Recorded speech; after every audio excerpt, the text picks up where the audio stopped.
Hello everyone and welcome to the start of our all-new F1 24 journey. Yes, today we are diving in with the very first episode of our driver career mode. Of course, loads of new features added to this year's game. Driver career mode, I'm sure for all, is going to be the big focus. However, quickly, before I forget, if you are interested in seeing a My Team series, I will actually be running one alongside this over on Mat212 Gameplay, so there'll be a link in the description down below to that series, of course. You know, for those of you that still love a bit of My Team action and perhaps, you know, want to see 212 Motorsport conquer the world of Formula 1. But yeah, this channel is going to be dedicated to our driver career mode. I'm going to try throughout the course of this first week of the release to do 2 uploads a day, and then obviously from then on it'll just be a daily series as and when I can, of course. So if that sounds good to you, please do make sure to leave a like, get yourself subscribed to the channel. We're trying to hit 130,000 subs at the moment. And again, of course, a massive thank you to EA for allowing me to play the game a little bit early to get this first episode out ready for you guys. So, I mean, I've really got no idea what to expect. I did do a stream last week of the Williams Road to Glory, where we kind of got a first look at how the driver career mode was going to work as well in this game. So I kind of know a little bit of what we're doing. But of course, yeah, as you will have been able to read by the title, for this series, we are going to be racing for Haas Formula 1 team. I wanted to start with a back marker and try to build our way up, and hopefully, you know, the American outfit, we can try and finally, at the very least, get them their first Formula 1 podium, but maybe we can bring them the world title as well. Of course, what also might happen is I leave them 6 months in if a better team wants us. I'm not afraid to, you know, maybe sign some sneaky deals behind the scenes and things like that. So let's go into this then. Let's see what's ahead of us. So obviously we could do a Formula 2 kind of preview series as well, but honestly, if the F224 cars were in the game, then I would be tempted. But no, we are just going to skip straight to Formula 1, of course. I love doing full seasons of career mode as well, you know, especially early on in the game cycle. And of course, custom settings, just make sure that everything as we would expect. Obviously, no assists. We're running 102 AI for now. We'll tweak and change that around as we play more and more of the game and get used to things. Of course, we're going to be running a full qualifying session and 50% Grand Prix. And then taking a look at the other things. Obviously, driver moves are on, R&D is on. Those are all of our safety car and red flags and things like that.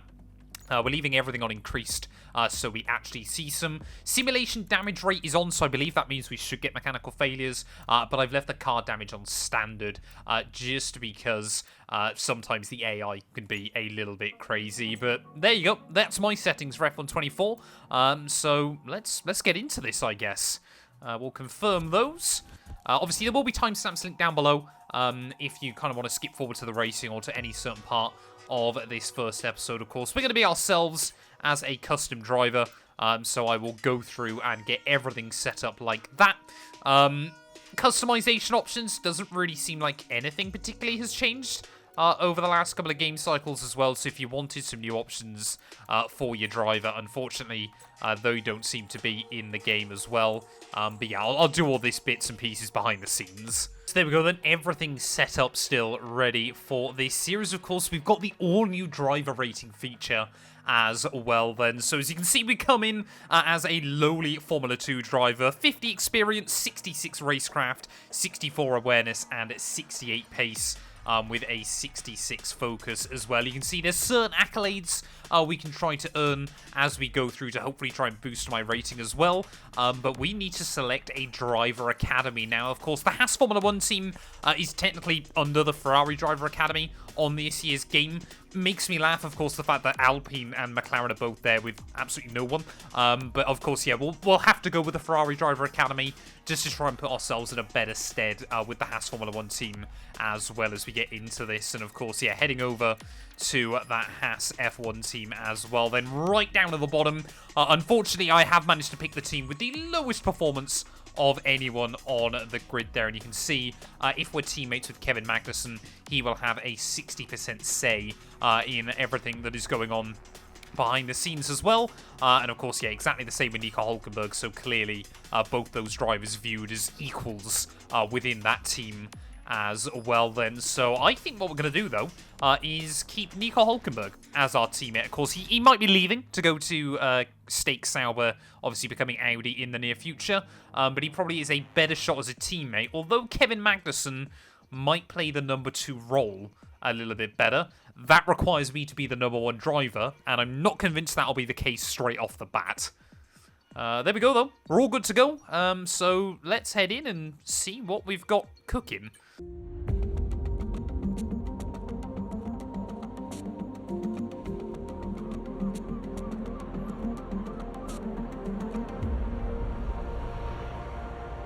Finally, let's do this for real. Sorry it took so long. You know what these legal types are like? Yes, sir. No, sir. Here's 80 pages of needless jargon, sir. Anyway, believe it or not, this is my excited face. Come on, come on. Let me show you what we've got. So, all the usual stuff. Merchandising, likeness, blah, blah, blah. But the really juicy stuff is their expectation of you. They need you to challenge yourself all season, be the best you can be, dominate your teammate, become a legend. All that jazz. Now, it's over to you.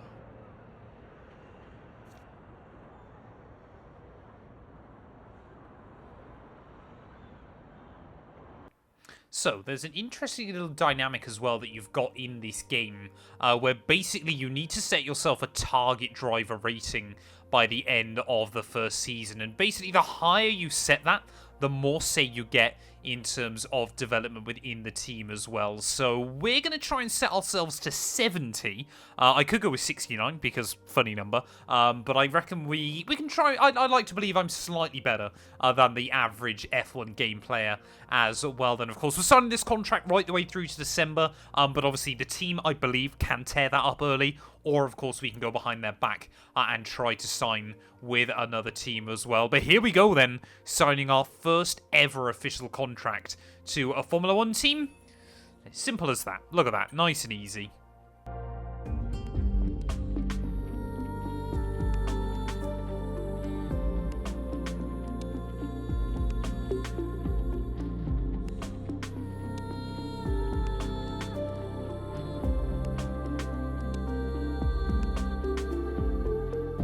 Well, here we go then. In the career mode, of course, where I have done, you know, the trailer and everything like that before. Unfortunately, we aren't kind of getting all of the rundown that's hosted by the team. But of course, like I said, that live stream is still up if you want to go see it as well. So we'll obviously get all the rundown through that episode. But here we go then.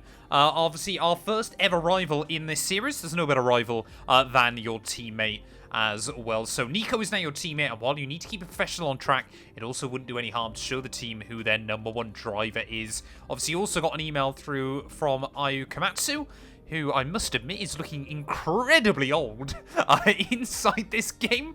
I think they've done him a little bit dirty here. So yeah, obviously just welcoming us into the team. And of course, we've also got some specialists as well there. So obviously these allow you to gain perks and upgrades as well on the car. Obviously they basically do the normal 4 things that you would see in career modes gone by, with a less chance of upgrades failing, cheaper upgrade costs, faster development time, and obviously more resource points as well there. So normally, you know where you can go into like facilities inside your team as well. That basically is the replacement from there. So we've got a manufacturing expert, a wind tunnel engineer, a power unit consultant, a material fabrication planner, quality assurance tester, and a strategy analyst. So of course, all of these affect the different aspects of the team. Again, a bit like you would see normally from facilities in a My Team career mode. But yeah, we're going to be with our manufacturing expert then for the first round of the season.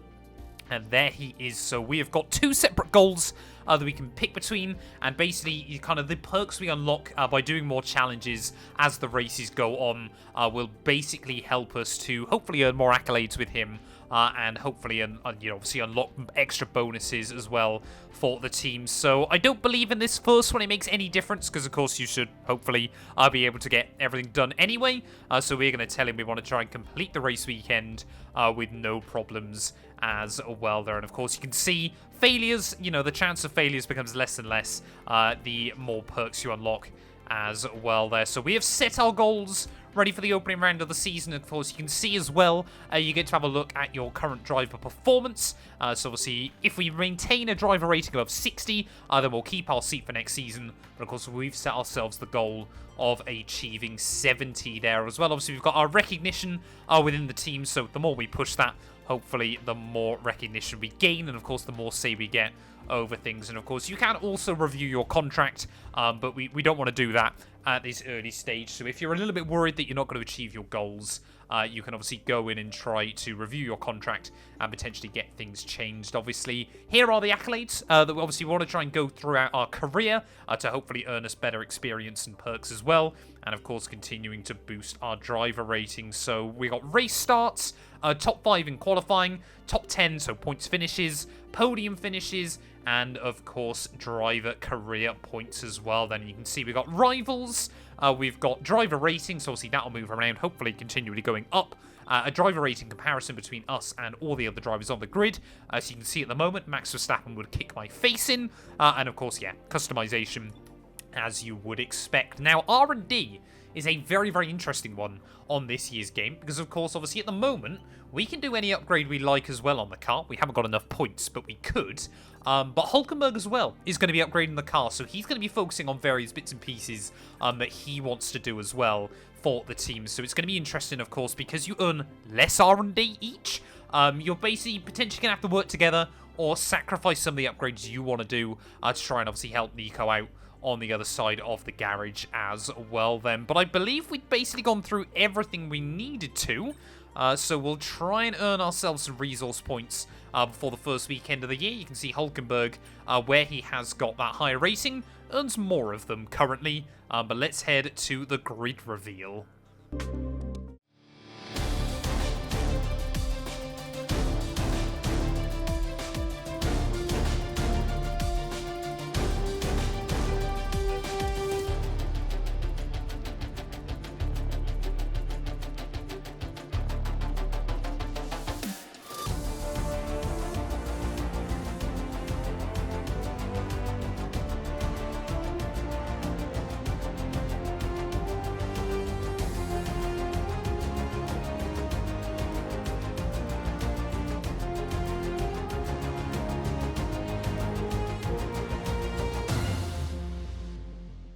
Well, I mentioned it in my stream as well that I did, but Yuki Tsunoda looks so unbelievably cursed in that trailer where he's so tall. It is so funny. But yeah, obviously we got another email through from Ayu Komatsu as well. Basically, obviously just saying the first round of the season, we're going to have to be patient. The initial pace has put us towards the back of the grid, but don't worry, everyone else is working hard, and we have a good investment in the team. So as we head forward then, we now should, I think, have enough R&D to try and upgrade the car there. So you can already see Hulkenberg is eyeing up some aerodynamic upgrades. So we are going to try and go a bit different then, and I think we're going to try and do a cylinder head upgrade onto the car as well. So hopefully, throughout this first season, we're going to work together with our teammates to obviously try and build this Haas car, develop it, to try and get towards the front of the order. But I think we're ready then. Let's head to the Bahrain Grand Prix for our very first ever driver career mode experience.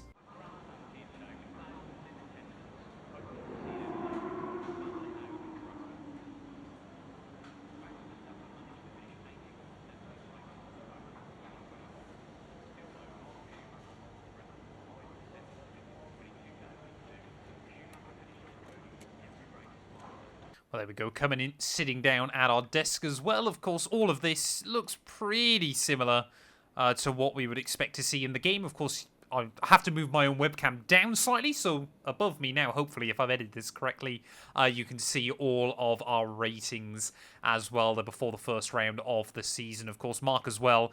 I mean, we need to get Mark done for spamming us, I reckon, early on. We're going to blacklist his email address as well. But of course, yeah, if you've already or perhaps are interested, the My Team series is going to feature short qualifying, so basically one session.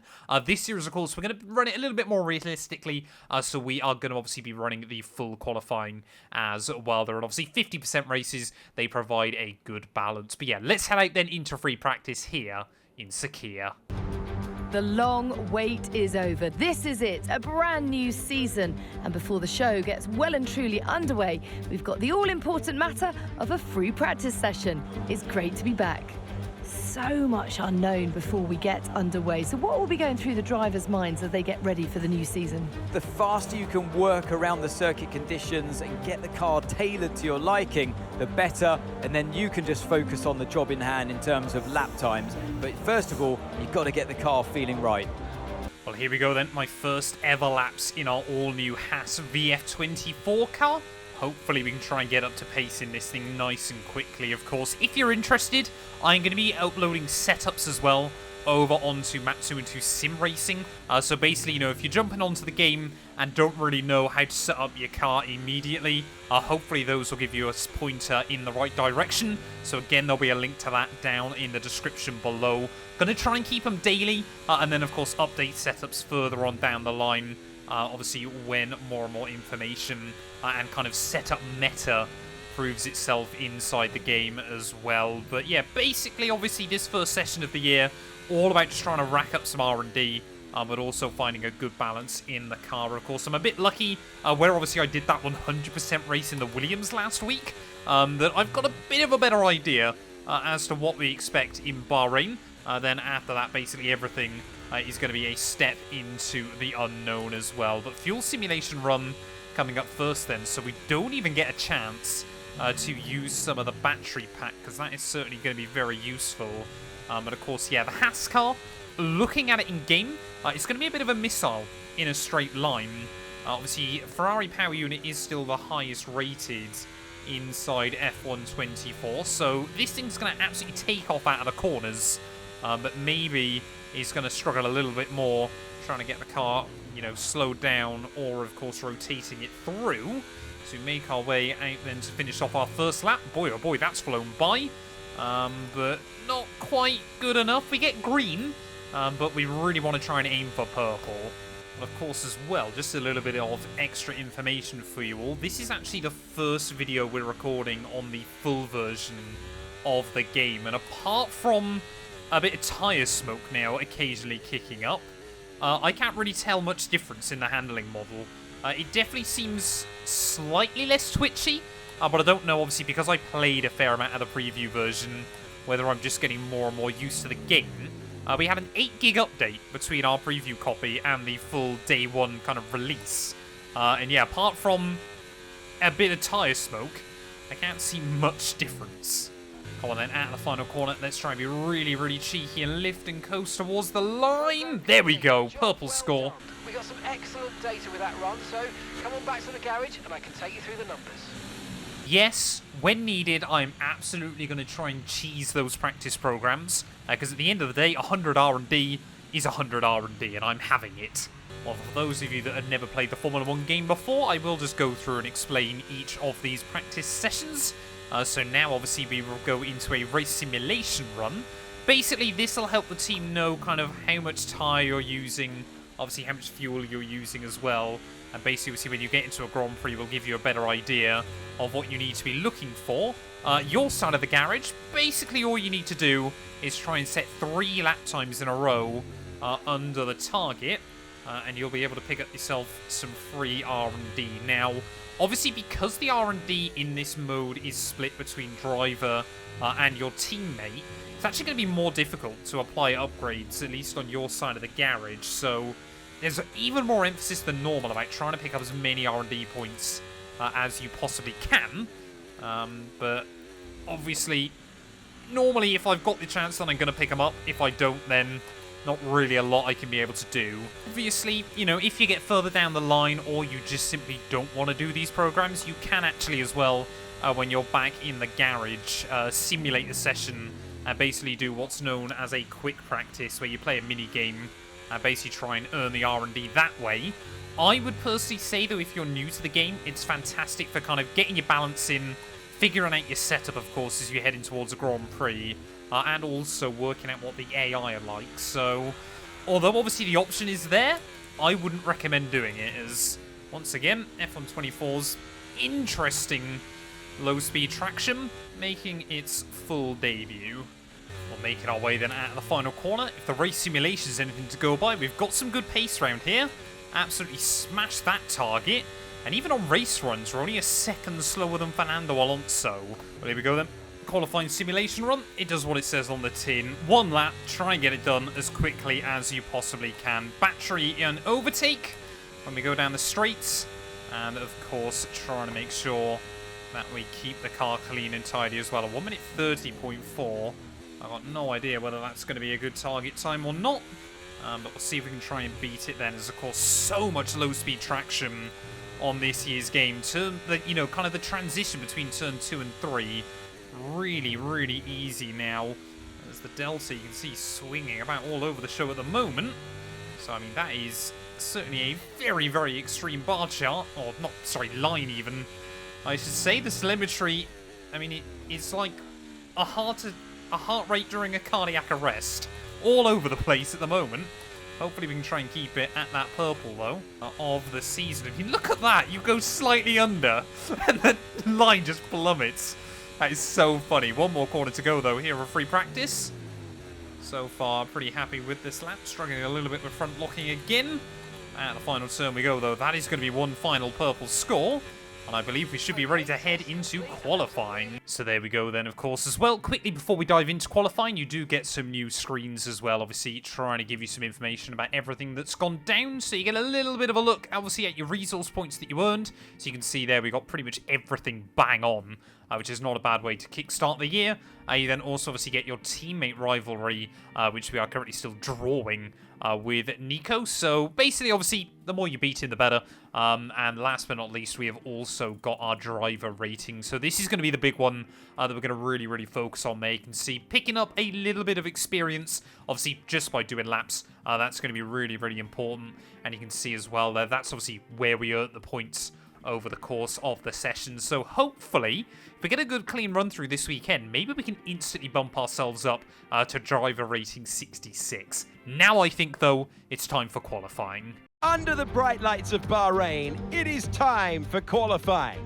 Grid position up in the air. Who is going to seize the moment? Well, if the preview beta pace is anything to go by, I think it's going to be us, Alpine, and VCarb that are looking for that final P15 position to see ourselves into Q2. I think that's going to be the goal over the course of the year. Now, one thing that is very, very different to F1 23, when you're on a qualifying run, you've actually got to make sure you're using the overtake mode still down the straights. Hot lap isn't enough. You actually get a lot more speed if you use the extra bit of battery. So basically, you know, longer straights, exits of corners, you want to just be trying to use a little bit of that, but of course careful to manage it around the entirety of a lap there. You can see already locking up in a couple of occasions, so we're going to have to dial that out by the time we get into the race. Plenty of curb, though, through this first sector. I would love to see Q2 here to kickstart the year. Or 2 tenths up, then, on Danny Rick at the moment. I'd love to try and get a lap in under 90 seconds to kickstart the year and maybe just show everyone that we are here to fight, not to play second fiddle to our German rival at the final corner. Drain the battery on the run up to the line. It's going to be a 29.5. But that is only good enough for P16. Making our way then back out onto the circuit is everyone else coming to the end of their laps. I didn't actually realise what the gap was to Pierre Gasly after that first run. 0.02 of a second. That's the difference, provisionally, between us and a Q2 appearance here in just our first ever Grand Prix. So we're going to try and use a little bit of battery again down towards turn 1. But I need to try and get my sweat on. I'm afraid we've been pushed down to P16. Out of the hairpin there and using a little bit of the overtake mode as well. Able just to try and find that little bit more. I reckon a couple of tenths could be the difference maker here. And that's exactly what we found at the moment. 3 tenths up as we make our way down the back straight. It really is now just a question of have we got enough charge towards the end of the lap. It makes such a difference in terms of the pace there. Is finding even more as we make our way up the hill, almost 4 tenths of a second up over my previous lap time here. We're down to P17. Yuki Tsunoda now is the one on the bubble, but I am worried. I think we've used a bit more battery around to this point of the lap. Oh, 1 more corner to go. Huge rear locking moment. Somehow we gather it up. drain the battery out of the final corner. Is it going to be enough to see us straight into Q2?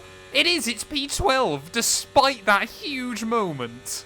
Well, that was certainly a dramatic way to end Q1. Then Max Verstappen fastest on the board ahead of Carlos Sainz and Lando Norris. But we out-qualify Nico Hülkenberg there by 0.6 of a second.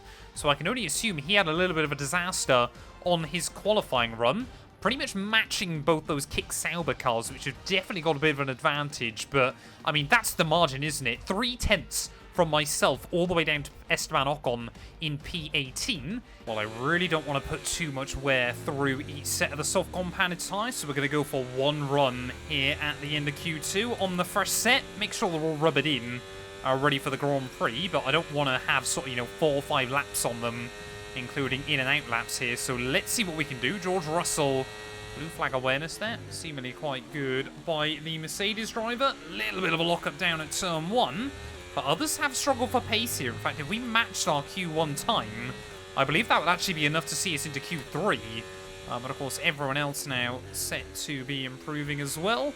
So of course, they've now gone out for a run on their fresh set of tyres. I certainly don't expect us to make it into that final qualifying session, but I'm certainly going to try and give it a run if we can. Half a tenth up on Bottas in that first sector. I think Zhou Guanyu at the moment, provisionally, is into that third session, so Kick Sauber really have developed a little bit of a track weapon here to kickstart the year. Maybe I've got the jump on kind of what is traditionally viewed as the other back markers.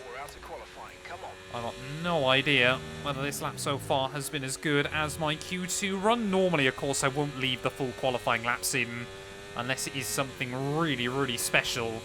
But obviously, you know, the first round of an all-new series, got to try and show off this new car as best as we can. 4 tenths up, though, on Bottas at the moment. Zhou Guanyu clearly doesn't fancy giving me a slipstream in towards the final corner. Careful with the rear locking that time round. Actually running it way too deep through that final corner. We'll try and gather it up over the curbing on the exit. Will it be enough to see us through, though? It's a 29.1. It is! We're P8! How on earth have I done that? Well, there we go then. Everyone else seemingly getting slower at the end of qualifying, unless you're me or Zhou Guanyu. And, well, that was the last thing I expected to do here in Bahrain. But we have gone quicker than Alonso, Piastri, and even George Russell in his Mercedes. So he's down and out in Q2. Again, we've just got one glory run here in Q3. And anything higher than 10th, I'm going to be absolutely over the moon with. Well, all the high and jubilation of making it into this final session, we simply aren't going quicker than P10 here. I don't know if you guys remember from previous games that often the AI can get stupidly fast in Bahrain. Yeah, that's exactly what they've done. Now, Zhou Guanyu, the time he set here in Q3, would have put him, I think, pretty much in line with the Red Bulls from Q1 and Q2. I think he's on a 28.4 after his first outing. So, yeah, we're basically just going for a glory run here. Get some extra mileage in the car. 6 tenths off of Oscar Piastri. I don't know what time he's set at the moment. It's a 27.9. So we're not doing badly then. As once again, one more corner to go. So if we go into the 28s, I'll be pretty content with that. At the final corner, are we going to go quicker than anyone? We're basically just looking at Zhou Guanyu. No, but we were only about a tenth off. Qualifying complete. All that remains is the main event. We'll be live and uninterrupted for the Grand Prix tomorrow, so make sure you join us then.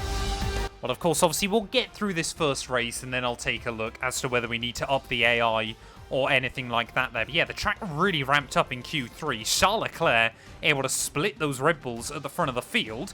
1/10 off the Kick Sauber car of Zhou Guanyu, though, I'm pretty happy with. I mean, looking at the rest of the times, we were only ever going to be fighting each other. But maybe, just maybe, first round of the new season, we can try and score some points.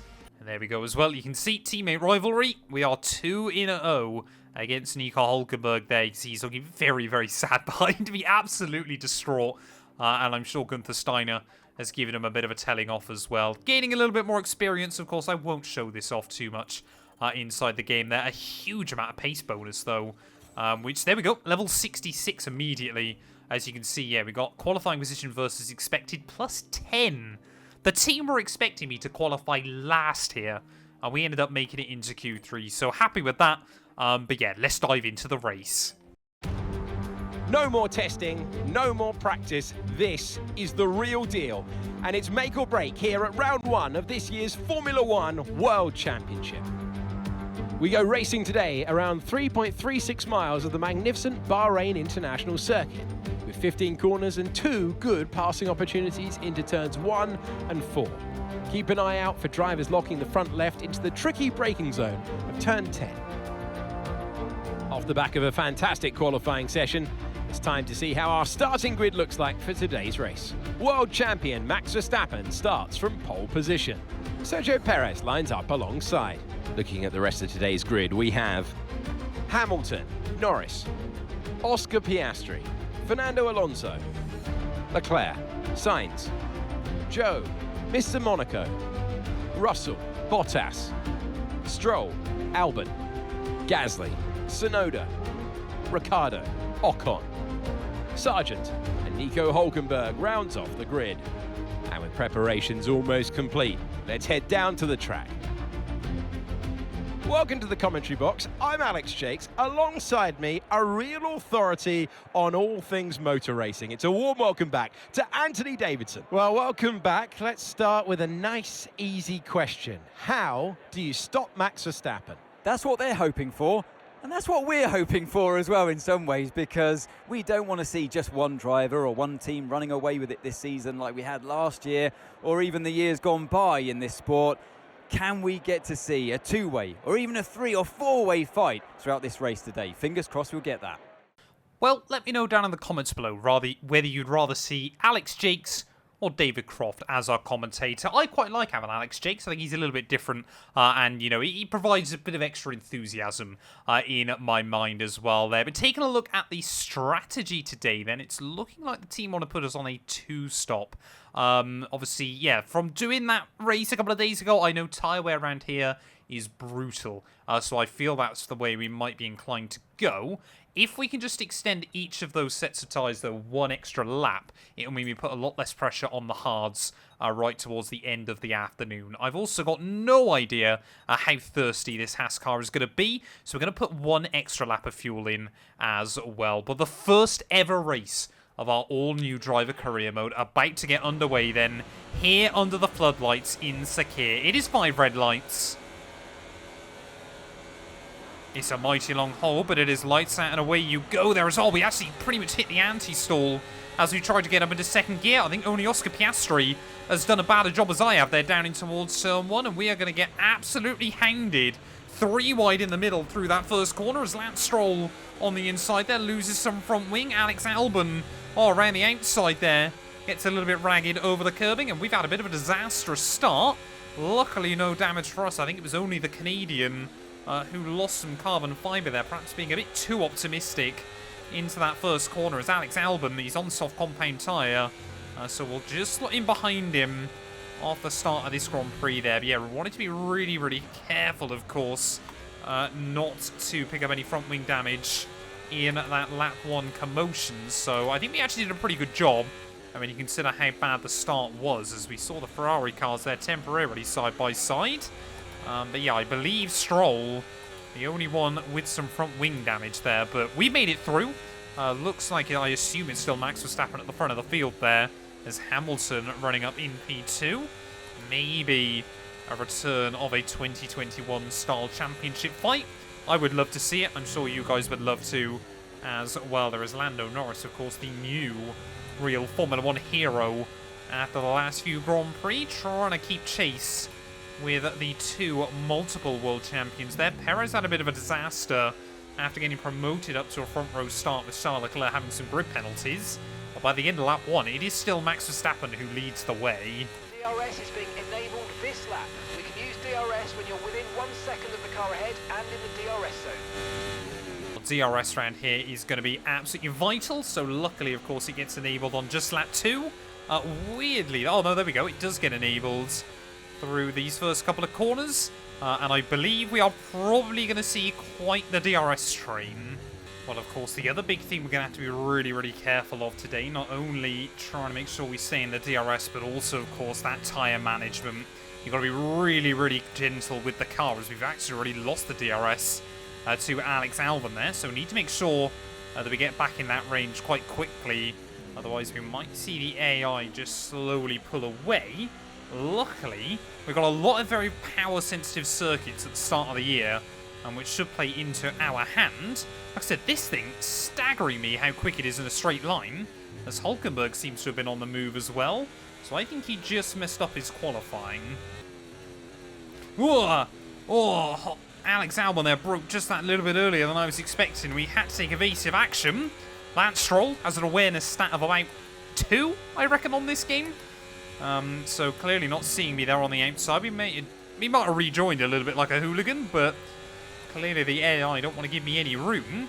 But I really don't know how to tackle things early on here. Do we try and go on the offensive and make some moves, or do we just kind of sit in and wait patiently and see how this race pans out? It's really, really interesting, obviously, with that DRS being enabled from lap 2. And kind of what I found as well is I think Kick Sauber and Williams form a decent kind of little middle ground between the front runners and the back markers. Basically everyone that isn't Lando Norris is still in one huge train here early on. I think it's been helped, of course, by Verstappen and Hamilton duking it out clearly. Maybe a little bit of 2021 emotion bubbling up to the surface.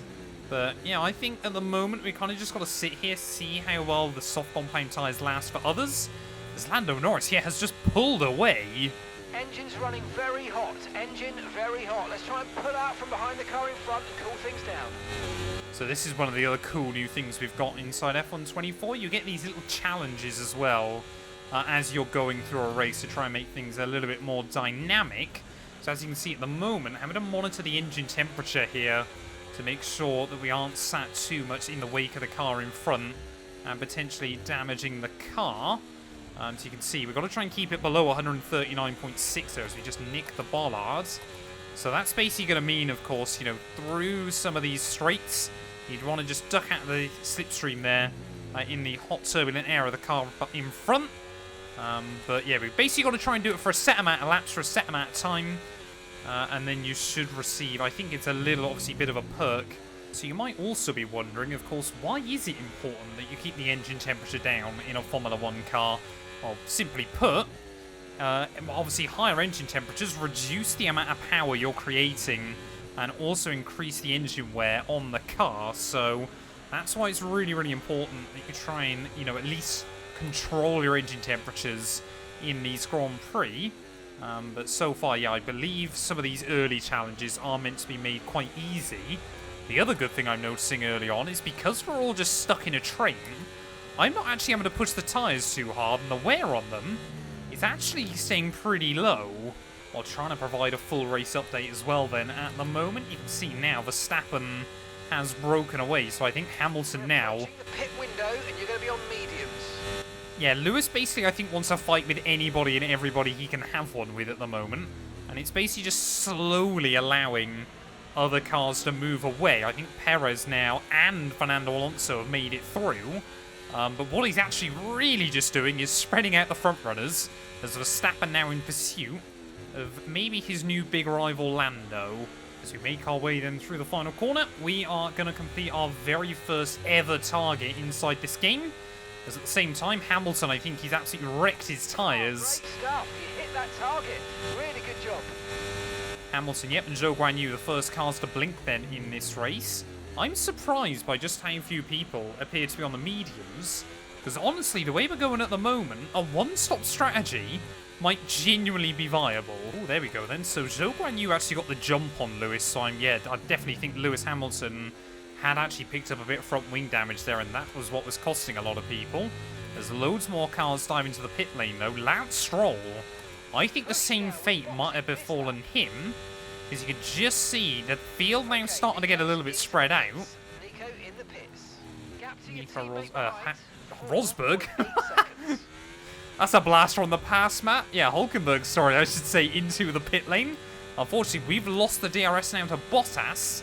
But yeah, Hamilton was definitely the cork in the bottle. There we go. Pretty much everyone else then into the pit lane. So just in our first ever Formula 1 Grand Prix, we are going to take the lead here in Bahrain, ahead of Lando Norris. I was hoping we could try and get these tyres to the end of lap 12, and then we could try and adopt a one-stop strategy. It looks like Ricciardo and Tsunoda, interestingly, might be trying to do that. But yeah, 54% wear. I'm not going to hold my breath. As Zhou Guanyu, new fastest lap of the day. We're a third of the way through the first round of the season, and already this race has been wild.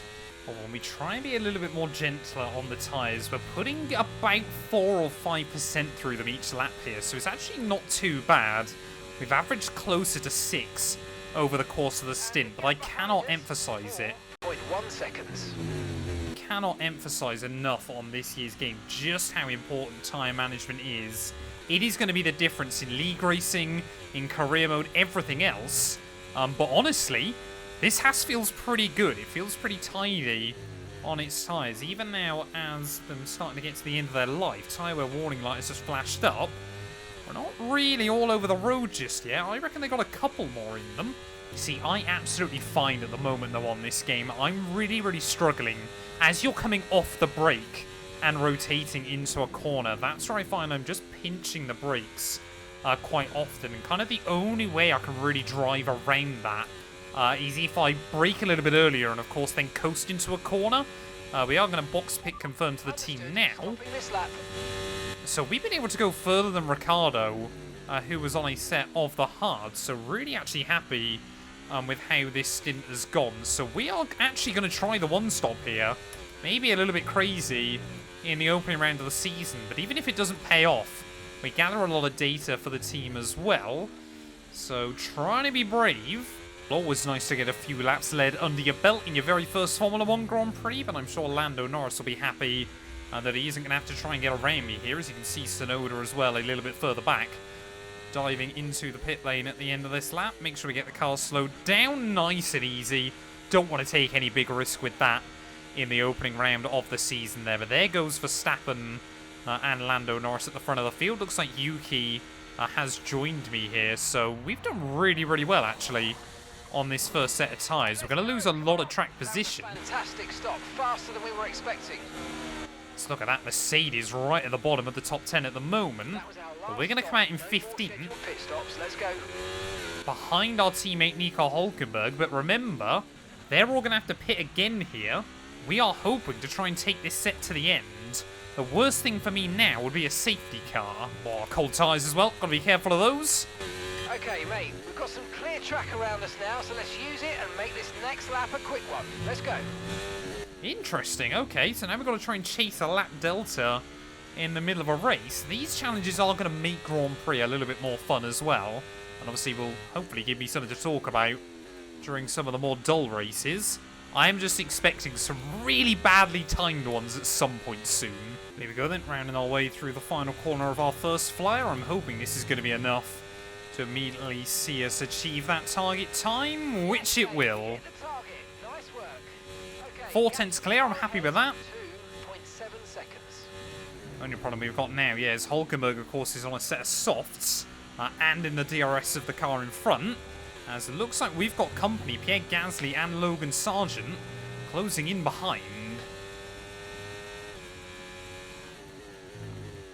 Oh, Gasly, okay, he doesn't want to close in anymore. He just wants to go for it. Also on a set of hard tyres.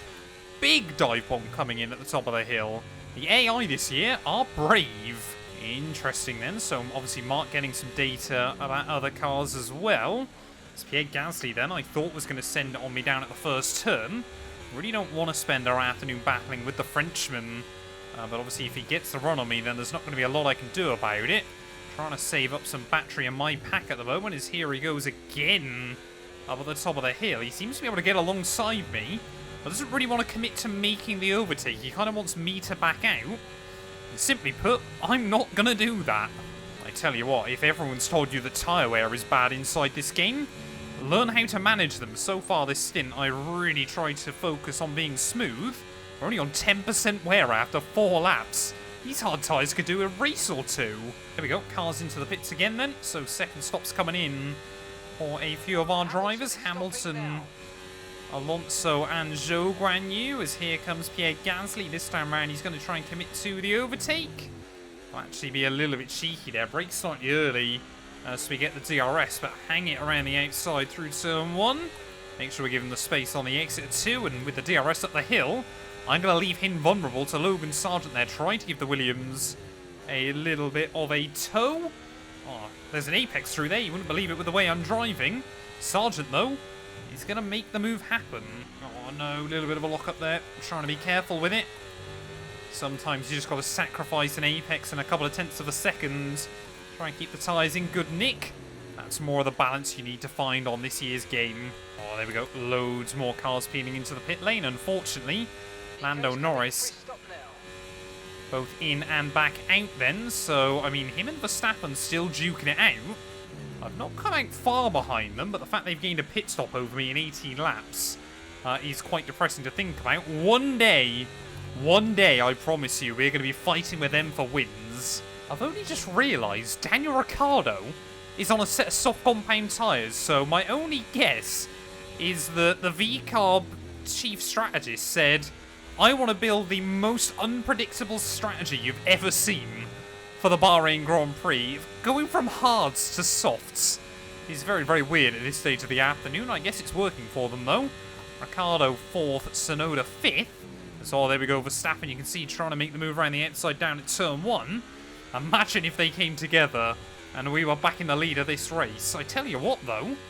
Basically now, if you exclude the VCARBs, everyone else has made their final pit stop. We are a long way ahead. Oh, here we go. Daniel Ricciardo tucked up now in the wheel tracks, as we can still see Lando and Max. Those two giving it everything for the opening win of the year. Ricciardo, though, will get down the inside at turn 1. You can see how much more braking performance he's got. And no real point battling with those VCARB cars at the moment. You might experience some understeer now that you're in the wake of the car ahead. Try to get past as soon as possible. Well, I'm not sure we're going to be able to make much of a move on Daniel Ricciardo, especially as he's dragging me along quite nicely at the moment. In that VCARB, are we going to see him into the pit lane? Yes, we are. So he'll give me a free bit of DRS here. What lap times are we doing?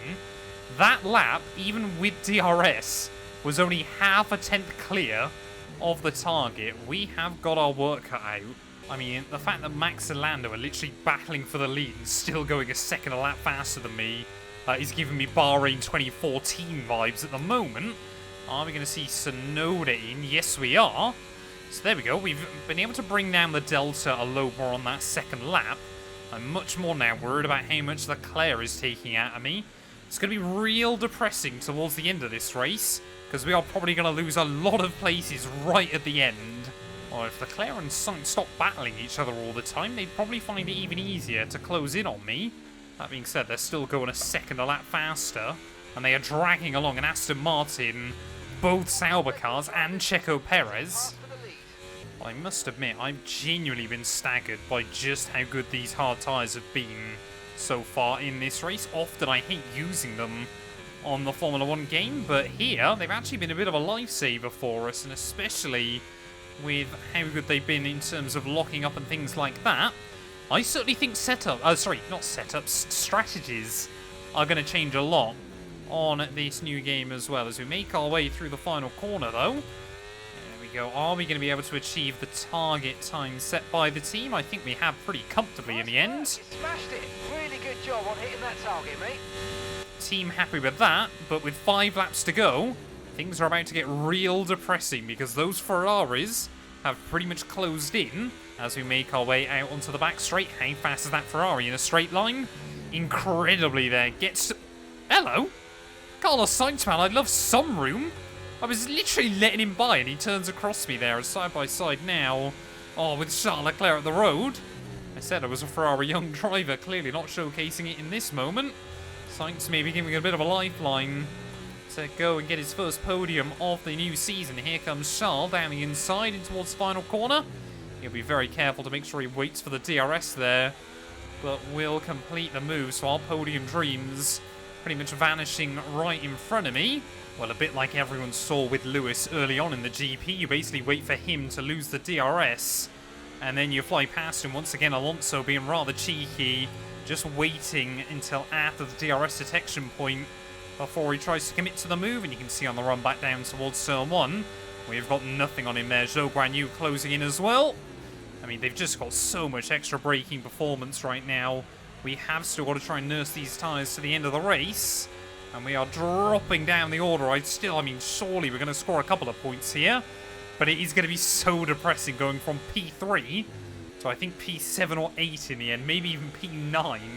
Well, I think we are about to witness Zhou Guanyu's best ever Formula 1 result here. 2 laps to go in Bahrain. Here comes Valtteri Bottas now in the second of those Kick Sauber cars. But remember, we need to get to the end of the race on these tyres. I tell you what, I think they've been a little bit lucky today as... Oh, there you go. Perez as well down the inside. I was going to say, Sergio Perez, Oscar Piastri, and both McLarens really struggling has allowed them to really take a lot of freebies from today. But even Alex Albon might be about to score a point as well. So Kick Sauber, Haas, and Williams scoring a point in the opening round of the year. That's not bad going. Well, as Max Verstappen and Lando Norris then start the final lap here in Bahrain, we've certainly learned a lot of very, very interesting things from this afternoon. First of all, the car's not too thirsty. We've actually been able to do a right on the fuel load there, as here goes Checo down the inside of Valtteri Bottas. Maybe it's not over just yet for us. We can try and get back in this fight. Bottas going to try and get some run back on him down towards someone there, as I'm trying to see as well with Lando Norris. Checo's going really slowly in towards that first corner. Are we going to be able... Oh, you cannot move around like that in the braking zone, Sergio Perez. Locking those front wheels in a bit of a panic there as the Mexican tried to cover me off. Not a fan of that. He moved back over to the racing line, spotted me, and kind of moved back to defend again right at the last moment. Tyre wear, up until that moment, had felt pretty good on this set of tyres as well. They can see only 45% on those fronts. But I think to kickstart the new year, I mean, Verstappen, he's just lost the lead to Lando Norris. They're still side by side in towards the final few corners here. Verstappen's made it happen again, but we've seen the AI not shying away from trying to make a move in towards that final corner here. Has Lando Norris just kept anything in the back burner? I don't think he has. Verstappen streaking away down in towards the final corner. So just as we saw him dominate 2023, he's been put under way more pressure this afternoon to kickstart the 2024 campaign. It is still, though, Max Verstappen once again on top here in Bahrain. Lando Norris chasing him right to the checkered flag there. Ferrari, Carlos Sainz is going to get a podium as well. But I honestly thought points were going to be much harder to come by than this. We got a little bit lucky with the strat, but we made it work. It is going to be points on debut for Haas Formula 1 team. We finish 9th. And that's the end of the race. We'll see you in Parc Fermé. A fantastic team effort then to secure victory here in the desert. Well, all that off-season work clearly paying off here today. A brilliant way to start the season with a solid victory. It's a real good confidence boost as well, and you feel like that's going to really propel them forward through to the next race coming up. Red Bull put up an outstanding fight for the front position today, and it's great to see it paid off for them. They do so much for the sport that you can't help but be delighted by today's race win.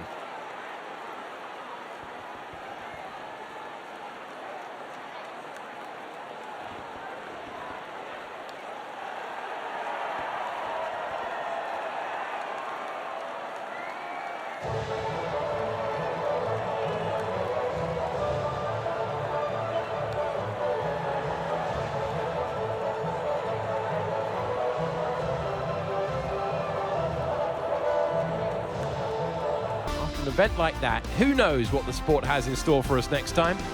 Be sure to join us again as we continue to bring you the latest excitement in Formula 1.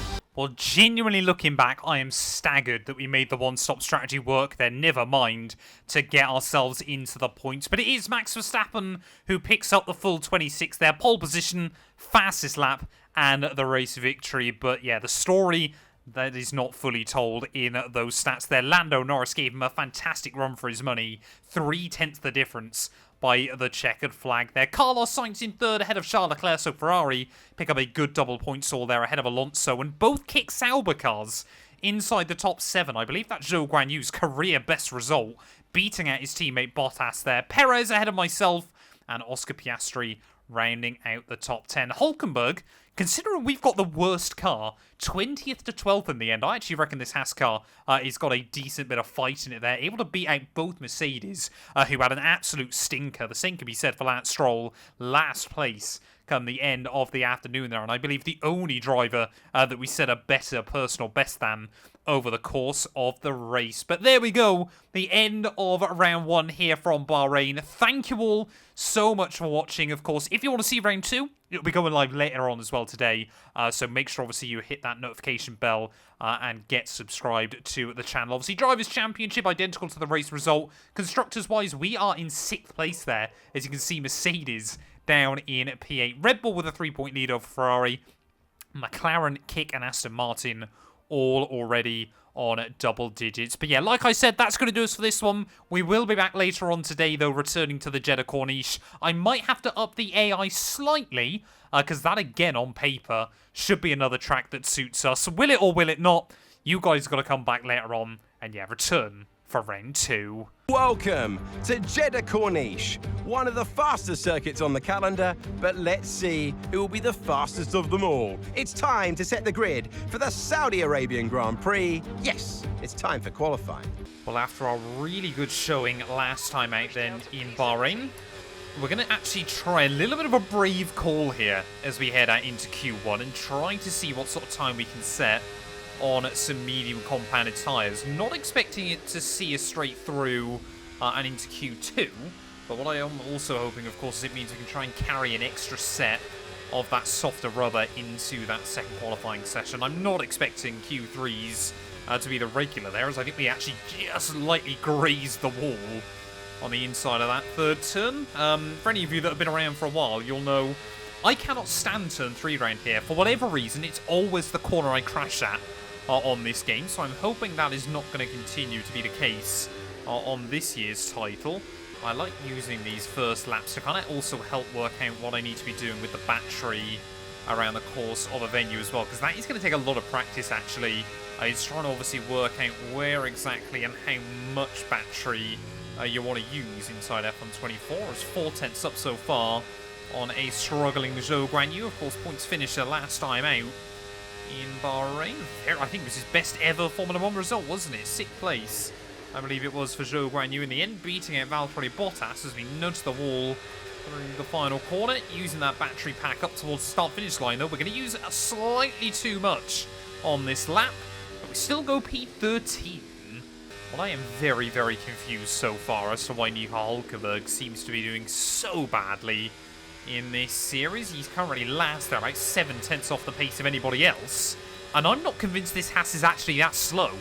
I think it's actually a pretty decent car so far on this title. It's just that Hulkenberg doesn't seem to be able to extract the pace out of it. P13.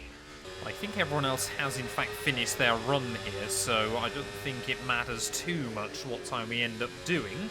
But of course, again, like I said, we want to make sure we've got all that information we can as we head into Q2.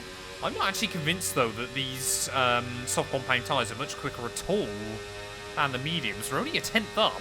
Make our way through the final corner again. Then we found about 1/4 of a second between the softs and the mediums, so not as much as I was hoping for here.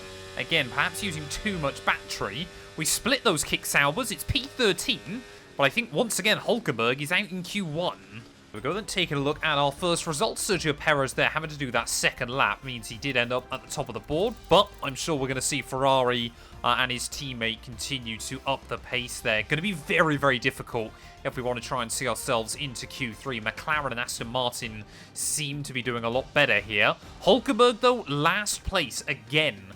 3/10 shy of Esteban Ocon in his Alpine car. So it's, I mean, I don't know what it is with Hulkenberg, but he just cannot seem to extract pace out of this thing. Well, yeah, unless everyone else ends up going slower than they did in Q1, which was what happened in Bahrain. Not convinced we're going to be able to see ourselves into that final shootout session this weekend.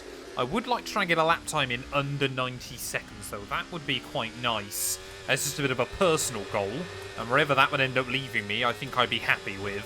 I think this lap we just overworked the front tyres in that first sector. We were actually purple of the drivers that have gone out so far there, but you can see by the end of the lap we've got absolutely nothing left on the rubber here up towards the start-finish line. Are we going to go sub 90? No, we aren't. 2/100ths of a second out. Everyone else then heading back out in anger on their final flyers. But I think, yeah, we're going to need about 6/10ths if I wanted to get to Lando Norris in that P10 position. So I think if we can go best of the rest, we'd be quite happy here. Bottas, though, only about a couple of tenths behind him. So we would still need a big improvement here on this final Q2 lap here from the Jeddah corner. He's run right up towards the wall on the exit of that first corner. But like I said, we've got to be a bit more gentle with the soft tyres through these first few turns. Max Verstappen goes top of the board at the moment, as you can see already. 2/10ths down, though. Trying just to recover wherever possible. Leave the car in 5th. Just for that extra bit of rotation. You can see we're 1/4 of a second down, though, by the end of the first sector. But we are still very, very competitive. This car does work nicely at higher speed as well. So hopefully we're going to be able to try and carry a little bit of time through the rest of the lap. Looks like neither Zhou or Sonoda could get the better of me by the end of it there. And you can see now, just as we were a bit more gentle, that patience coming back to reward me as we make our way down towards the back half of the circuit here. We did make a little bit of a mistake through here last time. And the 6th gear, flick the car in, use the curb, and on the exit you can see we're just finding a little bit more here, absolutely everywhere at the moment. Try to save some battery ready for that final corner, but it makes such a difference. That delta moving around so much there. Find the apex through that final corner. Maybe just having to nudge the brake more than I wanted, but power down up towards the line then. You're basically just watching the clock on the right-hand side. And I think it is P10. We've snookered it through in the end over Lando Norris. I cannot believe it. Well, there we go. At the end of Q2, Max Verstappen fastest ahead of Charles Leclerc and Carlos Sainz. The only real surprise there, Lando Norris, half a second away from his teammate there, and we squeeze by just 1/10 of a second over him and Valtteri Bottas. Again, I'm not expecting to beat anyone here in Q3, but 2 Q3 appearances to kickstart the year. This car is so much fun on 1 lap pace. George Russell down in P9, currently on a 29.1, so there is no chance we're going to get the better of him by the end of this, but I'm basically treating this Q3 run as a bit of a gift to myself here for a good effort. We'll basically just go around, fling this thing around this venue. Jeddah, such a fun track when you get it nailed. And, well, again, staggered. We saw the final knockout session. That was close. I'll try to make sure that I don't leave the team with any unnecessary work to do here. That almost was completely eroded down at turn 3, just like our suspension arm could have been. But a little bit of oversteer through the final corner. So trying to just find every last little bit of pace out of this car up towards the line. It is going to be a 29.2. We were only a 10th off in the end. I'm happy with that. Well, that wraps up qualifying, but don't worry, we'll be back tomorrow as we head into the Grand Prix. Yeah, I mean, this car, it struggles a little bit more in race trim, I think it's fair to say, and especially, you know, with Lando, with those kick saubers behind me, the race is going to be tough there, but to only be 8/10ths away from Verstappen at the end of qualifying, the pace just between every single session continued to ramp up in the end. Hopefully, points, again, aren't going to be too far away from us here. Jeddah Corniche can very much be a race of strategy, but we've got 25 laps ahead of us, so let's see how we get on. It's one of the fastest races in the entire calendar. It's Jeddah, it's the Saudi Arabian Grand Prix, and it's next.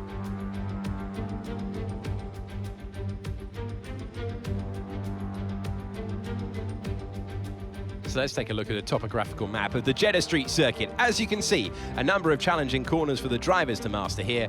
We'll see just how much the teams have benefited from their time spent in practice this weekend. And like many street circuits, this track has the potential to punish drivers that get it wrong.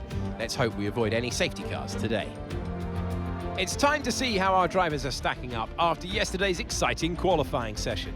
World champion Max Verstappen starts from pole position, with Charles Leclerc alongside. Looking down the rest of the grid, we have Perez, Sainz, Hamilton, Fernando Alonso, Stroll, Oscar Piastri, Russell, Mr. Monaco, Norris, Bottas, Albon, Zhou, Sonoda, Gasly, Sargent, Ricciardo, Ocon, Nico Hulkenberg rounds off the grid. That's it then. It's time to go racing as we head down trackside for today's race. Welcome to the commentary box. I'm Alex Jakes. Alongside me, a real authority on all things motor racing. It's a warm welcome back to Anthony Davidson. Well, they say you're only as good as your last race. And on evidence there, that was very good indeed. How do they carry that form through to today? You've done it once, can you do it again? But, you know, if you start believing in yourself and the confidence starts to build, that inner confidence is what you need. And you can carry that through to future races, including this one, and you set that ball rolling. That's the critical thing that they're looking for here. And I believe if you've got that first race win or a win at any stage, it can start to roll with you in a good way. We've got a great chance of getting another points finish in this race. Keep it clean and hopefully we can work our way up the field.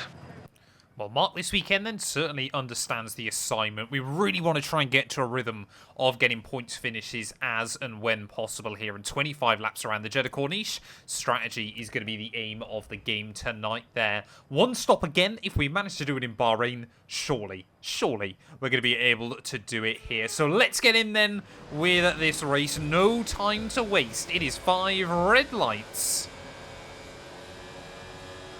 It's a mighty long hole, but it is lights out, and away we go there. Little bit of stutter as we try and get the car up into second gear, as Oscar Piastri and Russell moving around like a lunatic in towards that first corner. I had no idea where the Mercedes driver was going to go as we try and hang it around the outside of his old mate Lando. Norris there, or everyone desperately trying to get single file in towards the S's, as Lando, I think, wanted to have a look around my outside there, but we very firmly slammed that door shut in his face, trying to navigate our way through, keep it tidy, keep it balanced. That death curve on the outside is still very real, so you want to be careful of that one. It's not as unforgiving as last year's game, but it is still not enjoyable by any stretch of the imagination here, as it looks like Sainz has got between those Red Bulls as well. Their Charles Leclerc, of course, started between them, so now maybe Ferrari with a rear gunner earlier on in this race, but we've hung on to grid position off the start. A fairly undramatic one. Maybe I spoke too soon here. Lando Norris down towards the final corner, trying to have a look around the outside. We'll try and defend it as best as we can. Oh, hello. Lando Norris wanted to risk it all on the opening lap of the GP there. Clean around my outside he goes. But of course now DRS enabled. We can use DRS when you're within 1 second of the car ahead and in the DRS zone. Where's this Bottas in IRL Formula 1? Looks like already, though, 3 of us in a little bit of no man's land. But can Lando keep in the DRS train of those cars in front? Bottas, once again, has seemingly got supreme pace in that Kick Sauber car. What worries me, I don't know if he's actually stayed in the range of Lando in front there, as Norris knew fastest lap of the day. We are really dropping back, though, early on. I think we're running a bit too much wing here so far in this GP, because a lot of the AI are able to romp free, but then we do gain a little bit back up through the S's as Albon wanted to have a sniff. Have we taken the setup completely the wrong way here, and maybe being able to use all that power in qualifying kind of masked it? Maybe that confidence already starting to erode. The other thing I've got to be really careful with as well here, of course, is because now inside this game, when you get up to really high speed, you can see the battery is actually slowly starting to recharge again. You actually lose top-end speed relative to some of the AI. So we've got to be really careful with just making sure if we're going to be close to those gaps, having to use that extra bit of overtake. I guess the one bit of good news is early on here, Sainz has dropped off the back of Leclerc and Verstappen, so it's probably going to be those two fighting for the win, unless something crazy happens. But everyone else still pretty much is in a train behind. Okay, mate, engine's running very hot. Engine's running hot. Let's try and keep it cooler. There we go. So once again, we've got another program to try and achieve here mid-race. Engine temps trying to keep that down. I mean, it is a night race, so you'd hope it'd be a little bit cooler. Engine, though, right up towards that top band, so we've got to be careful. Oh, here comes Albon again. Just when I thought we were a little bit safe that time around, Alex Albon steamrolls his way to the inside of us and might now go on to try and hound Valtteri Bottas in P11. I mean, look at that. A small amount of time to the car behind. Just keep pushing. You can't do anything against Albon down the straights. Definitely a bit more confident on the brakes, though. I'll tell you another thing I've only just noticed in this Grand Prix. Look how good the tyre wear is so far. You could probably sensibly take this set of mediums right the way through to the end of the Grand Prix if you're careful enough with them. But only really be that front right. You've got to be a little bit conscious about. Maybe try and do the Zach O'Sullivan strategy from Monte Carlo at the weekend. For those who didn't see it, he basically did 40 of the 42 laps. And then got a lucky VSC, so won the race. As we were going to complete our program. You hit that target. Really good job. The only thing I'm worried about, of course, is that I can't really pit out of sync with everyone else. Because honestly, I feel like I'm able to hang with them because of the DRS. Well, the other problem I've got still at the moment is the fact that we seem to be quicker than the AI in the one bit of the venue where you can't actually overtake. I think Carlos Sainz now has finally broken free from this train, as I believe Alonso now has taken over at the front of it. But I mean, look at this. We've got what, from 4th down to 14th here, still just stuck, all bunched up together early on in this race. I mean, like I said, we just can't do anything about it, though. We're just stuck at the back, because probably the one place we can actually go for an out-braking manoeuvre on the AI is turn 1, and by there, Albon has absolutely romped away from me. Only thing I'm worried about is whether him and Bottas have a battle and we all disconnect from the point scorers here. But no one seemingly can do anyone, as I think Alonso under even more pressure this time around from Sergio Perez. We're going to be under pressure from Zhou Guanyu. In fact, we're going to actually get taken around the outside by the Kick Sauber car. Stay with them. They might make a mistake and we can still regain the position. I don't know whether it's worth boxing early. I don't know whether we can try and undercut some of the AI here. Time, pace is falling off. Don't run into the back of Zhou into T1.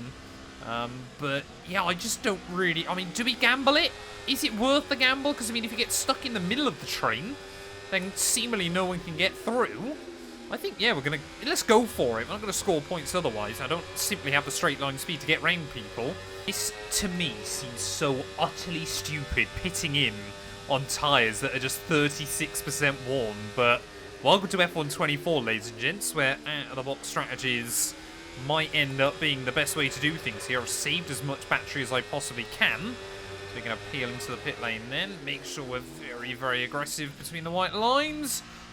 I just remembered at the very last second then that you've got to stop at 37 as Max Verstappen even. That's quite critical. We've actually slowed up Verstappen slightly trying to get out of his box, so I don't think Red Bull were expecting anyone else in the pit lane there, so that might just be the difference between DRS or not for him. Go, go, go. Perfect job from you and the crew there, mate. We're delighted with that. It also gives us a good benchmark. See these tyres through to the end now. So he's actually gone medium, so I don't know whether he was on soft at the start of the race or something like that. But now we've got a bit of a benchmark to Max Verstappen up the road. Can we try and keep up and not hit the wall? Right, we've got some clear track in front of us, so let's make best use of it and make the next lap a quick one. You got this. Right, okay, we've got to try and do a 1:34.2. That should be possible, as Verstappen's day maybe just gets even worse. They're held up by me in the pit lane. I think has meant, you know, a bit of a domino effect there. He's come out now in some traffic behind our teammate Hulkenberg. I think he was hoping to be ahead of Ricciardo. A ginormous cluster of cars then into the pit lane at the end of the very next lap. As there we go, Esteban Ocon gets out of Verstappen's way, and I think he's going to move back through quite well. 0.7 seconds.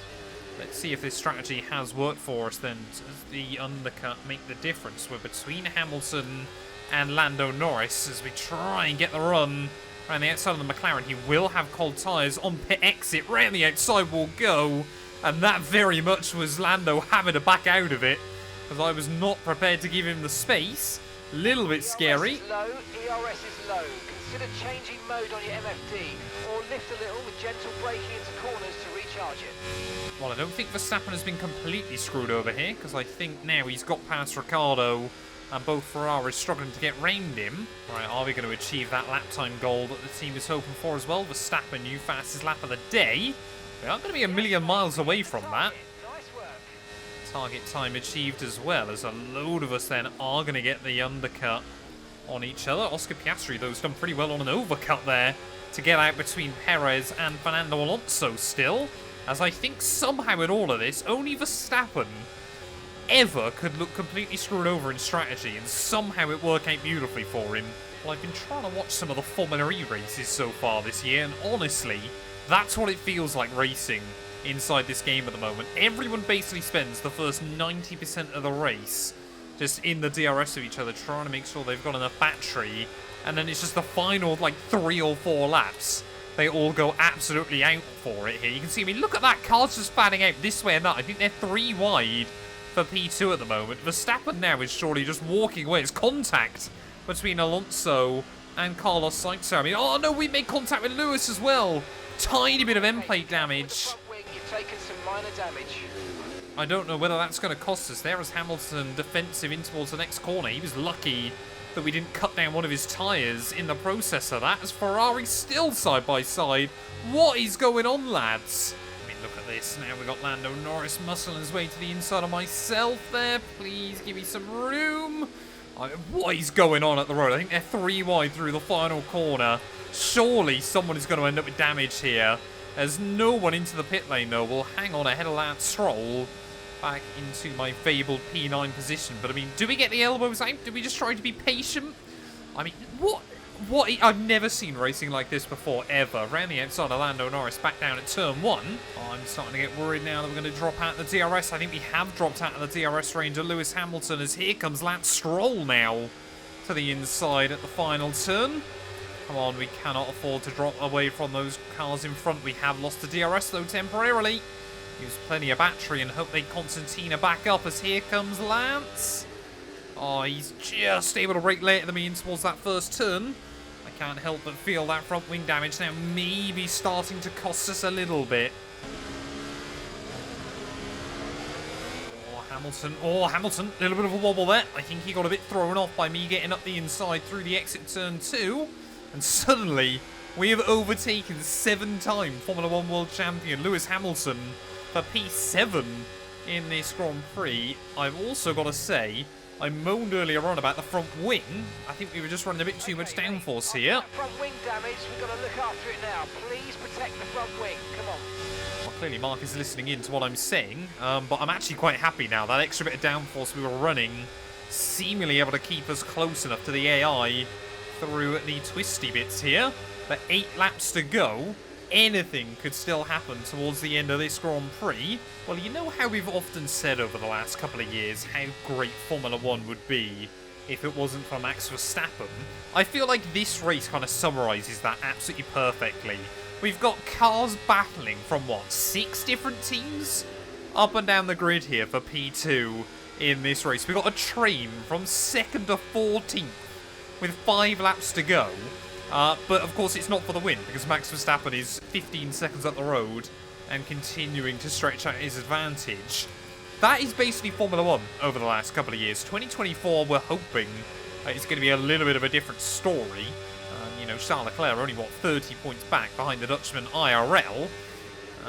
But maybe this game as well can showcase a similar kind of thing, as almost picking up front wing damage there. Oh no, Lewis straight down the inside at the final couple of corners. Really did take me by surprise there, but I think he could sense that we were about to lose the DRS, as Stroll as well fancies a look at it. Has Hamilton been able to stay in the range of those cars in front? No, he hasn't. Shouldn't make too much of a difference though, as they're again going to be too wide. 28.0 seconds. Yeah, I think the Mercedes driver had been very, very patient, sat behind me for a few laps. I mean, look at that.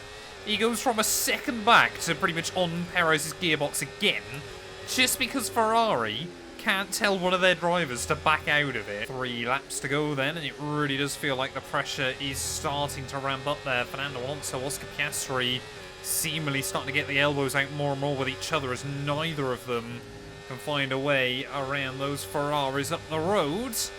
I think every single lap our understeer is just getting worse and worse. We can't sustain this level of damage. I mean, it's not much front wing damage, but what has it done to that tyre? I mean, they're not wearing that badly, but that front right, yeah, is overheating. That seems to be the bigger problem here. Temperature control late on in the day. But we're just trying to stay in that range of Hamilton. I'm not worried about beating him. I just want to try and use this to stay ahead of Stroll Norris, and I believe George Russell is waiting in the wings as well. Every single lap we get closer and closer to losing that DRS off Lewis in front. You have to absolutely hang on for dear life through that fast S-bend, especially obviously with the damage on this side of the car. Oh, I think they might be 3 wide again. Ferrari putting on a show. I think Alonso there can get alongside one of them, but can't get alongside both, as this again, only place we seem to be able to do anything, but not close enough to try and switch Lewis off of that first corner. It really does depend on how the AI seem to fall into position, as we've just got 2 laps to go. Oh, come on, we've got to stay in that range, but here comes Lando Norris about to start the last lap of the Saudi Arabian Grand Prix there. We just don't have the rotation through the front. Will Lando, I mean, surely he's still going to be in the DRS of those cars in front of him. We're going to have to drain the battery back down towards turn 1, see if we can have a look for a move on the McLaren. He's going to try and go defensive on me, so we'll go late on the brakes around the outside there. Snag that front left tyre, but we just like keep it stopped between the white lines. But what a bizarre race this has been. We've really had to stay composed and controlled. But of course, yeah, in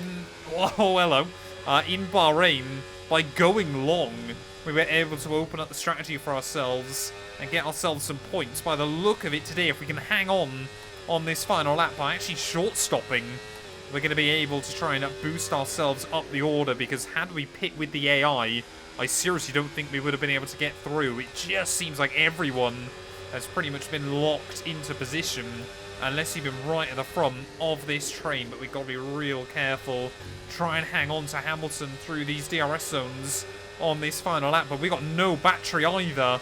Will Lando Norris be able to try and look for something before the end of this GP? Lance Stroll as well is still waiting in the wings, but I think Hamilton either trying to charge up the pack or maybe struggling for charge himself there. One more corner to go. It is going to be Max Verstappen who makes it back-to-back victories here and will take the win on the Jeddah Corniche. Who's going to come P2 though? It is still anybody's guess. I think it's going to be a Ferrari, but which one is it going to be out of the final corner? P9 in Bahrain, Hamilton going for a move on Checo. It is P8 here in Jeddah. And that brings the Saudi Arabian Grand Prix to a close then, as we reflect on the team's impressive performance today. And that's 2 wins in a row now. It's the start of potentially something special, but they can't get ahead of themselves just yet. It's a long way to go.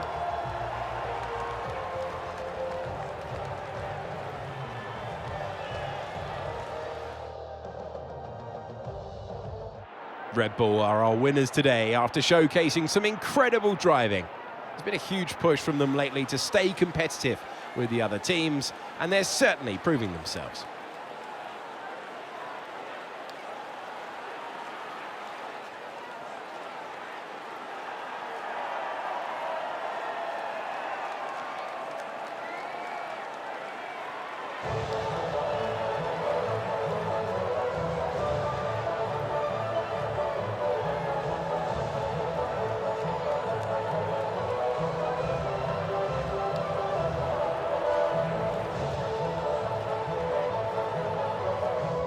Well, there we go then. Lewis Hamilton really did make the difference there right at the end by saving up some extra charge. He was able to get around Sergio Perez in one of the only moves we saw before turn 1 around the lap. But it is once again Max Verstappen, pole position, fastest lap, race victory. Early on, he seemed to be under pressure. In fact, at one point, I thought strategy had completely screwed him, but he made it work, and he was able to pull out a 13-second lead over those battling Ferraris in the second half of the GP there. Leclerc, Alonso, Sainz, Piastri, Hamilton, Perez, ourselves, Norris, Stroll, Bottas, Albon, Russell, and Zhou Guanyu covered by less than 5 seconds. Yeah, absolutely mental at the end of the GP there. And, well, it was action non-stop, but weirdly not a huge amount of overtaking. Hulkenberg, unfortunately, ended up last in that one, so clearly our teammate really did just struggle for pace all weekend long there, but happy, of course, that we could try and get a couple of extra points on the board. Taking a look then at the standings, of course, yeah, Verstappen, the full host of 52 points so far.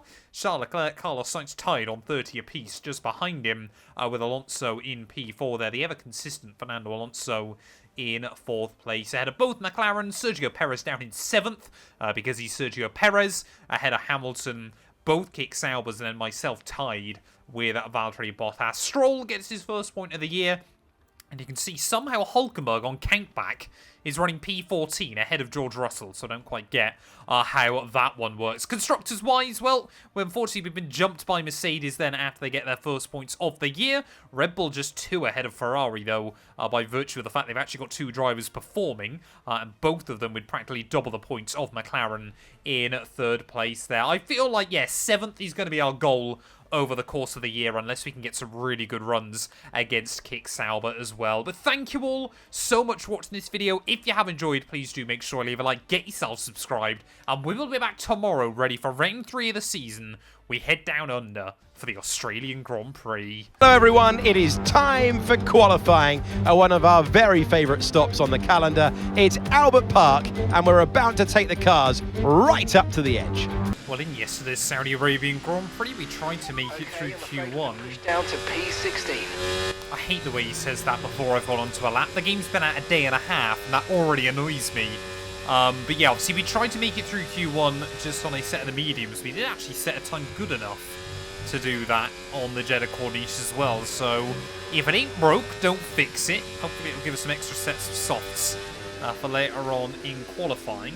But here at Albert Park, though, this has historically been a really, really good track for Haas as well. And they've had some of their best ever results around Australia and Austria, of course. So hopefully this weekend we can try and continue that. These cars, they've got so much high-speed grip. Albert Park feels like a completely different circuit to drive on. Not sure whether the AI is trying to finish a lap or start a lap or what's going on, but at the final corner, not far behind, we are going to set a 1:17.7. That puts us quicker than Alex Albon, up in 7th place. And apparently I can't find the apex of turn 1. Well, George Russell then, the only driver to dip into the 1:16s there at the end of the first qualifying session. We must admit, might have got slightly complacent towards the end of the session. It was actually a lot closer than I have ever expected it to be. But P14 for us, we make it through on that medium compound. I'm not expecting a huge pace difference again between the mediums and the softs, but disappointment for Hulkenberg there, once again on the back row of the grid. Daniel Ricciardo last, ready for his home GP. The other Australian, Oscar Piastri, quicker than Lando Norris by 0.005 of a second. Well, a couple of minor technical gremlins then have disrupted our Q2 running, so we're going to head out. There are about 6 minutes left on the clock, I believe. We should hopefully have enough time to get 2 runs in if we need them. But maybe, just maybe, we can try and sneak through into Q3. It worries me how kind of normal I want to believe Q3 should be for us in this car. Admittedly, we have also been to 3 tracks at the start of the year, which really, really do suit it as well. Do not hit the inside curb through that corner. That is immediately going to upset our rhythm. 5 minutes left then on the clock. Yeah, this first lap on the softs has certainly been a bit scrappy, and I don't think it's going to be one to write home about as we navigate our way through the final corner. Open up that overtake mode out of the final turn as well. It is going to be a 1:18.4. We stay in last place then after the first run. 7/10 slower than we managed on mediums in Q1.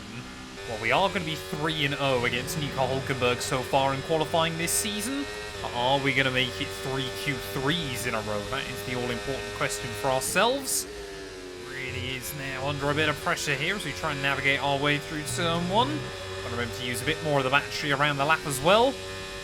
Yeah, I think the first time around we did struggle a little bit with that. Sorry to avoid that apex. Actually get a lot of understeer though by going too far out. A lot of the corners now around obviously Albert Park are very, very cambered on the inside. 10th and a half up though by the end of sector 1.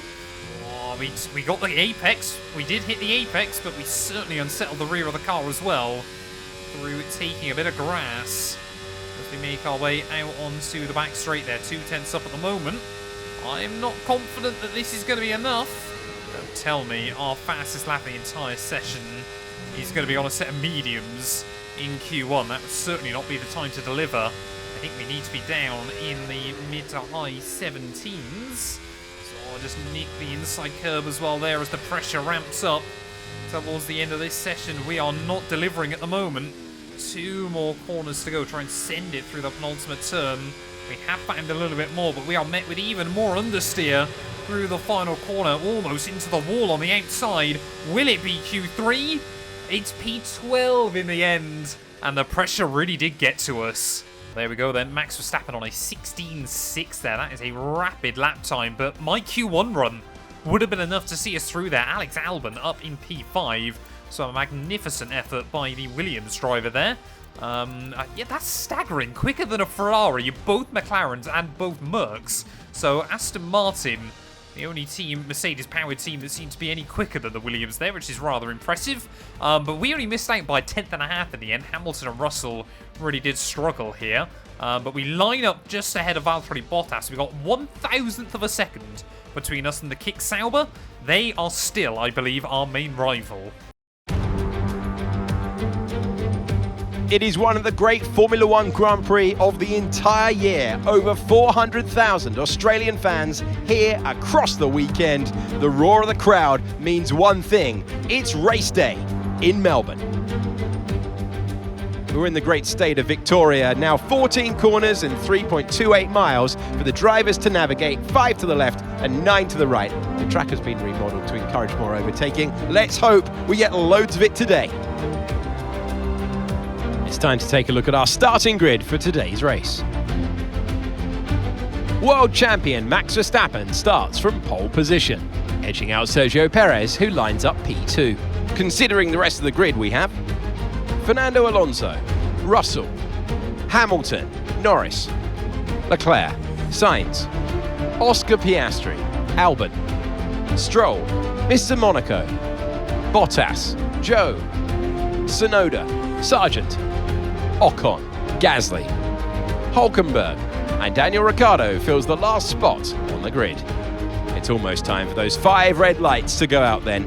Let's see who can prevail today. Welcome to the commentary box. I'm Alex Jakes. Alongside us for this one is Naomi Schiff. Now, those final hours before a race, did you have a routine? Well, every driver certainly has their own way of preparing themselves before a race. But I can tell you that pre-race rituals are a real thing. When I was in go-karting, I used to touch every wheel in a specific sequence before I got into the kart. And then I stepped up to cars and had a specific set of fireproof base layers just for race day. So watch the drivers when they're on the grid. Some may be sitting on the floor and isolating, others may be up to other things that they do. But these little things really help their minds get ready for the race. We're not in the best position to get another points finish, so try and use the first lap to your advantage and make up places. Well, we learned a lot in Jeddah yesterday, just about, how the way the AI interact with each other, how, kind of car strengths and weaknesses as well of this Haas. And, well, I think Australia might end up being a very, very similar story. We saw all of the front runners, their pace ramped up towards the end of the session. But once again, I feel like staying in the slipstream is going to be key. However, top speed this weekend, I think I've set up the car a little bit more in that strength as well. So hopefully that is going to carry through into race day Sunday. They're lining up P12 on the grid. We've got Stroll and Albon just in front. Those Kick Saubers right behind it is 5 red lights.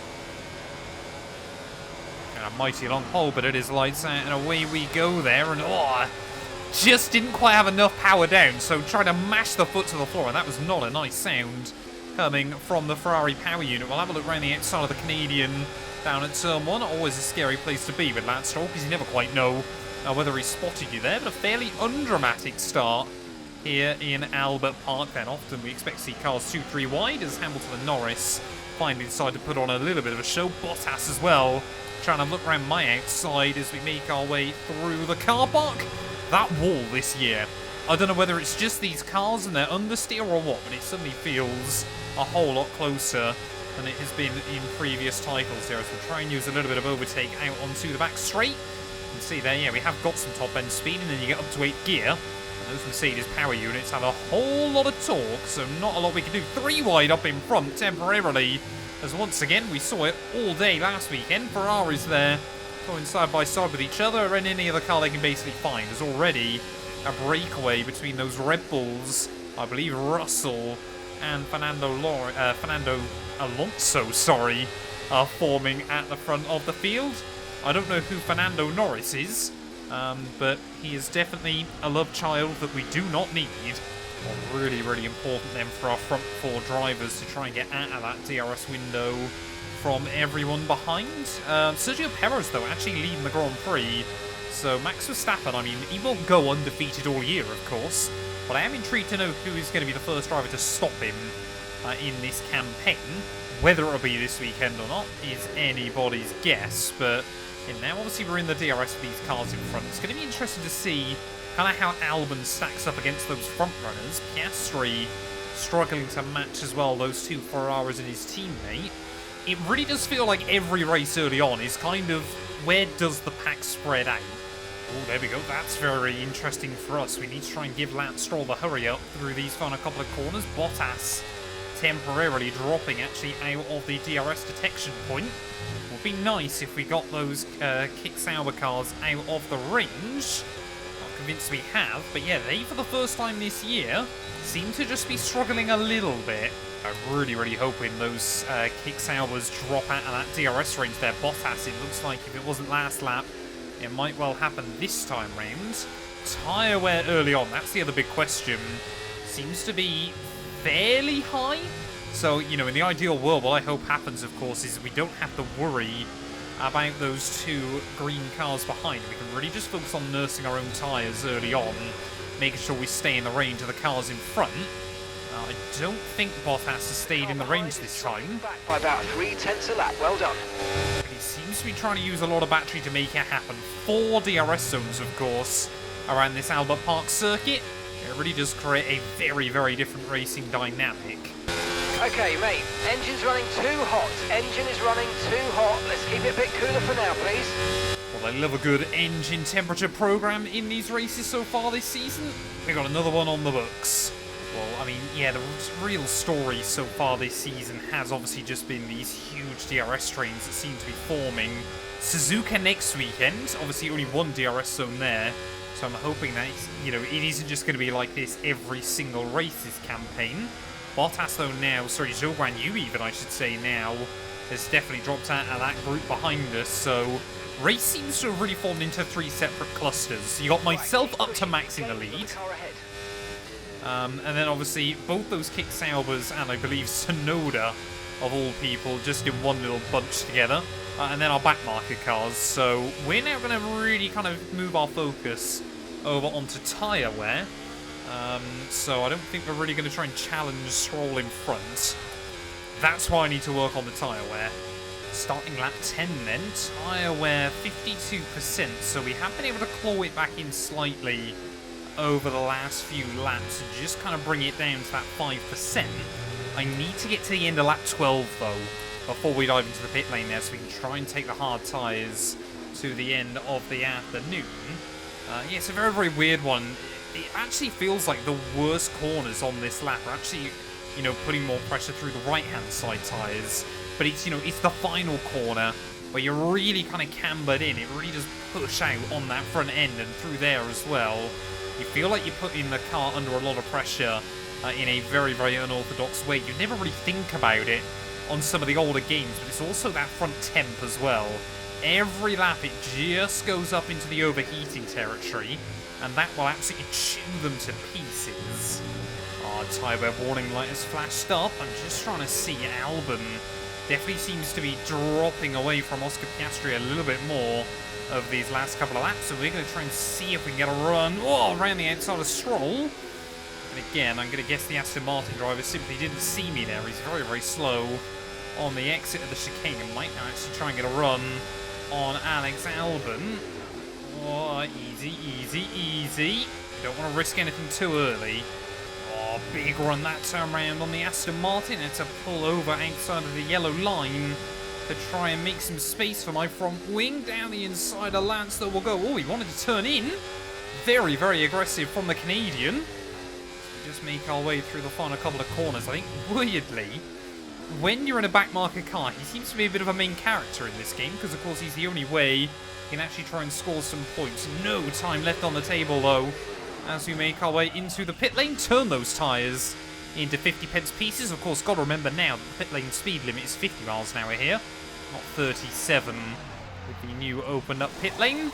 Oh, no there seems to have been problem. a problem Damn it. attaching The right front wheel. We need to try and put that behind us though and finish the race strong.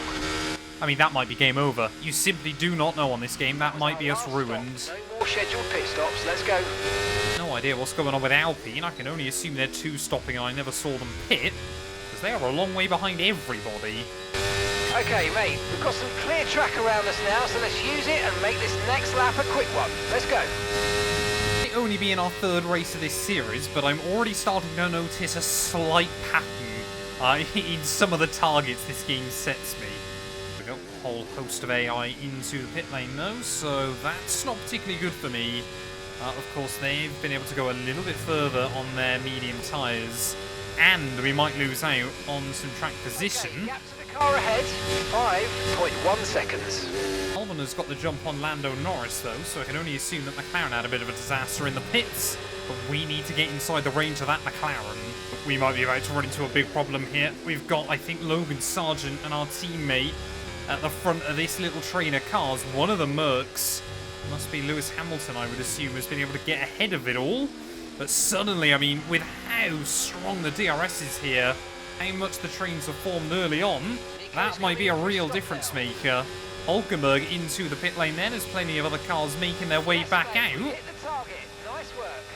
We've achieved our target time as well, but we've actually jumped Oscar Piastri and Lance Stroll here, so Stroll now might be out of the range for good. Looks like our top 2 have been able to break free, but we've not done as badly in all of that as I thought we would. Maybe saved by our teammates somewhat. Surprised absolutely nobody then. The Red Bull that's broke away at the front of the field is Max Verstappen. 10 now. Keep it up. Oh no, what's Piastri trying to do? He thought about a look down the inside of turn 1. We've been very, very confident in our sweeping manoeuvres around the outside of AI so far this season. But yeah, there looks to be more and more squabbling going on up the road.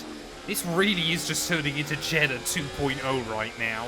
Alex Albon then at the moment, just watching the AI over the last couple of laps, seems to be becoming more and more vulnerable. So we're going to have to try and pull the trigger here and see if we can get a run on both him and Lando Norris. I mean, look at the speed we've got. 208 miles an hour as we go around the outside of not 1 but 2 cars down the back straight. That kind of all came a little bit out of nowhere, but we've been able to get onto the back of Alonso in front.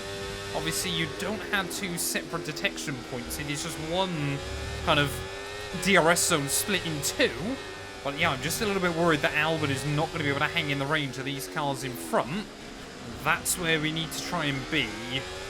I can see Perez and George Russell having an absolute ding-dong up in front. Sergio now is desperately trying to make moves wherever he can, but it might actually leave him more vulnerable to those Ferraris behind. I mean, is it the kind of racing I want every single episode of this series? No. Is it quite good fun still seeing it early on in this game? And is it giving us a chance to fight for more positions than I'd normally be able to get? Absolutely. We aren't going to knock it early on inside F124. It's allowed us to score points already, obviously, in Jeddah, and maybe the same fate will befall us today, as once again we're going to try and see if we can get a big run down this back straight. Not quite close enough that time round to also where I need to be. You can see Albon is terribly dropping back there as Sergio Perez around the outside of George Russell. Are we going to be able to capitalise on the exit and maybe get a run down the inside of Fernando? He's going to go defensive from me.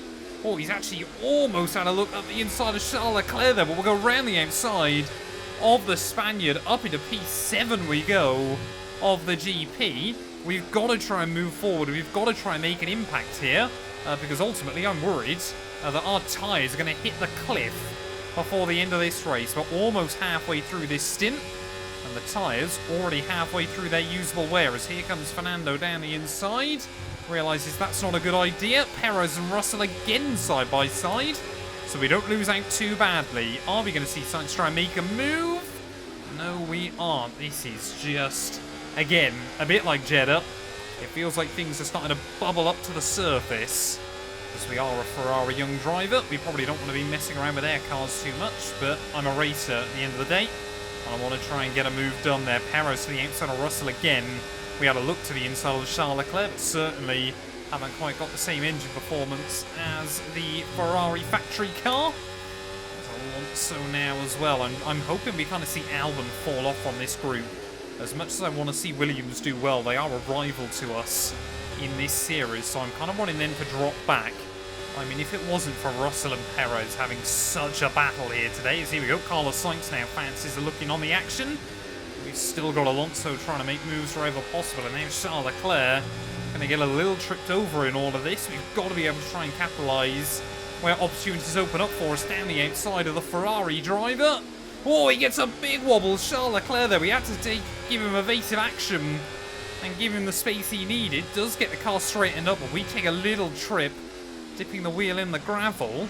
It just never seems to break up this group. No matter what happens, everyone just seems bunched up together. You know what? We had a full charge of battery there. We're going to try and go for it. Can we get a run on Charles Leclerc down this back straight? Gaining on the Ferrari to the outside will go. Oh, he brakes early. Around the outside. Down the end of the middle sector.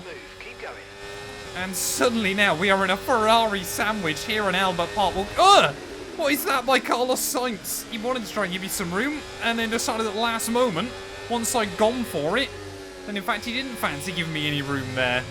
Oh, Sainz this time round. I mean, the AI, they clearly know that the other's going to put them in the wall down the end of the back straight. Perhaps that's what Sainz thought I was going to back out of it last time round, because he was squeezing me towards the wall. But Perez and Russell, shout outs to those two today, because they have absolutely given us an opportunity for a much better result than we ever were going to deserve here. It was Ferrari last time out.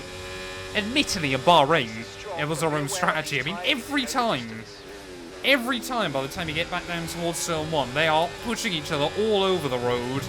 And surely at some point soon, someone else is going to be able to get a look in here. Carlos Sainz! That was almost GG's. Almost GG's. Luckily, we kind of locked up the fronts. Somehow, again, the rear locking on this game, very odd. Because you get so much traction, it kind of straightens itself out again without you having to do a lot. I'll hold up my hands and admit, I absolutely did not deserve to save that. But things are getting ragged. I mean, it goes to show how ridiculously powerful the DRS trains are still on this game. Kick Sauber easily have got a better car than us here, but because we're able to keep up with some of these faster machines, we've just been able to pull away from them, and they have had no chance this afternoon there as Perez ran the outside of Russell again. I've now gone past Carlos Sainz, because at this point of the day, I'm sensing that we might have an opportunity for a podium. 2 laps to go. We've got to try and recharge the pack, pray these two continue to battle, and maybe silverware in just our 3rd ever Grand Prix. As we make our way then through the final couple of corners to start the last lap of the Australian Grand Prix. Let's not forget, in 2023, Nico Hülkenberg should have scored a podium here. Final lap of the race, final lap.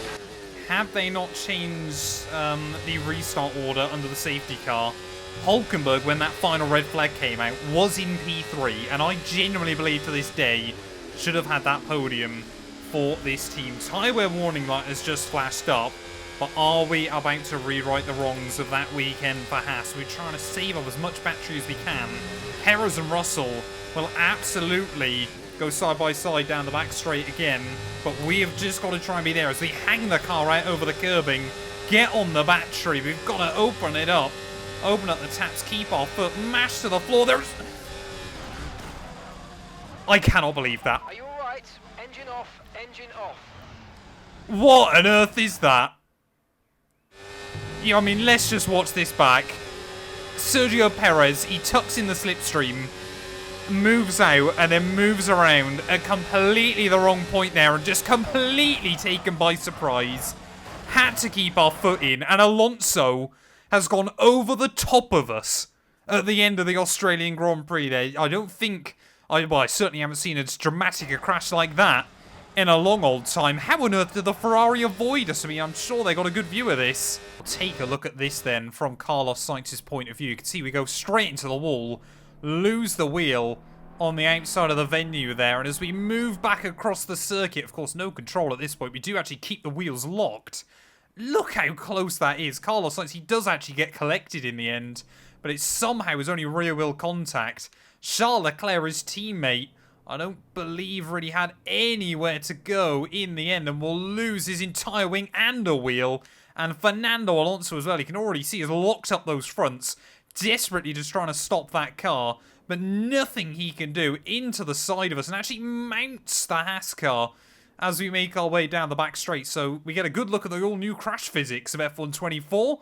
That is absolutely mental. But what an end to the Australian Grand Prix. And after looking like a podium might be possible, we are going to walk away with absolutely nothing. Debris everywhere. Even the Williams has gone in. So maybe in all of this, Kick Sauber are still going to end up with some points.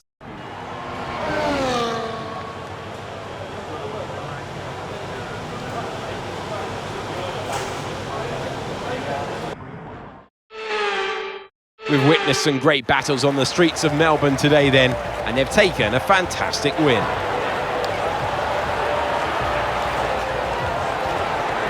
Wow, that's 3 wins in a row. They really are on a roll now and really building great momentum. They're clearly one to look out for.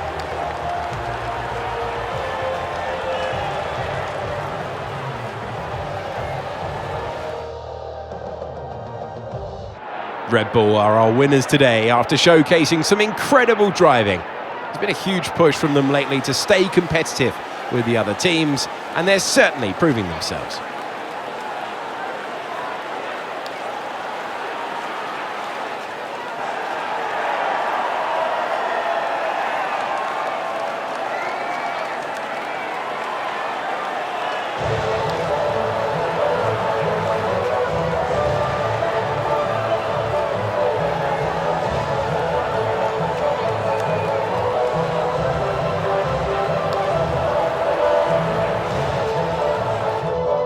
I cannot believe that. I cannot believe that. I genuinely thought going into that final lap we might be able to complete a miracle here down under. But Max Verstappen takes the win ahead of Lewis Hamilton and Sergio Perez there. Red Bull Mercedes at the front of the field. Somehow Carlos Sainz escaped that crash without damage either, beating out both McLaren, Stroll, and both Kick Saubers, of course, our big title rivals, able to pick up the pieces as well and take home some points in the end. Hulkenberg with a season best 12th place there, just behind Yuki Tsunoda, and myself, Alonso, Leclerc and Albon all failing to see the checkered flag. I think, honestly, the bit that stings most, the fact that we didn't even get our fastest lap bonus point, but an absolute airplane crash at the end of the Australian Grand Prix there. It's been a while since I've seen a Formula 1 car go on top of another one, but Fernando Alonso managed it this weekend. Taking a look at the Drivers' Championship, well, with that result, Carlos Sainz now second in the championship,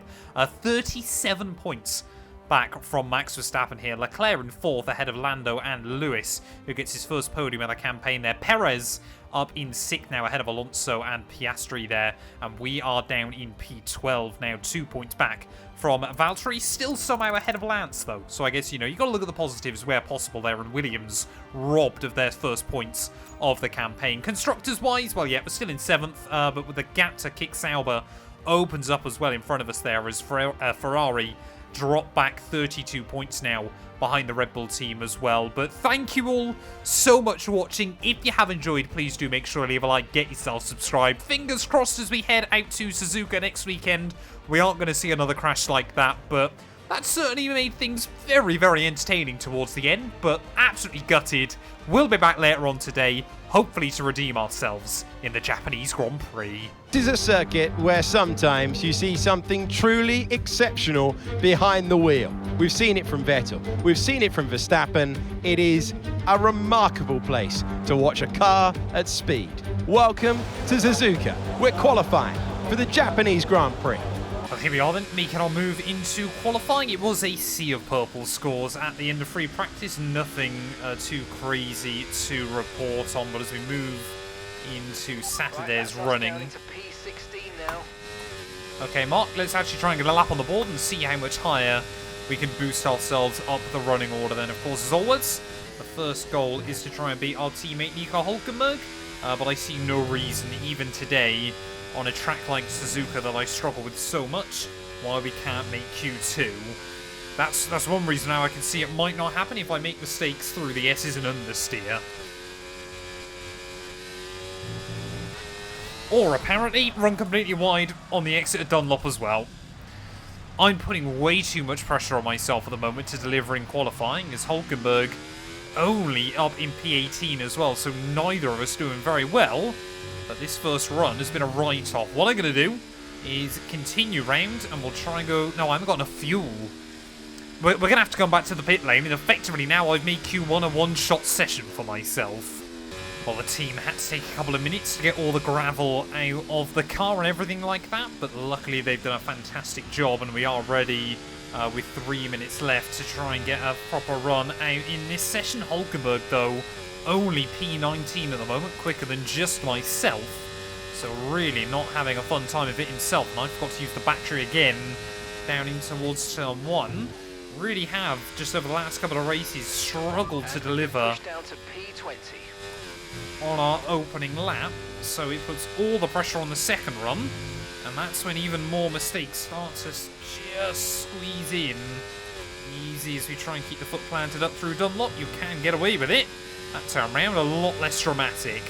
In towards the first Degner, literally just absolutely full throttle. It's ridiculous, the amount of grip you have on this game. Minutes left in this session, and we're in the drop zone. We need a quick lap, or that's qualifying over for us. It's the fact that it's not even like a hang-on in full throttle, it's easy full throttle. In a Haas, in Season 1 of Career Mode, the amount of grip on this game honestly boggles the mind. And nobody can convince me it is particularly accurate at the moment as we try and make our way through Spoon Corner. Though we've done pretty well there to try and get on the throttle on the exit. But like I said, I've really got no idea as to what the pace is going to be like here over the split point. We're half a second up on Esteban Ocon, but this final sector has often actually been somewhere where we've struggled so far during this session there as we try and attack the curves. You can see you get any amount of oversteer if you nudge those curbs, but out of the final corner up towards the line, will it be enough to see it into Q2? P13 for now, but everyone else is on their final run. Go at the end of Q1. It got a little bit dramatic towards the end there, but we do make it through in P13. Once again, Hulkenberg bottom of the board. I mean, he's a good couple of tenths away from anybody, but he's reliably 6 or 7 tenths off myself. Again, Q2, the AI can be a little bit weird apparently, so we'll wait and see what we can do. To be honest, yeah, I'm happy that we've even been able to keep our Q2 streak alive this weekend. I really thought after that first run up through Dunlop we were going to struggle to get anywhere by the end of this session, but we are 4-0 now against Nico Hulkenberg in qualifying, but we're going to need a 1 minute 28 if we want to see ourselves through into Q3, and I think no matter how well we get this lap hooked up, this Haas simply is not capable of that little bit of front locking down at turn 1. Try and carry the speed on the exit though. These S's, I mean, completely unrealistic, but you do feel like the amount of grip keeping the car planted to the road is phenomenal. It feels like a 2021 car, but I've got no battery either. We are just messing this up royally as we take a bit too much curb through there. That's going to push the front end out on the exit. We just got to drain the battery.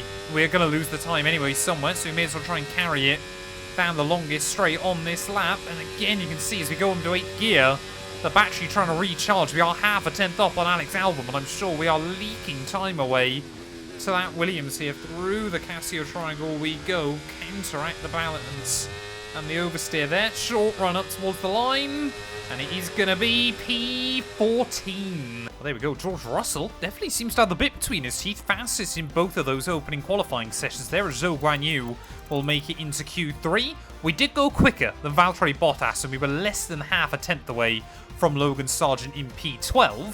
But again, that divide between the top 10 and everyone else seems to be quite big here. But if we can try and get a bit of a good race under our belt, maybe an unorthodox strategy, we aren't going to give up. Welcome along then to the magnificent Suzuka International Circuit, a stone's throw away from Issei Bay in the beautiful Japanese countryside. What surprises lie in wait for us today in the Japanese Grand Prix?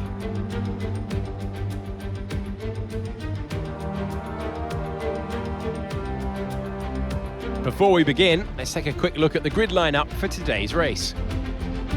World champion Max Verstappen starts from pole position, and it's Lewis Hamilton alongside.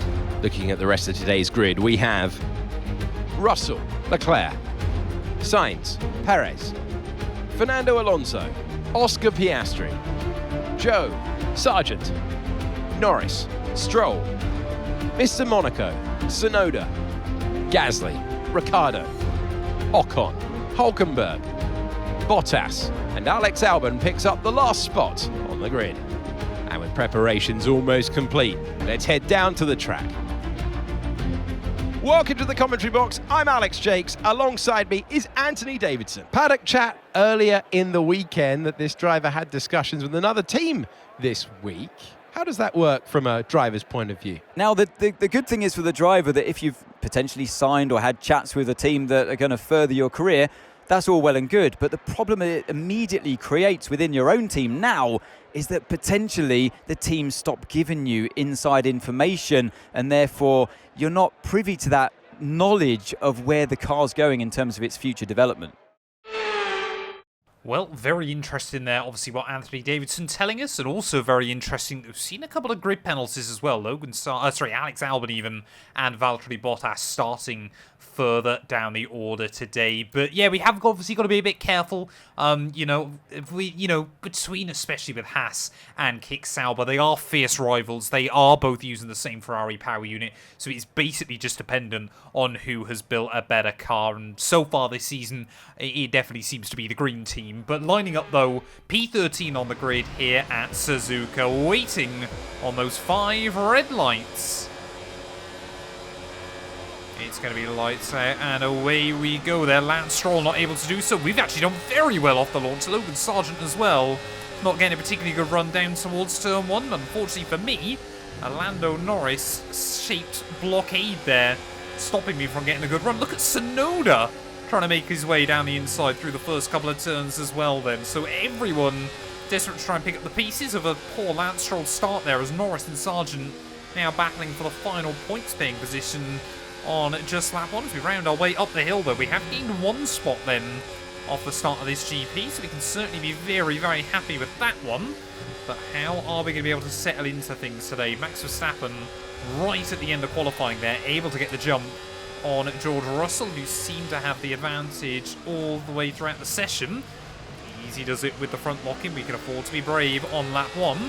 We don't know how much we're going to try and manage the tyre today there as we get past Logan Sargent in that Williams. I mean, every race so far this season, with the exception of Bahrain, has been all about the slipstream and staying in the DRS strain of the group of cars in front of you. And I'm not expecting today to be any different either, so we'll try and hang with Lando Norris as best as we can. Suzuka, though, of course, with only the single DRS zone here, as here comes Sargent back down our inside into 130. No idea how much room he'll give me. Luckily, he does spot me there still on the outside. But yeah, with Suzuka obviously having the DRS right at the end of the lap, it basically just got to try and do 2 laps. So hopefully we're going to see the field get a little bit more spread out. We can use DRS when you're within 1 second of the car ahead and in the DRS zone. And I also appreciate that we were very, very lucky that Sargent finally decided to back out of that in the final corner, because we could have been tipped straight across his nose. This is the other thing I've noticed almost immediately. We're definitely running a bit higher downforce than the AI, and unfortunately for us, we are going to drop out of that range of Lando Norris by the time the DRS has been activated here. Might just be able to stay a little bit closer to him, but we've already got the gap to Sargent behind. A lot will happen, but I would be staggered if we end up racing ourselves completely into no man's land today. I think the big one on my radar, though, is Zhou Guanyu, who's trying to stick with Perez. That kicks Sauber inside this game, considering they haven't scored a single point IRL, is ridiculous. Well, moving on to just lap 5 then. That thing I said about maybe racing into no man's land already appears to be happening here. Sargent and Tsunoda behind me are still battling it out, and although I'm a fan of the all-new kind of tyre wear rate changes and things like that inside this game, I am worried almost immediately that we are now basically just focused on what we need to do to nurse the tyres here. I thought Zhou Guanyu had dropped back off the tail of Sergio Perez. Right, we've got some clear track in front of us, so let's make best use of it and make the next lap a quick one. You got this. Okay, let's try and make sure that we beat that lap time. I guess that is one of the good things if you're set up for a lonely race, is just trying to do that. But I guess at least on the positive side of things, tyre wear seems actually pretty evenly spread between the left side and the right side here. But I guess you'd hope so on a figure-of-8 circuit. Made that look easy. Nice work. That's why I love working with you. Smashed it. Well, there we go. We might be in for a lonely afternoon, but I always know Mark Priestley is thinking about me as well. They're back in the garage. He might also see me a lot sooner than I intended if I go and drop it. There we go. That's something I had forgot, to be fair, early on in this race. Stroll and Bottas, of course, have to try and make their way through from a bit further down, as that is not the line through Spoon. Again, the weird kind of levels of grip on this game can occasionally make things a bit unpredictable.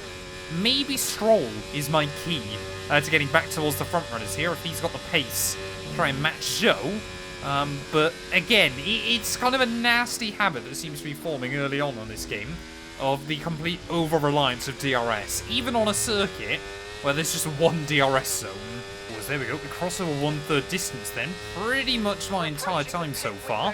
You're going to be on hards next time. Gap to your teammate behind, 8.9 seconds. Mark lets me get a word in edgeways then. Pretty much, yeah, my entire time over the last few laps has just been monitoring Zhou Guanyu's progress on the mini-map, as tyre warning light has just flashed up. Really don't want to have to box any earlier than we need to here. But maybe now, Zhou, now he's lost the DRS, is going to be a bit slower and come under more pressure from Lando Norris. Stroll is taking time out of me still, but not rather rapidly. This is kind of, yeah, like F124. We've kind of seen the best it can deliver, and now immediately we're getting the worst. It also says absolutely everything you need to know about the pace in this car at the moment and how OP that DRS is. First lap that Zhou Guanyu hasn't got DRS off the cars in front. I go quicker than him. He seems to be battling with Lando down in towards turn 1, so I'm hoping either Lando can't find a way past him and they keep slowing each other up, or Lando finds a way past him and immediately pulls away. Otherwise, it'll basically just be then Lando dragging him along in the DRS instead. For the first time since about lap 2, we might actually see another car here as Stroll wants to have a look down the inside at turn 1. I'm not going to allow it to happen without a fight. I really actually think we're quicker than Lance through these S's there, and he's just about going to back out of it in the end. It must also be noted, though, he's definitely got the pace over Zhou Guanyu, so once we've gone through the pit window here, it's probably going to be in my best interest to let Lance Stroll by. Tyres are running hot, mate. Tyres are running hot. Please keep the temps down if you can. Okay, well, we're going to be diving in very soon anyway, Mark. End of this lap, in fact. But it's, yeah, probably going to be in our best interest to let Lance Stroll by and basically just drag me along. That is a awful lock-up down at the hairpin. That seems to be the one corner I'm struggling with today. Right, let's have you in at the end of this lap, please. Just as we're trying to confirm to the team, Lance Stroll tries to have a look down the inside and 1/3 TR. Doesn't feel anywhere near as much of a challenge as it once did, does it, in these modern Formula 1 cars? So much grip. Keep an eye on your distance to the speed limit line as you approach and make sure you don't speed. Okay, forget the targets for now. We've got to focus on the pit stop. Oh, okay. That's quite interesting then. So, of course, obviously, if you dive into the pit lane, your challenges can actually be changed. But Stroll will continue on then for at least one more lap. Obviously, luckily, being in the Haas. Perfect job on the turn in there, mate. Looks like a nice stop time. We're happy with that one. We're right down the end of the pit lane, so that allows us not to worry that we're going to get undercut by the AI actually in the pit lane. But yeah, we got Norris 8 seconds up the road and some very cold tyres to boot. Nico Hulkenberg into the pit lane then, but I just don't want to get jumped by Stroll, which we haven't. Far more interestingly, though, Zhou Guanyu has been absolutely hung out to dry. So he's now going to be left to his own devices here with seemingly no chance back up towards that top group. They've now been really spread out by some of the slower traffic getting in the way again. So now Stroll and I can work together to maybe get a sniff at the final point. Okay, mate, we need to save up some ERS, so let's focus on charging it up, please. Okay, that's another very interesting one then. So, got to try and save a load on the battery. We get to see kind of how it's working throughout a stint as well. I mean, that should be fairly simple, just one go, get it up to that required percentage, but I'm trying to monitor the gaps as well between Stroll and Zhou here, working out whether it is in our best interest to let the Aston Martin by. I believe he might be able to get us closer, but it does feel very odd trying to utilise Lance Stroll as an ally for a change. Here we go then. This is a very, very weird feeling, but welcome to F1 2024. Down the inside will go Lance Stroll on the run towards turn 1. And now, sir, I want to see you drag us to Zhou Guanyu. Okay, we've lost a position, that's us down a place. Okay, so we're leading our teammate by 16.0 seconds. Got 12 laps to cut down a 7-second margin. And then somehow I need to try and find a way back past the pair of them. So we're going to sit behind him, we're going to keep using that DRS. And we're also going to manage the tyres. Cross 2/3 distance then, this plan is actually working very, very well for us at the moment. The gap to Zhou now under 6 seconds, but it's going to be mighty close between Lance and him by the end of this race. By the way I've worked it out, they're pretty much only going to get kind of on top of each other with 1 lap to go from this afternoon's running. We are desperately trying to hang on to the Aston Martin as well. I'm actually using a bit more battery than I've ever intended to there. I was running a little bit wide through the Degners. But yeah, this is kind of like the new all-strategy warfare that you have to use inside the F1 game this year.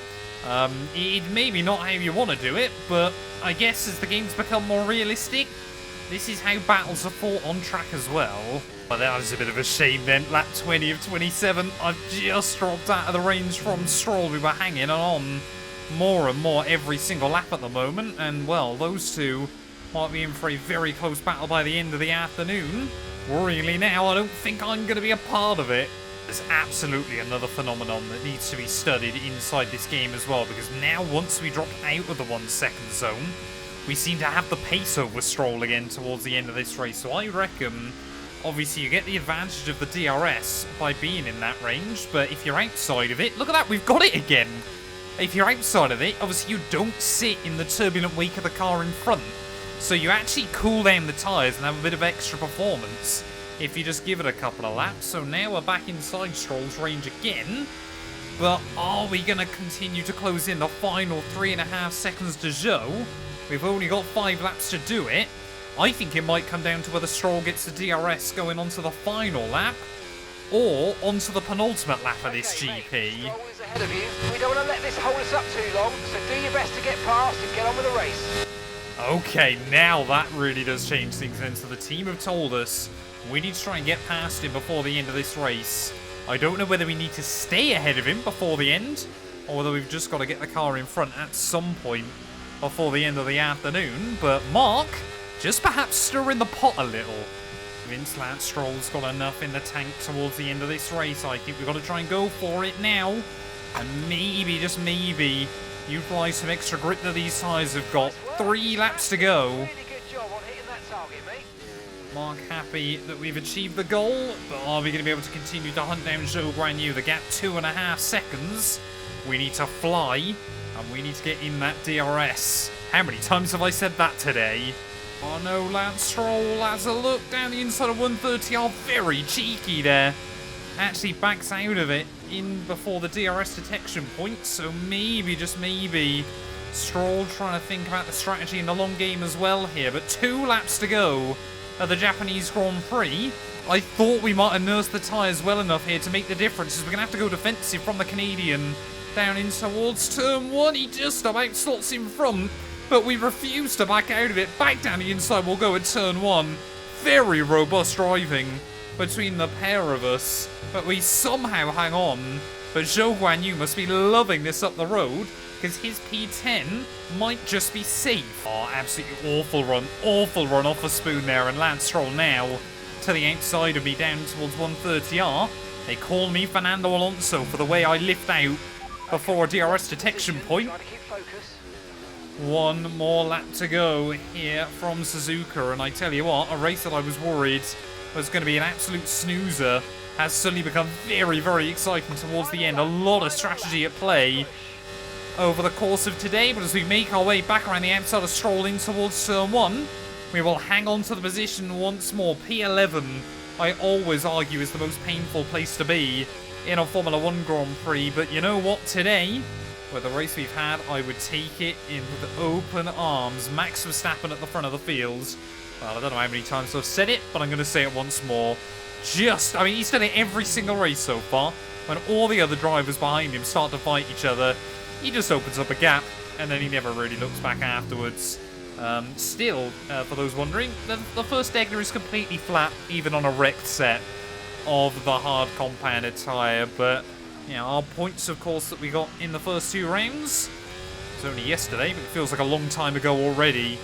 As we make our way around the final corners here at Suzuka, need to try and return to that top 10 next time out in Shanghai during our first sprint weekend of F1 24 there. But Max Verstappen, he is going to win the Japanese Grand Prix. That is not the way you exit at Spoon Corner here, but we're just going to try and drain the battery as we make our way in towards the final corner. We've had a good battle with Lance Stroll pretty much throughout the entire second stint of this GP. Zhou Guanyu will just about hang on for P10 as well there, so Kick Sauber scoring even more points. P11 for me, it hurts, but we learnt a lot. They've done it then. Here at Suzuka, a brilliant win on the beloved figure-of-8 circuit.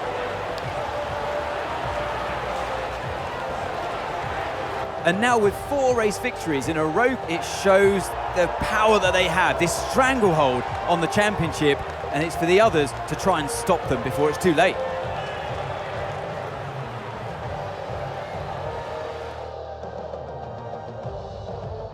The drivers are en route to the podium as we speak. What a fantastic win for the Red Bull team.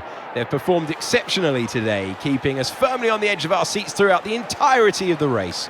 Congratulations to everyone at the team.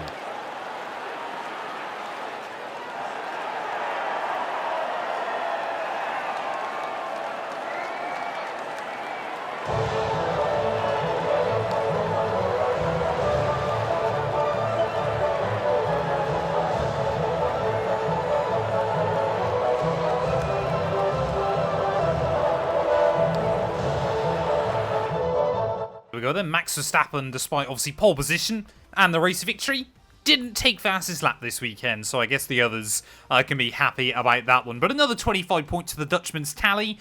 He really is just collecting race victories this year, just like he did IRL in 2023. There, Hamilton P2 in the end, ahead of Sainz and George Russell there, with Alonso beating out Charles Leclerc, Oscar Piastri, and Sergio Perez again, somehow at the bottom of the top 10 there. Norris and Zhou Guanyu picking up the final points as well, come the end of a difficult weekend. And, well, once again, Hulkenberg somehow, I don't quite get how he's delivering so little in the second Haas car, but I guess it makes my stock continue to rise in the world of Formula 1 there. Taking a look at the Drivers' Championship, well, Verstappen, unfortunately, he doesn't quite have twice the points of Carlos Sainz anymore, but he does still over third place Lewis Hamilton. Charles Leclerc in fourth ahead of Alonso, and Perez still down in seventh place. Zhou Guanyu, though, again, I want to try and keep up with those kick Saubers over the course of the year, and hopefully try to beat Lance Stroll as well in that Aston Martin. But we will have to take the points we've had so far, and hopefully we can convert some more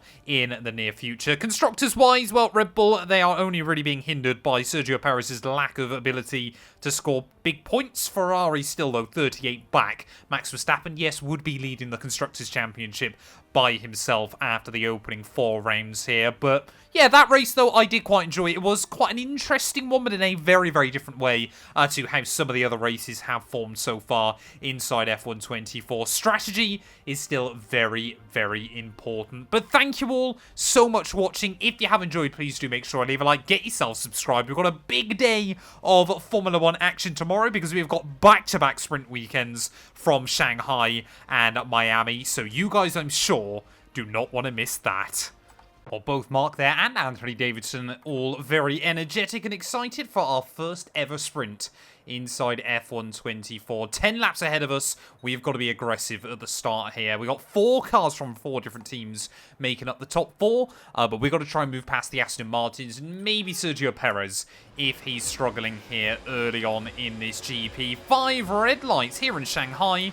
And it's not a long hold at all there. And Alonso, the wily old fox, has been caught out having to dip wheels on the grass to get around the Spaniard as we make our way in towards turn 1. That was certainly scary as I go 3 wide with the AI in towards that first corner. Luckily, we do find a little bit of grip in the end there, and even have a look round the outside of his Aston Martin teammate. And like I said at the start, we need to try and move past those Aston Martins if we want any chance of scoring points here.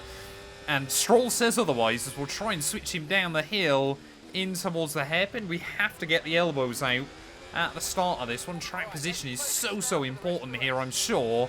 As Verstappen still leading the way then up the hill, you can see Russell and Norris, the old sparring partners in Formula 2 all those years ago, side by side. And oh, Russell, not afraid to make it very clear to his good friend there that he is taking command of that 7th position there. Drama at the start here in Shanghai.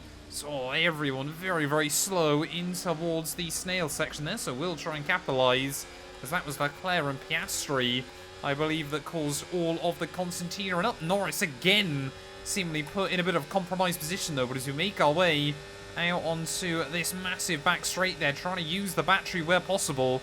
And Lando Norris just with slightly more top-end speed than myself here. We've still got the Aston Martins looking for it. Oh, around the outside of Lando, who makes even more contact with the Mercedes driver. And Charles Leclerc, I think, now has finally completed the move. And how many times have I said this so far in this game? Drama behind Max Verstappen. He has gone. Use DRS when you're within 1 second of the car ahead and in the DRS zone. Well, it will be interesting to see where the DRS trains form today. I'm hoping we can get ourselves into one. Maybe between Russell and Sainz would be ideal. Oh, we went so aggressive on lap 1 that already just having to manage the battery a little bit here. Luckily, Lance Stroll doesn't seem to have much, if any, more top-end speed than us. Ferrari power unit working well in the back of this Haas car. So we've got to try and defend from him as best as we can. Like I said, you know, really just see kind of what forms in front. Charles Leclerc, though, he is looking racy here. A second quicker than Max Verstappen. I got no idea what that was. Load of carbon fibre kicked up down towards turn 1. Maybe someone's picked up damage. Maybe it's just a weird graphical bug. Well, Charles Leclerc then really does mean business here as we get to half distance in Shanghai. Taking the lead off of Max Verstappen. It might actually be trying to break out of the DRS range. No idea what that line was by myself down at the first turn. But again, it's just another race for us of just trying to hang in the DRS early on. Trying to see what sort of happens between the AI. I don't think we're going to see any kind of breakaways in that train either. Sainz and Russell both definitely look vulnerable. But we just can't really recharge the battery pack here either. Definitely one of the worst circuits for ERS management. Well, there's definitely a couple of places around this lap where we can try and challenge Lando here, but only when we really get it nailed. I'm starting to wonder whether our best course of action, if I get a look in, is basically just try and get him away from those cars in front. You know, try and break that DRS train off so he's really left with nothing to defend himself. The only thing I'm worried about, yeah, is the AI straight line speed here. Absolutely phenomenal.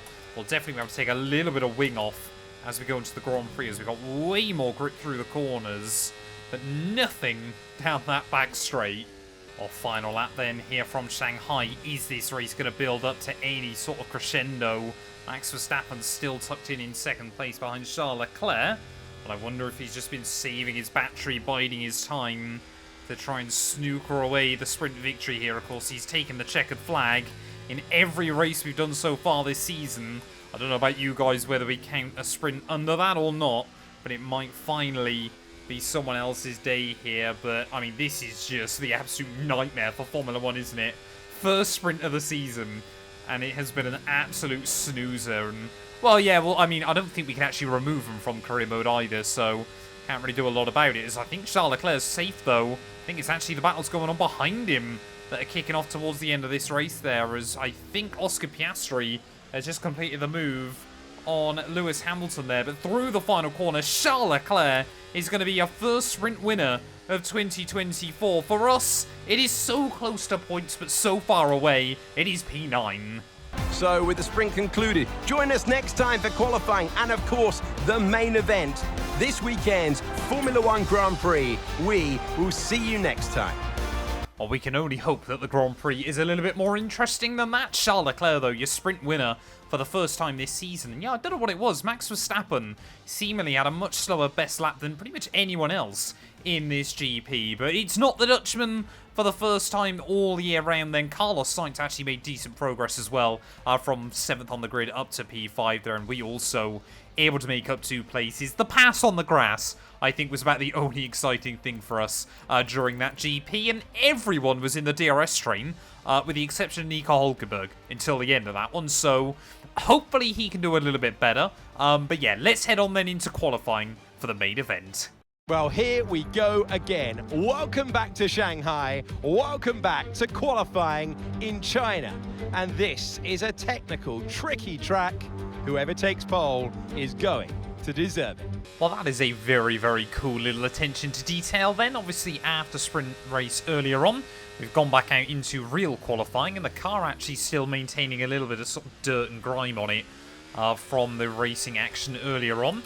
I mean, if I was a Formula 1 team, I would surely be trying to get rid of as much of that as I can. You know, all those little bits of weight surely add up together to make a little bit of a difference over the course of the laps here. But of course, now we've kind of already got a benchmark in our eye about sort of what position we want to be aiming for on the grid. I have lowered the wing angle though, so whether that's going to help or hinder us in qualifying, it's kind of pretty much entirely focused on what we can do for the race. Well, I've saved a lot of my battery then, trying out some different tactics here as we make our way out into the back straight. So we're going to try and use loads of it. Really pick up a lot of speed there down in towards the final corner. 204 miles an hour. We nudged through them, but it's not enough against the Ferrari car. Is that Charles Leclerc? Is it Carlos Sainz? It is Leclerc, so our winner from the sprint earlier on is actually going to use me for some slipstream around the lap there. We get hit with a wash of understeer through the final corner. Not an ideal way to end the lap, and the time showcases that. 6/10 slower than Hülkenberg. Well, nice to see Hülkenberg able to shift himself at a last place for the first time so far this season, but we'll see how many other drivers can improve by the end of qualifying. Obviously, I'm hoping Leclerc, I mean, he did definitely cost us a bit of time towards the end of the lap, but hopefully we can try and hook it up a little bit more. We need a good 7/8 tenths though here. It's not a small margin. Well, I've got to hope that Williams of Logan Sargent comes in handy towards the end of the lap. I'm going to struggle. It's Yuki Tsunoda in the V-Carb car, but we are not finding anything at the moment. Esteban Ocon, P16, is about 7 tenths up on me as we make our way out onto the back straight. All of the time surely is going to be found at the end of the lap, as we'll try and get as much slipstream as we can off of Yuki, pulling to the outside of the V-Carb. As what's he doing? He's trying to dive bomb me down at that final corner. Very odd little attempt there. I mean, surely that would be a penalty IRL. And we're in the drop zone. We need a quick lap, or that's qualifying over for us. At the final corner, up towards the line. It's only good enough for P17, and both laps we got impeded by AI drivers, and we are out in Q1 for the first time ever. Well, Charles Leclerc fastest at the end of that session by just 9 thousandths of a second over Max Verstappen, so maybe there is a fight between those two as we head into the rest of the weekend there. But Tsunoda, what he did then at the end of that session meant he made it into Q2, so not sure how I feel about that one ethically. But yeah, we're going to have to start then from P17 on the grid. Like I said, nice to see Hülkenberg delivering a little bit more, but will he carry that momentum into the GP? The Chinese Grand Prix then is upon us once again. A race that saw Michael Schumacher claim his final Formula 1 victory in 2006, as well as Red Bull's first with Sebastian Vettel in 2009. There's no doubt plenty more drama to come here in Shanghai. We start a lap here at Shanghai with the long, difficult right-handers of turns 1 and 2, the first of 16 corners that make up this 3.3-mile circuit. The incredibly long back straight provides the best passing opportunity of the lap, with speeds in excess of 200 miles per hour before we head into the braking zone for turn 14. It's time to see how our drivers are stacking up after yesterday's exciting qualifying session. Max Verstappen put in a fantastic lap yesterday, and he'll start from pole position. And Lando Norris lines up alongside. Moving on to the rest of the grid, we have Sainz, Leclerc, Perez, Russell, Oscar Piastri, Hamilton, Fernando Alonso, Stroll, Albon, Zhou, Bottas, Gasly, Tsunoda, Mr. Monaco, Hülkenberg, Sargent, Ricciardo, and Esteban Ocon lines up at the back of the grid. And with preparations almost complete, let's head down to the track. Welcome to the commentary box. I'm Alex Jakes. Delighted to say joining us for this intriguing race is Anthony Davidson. Things seem comfortable, they seem stable right now. That's a positive, but do they need to be pushed to the next level? Well, that's the thing, you know, as a driver, it's easy to feel like you're the individual, it's all about you, and, you know, you want to further your career the best you can, but you have to have the team hat on as well and play the team game, work with your teammate as best you can. It's not an easy balance to figure out. We were so close to earning some points last time out. Let's see if we can get some here. Mark, then that's actually pretty good this year. Seems that the radio messages are a little more dynamic. And obviously, yeah, maybe Anthony Davidson worried. I mean, it's kind of the first time we've seen Hulkenberg on track all year. So I'm praying that we don't have a collision down towards turn 1. We're going to go with an aggressive overcut strategy today. Obviously, we saw in the sprint and in basically every other race we've done so far that the AI really do clump together. So I'm hoping if we can hang with some cars on the hard tyres, and maybe we can switch them later on in the GP when we make the move over to mediums then. But we're waiting on those 5 red lights here for the Chinese Grand Prix. It's a mighty long haul, but it is lights out, and away we go. They're actually doing very, very well on the traction. Yuki Tsunoda pulls alongside his former teammate in Pierre Gasly as we make our way down in towards turn 1, and let's just kind of see what we can do there. Oh, I saw one of the Mercs moving around a little bit, so I wanted to have a look at the inside of Pierre. Can still see Yuki though around his outside, so we're going to try and make it 3 wide through the first couple of corners. Gasly decides he doesn't want anything to do with that one, so Yuki and I there will make the moves happen. And up into P15 then. Let's try and send it on the V-carb. A little bit careful there. Do not want to go into the back of Valtteri Bottas's diffuser. Of course, could be my teammate in the near future if we decide to make that move over to Kickstake Sauber, whatever we're calling them. But as we make our way then through the S's, lap 1, we've made up a couple of places once again. Looks like we got quite an even split between medium and hard runners. There is the Merc still side by side.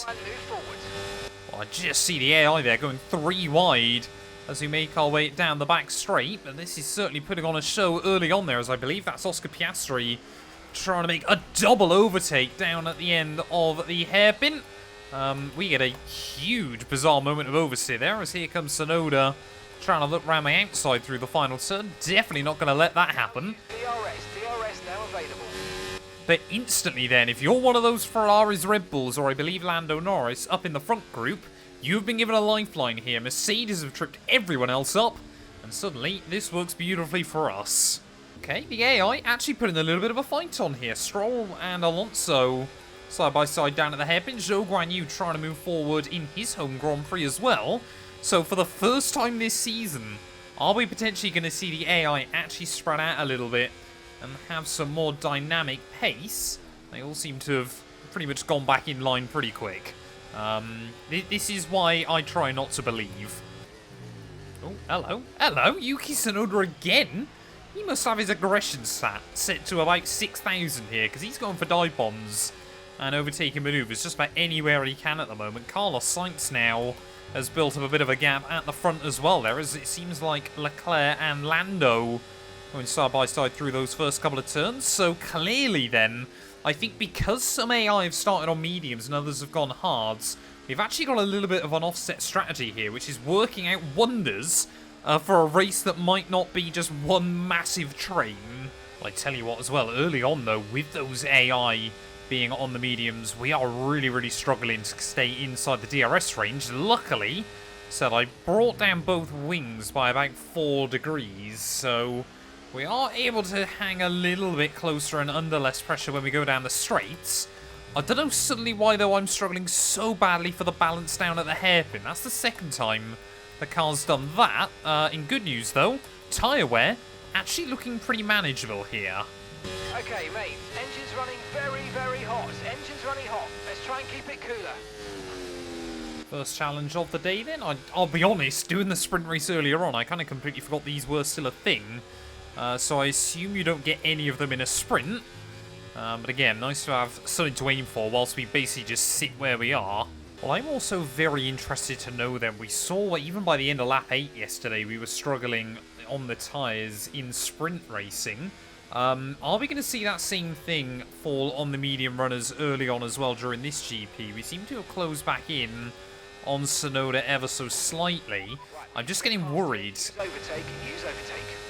Yeah, you can see Mark already now telling me we need to get on with it. I'm just getting a little bit worried monitoring some of the gaps. Bottas and Zhou, for example, perhaps struggling to keep up with the cars in front of them. Oh, Yuki as well. He's not too far away from Bottas at the moment, but he's definitely struggling more than I would like to see. Can we get a run on him as we make our way down this back straight? We can try and be brave on the brakes. Oh, a little bit of front lock in there as we go for a very aggressive dive bomb on Yuki Tsunoda. Keep going. Team happy with it, so I guess we'll take it there, and careful that we are still in the range of Bottas in front for the first time this weekend, not on lap 1. Really good job on hitting that target, mate. We can actually start making some overtakes here.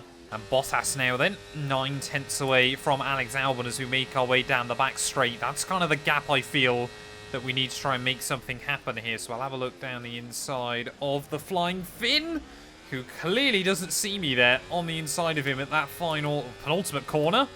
Happy to turn in on an apex. I mean, we didn't have much of the car, if any, alongside. And luckily we were able to back out of that. And now he's got no DRS himself back down towards turn 1. So this is now or never kind of stuff in this Grand Prix. Where do we go? We'll try and run deep on the entry and then switch to the inside of him there. Little blip of throttle through the midway point of the corner, and we do make it through. That's one of those moments where I love the snail section here. Oh no, we can't get back with Albon. By 5.1 seconds. Bottas again, we'll say thank you very much to get back around the outside, and we're going to have to try and do the same move we did a lap ago on the Flying Finn there. This is really not working out for us at the moment. Albon desperately trying to find a way around Zhou, so I think, yeah, those Kick Sauber cars, their tyres are gone. Unfortunately, ours aren't doing much better. 50% wear already, and we're only on lap 11. Again, tyre management has not been our strong point today. Oh, here we go. This is good for us. Zhou and Albon side by side as they make their way down in towards the hairpin this time around. So I think Albon fed up of waiting behind that Kick Sauber, and now as they make their way in towards the final corner, still side by side there. I've got no idea how long Zhou and Bottas want to make their tyres last, as they're both staying out for at least one more. Albon back to the outside again as they make their way in towards that first braking zone, and we've just got to utilise this. Look at how quickly the delta's coming down to the pair of them here. Is Albon going to make it work all the way around the outside there? This is a fantastic little wheel-to-wheel battle that we haven't seen much of so far in this game. Albon, very aggressively slams the door shut in Zhou Guanyu's face, but he's not done with it. Zhou trying to look back around the outside as we make our way into the hairpin. Ignore me having a huge lock-up behind them. They're still side by side on the exit of the corner there. This is fantastic racing between Alex Albon and Zhou Guanyu. Saving some ERS, so let's try and charge it up now. Yeah, not really sure I'm going to be able to do a lot of that at the moment. Marcus finally, Zhou Guanyu backs out of that. They were side by side for nearly an entire lap here. That's what you want to see more of. Oh, here we go. Zhou again. He's going to look for it. Albon's going to go defensive down in towards the hairpin. And you can see that time around. I think Zhou Guanyu, I reckon he's trying to peel into the pit lane there. Didn't fancy going side by side with the Williams in towards the final corner. He again stays out. How good are Alfa Romeo on their tyres at the moment? I'm sorry, I keep calling them Alfa Romeo. They are Sauber. You know, old habits die hard and all that. But you can see again, Zhou really checking up under the back of the Williams. And we're going to try and say thank you very much there. Up the inside we'll go. If you're going to be patient, I won't return the favour. Home Grand Prix or not, I'll be to P12 at long last. But Stroll... Nice work. Stroll now, 4.6 seconds up the road. We're going to need a miracle if we want to get back to him. Finally, we are going to see our first medium compound runner in, and it is one of the Ferraris. I believe that might be Charles Leclerc. So, I mean, how on earth the AI have been able to do that, I will never know. Our front tyre already at 60% as well, so I wanted to try and get to the end of 17. I think we're going to have to scrap that plan and try to come in one lap earlier. But now we're battling for the final points-paying position. But yeah, we need a lot to change if we want that to be the case by the end of the afternoon. Ooh, there we go. Oh, Alex Albon into the pit lane then. Throws me off slightly from my own line here as we need to try and go one more lap. So we're going to see, yeah, more hard runners in. how on earth is everyone else doing so well on their tyres? Is this just a trait of a Haas car? Is it just something I've been really bad with today? I don't know, but either way, I feel like we have really struggled all weekend long with keeping the rubber in good nick here. We're gonna try and move the brake bias around slightly, as Hulkenberg still hasn't pit either. 6.0 seconds. Well, into the pits we must go then. Sergio Perez boxing him from the lead, so no one has been able to go more than 16 laps, but this still feels very aggressive to be moving over to the mediums for the second half of the race. That was close. That was really close there. Charles Leclerc, he's going to re-emerge at the front of the field then. Hulkenberg's dived in. That is a real shame for us as a team, because of course he might get held up a little bit, but where are we going to come back out? Let's go now, come on. Perfect job on the turn in there, mate. Looks like a nice stop time. We're happy with that one. Look after these that is not good. Finish the race on this compound. That is really not good for us. Joe, Albon and Bottas have all made a bit of an undercut. And now we are 3 seconds back. Is that game over? I need to see Albon. Oh, beautiful. As I say that, Alex Albon trying to do me a solid here, battling with Valtteri Bottas down the back straight. Verstappen has gone in hot pursuit of that Ferrari at the front of the field. But yeah, I mean, these are critical laps in this Grand Prix. If we can't get back with Joe in kind of the next 3 or 4 laps, and I don't think we've really got a chance here. We have definitely got a pace advantage, but it won't last for long. Well, that's always a good extra bit of motivation then. We are really just trying to close in on Joe. We've definitely got a couple of extra tenths on him. But of course we know after about 6 or 7 laps, the advantage the mediums have got will evaporate. I'm also trying to be careful on the tyres, so we are managing everything right now. That gap though, we need another second by this point of the lap, because we lose a good half a second down the back straight. Well, I have found a new interesting little strategy as well to utilise on this game. Once you get up into 8th gear, if you just use a little splash of extra energy, you actually keep the top speed that you retain, and then go back and charge in the battery pack. It doesn't make a huge difference, but it's certainly useful when you're not in the DRS window of the next car in front. But honestly, I can feel the tyres starting to struggle more and more. We've not got much time left to try and get with Joe. Otherwise, it's just simply never going to happen. Oh, I think we just did it. I think we were just there for a split second inside the range of Zhou Guanyu. We sent it over the curbing out onto that little split point there. And yes, we have, finally. We have fought our way back into the DRS range. It's not over yet, though. We could very easily lose it again, and I think we will for the start-finish line. Quick little blast. But that is so important late on in the day, not only for this race, but knowing in the future that we have got that fight in the car as well. This, I mean, we're probably not going to score points unless someone up the road has a retirement. But that is really good with 6 laps to go. Thinking about it, no one, I think, yet has retired from any race in this series. Reliability inside F124, fantastic. Or EA forgot to enable it. Just done the maths as well. We might have pushed on quite a lot to make sure we got back in the range. In fact, so much so that our tyres, at the rate we're going, are going to be about 90% wear by the end of this race. So now we're back in the range. I think we've got to just calm it down for a few laps. Charge up the battery pack and wait and see whether Albon and Bottas start battling. I think, honestly, our best shot is probably down in towards turn 1. Well done, let's try and get past in the DRS zone. Really see if we can take Zhou by surprise, which we're going to try and look to do here. We'll hold and hug the apex on the inside. You can just see there as the Kicksauer driver spots me. We'll make the move happen. Back into P13 we go. But our tyres are at 59%. 4 laps with a tyre wear warning. We might genuinely get a puncture. Be aware, these tyres need to get us to the end of this race. As soon as Mark tells us that, yep, that warning light flashes up. I'm still trying to figure out, of course, how we can best maximise our finishing position today.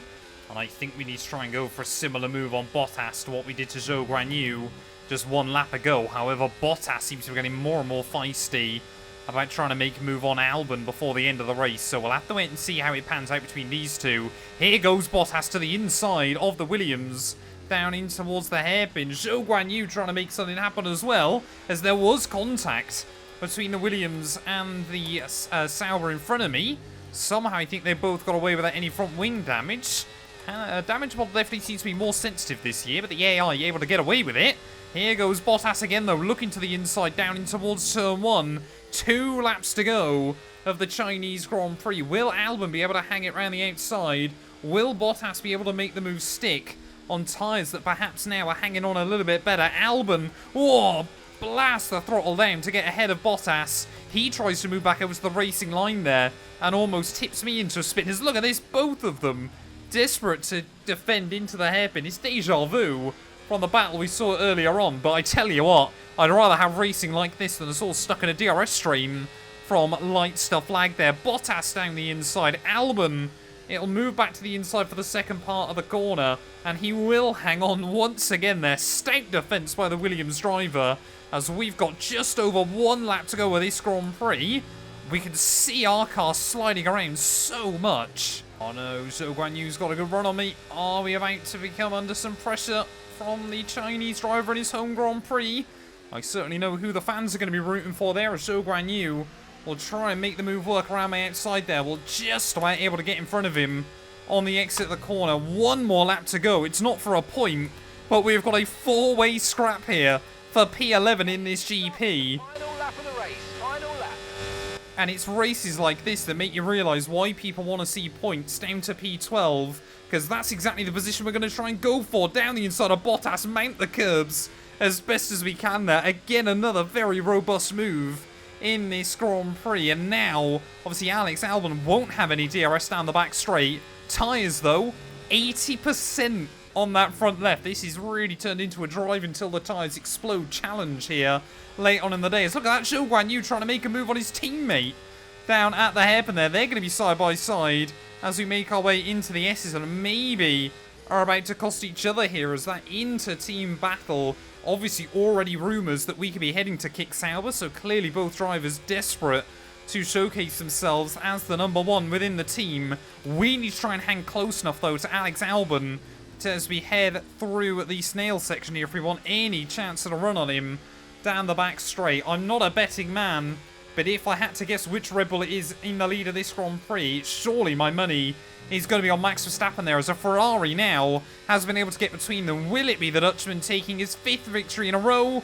No, it's not. Sergio Perez finally puts an end to Max Verstappen's reign of terror at the start of this year. We thought about going for a send on Albon down at the final corner. It's actually going to compromise my line on the exit, because now we've got Zhou Guanyu trying to fight me for it. It's not been the race we would have wanted, but it has been an absolute barnstormer out of the final corner. It is P12. There'll be smiles at the factory after that one. A great race and a real team performance to take victory here in Shanghai.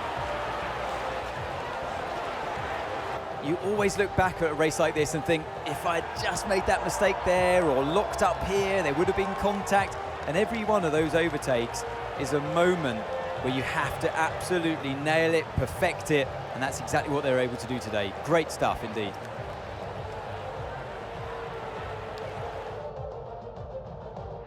The drivers are en route to the podium as we speak. What a fantastic win for the Red Bull team. They've performed exceptionally today, keeping us firmly on the edge of our seats throughout the entirety of the race. Congratulations to everyone at the team.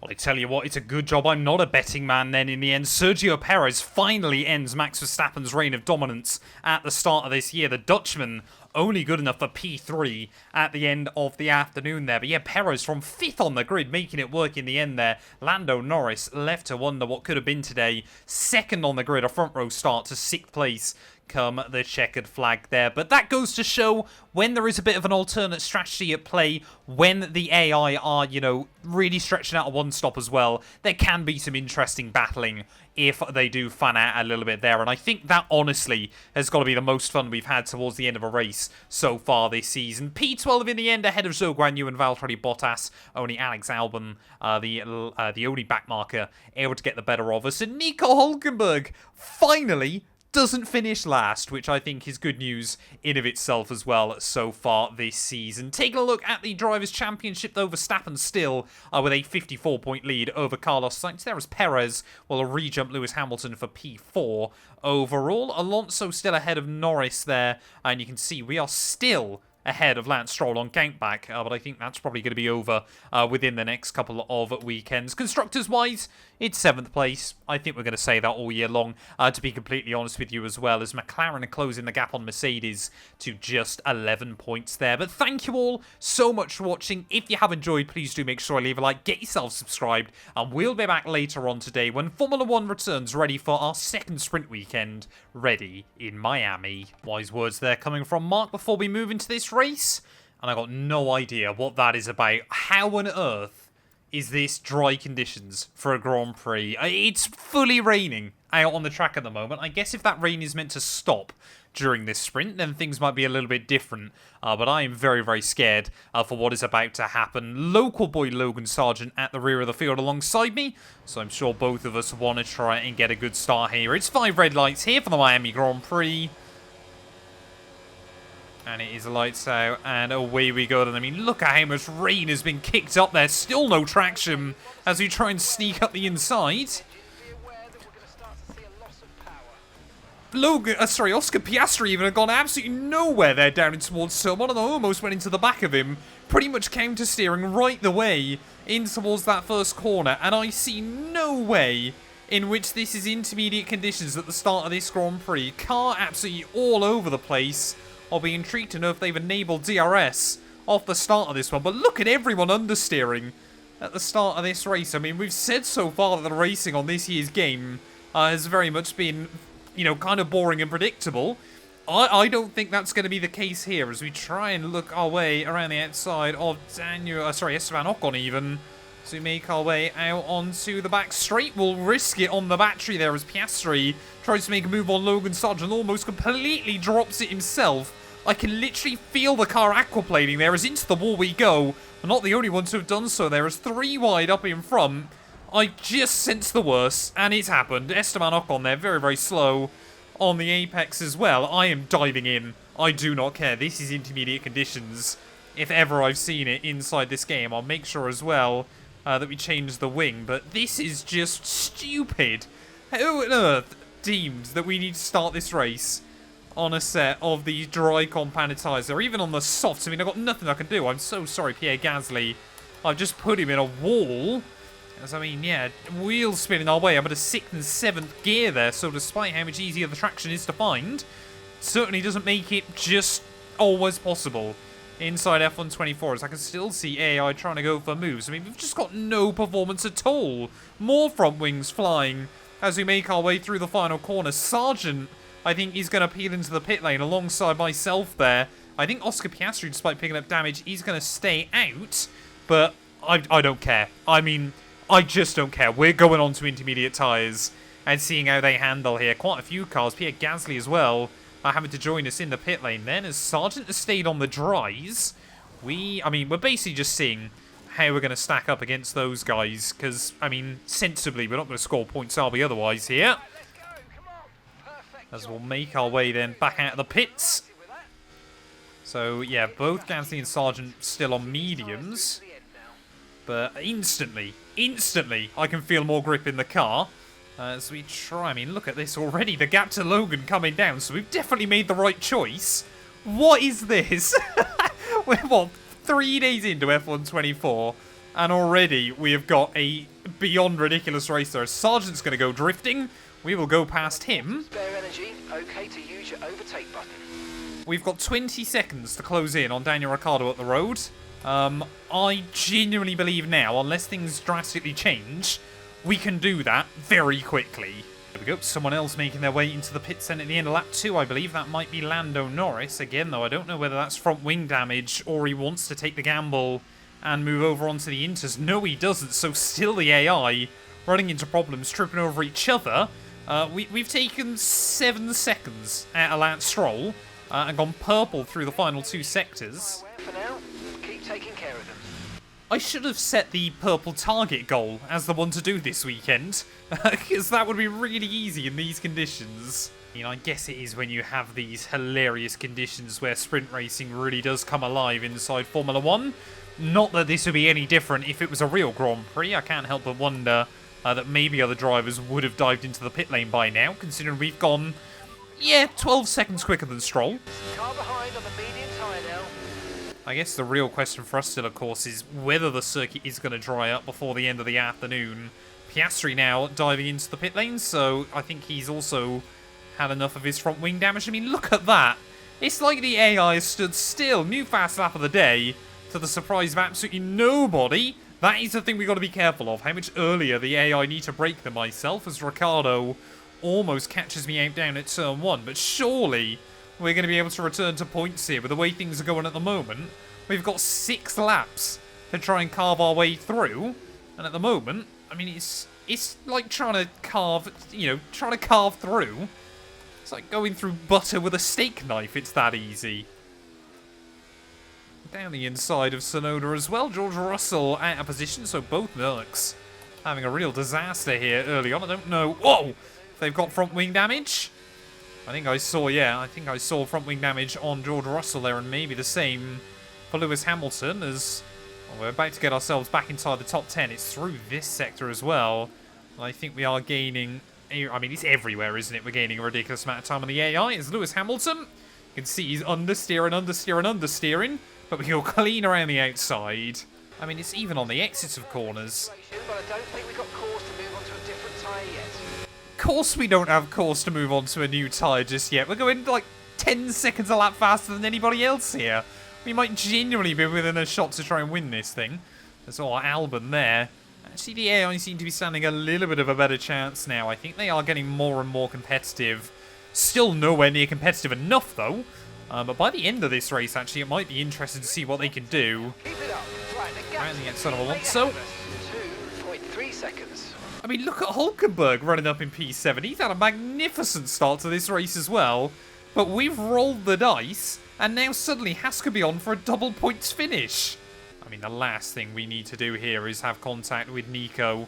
Still, I don't know whether actually DRS is enabled or not. We're about to find out as we make our way out onto this back straight. Tucked up in the wheel tracks of our teammate, so clearly running a bit more downforce. And yeah, there isn't even DRS. How on earth, without DRS enabled, does anyone believe that the dry tyres are the right ones to be on right now? As down the inside of our teammate will go. Fairly robust move, but we did make it with no issues. Well, the rain has now stopped here in Miami, so we're starting to see the AI have a bit of a better fighting chance.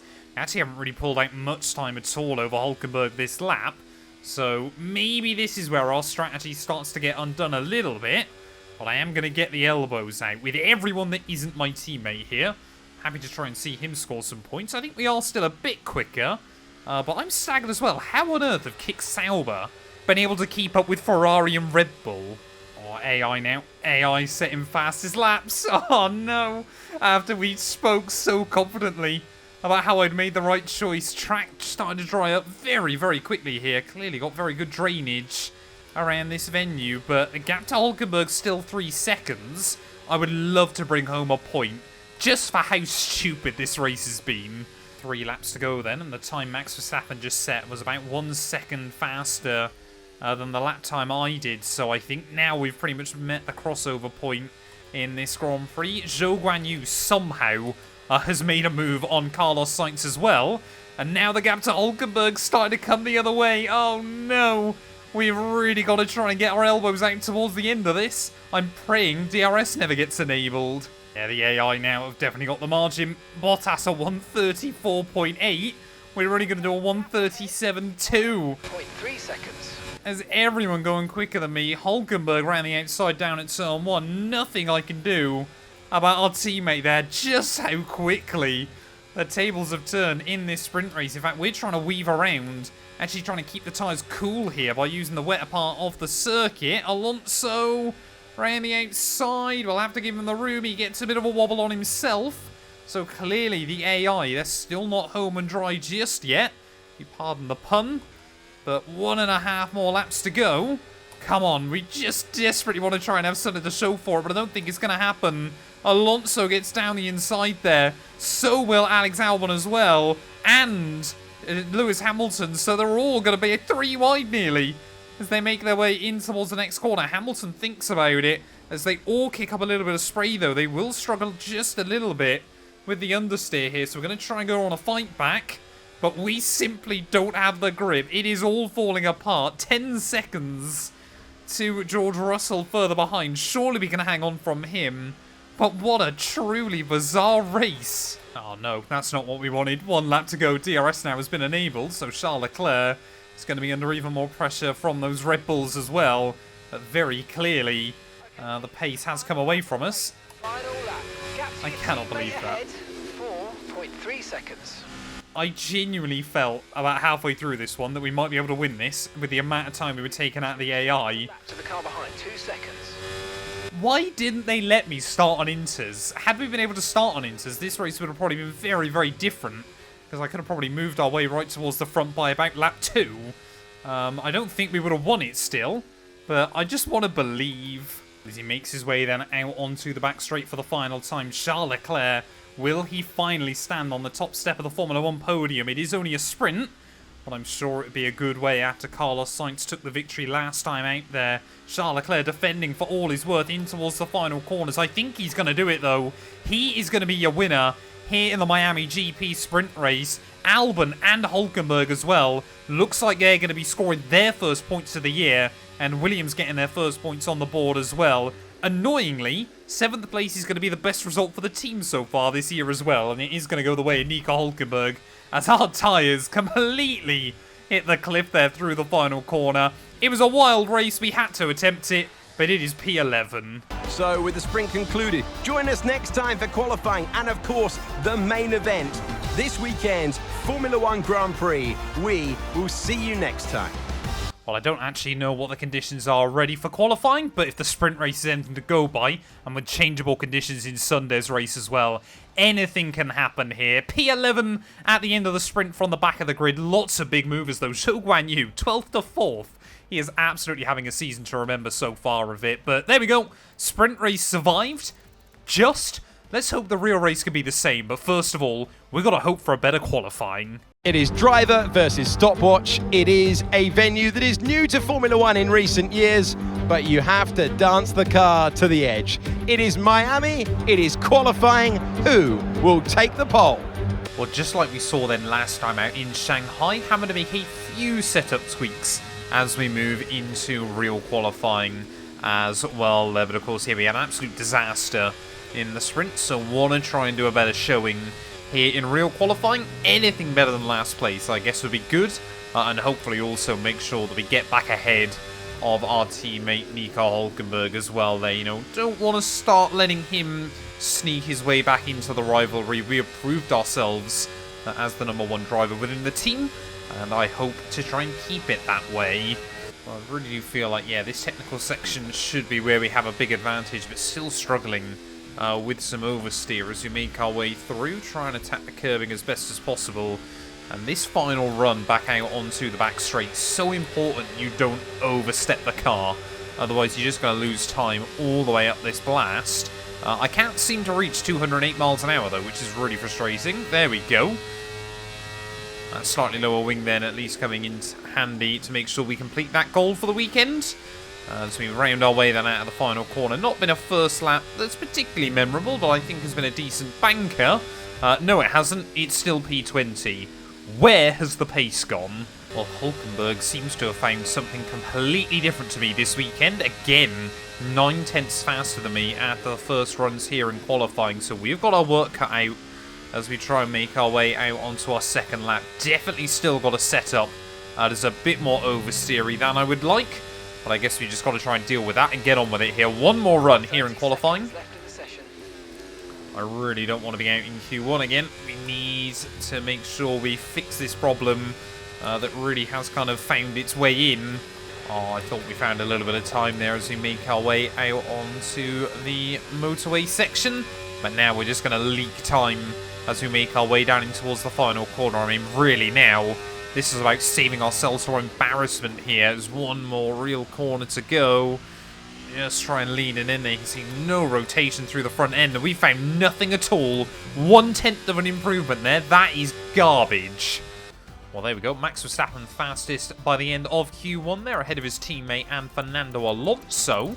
But yeah, I mean, the fact we were 9/10 off Hulkenberg in the end, 7/10 off anybody else. We have clearly taken the setup in the wrong direction here. Way too oversteery in the places where you don't want it. And I think ultimately we've just lacked straight line speed as well. So really has not been a good combination here. But it is changeable conditions for the Grand Prix. I have hopefully compromised the setup to be a bit better in the wet conditions. So let's just see what we can do. F1 seems to be growing by the day in the USA, and today's race is a testament to that. It's time for the Miami Grand Prix.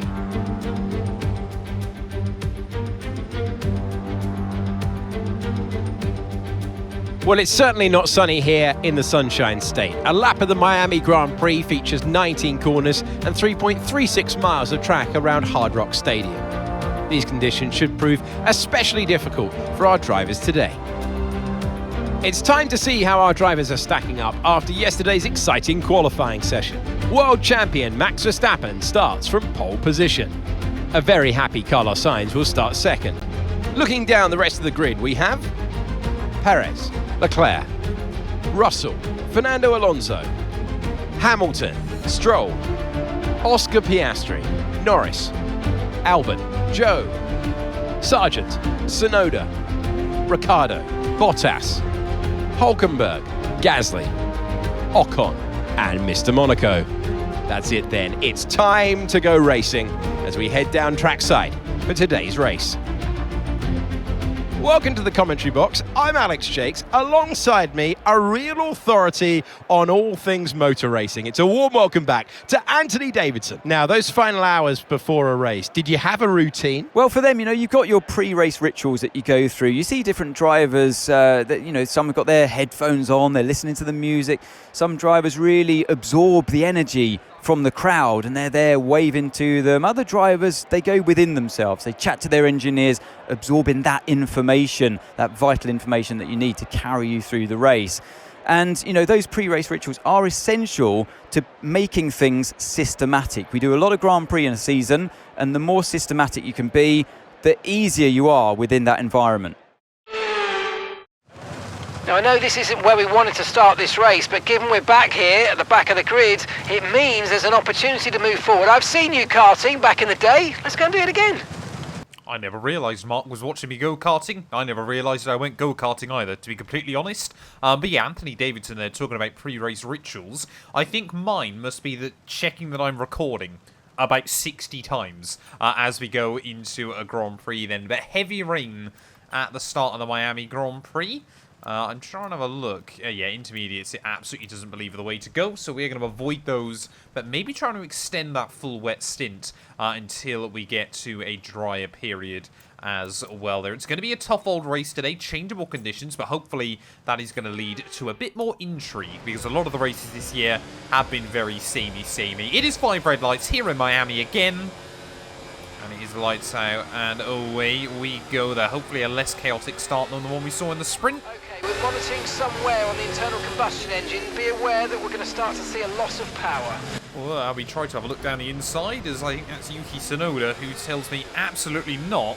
Down at the first turn, I think we're still 3 wide on the exit of the corner with Bottas and Yuki, so we had to kind of bail out over the curbs there to make sure there wasn't contact made between all 3 of us. But yeah, a much less dramatic start then than the one we saw in the sprint, and that's saying something. I'm up 3 places here through turn 1. Hulkenberg trying to make his way back down my inside in towards the S's. Really does seem to have had the better of me all weekend long so far. Nice to see Hulkenberg back kind of in more fighting form as I desperately try not to put him into a wall as we make our way out onto the back straight then. Looks like Verstappen has hung on at the start, as even in these wet conditions, Nico, confident in the spray.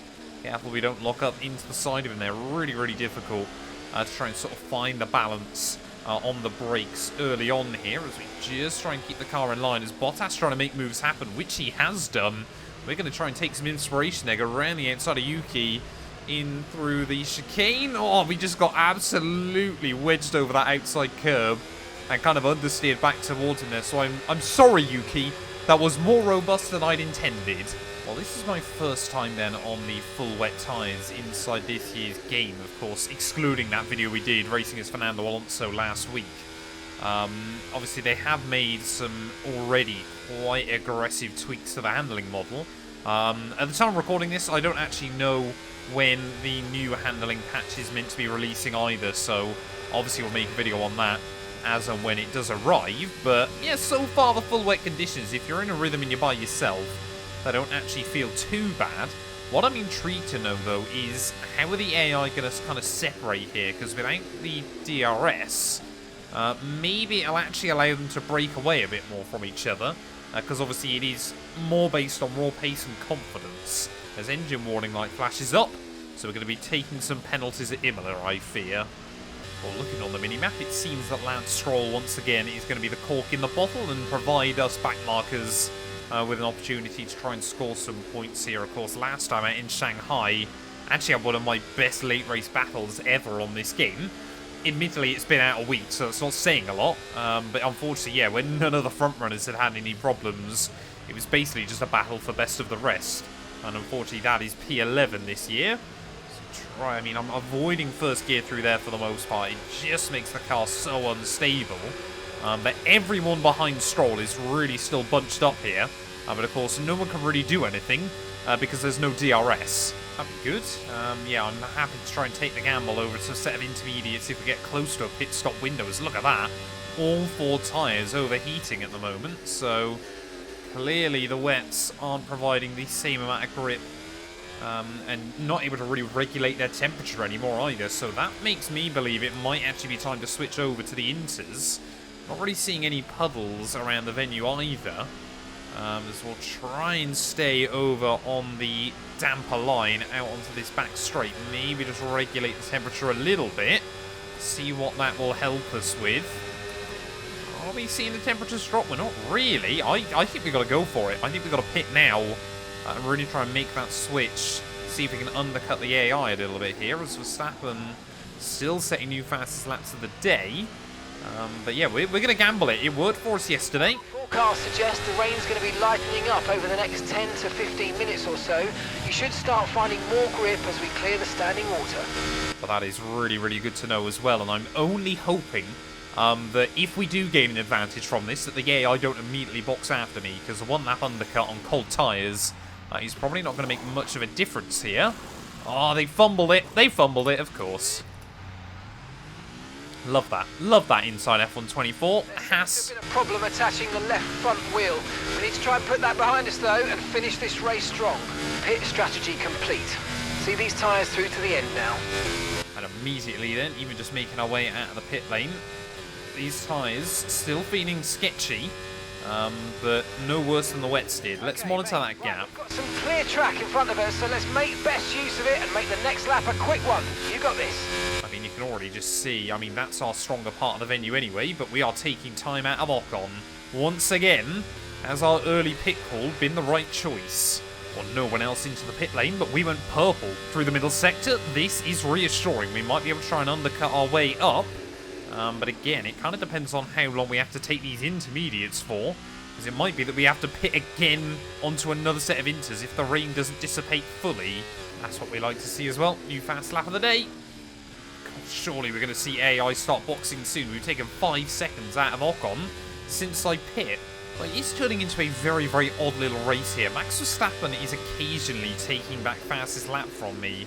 So I think the AI reluctant still to make the switch over to the intermediates. But I mean, every single time he does it, hopefully I'm not about to prove myself wrong, we immediately just go a few tenths of a lap quicker. So the AI must be looking at him going, well, I got no need to switch. But of course, we're going quicker than Max Verstappen. I mean, look at that as well. The intermediates, they just aren't wearing. We could go to the end of the GP if we wanted to. We have taken a real conscious effort to be gentle with them. But as the rear's just starting to overheat slightly, we are going to have to manage. Oh, there we go. Finally one of the McLarens dives into the pit lane then. So this is going to give us a good idea of roughly where we are then in this GP, as Hulkenberg as well finally just joins him and makes the call. Into the pits. Nico in the pits.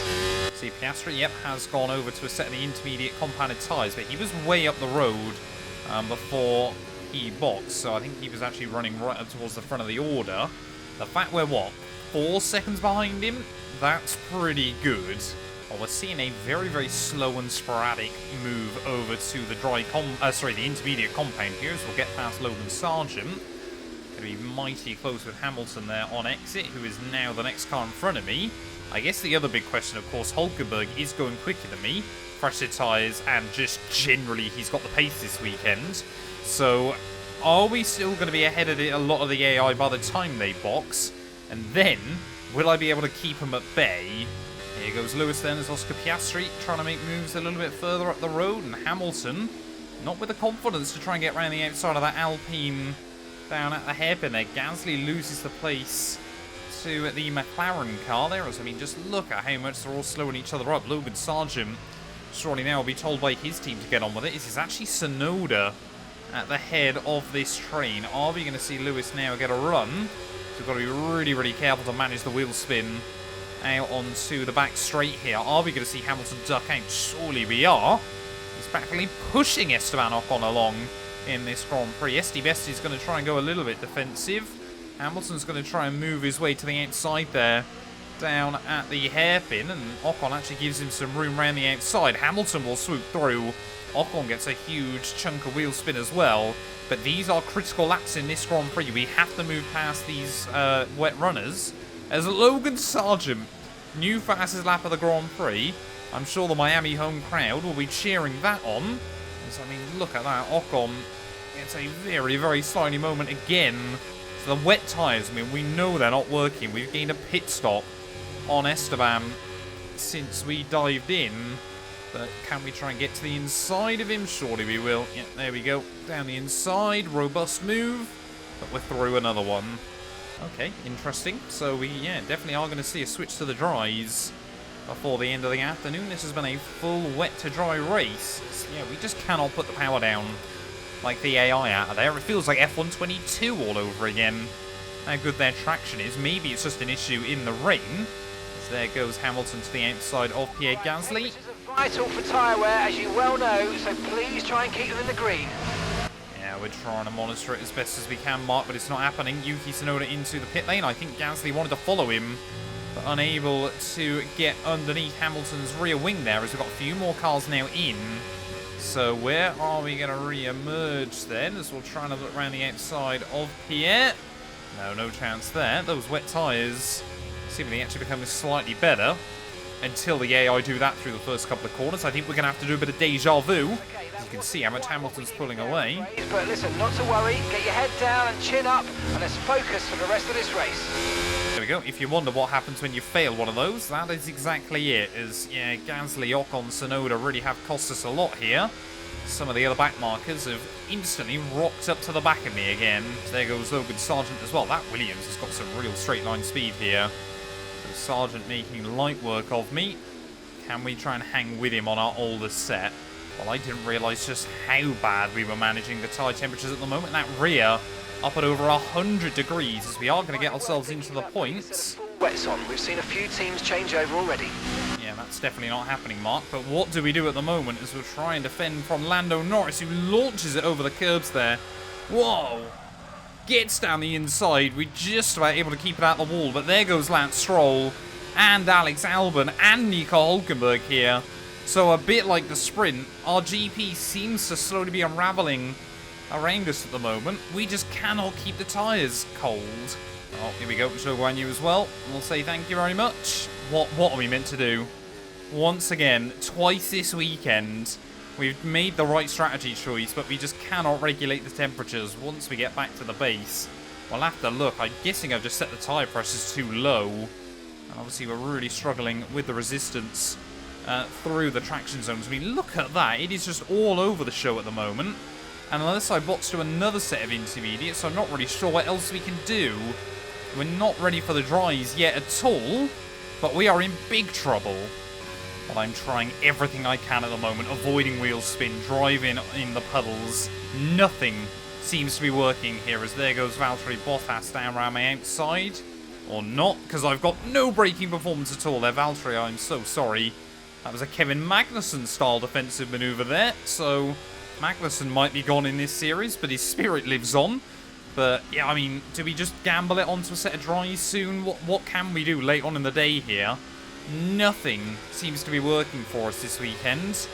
And like I said, I think it's just the setups in completely the wrong direction. I mean, look at this. We'll move over onto the wet puddles. And the tire temperature going up down the straight. So we just cannot manage it here anywhere like the way I would have wanted to. Okay, mate, we want to make sure we're saving some ERS, so let's try and charge it up now. Oh, there we go. New challenge coming in from the team as Yuki Tsunoda will get around the outside of me. They're also saying, and we can see there is less and less spray being kicked up each and every lap. So I think we will see a switch to the dries before the end. The AI might not go for it, but ultimately we can't really lose a lot else in this GP. And well, with the pace we lacked in qualifying, really should have been a precursor for the Grand Prix today. This is like a proper OG Haas problem, isn't it? Unable to manage their tyres. So don't be too aggressive. Yeah, we are absolutely just destroying this set. So, given another couple of laps, we're going to decide to bail in and go over to a set of the dry tyres. I just want to be able to make sure I can take softs to the end. So, Ocon there just moves back in front of me. I don't quite know where he's going to brake, but if I get caught out, we are absolutely going to careen into the back of him. Now that you're in the wake of the car ahead, try to get past as soon as possible. I think we've got bigger problems than understeer at the moment, Mark. Never mind the fact the tyres are on fire. Here we go, Ricciardo now and Pierre Gasly. I'm sure about to be making a move on me as well. What is Ricciardo doing? Gasly might sense an opportunity down the inside. Ricciardo rather wisely reads it that I'm going to be running way too deep in towards the next corner. I mean, it's really through here, I think, is doing the damage. All weekend long, we've struggled with the rear end sliding through there. I don't really know what else we can do about it, apart from drive slower, and that I don't think is going to make a world of difference, because once you meet that with the wheel spin, 1.6 seconds. I mean, we are cycling up through the gears so early. I know how much time it's costing me. But yeah, I mean, Ricciardo about to make it through. There is less and less spray being kicked up, so I'm tempted to gamble it now, actually, just to sort of see what we can do. Maybe gather some data for Nico before this race is over. I think it is still slightly too early, but we're also not far away from getting a puncture, so into the pits we go then. We have really been the unorthodox driver this weekend, and, well, it hasn't worked for us. I'm gutted, absolutely gutted with the way the Miami GP's gone, but I want to try and keep my finishing record alive for as long as we can. Go, go, go! Perfect job from you and the crew there, mate. We're delighted with that. There we go. A little bit of pit stop training as well. Oh, yeah, it is too early for the dries. I can feel that instantly. Yes, mate, we hit the target. Nice work. Yep, it is definitely too early for the dries. I've got no idea how we didn't hit a wall.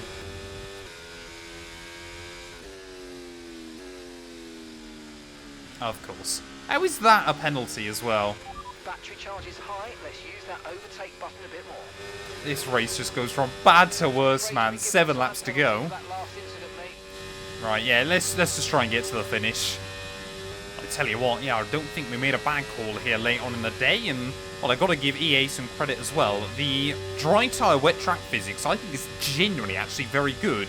You really notice the difference between when you're on the dry line and if you slightly move out of it, so that's going to make league racing really interesting in changeable conditions, as finally then DRS has been enabled. We're starting to see some other cars peeling into the pit lane, so I wonder if we'll get a look in at Pierre Gasly before the end of this race. 5 laps to go with this Grand Prix, and all the AI, for whatever reason, have opted for a set of the hards.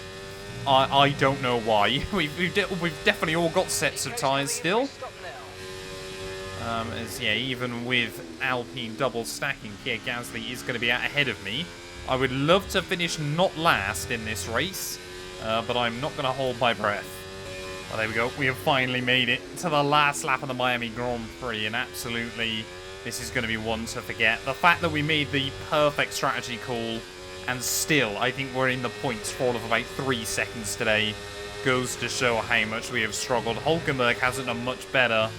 Yeah, this weekend, we really have got to try and take what we've learned, you know, about the tyres, about changeable conditions, things like that, and also work out what we struggle with. Max Verstappen, he will be back on the top step of the podium once more. Carlos Sainz, I believe that is, will come through for P2. But yeah, I don't know how we're losing so much time to the AI at the end of this one. I think, yeah, the engine wear certainly not doing us any favours either. But yeah, really, you know, for our first home Grand Prix for the team of the year, this one has been a rather large disappointment. But, you know, we are going to make it to the end again. So, you know, you gotta try and take it with a pinch of salt as well there. We're surviving, which is really, really important early on in this game there. Looks like Hulkenberg is going to get the better of the Alpines and the V-Carbs as well at the end of it. So, happy days in that regard. But waiting on a big host of upgrades to come in the coming weeks there. Through the final corners, though, we are going to survive the Miami Grand Prix. What an interesting one it has been there. Nice to see the AI not in a train for a change, but unfortunately it is P20. They've done it then. A truly magnificent win here at the Miami International Autodrome.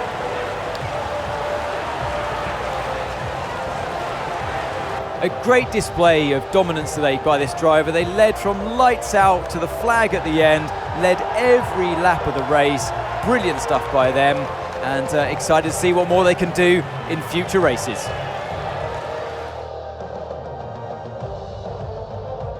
Red Bull are our winners today after showcasing some incredible driving. There's been a huge push from them lately to stay competitive with the other teams, and they're certainly proving themselves.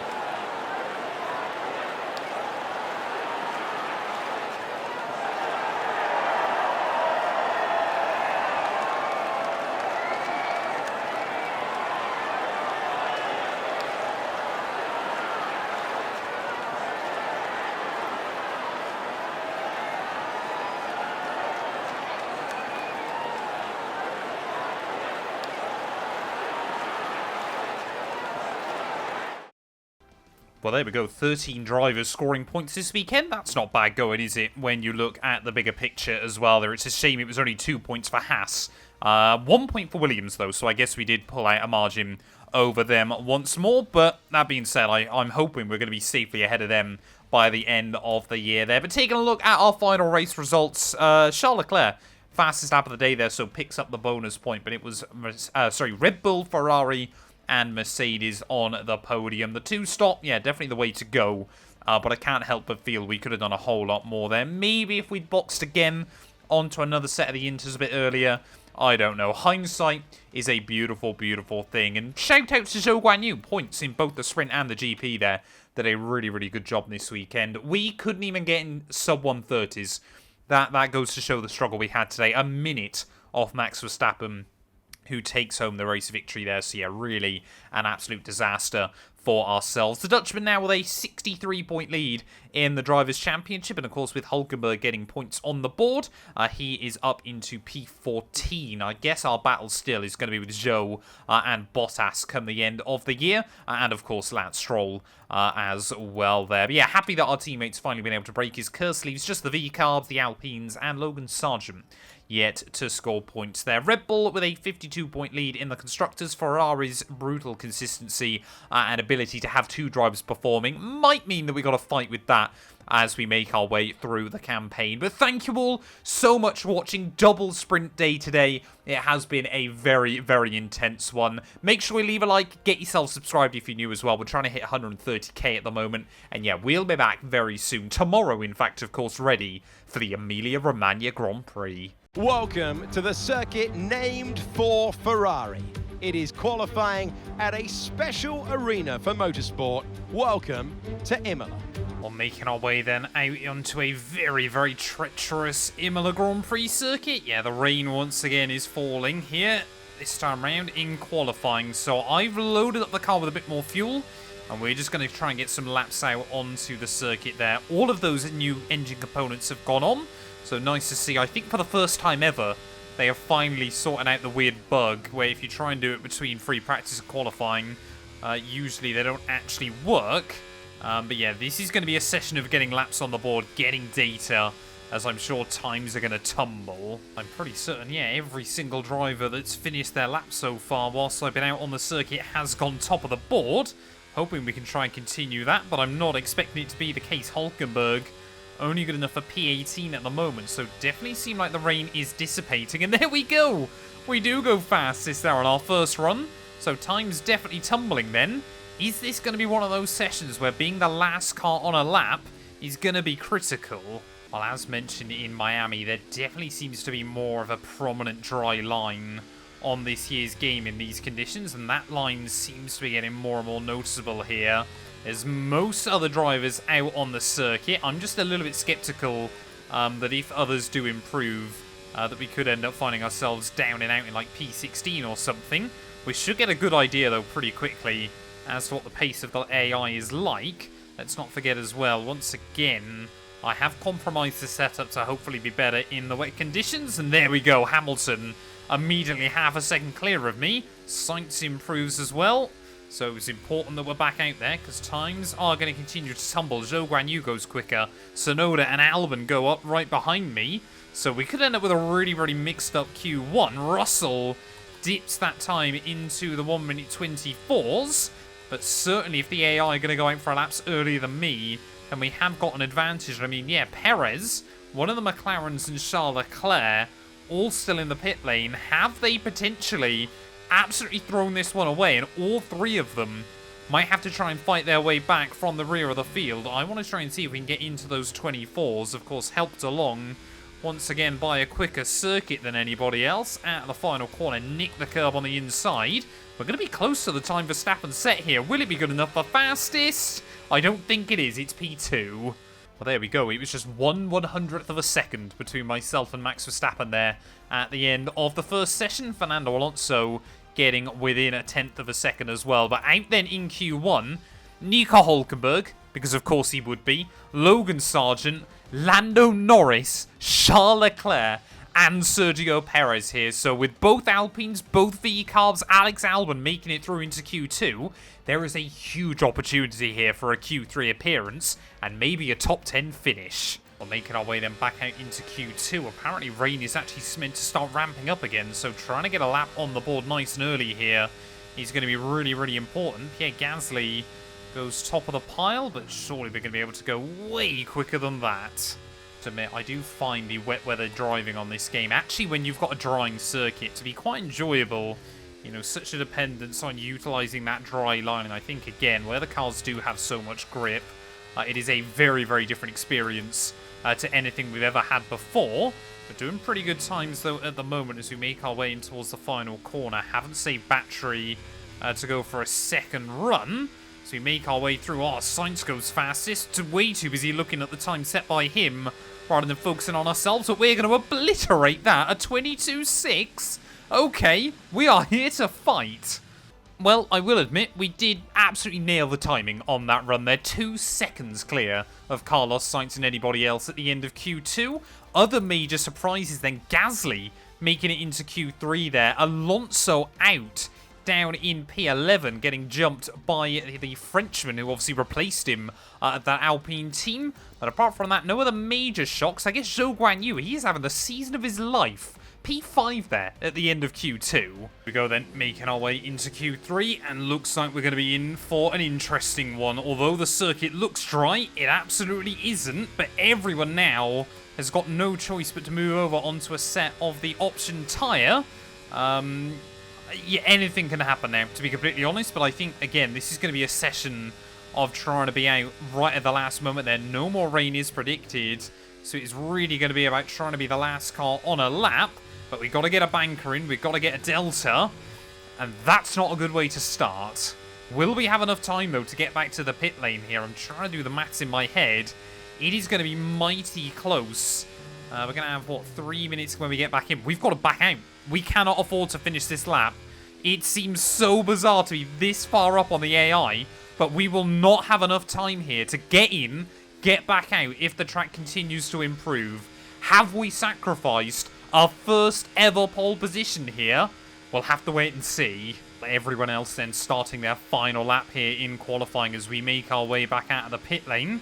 I've remembered to disable the battery, but this is going to be a really, really dramatic end to qualifying here. I'm looking at that Ferrari of Carlos Sainz or the Merc at the rear of this group. They're even like the V-Carb as well. Daniel Ricciardo has got a big opportunities. We've got to make sure we stay out the way of everybody else as they're on their lap. Verstappen doesn't seem like he's pushing on as well as he would have wanted to here. I was expecting to see the Dutchman looking a bit more confident behind the wheel of that Red Bull. Well, I'm going to try and make sure I stay close enough to Lance Stroll here, down in towards the final couple of corners, to perhaps get a little bit of slipstream back down in towards turn 1. But surely all the times now are basically going to go quicker than the car in front of them, man. It's Gasly goes fastest. Max Verstappen goes 1.3 seconds quicker there. Is out of the final corner, up over the start-finish line. Have we got an opportunity to potentially cause the upset of the season here? It's going to be very dependent on whether Stroll can get out of the way. Carlos Sainz for Ferrari goes fastest at home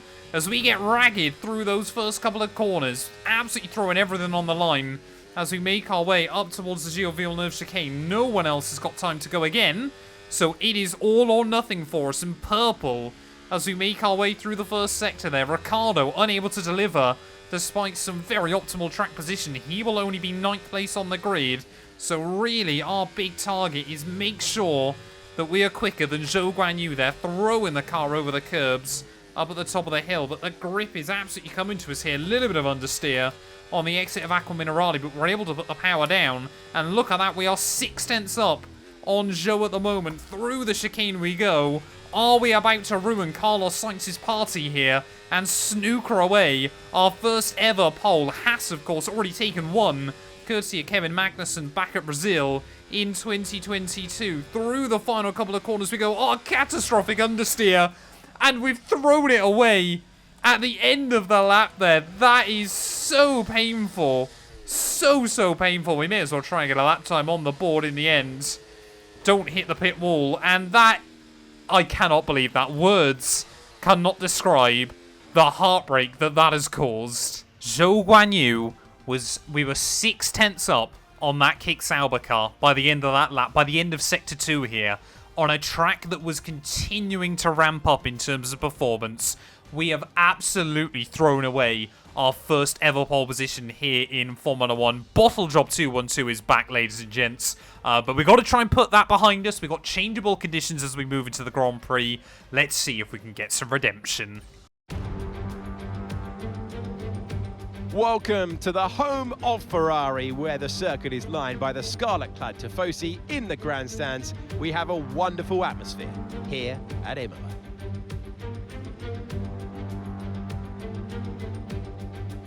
Like most Formula 1 tracks, Imola is driven anti-clockwise and offers our drivers today just over 3 miles of glistening wet tarmac to negotiate. It's made up of a roughly equal split of 9 right-hand turns and 10 left-hand. Watch the drivers on the way into turn 16. Managing their speed there will be crucial, with the rain only adding to the difficulty of that downhill braking section, which then, of course, leads them into the track's longest straight, though no DRS there today, of course. It's time to take a look at our starting grid for today's race. It's Carlos Sainz in pole position, and Max Verstappen lines up alongside. Considering the rest of the grid, we have Hamilton, Russell, Oscar Piastri, Zhou, Stroll, Gasly, Ricciardo, Mr. Monaco, Fernando Alonso, Albon, Ocon, Bottas, Tsunoda, Perez, Hülkenberg, Sargent, Norris. Charles Leclerc completes today's grid order. It's almost time for those 5 red lights to go out then. Let's see who can prevail today. Okay, this is our engine supplier's home Grand Prix, which means there's a lot of very important people here behind the scenes. I'd love to give them a strong result to watch today, plus a good result might make my post-race meetings a little bit easier. Well, the rain is still falling then here around the circuit, but apparently it is going to be a dry tyre start. We said that in the Imola Sprint, the Miami Sprint, didn't we? And it ended up being much, much better to be on the intermediates earlier on. So we'll wait and see as to how that goes. But because it's a dry compound start, we are definitely using the soft compound of rubber here. It makes the difference. We need that grip early on, and I want to try and push forward, as do many other drivers. 5 red lights here at Imola. A mighty long hole, but it is lights out, and away we go. There is no one really able to put the power down. Oh, we just about forced ourselves into a window. No, we don't. Lance Stroll, I've said it before and I'll say it again, zero awareness inside this game. Moves across me, and somehow we're on out of the Grand Prix before we even make it in towards turn 1 there. Easy does it on the loud pedal through the next couple of corners. As already Perez trying to make moves there. Looks like Sainz and Verstappen have scampered clear of everybody else at the start of this GP. But look at this. Everyone is just tiptoeing their way through. And once again, are we potentially seeing conditions where the tyres the game has put us on are not suitable for the cars early on? That is the real question here. Is a lot of spray still being kicked up. Usually that is the difference maker.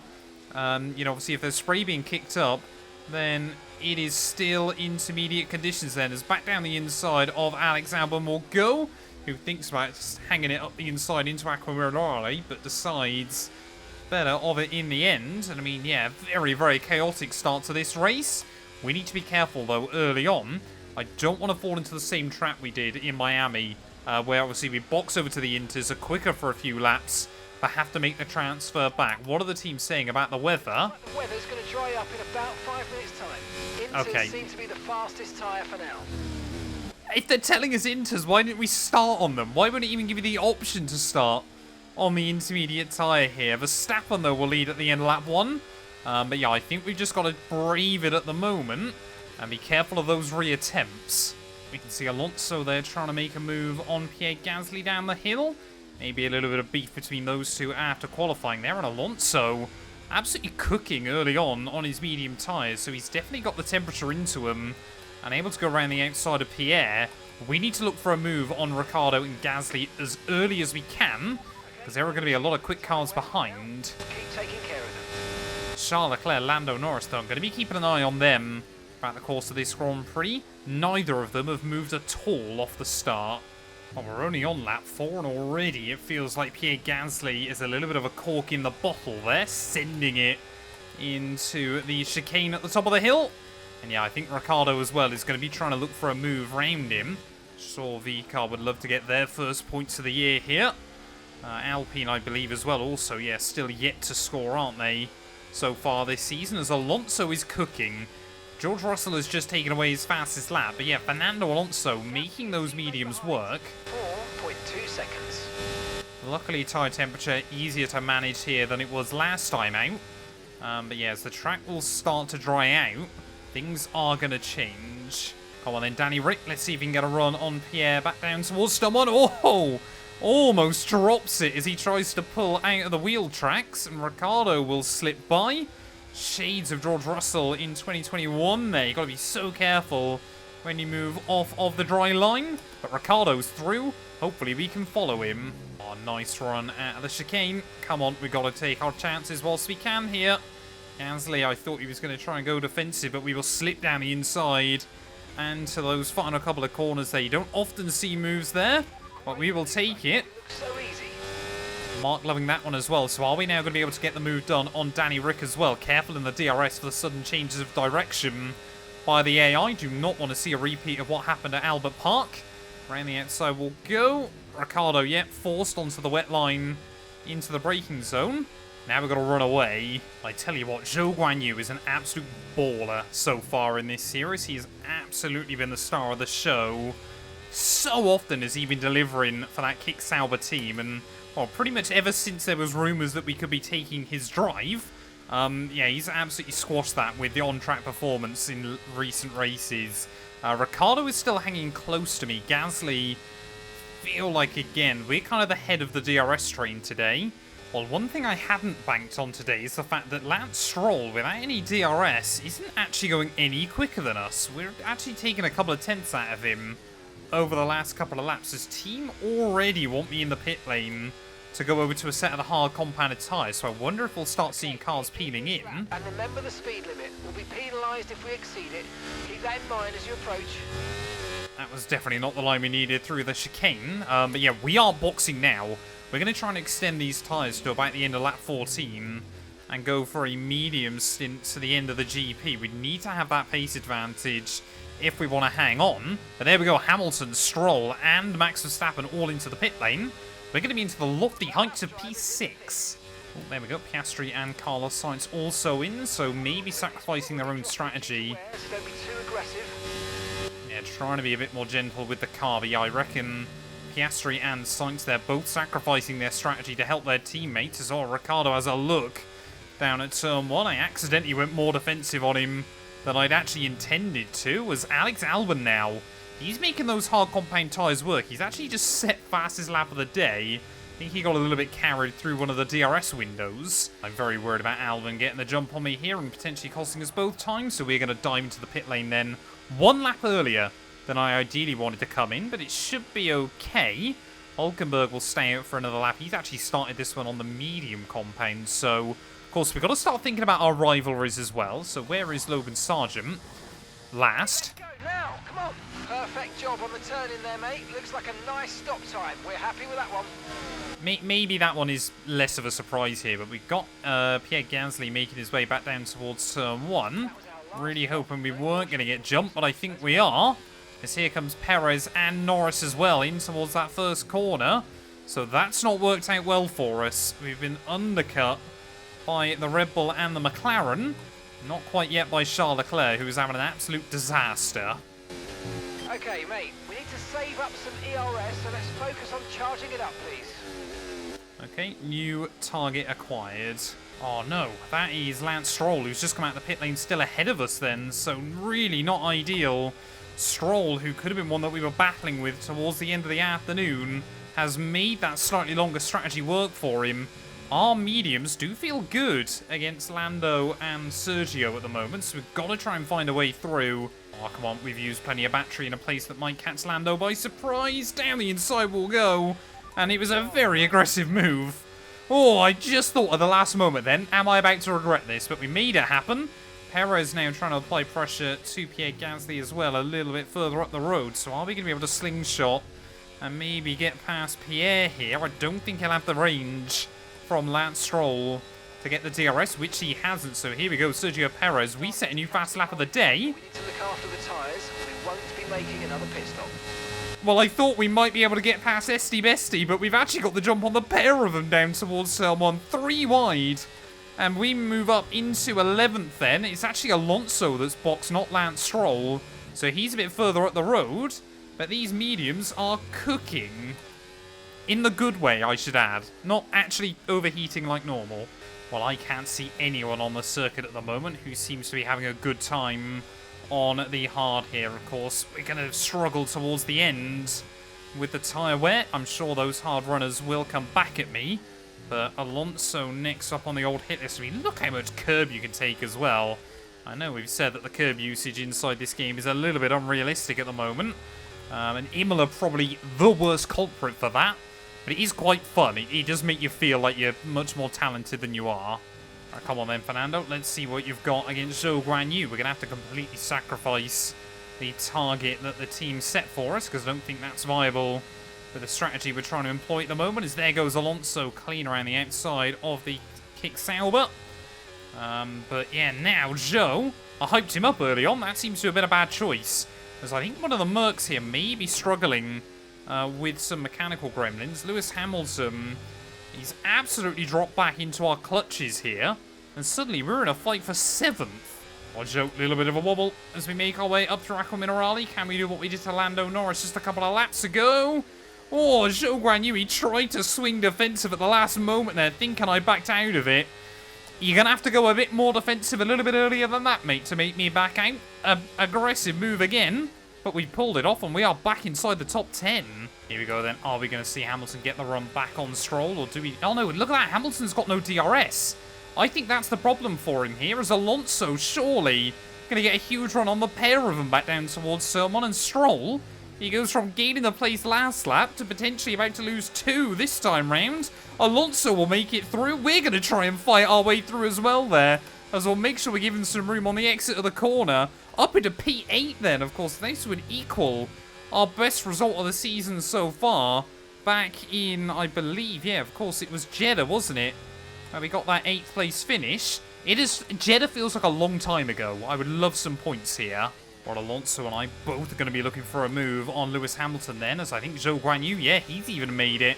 Ran the Aston Martin driver as well, so Zhou Guanyu dropping out of the DRS range, though we're going to completely drain the battery down towards turn 1. And for the 3rd time in 3 laps, AI or myself there, 3 wide down at the first corner. Hamilton wanted to turn in, not going to allow it to happen. Nice move. Keep going.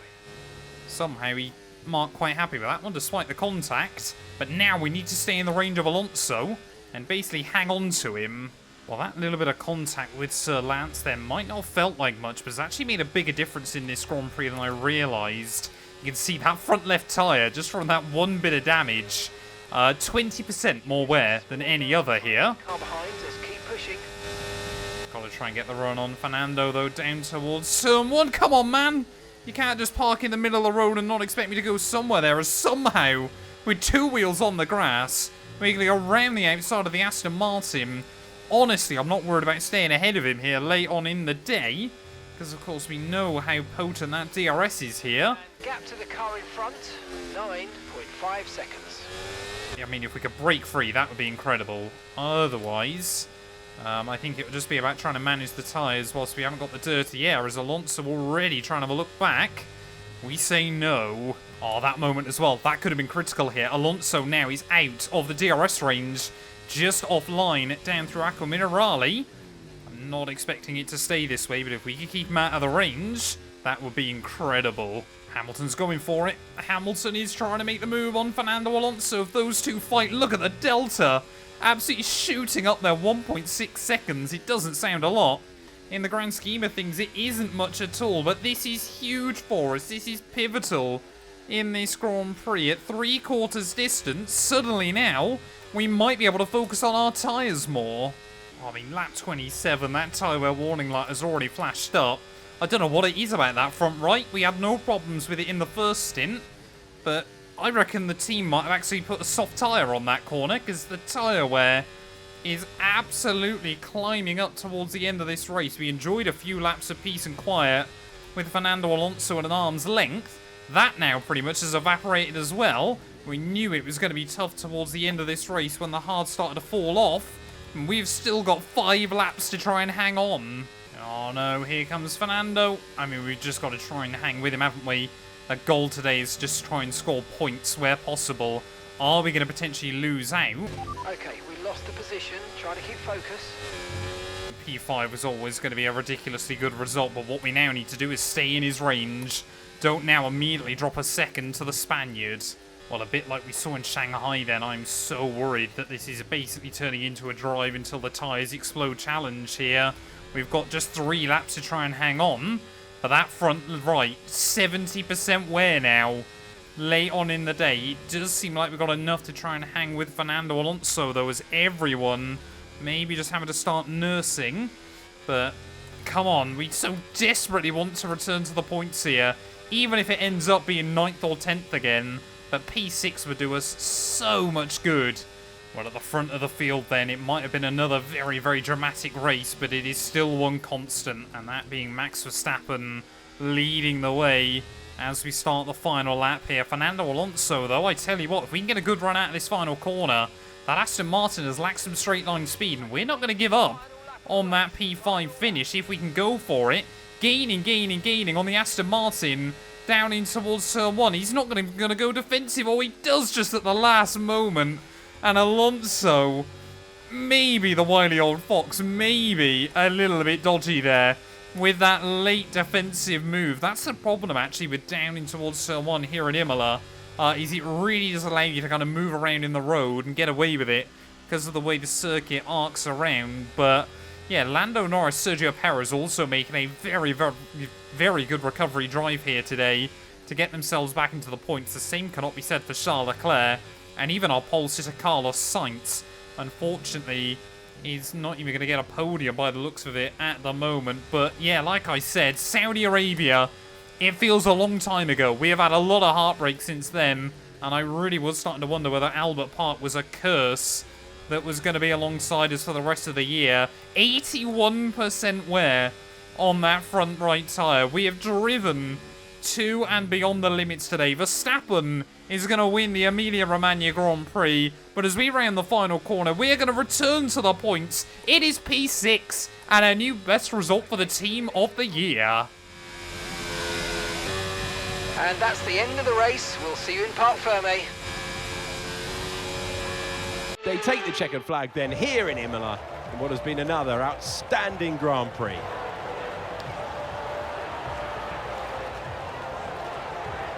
And that's 2 wins in a row now, of course.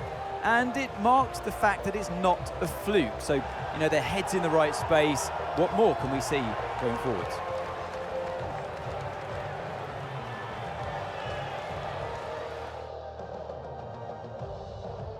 Red Bull are our winners today after showcasing some incredible driving. There's been a huge push from them lately to stay competitive with the other teams, and they're certainly proving themselves.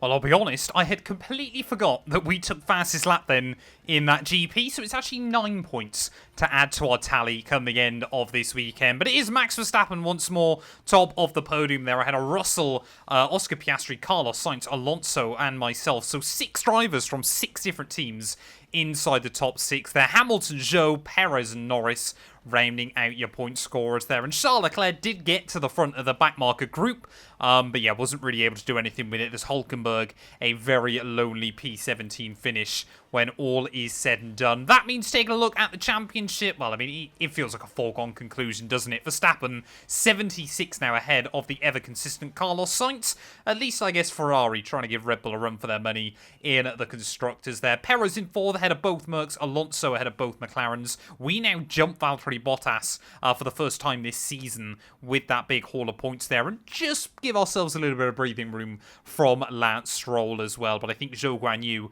is going to be a very, very worthy adversary by the end of the year there. Constructors-wise, Red Bull with a 67-point lead at the top, though, after a tough weekend for Ferrari. 14 back from Kick Sauber. That's going to be difficult, but not impossible to overhaul if we can get a couple of other big results over the course of the season. But thank you all so much for watching this video. If you have enjoyed, please do make sure to leave a like, get yourself subscribed, and we'll be back very soon. Formula 1 heads to the jewel in the Formula 1 crown. We'll be back later on today, ready for the Monaco Grand Prix. Not all qualifying sessions are created equal. From the moment that a driver sits in a go-kart, they want to end up here, in the pit lane, ready and raring for qualifying at the Monaco Grand Prix. Really want to try and have a good weekend here. Really want to try and get ourselves into that Q3, I believe, for the first time since Saudi Arabia. But obviously you've got to be careful with the overtake mode. I'm actually going to try and do 2 laps back-to-back here in Q1. Just make sure we're geared up and fully ready. So this first one's going to be sort of more of a build lap. The second lap, if the tyres are still there, we're going to continue to try and push on more and more. But yeah, I love just doing laps around here. I love, I know you guys in the past have said about as well, obviously, about being able to try and commentate and do laps around this circuit. It is not easy, but that's what makes Monaco special. Well, so far then, this first lap's not felt bad, but we won't really know how we're doing until we get back up to that start-finish line second time round. I'm going to try and wind it up a little bit more. They're only in 11-1. That would certainly not be good enough to see us into Q2. Let's try and see what we can do. Immediately 2 tenths up through the first corner. Use some of that battery up the hill. Carrying a lot more speed, though, up into Massenet and Casino Square there. Keep it tidy. Avoid the oversteer on the exit. And then braking just at that yellow railing on the outside so far. This second lap feels a little bit better there. Get the car hooked up over the curb. Feel it pop up on just 3 wheels momentarily. And then using the curve as well through Lower Mirabeau. 3.5 tenths up at the moment. 4 tenths up as we make our way through the tunnel. Going to use the battery right up until we get blinded by the sunlight. And then you spot your braking point down into the chicane there. Keep it out the wall on the exit. It will really catch you out. And now to back. Down 1 gear. Flick it in. That felt good. The car really now starting to come alive with low fuel. We're down to last place at the moment, but I'm not interested, Mark. What is this? Drive to survive? Talking on a qualifying lap. 1 more corner to go, though. Almost a second up on our first run there. That is what I mean about building the confidence up here in Monaco. And that is only good enough still for P12. I thought we would get more. Oh, we've just about made it into the green, but still we are getting closer and closer to the drop zone there. I think we might just about safely make it through. P14 still ahead of Daniel Ricciardo. Is not a particularly good line through the final couple of corners. We are going to find another 10th, though, to boost our safety. It is through. It is P12 in Q1. And there we go. Max Verstappen, fastest of anybody, but only 6 tenths behind the Red Bull there. I would love to try and get a lap time in the 109s. Nico Hulkenberg slowest on the board in the end. He'll go out in Q1 alongside Sergeant Bottas as well, as a big surprise. And both of those Alpines making it into Q3, though, here is going to be really, really tough. It's basically dependent on what time Lance Stroll does. Well, only 1 set of fresh tyres as we make our way into Q2. So now we've really got to make it count here. Got to try and get the lap on the board there as we almost hit the wall on the inside of Anthony Noakes before we even get the lap started. We need to aim for a 109 here. Sub 70 seconds around Monaco is absolutely ridiculous. Quicker than anyone has ever achieved IRL. I would love to have seen the 2020 Mercedes making its way around this venue there, but just leaving a little bit on the table through that first sector. We still go purple, though, so clearly a car working more and more as the track continues to ramp up there. We've got so much extra rotation now through the hairpin. So far, has this lap been more special? Use the battery as we make our way down through the tunnel. Yeah, it's always difficult to tell until you get right to the end of the lap, unless... Oh, no! Are you alright? Engine off, engine off. So stupid. And I've gone and done a Lance Stroll. I cannot believe that. Cannot believe that. Pushing on in our final lap here in Q2. Our only lap in Q2. There was no point going out on a scrub set of tyres there and just lock the rears on the way in. Nothing we can do. And that is our Haas car in big, big damage.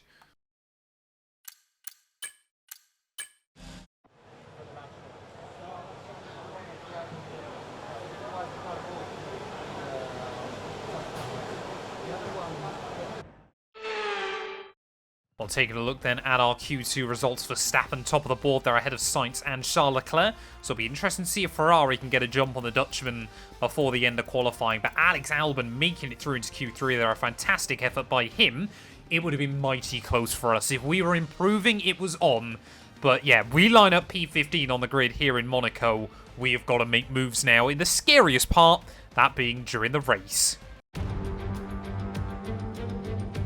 A proper road race, and in the true meaning of the word. That's how Mr. Monaco, the late great Graham Hill, once described this iconic event. The cars we drive have come a long way in the intervening half-century, but we still race on those same public roads beside the Mediterranean. There is no victory more coveted than that of the Monaco Grand Prix. We're on the French Riviera once more this weekend at the 2-mile-long Circuit de Monaco. Cars will climb around 40 metres up the hill, past the casino, and then descend towards the harbour through Sector 2. It's a very short run from pole position to the first of 19 corners, so don't expect to see much overtaking here today. It's time to take a look at our starting grid for today's race. World champion Max Verstappen starts from pole position, and it's Fernando Alonso alongside. Considering the rest of the grid, we have Russell, Leclerc, Sainz, Perez, Hamilton, Stroll, Norris, Albon, Ricciardo, Joe, Tsunoda, Mr. Monaco, Ocon, Gasly, Bottas, Sargent, Hulkenberg, and Oscar Piastri. It's almost time for those 5 red lights to go out then.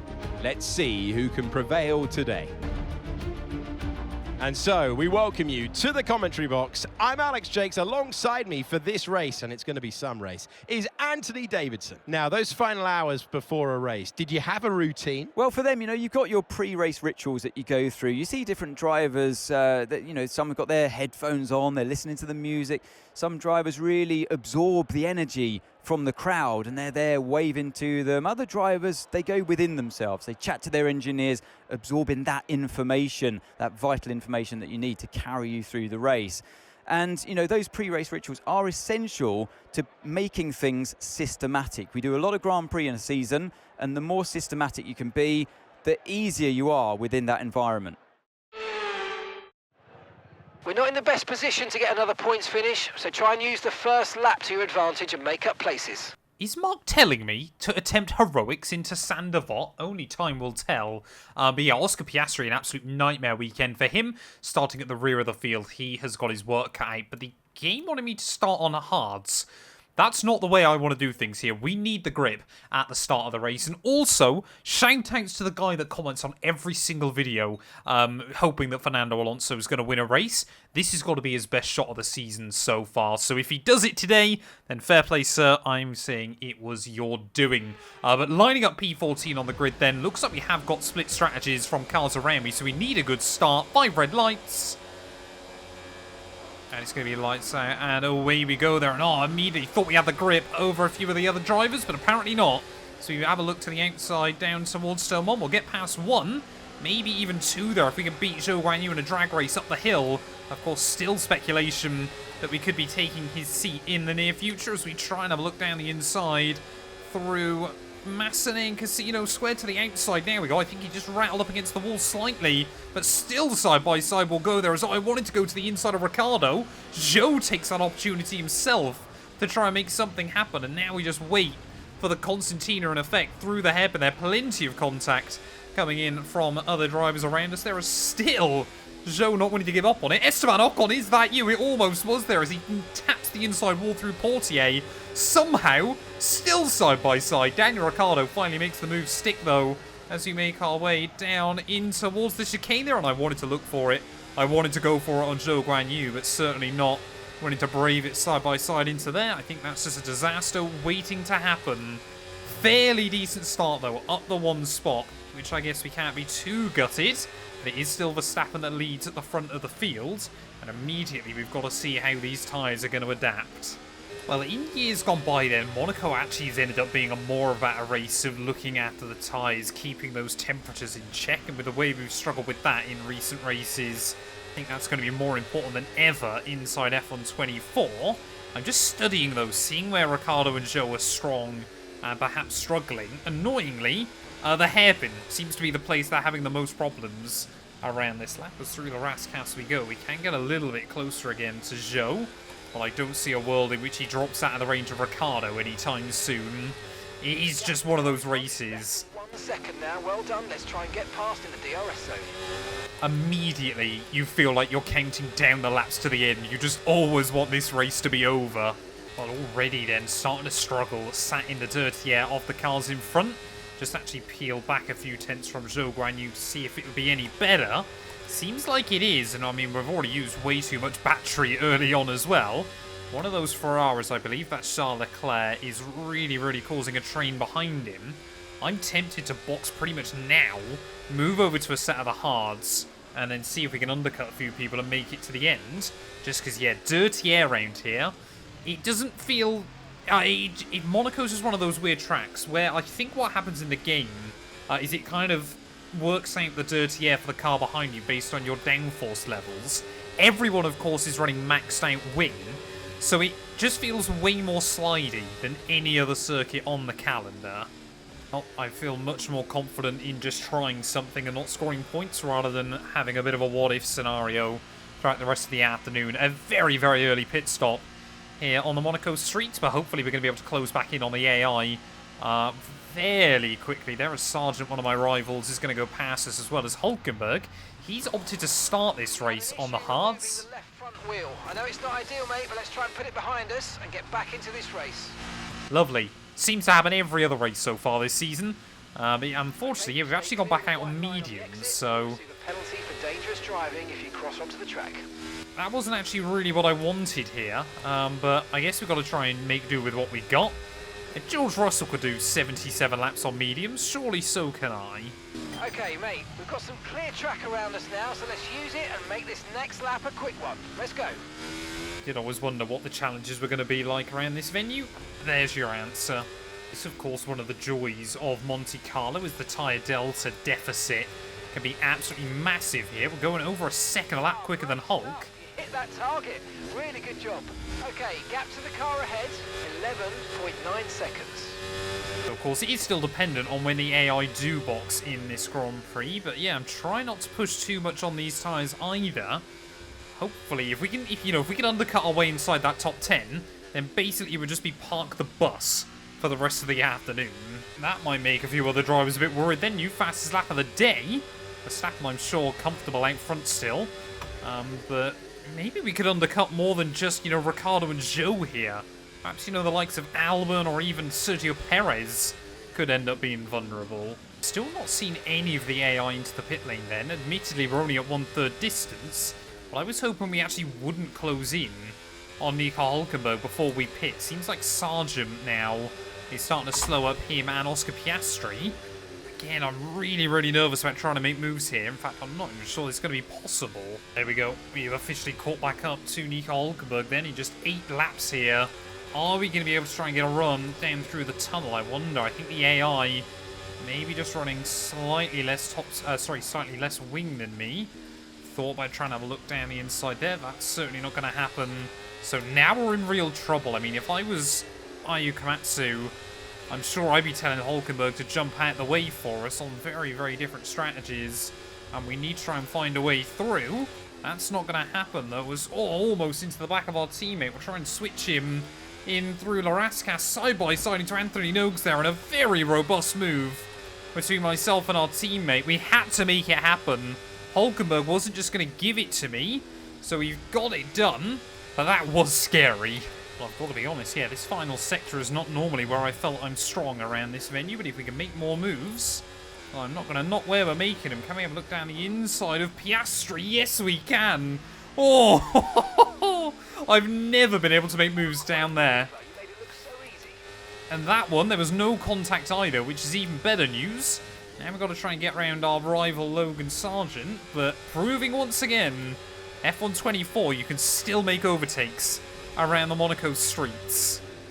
And I believe it was Valtteri Bottas who made the only move of the day on the track down here. And that's exactly what we're going to do as well. Then down the inside of Logan Sargent will go. 3 cars navigated in just over 2 laps. Next up, Esteban Ocon. Oh, there we go, finally. Finally, first cars into the pit lane then. As we approach half distance, are we going to get ahead of that Merc, who I believe was stuck in the train behind Lance Stroll? No, we're not. Yeah, no, that's Alonso, sorry. Go now, and you're going to be on hards next time. Yeah, I got no intention of boxing again, Mark. But yeah, Alonso, 6 seconds up the road then. So I've actually done pretty well compared to him. He's come out as well behind Pierre Gasly, so he might be stuck there for a few more laps if Pierre's on the hards. Even more cars into the pit lane then, so we're starting to get a better idea of where we're going to be out in this Grand Prix. But I think if we can make these tyres last to the end, we're in a pretty good spot. There is Lance Stroll, so we've got the jump on the Aston Martin driver. And he was running up, I think, in like 7th or 8th place here. So once again, Lance Stroll has been an absolute lifeline for us. But he is only 5 seconds back. Well, as we make our way over half distance then, Lance Stroll's actually done me a bit of a favour here. Of course, backed up a load of cars earlier on, which has allowed us to potentially move into a much higher position. It also looks like Hulkenberg is returning that favour to him, because he's now got every other car that Stroll was holding up stuck behind the Haas, and now Stroll's been given some breathing room here. I've got no idea what position we could be in, but I think we're up to like a net P5, P6, which after the weekend at Imola last time out, I would absolutely take. What I won't take is a half spin there, and then immediately getting turned by Lance. What is that? As I think, is Stroll caught on that inside curb? Has he been able to get going again? I don't know, but that might be a safety car. How is that not a safety car, F124? Oh, there we go. Hulkenberg finally makes the call. So does Esteban Ocon then. So we're up now into P8 of this GP. I'm trying to look. Charles Leclerc, Sergio Perez running P2 and P3. I believe they've still got a pit again here, as Alex Albon is having a really good day of it as well in that Williams. If we could get ahead of them, and Albon could slot in between as well, we could be on for a massive result here. Oh, there we go. Perez and Carlos Sainz both into the pit lane then. Not convinced we're going to be close enough to get the jump. Oh, wait, no, that might be Max Verstappen, sorry, who's in the pit. So has Alonso got the jump? I think Alonso has. I think Fernando Alonso is into the lead of the Monaco Grand Prix. Here is Carlos Sainz then. So we've got the jump on the Ferrari, which is massive for us. Surely that means we'll be ahead of Sergio Perez as well. Carlos, though, is on medium tyres at 20 laps fresher than mine. But Fernando Alonso, the net lead of the Monaco Grand Prix, this is huge. Okay, so I did get my Red Bulls muddled up then, so I believe now net P6 is all we're going to be able to do today if we can hang on from the likes of Carlos Sainz behind. He's got so much grip, though, on those fresh medium tyres there. Around the outside of me down in turn 1. We've got to give him the room. And Carlos Sainz willing to risk it all. In what world do you think I'm going to win that place back, Mark? Unless I can have a look at the inside up through Massenet. Not happening there. But Alex Albon in that Williams. Hopefully we can defend from him. And yeah, unfortunately I did get it wrong. Verstappen is leading this race. Fernando Alonso is still only P2. I honestly thought Max was Perez and Perez was Max. But that's just how dominant Verstappen has been here so far today. Pulling away from you at a rate of around 2 seconds a lap. Okay, so we're leading our teammate by 16.2 seconds. Funnily enough, I couldn't care less how much Carlos Sainz is pulling away from me up the road. We are just focused on keeping as many cars at bay as we can. And surely a Williams on clapped out hards is going to be the easiest. Not like this, mate. Come on, let's keep it clean. There we go. Another new challenge inside this game. We've got to avoid 2 notable collisions. I don't know what that means. Well, 10 laps to go then here from the Monaco streets. And I must admit at the moment, I'm very much enjoying having Alex Albon as kind of a protection behind me to the rest of the field. All we have to do is use a bit of battery down through the exit of Portier and then out of Anthony Nogues. And we seem to be able to keep the Williams at bay everywhere else. Tyre wear warning light has just flashed up, though. Any other track, you would think we have to pit again. But this is Monaco. Things work very, very differently around this place. So we are still looking to try and get this set to the end. Box.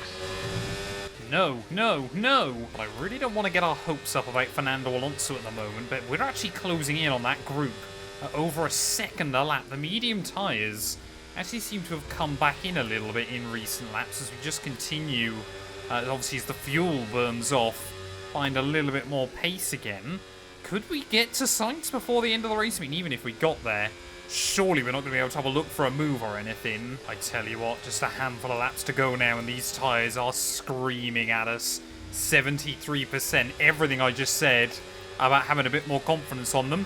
That's gone out the window. We are now really, really just trying to hang on. We're getting more locking up, more moments of oversteer or understeer in random parts of the circuit. And now, worse than that, Alex Albon, I think, senses it and is trying to put more pressure on me. You can see we're getting no rotation at all through Upper Mirabeau, just hanging on desperately with the car at the moment. We are now the cause of a big train in this Grand Prix. But if it's worth 6 points, I'll take the 6 points. Take care. Our data's indicating high levels of tyre wear at this stage. No, it reckons we've got a puncture. With 2 laps to go, we're 100% wear and the tyre's gone. No, right at the end of the Monaco Grand Prix, I can feel it now. It has completely gone from underneath me. We've got to get out of the way of the other cars. We've got to try and stay out of the way as best as we can, but heartbreak. Right tyre has a puncture. I cannot believe that. Our first ever puncture inside F124. We're just trying to stay out. 8.8 seconds. I'm trying to stay out of the way as best as I can, but into the pits will come then. I want to make sure we go on to a set of the softs. I cannot believe that. We've been doing so well throughout the entirety of this Grand Prix. I'm not even going to be able to go for fastest lap, am I? Because Verstappen's going to lap me here. I cannot believe it. We threw the gamble. We thought we were going to make it work right until the end of the GP. Let's go now. Come on. Perfect job on the turn in there, mate. Looks like a nice stop time. We're happy with that one. Look after these tyres now. We want to finish the race on this compound. And as Verstappen starts his final lap of the Monaco Grand Prix, there's no way we get to him and try and unlap ourselves before this race is over. I cannot believe that. I genuinely thought we were going to make it and we were going to score a few points on the board, but everyone else sat behind us. Alex Albon knew if he kept pushing me forward, we were going to be right on the limit with that tyre, and I just looked at it as it went to a puncture. Max Verstappen, though, I mean, really, the mini-map should showcase everything you need to know about the Grand Prix today. Pretty much everyone bunched up in one group, unless you're the Dutchman. Absolutely dominant display once again. He was so far in front that I thought he hadn't made a pit stop yet, but clearly he had. Clearly Max Verstappen in a league of his own, and we're not even going to get to see him cross the line. So stupid, but we are out of the Monaco Grand Prix on the very last lap.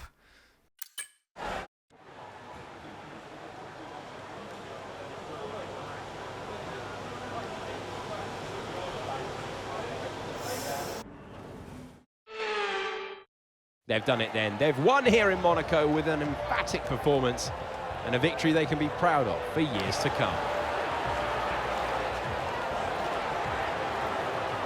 And 3 wins in a row now, of course, thrown the gauntlet down.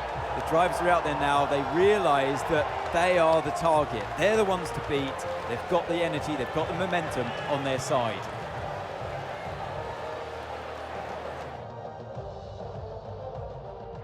Red Bull are our winners today after showcasing some incredible driving.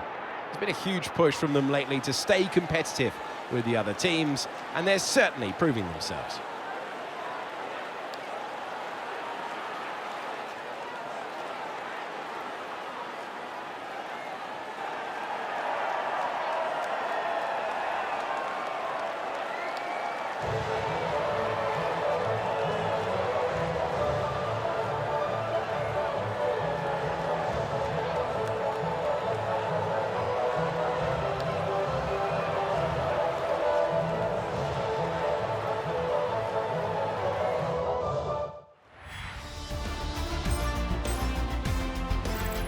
Well, that certainly was an exciting weekend of Formula One. Be sure to join us for more exciting Formula One action very soon. Well, there we are then, the end of the Monaco Grand Prix, and I cannot believe how quickly that fell apart in the end.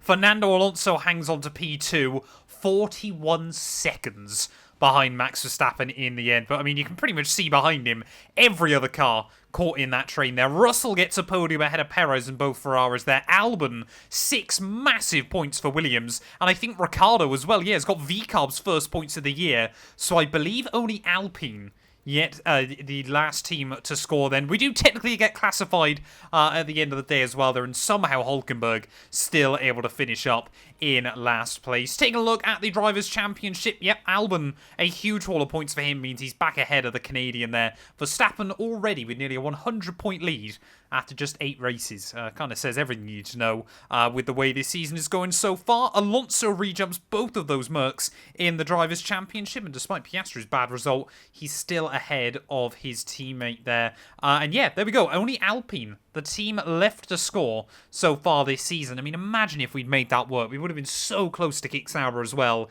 in the Constructors' Championship. But Monaco, this weekend, it has gone away from us. Perhaps I need to change my name away from Mr. Monaco. It seems to be a curse in the last couple of games. But thank you all so much for watching. If you have enjoyed, please do make sure to leave a like, get yourself subscribed, and we'll be back tomorrow ready for the Canadian Grand Prix. It is time to go qualifying in Canada. A historic track. Looks simple, it's anything but. Welcome to Montreal.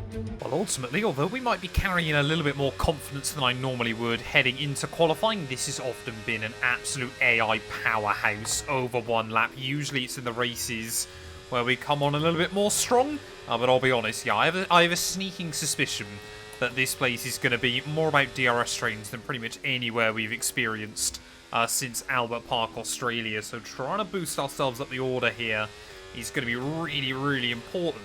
A little bit of a mistake down at the hairpin. Took a bit too much apex curb, but we've got plenty of battery to hopefully get us down in towards that final corner. Going to take it all the way down to about 10%, because we will be able to charge back up the pack slightly on the way in. Braking at the 100, or way too wide on the way in. Slap the wall of champions on the way out. That's a good omen, hopefully. But towards the line then, it is going to be a 1:10.5. Slower than Hulkenberg. P19. Well, every single car then back out at the end of Q1. There's only a second between myself and Sergio Perez, who set the fastest time so far. So that goes to showcase just how little room there is for error here, and also how likely it is that we're all going to bunch up when we move into the Grand Prix. Let's just try and find a couple of extra tenths. I think we need about 3 tenths if we wanted to get ourselves into safety. Pushed down to P19, I'm afraid. But of course, yeah, we know how quickly things can change. A little bit too much curb on the entry, but we managed to correct the car on the exit. It really does tighten up through there. We bottled it at Imola. We bottled it at Monaco. Will we bottle it here right at the end of qualifying? Kind of. Not as badly. We'll get a good run. Half a second up. Will it be enough to see us into Q2? I hope it is. I think it's P11 in the end there. I think we went quicker than Charles Leclerc. There we go. Yep, Sergio Perez did stay fastest, and actually not that many drivers able to improve right at the end of qualifying. Alex Albon once again flexing his muscles in that Williams that clearly seems to be kicking on quite well over the last couple of weekends. But yeah, both V-carbs, Hulkenberg, Sargent, Ocon out in Q1. It's going to be a tall order to make Q3. Or making our way then out onto the circuit. Actually starting to go a bit more overcast now. So I don't know whether that's going to help us with the track temperature here. But one run is all we've got in Q2. We can see Hamilton, I believe, is the one on the cusp at the moment on a 1:10 flat. So if we were able to match our Q1 time, provisionally we would make it through. That's much easier said than done, though. Got to be careful not to trim the apex. Oh, we've got no reference point now. That's why you don't use shadows as your reference inside F124. Shadows tend to move around right up to the grass on the exit there. We are really throwing it all on the line at the moment, but AI continuing to ramp up. So are we, though. Late downshift into second gear. Try and carry the speed off the corner. Got to be so careful. You can't afford to short shift on this year's game. You've got to be really, really careful as you make your way on the exit of the corner. Now, focus up. We have not nailed this final chicane once so far this session. And we're not going to again. Awful line. Absolutely awful. I am such a bottle job on this game. Will we see Q3? Yes, we will still. Well, there we go. Charles Leclerc fastest. We went quicker than both Red Bulls at the end of qualifying. So Albon and myself seem to be the ones able to get the worldy laps in right when it counts. Again, I'm not expected to out-qualify anyone here in Q3, but the fact we've made it once more is really, really good. Well, as predicted then, the AI continuing to ramp up their pace into Q3. Alex Albon, 9th place on a 109.5, so not confident that we're going to be anybody here. Again, this is a little bit of a glory run. I guess we, North America has to want to try and put themselves on the map. That was actually a nice line through turn 1. Let's see if we can try and really focus up. Sweat mode is going to be engaged.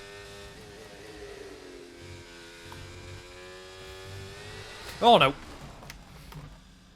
Well, what happened? Let me know you're okay. Oh, damn it, man. In typical Haas fashion, how many times have we seen a Haas car stack it around this circuit in qualifying there? And that was not what we wanted to do for the team. A huge amount of repair to be done overnight now by the boys back at base. So quick. We nudged the wheel on the grass and it flung straight round on me. If that doesn't showcase, though, that we were willing to push it all on the line, then I don't know what will. But let's hope the team can get the car repaired and let's head into the Grand Prix. Lights Out in Canada is approaching at a venue where the island was built for the 1967 World's Fair. The world has gathered once again. Welcome to the Canadian Grand Prix.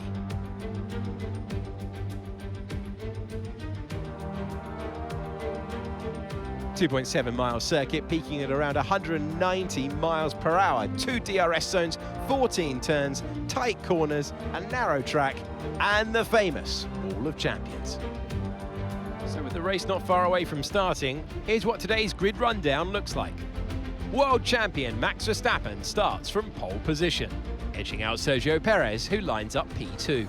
As we continue through the rest of the grid today, we have Sainz, Leclerc, Russell, Norris, Albon, Fernando Alonso, Mr. Monaco, Hamilton, Stroll, Bottas, Joe, Gasly, Ocon, Sargent, Hulkenberg, Oscar Piastri, Tsunoda, and Daniel Ricciardo fills the last spot on the grid.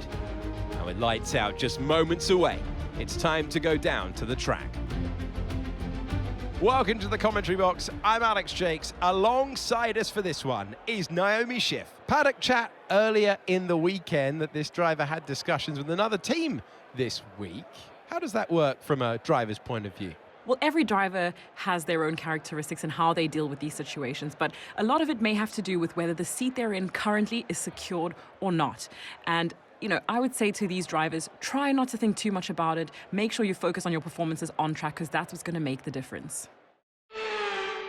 I love the fact that literally she says whether your seat is secured or not, pans straight over to Logan Sargent inside this game. F124 really does like to have a laugh at some people's expense. But of course, yeah, those contract talks with Sauber, clearly they aren't where completely broke apart. I'm not interested in going to the green team. And so far this weekend, I've gone and showcased why. Able to go quicker than both of their cars in qualifying. Oscar Piastri as well, with some grid penalties further back. So we are starting in P9.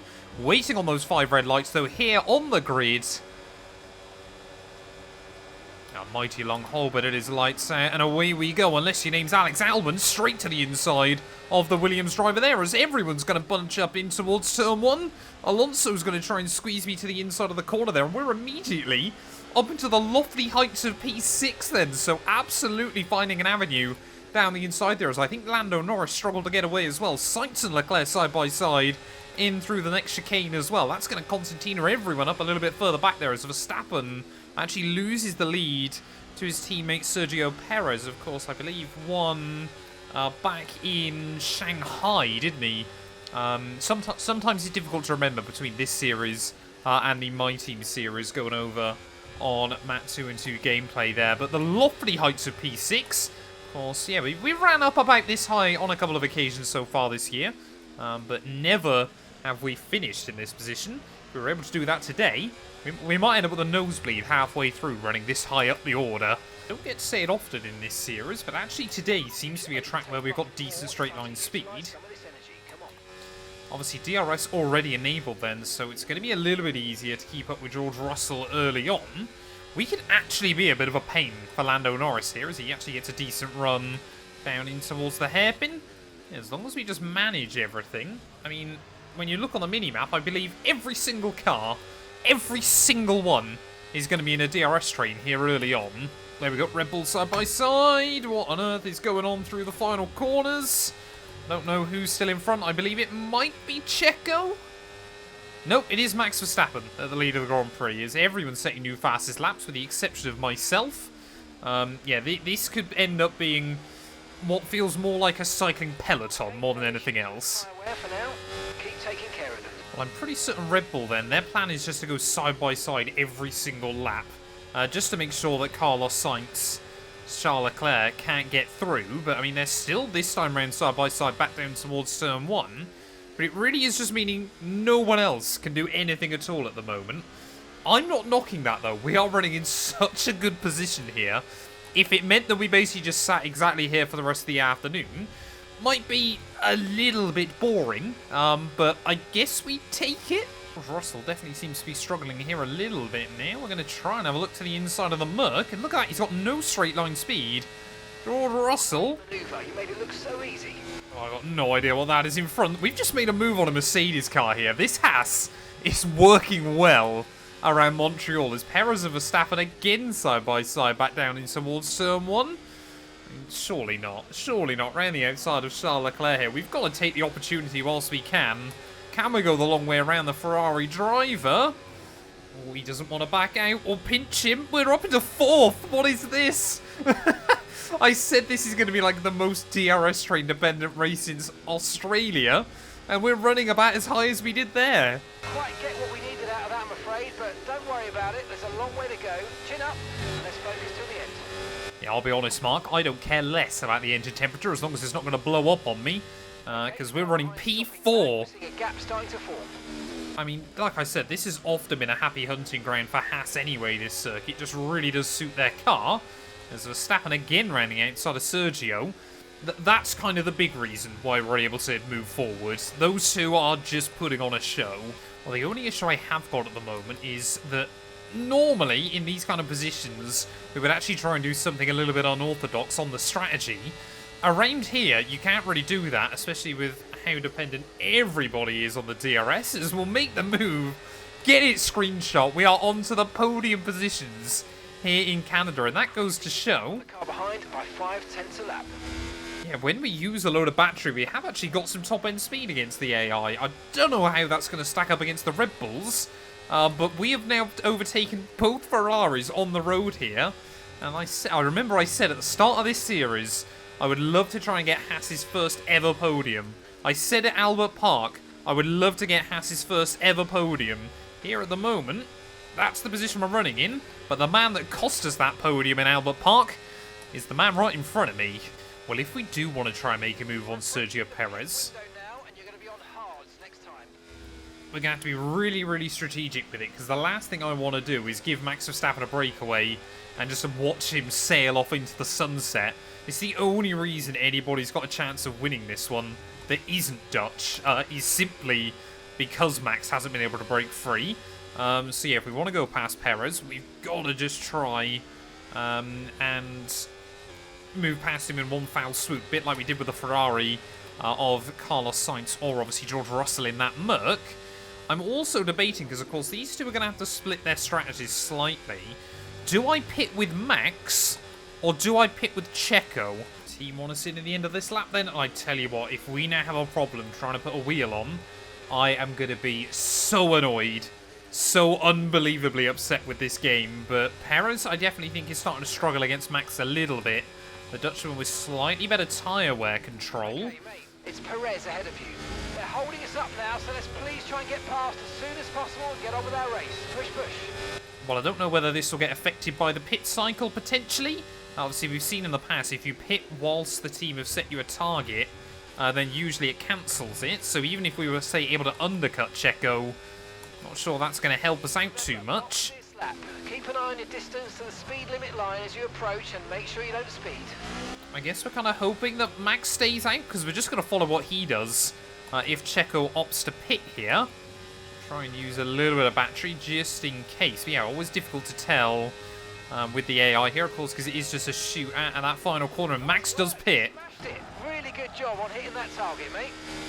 Well, there we go. We managed to achieve the target anyway there and get a car slowed down to the pit lane. I honestly thought that was about to be a 5-second penalty, but maybe Max will get slowed down by other cars boxing. See, pit stop times aren't long round here. We have! Fantastic stop, faster than we were expecting. We have jumped Max Verstappen in this Grand Prix, and we are up into the net lead. What is the gap to the Dutchman here? This is so utterly ridiculous. Utterly ridiculous. We got Ricciardo out between us as well. Max Verstappen 1.4 seconds back. If we can move around Oscar Piastri and Nico Hülkenberg here quite quickly, there might be a lifeline. We've just got to run away from the Dutchman as quickly as we possibly can. We've got a fair amount of charge in the car as well, as both of my rivals in Hülkenberg and Sargent not too far out the road. But yeah, I mean, we've got no straight line speed here against Oscar. He is on a completely wrecked set, though, of the medium compound tyre. But yeah, tyre wear management actually has been really, really good as well. I mean, look at this.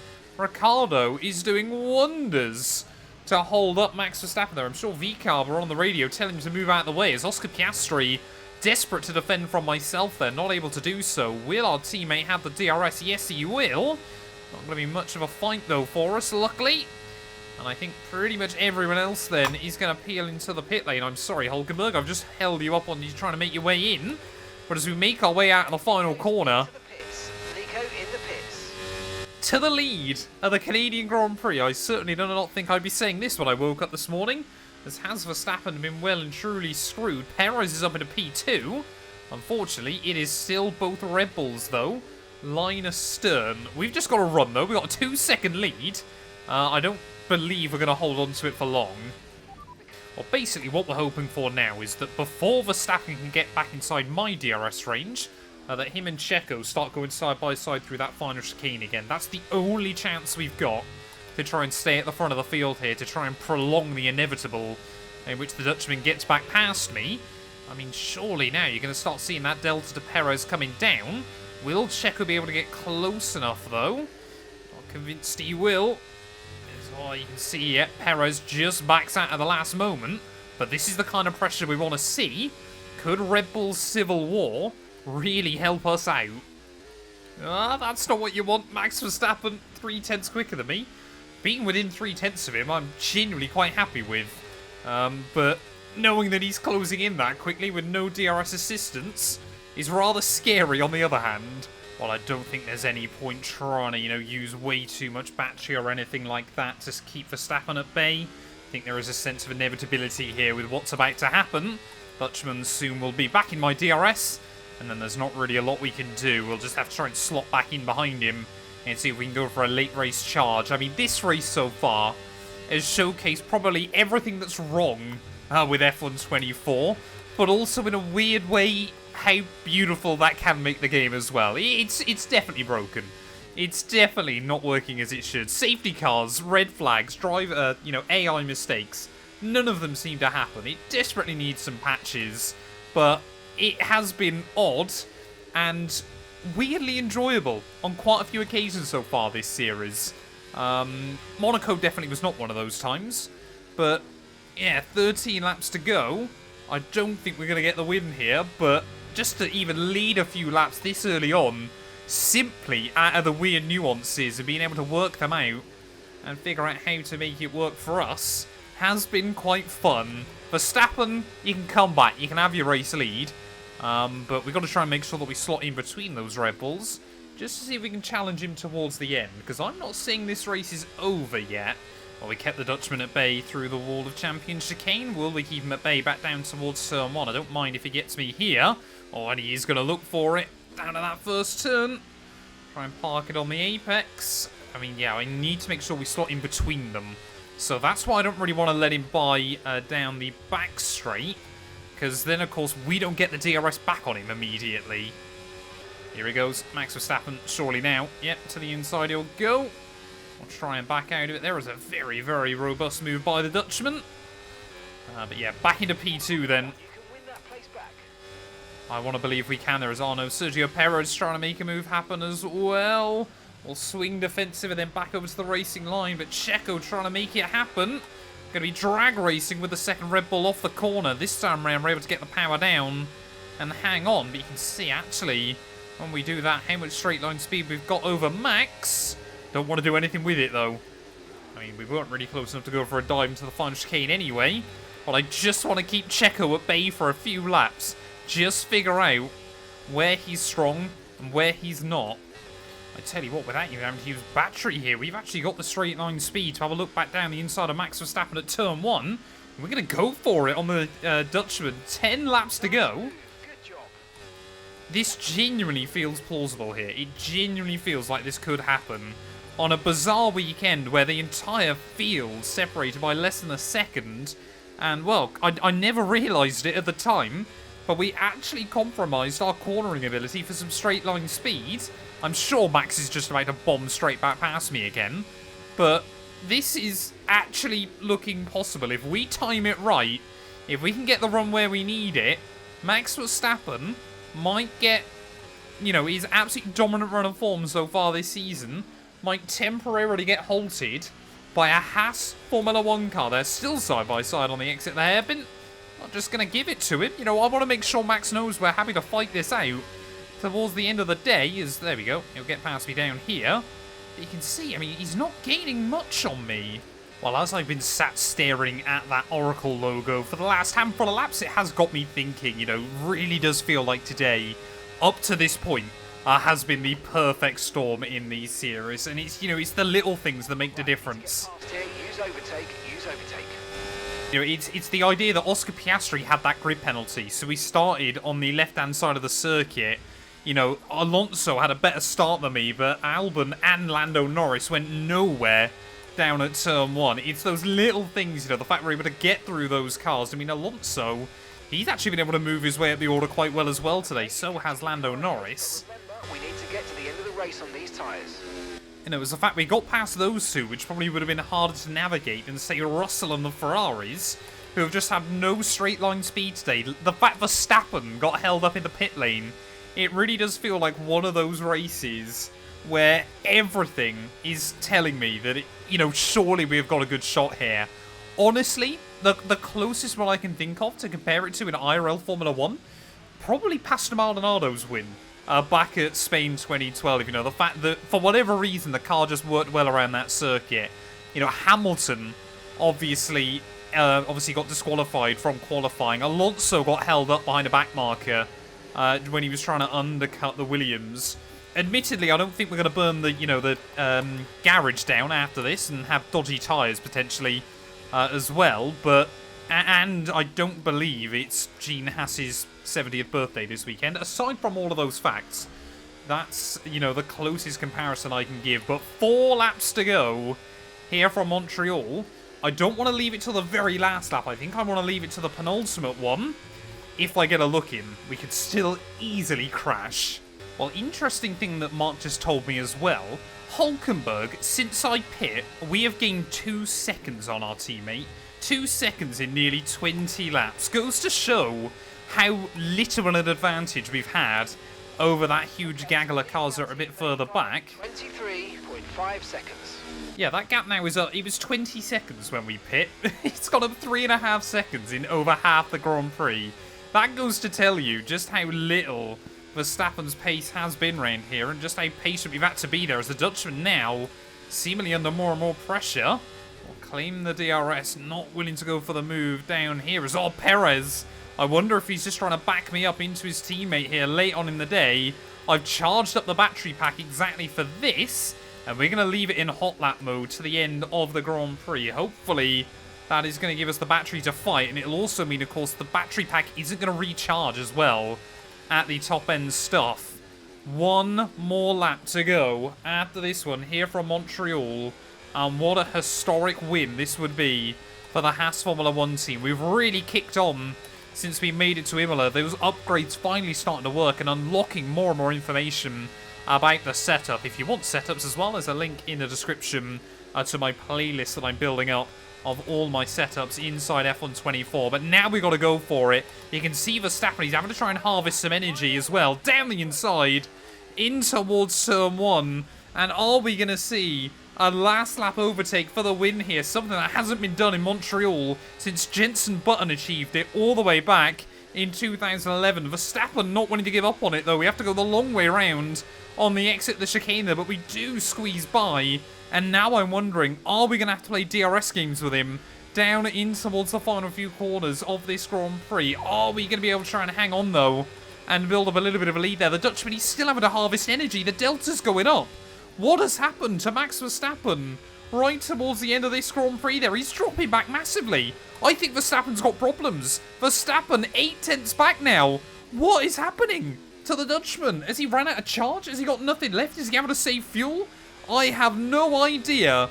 But in the same week that Stuart Haas announced that Haas's NASCAR team would be shutting down, there's been a little bit of rumours and rumbling about whether their Formula 1 team would be safe. Well, if this was the case, I think it would be safe for a little while longer. A little bit of luck, a little bit of magic, a little bit of F124 up towards the line. We are a Grand Prix winner.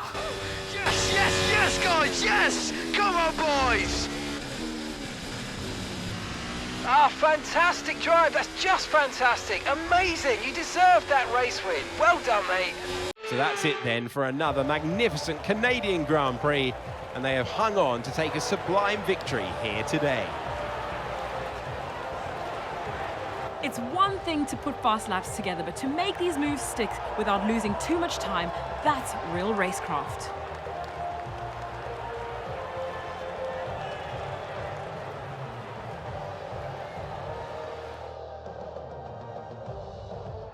Haas are no doubt happy with today's performance, having secured the win this weekend. And our drivers are making their way out for the podium celebrations as we speak.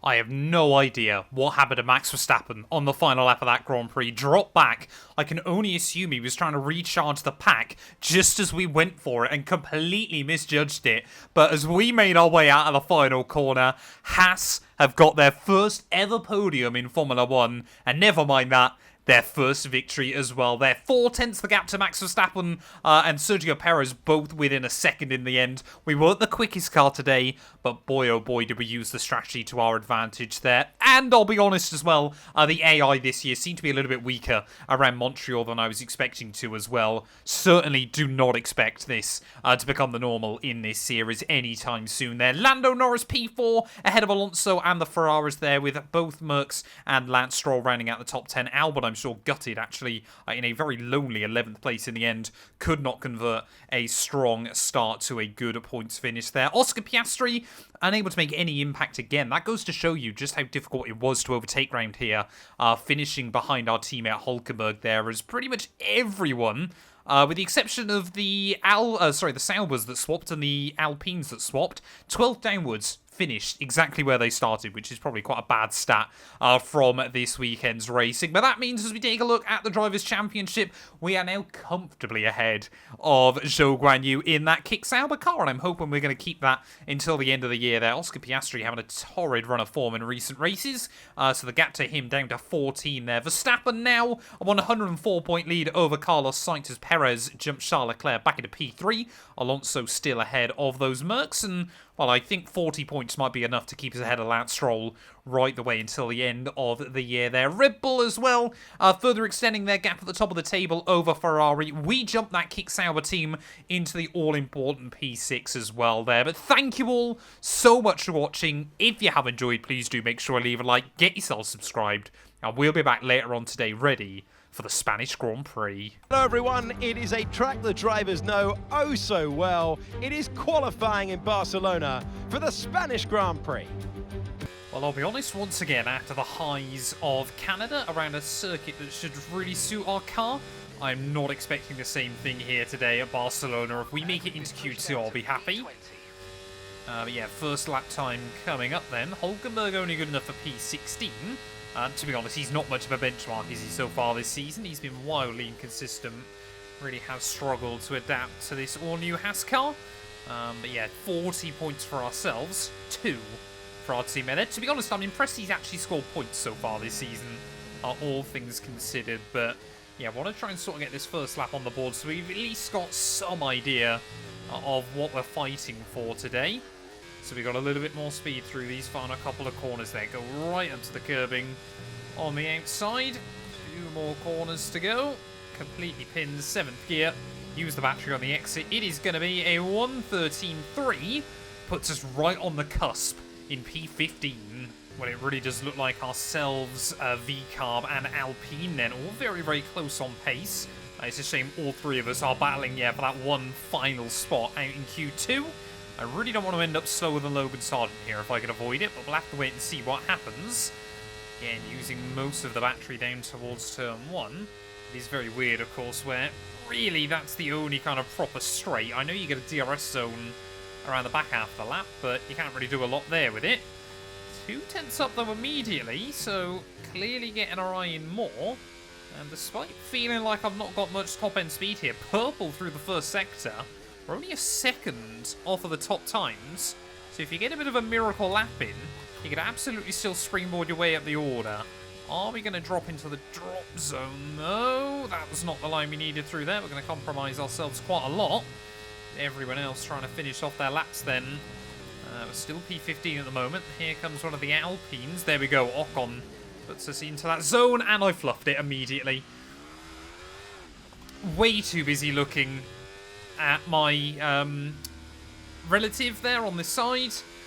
I've got to focus in. I've got to zero in more on these qualifying laps. That's 4 races in a row now where I've made some kind of stupid error, and this time around it's cost us an appearance in Q2 from the highs of Canada to the lows here in Barcelona. At least I know I've got a bit more race pace in the car, but that was really stupid. There we go, Max Verstappen fastest of anybody then in Q1 ahead of Charles Leclerc and Fernando Alonso. 5 cars from 5 different teams making up your top 5, so we might have a bit of a fight on our hands this weekend, but both Haas, both V-Carbs and Esteban Ocon out in Q1. It was actually Pierre Gasly that made it through, but honestly, I'm not convinced we were going to find the time anyway. We were pretty much even by the time we'd exited Kampsa, so I think Gasly might just have had the pace over me, or I'm saying that to cope with the fact I'm a bottle job. Circuit of Barcelona Catalunya has been on the calendar for over 30 years now, and it has served up some classics. Michael Schumacher's first win for Ferrari in 1996 in the rain. We have much better weather here today for the Spanish Grand Prix. It's a sellout crowd of 140,000 here today as we await lights out for the long run down into Turn 1. This is a 2.9-mile racetrack. Overtaking is challenging here, to put it mildly. There are 16 corners, but there's still a lot of drama and excitement to be found out there on track. Before we begin, let's take a quick look at the grid lineup for today's race. World champion Max Verstappen starts from pole position. Charles Leclerc alongside. Looking down the rest of the grid, we have Sainz, Norris, Fernando Alonso, Hamilton, Oscar Piastri, Stroll, Bottas, Albon, Perez, Russell, Joe, Gasly, Sargent, Mr. Monaco, Ocon, Ricciardo, Hülkenberg, and Yuki Tsunoda. And with preparations almost complete, let's head down to the track. Welcome to the commentary box and welcome to Naomi Schiff. I'm Alex Jakes. Naomi, this is going to be interesting. Now, those final hours before a race, did you have a routine? Well, every driver certainly has their own way of preparing themselves before a race. But I can tell you that pre-race rituals are a real thing. When I was in go-karting, I used to touch every wheel in a specific sequence before I got into the kart. And then I stepped up to cars and had a specific set of fireproof base layers just for race day. So watch the drivers when they're on the grid. Some may be sitting on the floor and isolating, others may be up to other things that they do. But these little things really help their minds get ready for the race. Okay, here we go. I know what you can do. Don't let me down. I really, really wish they had given them a few more things to say in the com box. The game's been out 4 days, and I'm already bored of hearing Naomi Schiff tell me the same stories over and over.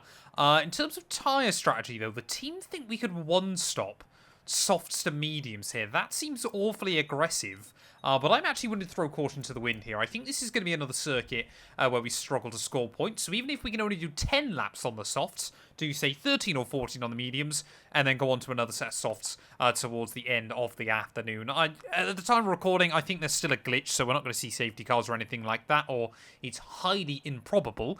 Maybe if someone does retire, then it can happen, but nothing has happened yet, unless it's been me so far this season. But looks like most drivers have opted for the softs then. It is 5 red lights.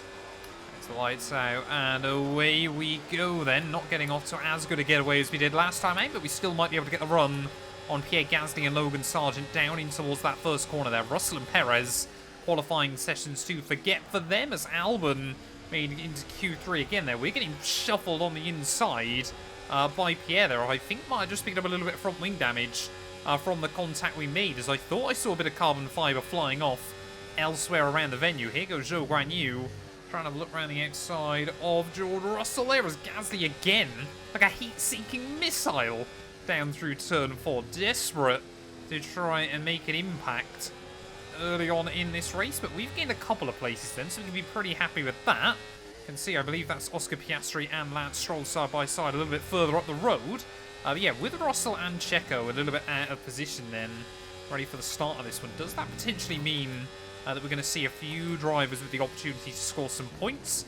See, Verstappen has only not won 2 races so far this year, has had a podium in every single GP, and he is, of course, leading by the end of lap 1.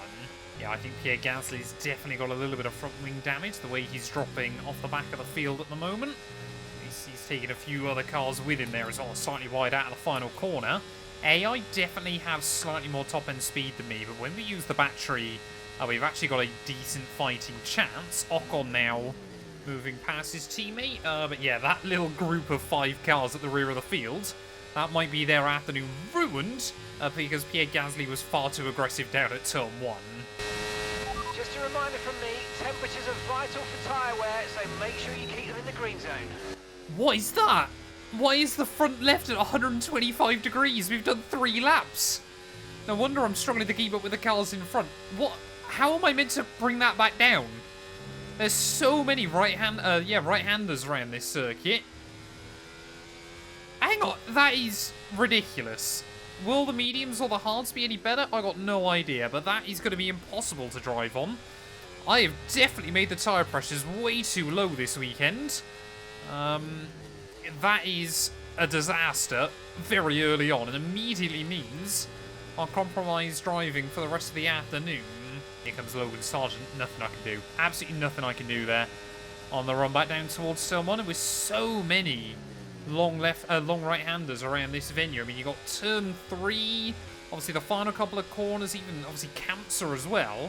I don't see a way in which we can try and bring this tyre back down to any kind of reasonable temperature. We've already dropped back behind that big gaggle of cars up in front. That has been a catastrophic blunder. I haven't really done anything like that since Shanghai. Well, I don't really see what else we can do at the moment. Here comes Esteban Ocon flying past me. I think Daniel Ricciardo is going to make the same move. I mean, I cannot... If we drive that much slower that we can bring him back in the range... Okay, mate. Engine's running too hot. Engine is running too hot. Let's keep it a bit cooler for now, please. I can't drive much slower to try and keep that tyre temperature down. Otherwise, we're just not going to be fighting anybody here. But if we keep that tyre where it's at, I mean, it's going to be pretty much in puncture territory by about lap 8. What on earth is this? Yeah, we've got to try something. We've got to at least try and bolt on a set of mediums and see if we can look after him a little bit better. As Carlos Sainz in hot pursuit of Verstappen at the front of the field, but on just lap 6, it is incredibly early to be making a pit stop here. Just one of those horrible, horrible little mistakes that you never really realise until you get into a Grand Prix. But of course, this is what your rookie season is all about.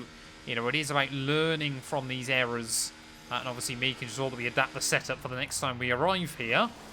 I mean, I would not want to touch that front left. Come on! That was a fantastic stop, faster than we were expecting. Up to speed now, let's get some heat into those tyres. Right, yeah, we don't want that much heat in the tyres, to be honest, Mark. Let's see if we can try and keep that front left a bit cooler this time. But, I mean, yeah, with basically zero chance for safety car or anything like that, not convinced we're going to be able to close back in at all. I mean, this is the problem I have with features like this in the game. Great, wonderful, don't really care much, to be honest, at the moment, Mark. You know, I got no problem with having to try and manage tyre temperatures and things like that. You know, at the moment we are really having to run slower than I would like. In fact, we're on fresh tyres and are doing slower laps than our teammate at the moment. But the only issue I have with it is when I don't think the AI are getting the same kind of effect from it. They seem to be absolutely immune to tyre temperature like this. Obviously, it takes them a little while to fire it up, but they just won't overheat the rubber ever inside this game. Now, obviously, when you're racing against other people, that's fine, because you know, obviously, you're all in the same boat. But especially, obviously, when there's no safety cars or anything like that, it's enabled. I've seen comments from some of you as well. It is definitely a bug that they need to fix with a patch very, very soon. But with the exception of maybe Pierre Gasly, let's use overtake and burn off some of this energy. I mean, Gasly's running slower than everybody else by near enough a second a lap, and he might be the only person we actually get to race here. I mean, this is just a real Haas driver career mode, isn't it, at the moment? You go through all kinds of extremes, massive pace one weekend, suddenly the next weekend you're in last place and you can't even keep the tyres in check. So bizarre. I mean, I'm trying to keep them down, but they're definitely getting warmer and warmer every single lap we go around. We're not last! Albeit it's only going to be for a few laps, I'm sure. hopefully, for Gasly's sake, he's going to get that front wing sorted. But honestly, yeah, I think actually running the higher downforce here has completely ruined us. You're better off having a setup in this year's game where you can't take the final corner flat, otherwise you cook the tyres. That's what I'm learning. It's basically the only reason why I'm still out here running, to be honest, because I just want to try and learn about how to manage the tyres. You've got more control than ever over your ERS mode, so play around with them in your MFD. Mark, I'll be honest, I could simply not care less, even if I wanted to. Tsunoda making his way out the pit lane, so we might be up one more spot, even if it's just temporarily. Yes, we will. So we've been able to get overcut nearly by Yuki Tsunoda this weekend. Again, come next lap, I'm not going to be able to do anything about it. Ricciardo into the pit lane as well then, as here comes Yuki. Oh, there we go, we use the ERS. Oh, we're 3 wide. Yuki Tsunoda, no, that was Danny Rick, wasn't it? Right, going down the middle in the end there, so that almost got very, very congested. You can see immediately when you have to start pushing again, tyre wear just ramps up. And I mean, even when we've been trying to nurse this set, we've still got nearly 4 times the wear of the other side tyre. This is so stupid. I mean, it does give you an idea now, obviously, you know, when you see Haas moaning, say, in a race, one of their drivers, about having to manage the tyres and that kind of thing, you can totally get now, playing this game, why it's so frustrating for them. I mean, look at that, back down towards turn 1. In a straight line, it won't cool down at all. Well, team actually wanted us to box then at the end of lap 20 to basically half and half the rest of this race on 2 sets of mediums. I'm not going to do that. One, because Yuki Tsunoda then will definitely beat me in this race. 12.8 seconds. And gap to the car in front, 10.7 seconds. Mark really not willing to let me get a word in edgeways there, but I want to obviously, yeah, try and beat Gasly and Tsunoda if we can. But I'm also very intrigued to know as well whether the temperature management gets worse as the tyre gets older, or whether it'll get better as the tyre gets older. Yeah, like I said, this is basically now a test session for us. We've come back to Barcelona for a midsummer test. Why on earth they'd host the Spanish Grand Prix in June is anybody's guess, but I guess that is what it is. So, yeah, we're just going to try and basically drive till the tyres explode. It's psyched now, new fast lap of the day. Both Spaniards here are cooking. Well, normally, yeah, I'll be honest, I wouldn't make much of a video out of this kind of race, just because, well, on paper, it's really, really boring. But I'm hoping at least that at least one of you, I hope, is out there who has watched this before they go to Barcelona in their own career mode, and has gone, yep, I will make sure I don't make the same mistake Matt did. I will make sure I run a lot higher pressure here and a lot more aero. That genuinely, to me, justifies this one. We've got just 9 laps to go. Tyres are on 57% wear, so we might even see a puncture before this one is down and out.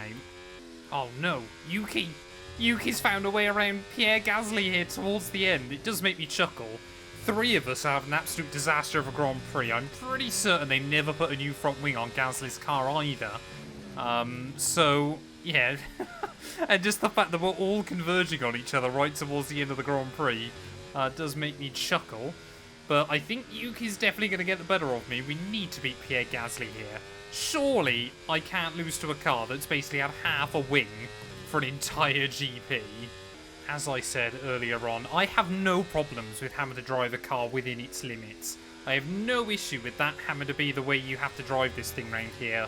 What I do have a problem with is that I'm the only one that has to drive the car like this. We've seen it in countless F1 games each and every year where there's like one thing, whether it's battery or tyre management. By 27.1 seconds. Anything that just means you know you're playing with one arm tied behind your back, and well, clearly here, that seems to be the tyre wear. Sorry, Yuki, I thought I was clean in front again. We're still not going to give up on it. We'll get back in front of him there on the exit of the corner. That was a little bit nip and tuck. I think Verstappen as well, or at least I'm hoping he's going to lap us before this race is down and out. But yeah, what a difference it's been. Canada last time out, I beat the Dutchman to our first ever Grand Prix victory. This weekend, we're going to get lapped by him. Oh no, here comes Yuki Tsunoda again. Potentially just 2 laps to go with this Grand Prix, and that time around he's got the straight line speed. Ugh, he tried to take a swipe at me down at turn 1 and Yuki's through. That's that position gone. Oh, man. P19. Is this our worst result of the series? I think we finished last once. Yep, here comes Max Verstappen then.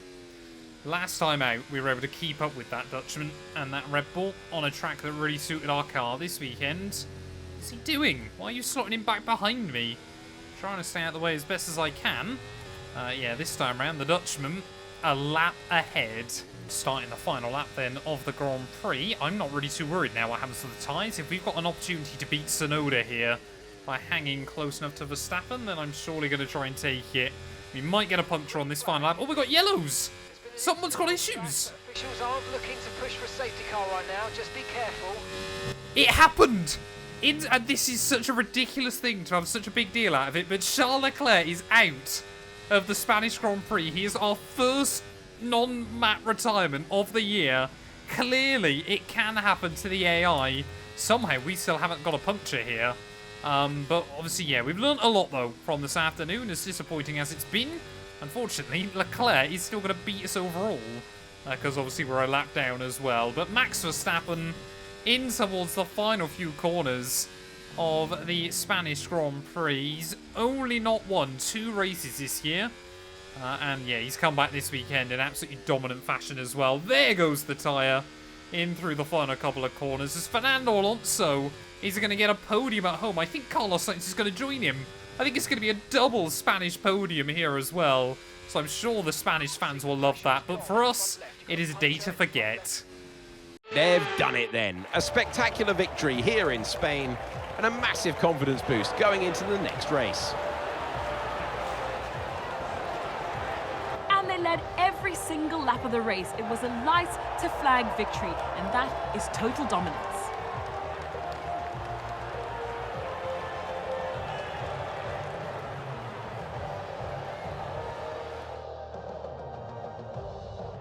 The drivers are en route to the podium as we speak. What a fantastic win for the Red Bull team.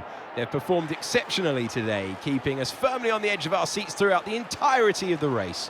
Congratulations to everyone at the team.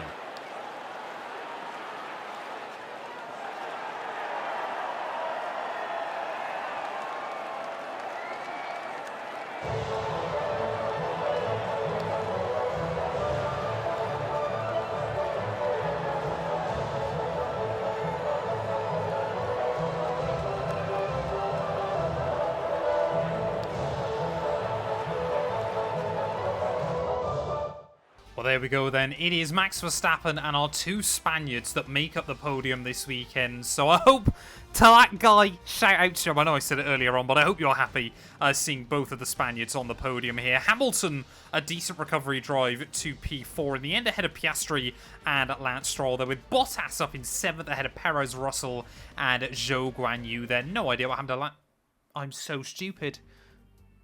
I was going to have a look at what happened to Charles as well, but I'm not going to get a chance to now. I'm so sorry, ladies and gents. Thank you all so much for watching nonetheless. If you have enjoyed, please do make sure to leave a like, get yourself subscribed. And yeah, we'll be back later on, ready for the Austrian GP. Another sprint weekend, so hopefully we can have some better luck there. Well, absolutely horrible conditions then as we make our way out into Q1. I don't know what it is.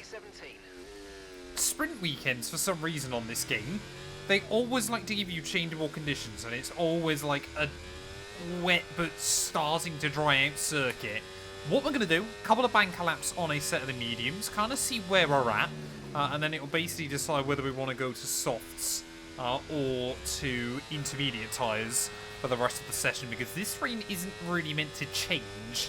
Well, I've tried not to use too much of the battery either on this first Q1 run, just so you know, we can save up and go for it again. And somehow we've gone fastest. The medium tyres able to perhaps dissipate more water? I don't know what that's about, but Albon's P3, so I don't think Ricciardo's now P3, so I don't think there's much logical reason to this right now. Well, I must admit then, this is quite a risky approach as we get to the end of qualifying, because if the track conditions have improved slightly, and all of the AI are now going to be able to improve, we've basically completely shot ourselves in the foot in sprint qualifying. As we make our way out of the final corner, though, immediately I'm getting the sense that this might not be the case. There is no grip on this circuit, but immediately going on the intermediates, we're 3/10 up in Sector 1. I mean, no matter what happens by the end of Q1, we're going to see a mixed-up grid here as Esteban Ocon, Lance Stroll actually improving. So they're both still on soft tyres, so it's definitely actually getting towards the crossover point. We're 4.5 seconds up, though, on my previous lap, so unless we throw this time away now, I think we should still hopefully make it. Verstappen goes through. I think actually we might have reached the crossover point here, but up over the line, we go like 1.5 seconds clear. Anyone could be out in Q1. Alex Jakes maybe jumping the gun there slightly. We've got 2 more qualifying sessions to get through first of all, buddy. But yeah, fastest by nearly 2 seconds at the end of Q1. Any big names out? No, in the end. I thought Logan Sargent might make it through. It is Bottas, Ocon, Gasly, Sargent, and Nico Hülkenberg out in Q1. Charles Leclerc squeezes by. And now as we head out then into Q2, the rain has stopped, the circuit has dried up for the most part, so we're going to get a much better idea of the pace underneath us here. Are we going to see a car that handles like Spain, or are we going to see a car that handles a bit more like Canada? Only time will tell here. Going to go out for a run on the mediums, and of course, obviously, if we don't make it through, then we'll obviously switch over to a set of softs for a last-ditch run. We're 10th up on Joe Guanyu at the end of Sector 2, but we made a couple of little errors, so not confident that we're going to immediately slot ourselves up inside that top 10. At the final corner, though, up towards the line. What is the time going to be? It's P10. Oh, no, that is horrible. So I don't know whether we need to come back out or not on a set of softs. Say we haven't got enough fuel or battery to go for another run. But that is brutal. Well, of course, the mistake I keep making at the moment is too busy looking at the timings before we finish our run. So not going to look up at that top left-hand side. And make sure I get my lap finished first of all there. I think we're down to P10. Just obviously have a quick glance when we're on the straights, but 2 more corners to go then. We're a couple of tenths up. Is this going to be enough to see us into Sprint Q3? It's P10 anyway. We made it through. So we didn't need to gamble it, but we end up P5. Well, Max Verstappen then and Red Bull struggling slightly against some of the other runners here. We were admittedly the only driver on a set of softs to make it into Q3, so we have used the cheese strats there. 4 Brits in a row between 5th and 8th place. No major surprise, I guess Oscar Piastri wishes he was in Q3. But yeah, now we've only got 1 run. Everyone else has got 2. Well, I do tell a lie, sorry. We've got no spare sets of soft compound tyres. I forget in sprint qualifying you don't get a free extra set. So we're having to go back out on the tyres we used in Q2. Everyone else has already done a run on theirs as well. So I guess we're kind of all now in the same boat. The difference is my car's a bit slower. Absolutely fling it through turn 1 though. So satisfying when you get it hooked up towards the apex. But yeah, I'm not expecting to be any higher than 10th. I tell you what, we're on par with Fernando Alonso though. With just a handful of corners to go, I can start to feel though the tyres giving up towards the end of this lap. But once again, this Haas car around a track that suits it is actually a little bit of a weapon here. Out of the final corner, what's the time gonna be? A 5-1. We end up P3. We matched Hülkenberg's time from last year, or position even. Well, I've got no idea how everyone... Oh no, everyone else used their soft tyres in Q1, didn't they? That's why then, so everyone else was on a wrecked set of the soft compounded tyres, so we actually could have been in the fight for pole here. It will be Max Verstappen, to the surprise of nobody, who ends up at the front. But yeah, because everyone else used the softs during the wet period, we were probably actually a better softs than anybody else there. P3 on the grid, ready for the sprint. Can we pick up some points? So it is all about speed in today's sprint. Not very many laps and no chance to get ahead on strategy. Who here today has the raw skill to take them to the top? 7 rights and just 3 left-handers make up the 10 corners of this high-speed circuit. Turn 2 is flat out, a left-hand kink into the uphill braking zone of turn 3. Turns 1, 3 and 4 are all potential opportunities to overtake. Let's run you through the driver grid order for today's exciting sprint. World champion Max Verstappen starts from pole position, and it's Lewis Hamilton alongside. Looking at the rest of today's grid, we have Mr. Monaco, Leclerc, Perez, Sainz, Fernando Alonso, Stroll, Russell, Norris, Oscar Piastri, Joe, Albon, Tsunoda, Ricciardo, Gasly, Sargent, Hulkenberg, Bottas, and Esteban Ocon lines up at the back of the grid. Which of these drivers will get pole position today? We will soon find out. We welcome to the commentary box Anthony Davidson. I'm Alex Jakes. We're both looking forward to a really intriguing race today. Well, they say you're only as good as your last race. And on evidence there, that was very good indeed. How do they carry that form through to today? You've done it once, can you do it again? But, you know, if you start believing in yourself and the confidence starts to build, that inner confidence is what you need. And you can carry that through to future races, including this one, and you set that ball rolling. That's the critical thing that they're looking for here. And I believe if you've got that first race win or a win at any stage, it can start to roll with you in a good way. Okay, here we go. I know what you can do. Don't let me down. Right, well, here we are then, on the grid, ready for the Austrian Grand Prix. And it's really starting to feel like in qualifying recently that I am now Nico Hulkenberg within the team, and Nico Hulkenberg is now Kevin Magnussen in the team there. There's quite a discrepancy between our starting positions ready for this race today. But we're going to use a set of mediums to try and see us through this 12-lap sprint. I mean, could we get in with Hamilton and Verstappen at the start? Will we have the pace to hang on? It is anybody's guess. But it is 5 red lights here for the Austrian Grand Prix Sprint. And it's lights out, and away we go there. Verstappen and Lewis not doing a particularly good job. Well, immediately trying to look to the outside of the Mercedes, down in towards turn 1. And Lewis says absolutely not there, as I think there was a bit of contact a bit further behind.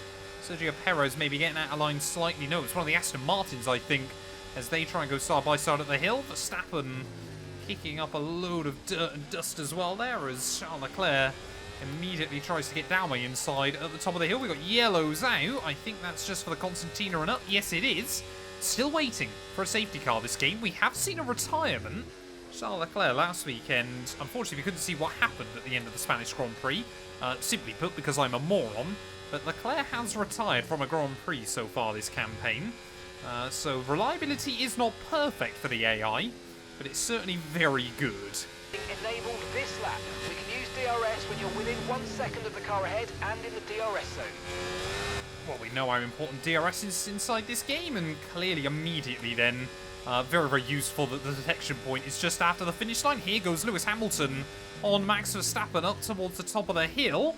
Battles shades of 2021 here, and Hamilton for the first time really all series really looks like he could be fighting at the front of the field. Don't know whether it's just a graphical bug or Lewis isn't using his DRS, but he's certainly got the speed down around the outside of Verstappen.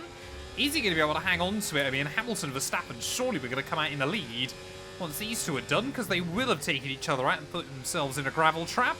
Somehow not still side by side as we make our way down the hill. And is Verstappen going to hook it up? Yes, he just about will this time. Here goes Lewis again then. Surely this time around it's going to be a little bit easier for our fellow Brit to the outside of Verstappen, who's already having to charge up the battery pack. Oh, a little moment there. They tried to swipe each other, and Verstappen forced back out of that one. Can't put the power down on the inside. He now, though, will get the DRS off Lewis on the exit. Completed a pass for the lead. Oh, Verstappen muscles his way to the inside of Lewis there. I want nothing to do with it. These two, I'm happy just to let them fight, as someone's already had to pit. I believe that was the Ferrari of Carlos Sainz, so he's had an utter disaster. Oh, Max Verstappen again to the inside of Lewis down towards turn 1. I mean, these two, clearly there is no love lost from their battle in 2021. Hamilton will get the long way around the outside there, and I think they were actually tied as they went over the detection point. Max, I'm there. Come on, you've got to give me some room, as we'll try and box him in behind Lewis. Again, I just said I don't want to get involved in this battle, but I think we need to at the moment. We'll go around the outside of Max Verstappen up the hill. We've already beaten him once this year. Maybe we can do it again today, is trying to utilise that top speed. It might be worth using the DRS to keep Verstappen at bay, and then waiting to pounce on Lewis later on. Oh no, little wobble. It just bounced out over that curb there. I had no idea it was going to throw us up as much as it did. Now Lewis potentially sensing an opportunity to break free at the moment. Verstappen still absolutely hounding me. Will we stay in the range of the Mercedes driver? That gap's going up a little bit. I think we should be good still.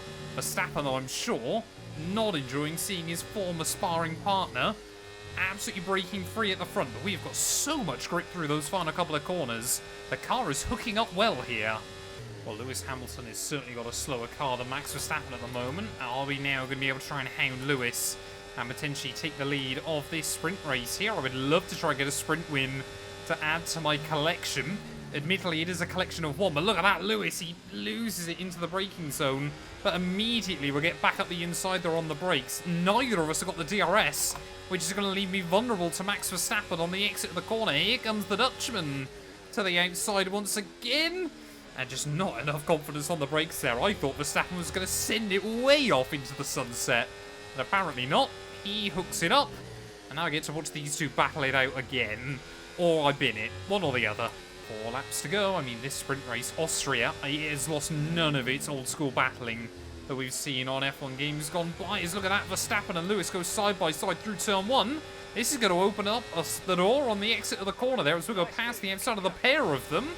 Lewis, I think, trying to make it 3 wide there temporarily, as I got no idea who got the detection point. I ran wide into the corner, so Verstappen will retake the lead there. Hamilton will really try and squeeze me on the exit. Are we going to be vulnerable to Charles Leclerc as well, though? We might lost 1, 2, and 3 places as we make our way down the hill. A little bit more confident on the brakes this time round. Moved into first place. Well, so, Charles, the gravel trap on the exit, but down to P3 again. Well, I tell you what, when Lewis and Max aren't fighting for a couple of laps, it's very, very clear that we are still struggling to keep up with them. We are more hanging on rather than really in a battle with either of them here. Are we going to see Lewis again try and go for a move up the hill? Verstappen's going to force him really defensive on the inside there. Oh, there is contact.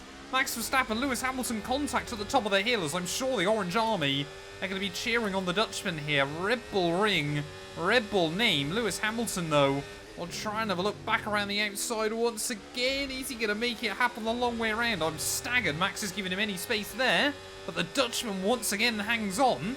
This is coming down to the wire. Making our way through the final corner, then 1 more lap to go of this sprint race, and really now it is a question of who has got the battery. Hamilton again tucked up in the wheel tracks. He's the one I think is probably going to be strongest here to take this win, but you never know what Max Verstappen's going to be able to do here, using a load of battery as we make our way up the hill. Lewis this time around goes to the outside of the Dutchman. Is he going to try and switch him on the exit? No, he'll try and hook it up around the outside. Verstappen again, forcing him in the room off of the corner. DRS now enabled for Hamilton. They're going to be drag racing on the exit. We're going to have to make it 3 wide there temporarily for the lead, as Hamilton will spot me, will cover us off. Verstappen gets the elbows out. I'm now side by side with him as we make our way in towards the final sector of the GP there. Side by side, we're on the outside in towards this tricky double left-hander there, but Verstappen again does give me the room. Are we going to be able to hook it up the long way around, though? He gets a little bit of a wobble as we run out into the gravel trap. He might actually be vulnerable to Charles Leclerc down in towards the final couple of corners. It's only been the sprint race, but boy has it delivered. Hamilton looks like he is going to take the victory. He's got no battery though out in the final corner, and it is P2 for us. Yes, mate, I'll take that. Well done. We're really happy with the podium down here, so well done. Yes. Well, there we go. Lewis Hamilton takes sprint race glory here in the Styrian Mountains, but Max Verstappen, it's not often anyone gets the better of him, but this time around, both myself and our fellow Brit managed it. Charles Leclerc there almost knocked him off of the podium on the final lap, but 6 cars covered by just 1.6 seconds in the end. Lance Stroll even lurking around in P7, but we've done very, very well there, picking up some big points as well to potentially hassle McLaren in the championship standings as well. But now it's time for the GP. As we make our way then back out onto the circuit for real qualifying, yeah, we've got the same glitch again, where all of the AI have gone out on dries, and it's very clearly intermediate conditions. EA did actually message me and say this is one of their top priorities about things they're looking into at the moment, which I guess is a good sign. It just, yeah, I think all it is just the deltas kind of need retweaking, kind of the difference between the softs and the intermediates in these wet conditions. Because I think, well, at least through Q1 and Q2, we might be on for some very easy poles. Well, there we go then. There's no real point in spending too much time looking down at Q1. Fastest there by 3.5 seconds. I guess we can find out if there were any surprises. which there wasn't. Both V-Carbs, both Williams, and Hulkenberg out in Q1 again. So we make our way then out into Q2. Now at least it is actually soft compound tyres are going to be the way to go. But there is still definitely a little bit of rain on the circuit. So we've got to be really, really careful here. It's going to be a bit touch and go on this first run, but we want to make sure we've got a lap time down. Push down into P15. Yeah, obviously we want to just make sure that we get a lap time on the board early on. But I think, yeah, this might end up being a bit like we saw yesterday. One of those last car on a run has the advantage type situations. I guess, again, the good thing is for us, we know if we can make it into Q3, then everyone else is going to be on some completely wrecked tyres. And well, if the first run is ending to go by, we've still not got any DRS. We are again going to go top of the board. As there we go, DRS now is enabled, of course. The circuit now has dried up though, so this is going to finally be a good representative then of actually what the pace is like in the car. Over one lap here, 30 seconds left on the clock. Every single other driver is going to be out for a run. But yeah, we managed to not bottle qualifying yesterday. The important bit is we don't do the same here. We've had such a bad run of form in qualifyings in recent GPs. I do not want that to continue, but I'm sure we're about to see an Aston Martin go to the top. It is Lance Stroll there, 2 seconds clear of me, but I think everyone is basically going to go quicker than the car in front of them. Times continuing to drop there, Charles Leclerc onto 107.5, so maybe for the likes of Lance, that's going to be a real problem if everyone else behind him is going to be able to go even quicker. We're still seeing fastest times shoot in, as we're all the way down to P13. Verstappen goes top on a 1.7 flat. We're currently in the drop zone. We need to move up into the top 10 or we're not going to progress to the shootout.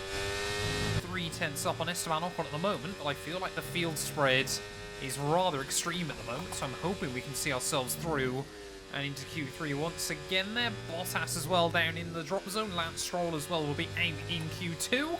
Up towards the line, what are we going to be able to do? It's going to be comfortably through. It is pole position again, or fastest I should say. Well, Sergio Perez in the end just squeezing by and into Q3. But yeah, no other major surprises. I think, in fact, it might be that our entire top 10 is exactly the same that made it through into sprint qualifying. Both Saubers, both Alpines, and of course Lance Stroll out in Q2. And as the sun begins to set then here in Austria, we are going out for our one run here in Q3. Verstappen has set the benchmark at 104.8 is the time we're going to be aiming for, but I don't know whether we're going to have much more grip than we saw in Q2. Like I said, we might be the only driver here still with one fresh set of the soft compounded tyres. That worked beautifully for us yesterday, but is it going to work for us in real qualifying as well there? Only time will tell, but we need to try and get a good lap dialed in on the board. What's our split one time looking like? We're pretty much on the money. In fact, we do go purple. Starting to drop a little bit of time now to Checo Perez, who's our benchmark time. Hamilton and both McLarens there not having a particularly good run in Q3. Are we going to go quicker than anybody though, or are we just going to end up finding ourselves in this session with no chance of beating anybody? At the final corner up towards the line, it is going to be a 4.8 P2. Where did that come from in the final sector? Well, I've got no idea as to why we were so strong in the final sector there, but we were happy with P3 on the grid yesterday. Today we're going to be lining up on the front row alongside Max Verstappen there. Alonso gets P3, so 5 cars from 5 different teams making up our top 5 again. This Austria circuit really does suit the Haas, but hopefully it will do so in the race. Good afternoon and welcome to Spielberg and to a circuit that in one form or the other has held every Austrian Grand Prix in the championship except the very first back in 1964. It was at this race that John Watson lost a bet and his beard when he took Team Penske's only F1 victory in 1976. If anything, the stakes are even higher today, with 25 points available for victory and a crucial advantage in the championship fight. 700 metres above sea level, 10 corners and one of the shortest laps of the season.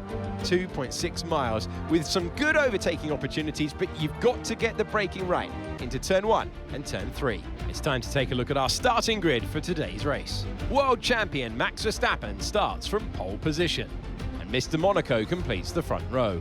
As we continue through the rest of the grid today, we have Fernando Alonso, Leclerc, Russell, Sainz, Perez, Hamilton, Norris, Oscar Piastri, Zhou, Ocon, Bottas, Stroll, Hulkenberg, Tsunoda, Albon, Sargent, Gasly, and Daniel Ricciardo fills the last spot on the grid.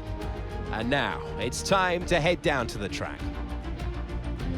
Welcome to the commentary box. I'm Alex Jakes, delighted to say joining us for this intriguing race is Anthony Davidson. Well, they say you're only as good as your last race. And on evidence there, that was very good indeed. How do they carry that form through to today? You've done it once, can you do it again? But, you know, if you start believing in yourself and the confidence starts to build, that inner confidence is what you need.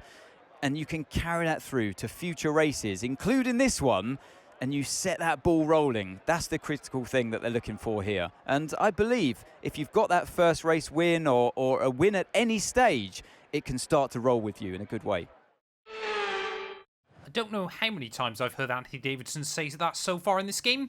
Still no idea who he's even talking about. But here we are then, lining up on the grid. Once again, I think mediums are going to be the way to go at the start of this GP. They'll try to switch over to a set of hards later on. You can go aggressive with tyre strategy around this venue, but I think today it's going to be all about survival there against the likes of Max Verstappen. We've had a couple of really, really good tracks for us in recent races. It is 5 red lights. It's a ridiculously long hole, but it is lights out, and away we go. There is neither Max or myself or Fernando Alonso getting off to a particularly good start. Here comes Charles Leclerc clean around the outside in towards turn 1. I can just see Fernando trying to pinch me as well there. So we've not lost 2 places off the start of the Grand Prix as Charles Leclerc, despite the fact he's on hard tyres, he's going to try and go for the lead as we make our way up the hill. Verstappen says no thank you. We're now going to get a dive bomb by the second Red Bull at the top of the hill, and might just be able to put the power down around the outside of Checo. No, just not quite able to there.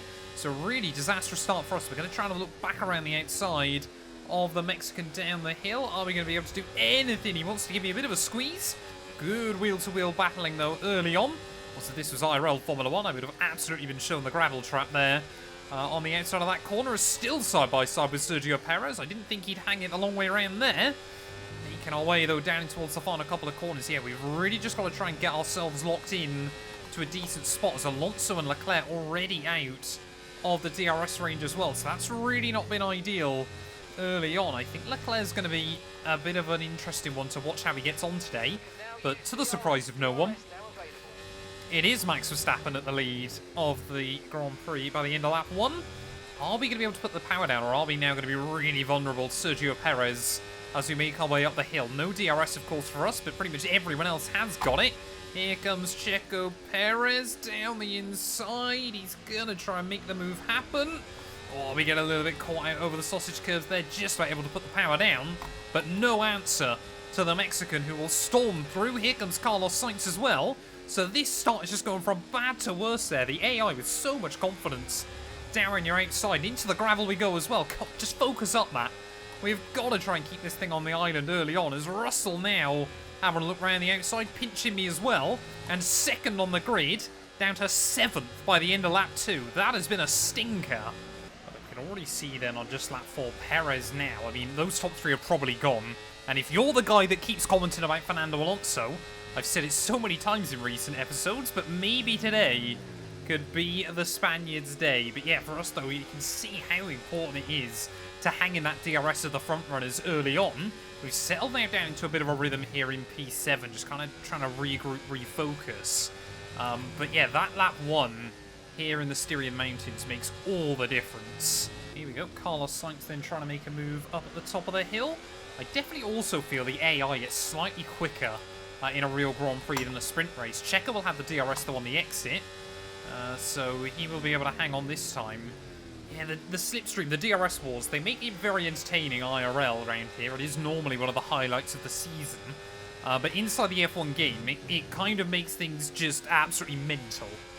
Well, I am intrigued to know what Ferrari's plan of action is here, of course. Both drivers starting on the hards has left them very, very compromised here, as now you can see everyone Constantina's up down at someone. Oh, Sainz! That was really scary then. Tried to open up the DRS. It's not the first time Checo's done that this season. Nice move. Keep going. Caused that absolute carnage, didn't he, back at Albert Park, Australia? Yes, I still maintain that was Sergio's fault, as drag racing then with George Russell off the top of the hill. Just see again, Sainz there keeps giving Checo the DRS. at completely the wrong point. But we are back into P6. Oh, what is this between Sainz and Checo? This time around, I mean, surely Sainz is going to be able to get the run. We might be able to get the double overtake though as we make our way up the hill. Trying to save some battery as best as we can. As Sergio Perez dives back up the inside as well. No one really wants to give an inch here as we get a little bit rattled out over the curbing. Into first place. Oh, there we go. So Fernando Alonso now up to P2 as well, making a move on Max Verstappen as Charles Leclerc takes the lead despite his harder tyres. Yeah, that little moment there goes to showcase to me how we need to just stay in line. Yeah, the DRS is just so powerful here, especially with 3 DRS zones in a row. This time around we get to the outside of Carlos Sainz. Again, he's going to dive it though. He almost, I think, gave me back the DRS at the top of the hill. I think this time around they will have hung on to it. You can get so much better traction than the AI off of that corner. Wheel to wheel we go with the Ferrari Works driver. Again, we are meant to be a Ferrari young driver in this series, but we're not really acting like it. Of course, you guys have been telling me we need to try and stay ahead. We need to try and make them world champions. That is absolutely the intention early on in this series. It's kind of, if we could do that, once we've done that, kind of what we do after that. But yeah, at the moment, maybe just proven to that Ferrari team why we might be the right person to sign. Here, Sergio Perez has a look. Can't make it happen. We're just all costing each other so much at the moment, though, as Sainz that time around a bit more compromising towards someone. Oh, finding the grip there right the way around the outside. And I'm pretty certain they moved the DRS zone closer to the start of the straight this year. So that might also explain why everyone is seemingly getting even bigger runs on each other. But we've moved back into P4 then. But what kind of worries me is I don't see a way in which we get back up to the top 3. Oh no, here comes Carlos Sainz again. I thought we might just make it to the pit window without the Ferrari driver hassling me. Oh, a little bit of wheel bang in there as well. Really not what we want to do at the moment. Carlos Sainz will get back around me. I have to go defensive into the next turn though. Yeah, those hard tyres are definitely starting to come on a bit for the Spaniards. So 2 Spaniards now running back up inside the top 4 for the second weekend in a row. Grip is probably dropping due to wear, so don't be too aggressive. Yeah, I think I'm happy to sit behind Carlos until it's time to pit. Whether Sergio Perez is behind me is a very different question. That has got to be the dumbest way and the quickest way you could ever achieve one of those mid-race objectives inside this game. We got pinched between Checo and Carlos there as we just didn't quite believe how little speed Carlos even had as he made up his way up the hill. So we locked up, ran deep, but we were ahead of him. So we did get the points for it, which I guess we can be happy with. I'm going to dive into the pit lane now, though. We're going to come in 1 lap early, just because I'm a bit worried about what's going on with everybody else. So maybe these guys are all going to battle it out with each other. Of course, the other big question, we are racing at Austria. Are the AI going to ruin each other trying to get into the pit lane? That's another big question, as the tyre wear warning light just comes on, probably because I've turned this set into 50 pence pieces trying to make our way in. Hulkenberg as well. This car is genuinely good here. He's having one of his better races so far this season. Removing the right front wheel. I know it's not ideal, but let's try and put it behind us now and get back into this race. I love F124. It is reliably every other race, isn't it, this series? Penalty for dangerous driving if you cross onto the track. Trying to make our way back out onto the circuit, though, down in last place. But, yeah, I can already see, I think they're 3 wide up there on the mini-map. So, hopefully, we can jump this whole group. Yeah, Gasly dropping off the rear of the field. So, I don't know, he might have front wing damage again. 2nd weekend in a row. Yeah, Gasly seems to just be falling off. And I think he does. Yeah, I can just see an end plate missing Stopping now on that car there. Is everyone else into the pit lane then? So we got the jump on Norris. I think Alonso has also been caught out here as he's now having to go wheel to wheel with Daniel Ricciardo up towards turn 3. Surely Fernando needs to make the move happen, which I believe he will. Maybe? Yeah, I think he's done it. But yeah, I think maybe everyone battling each other, starting to struggle there. Is Ricciardo trying to get back alongside Fernando.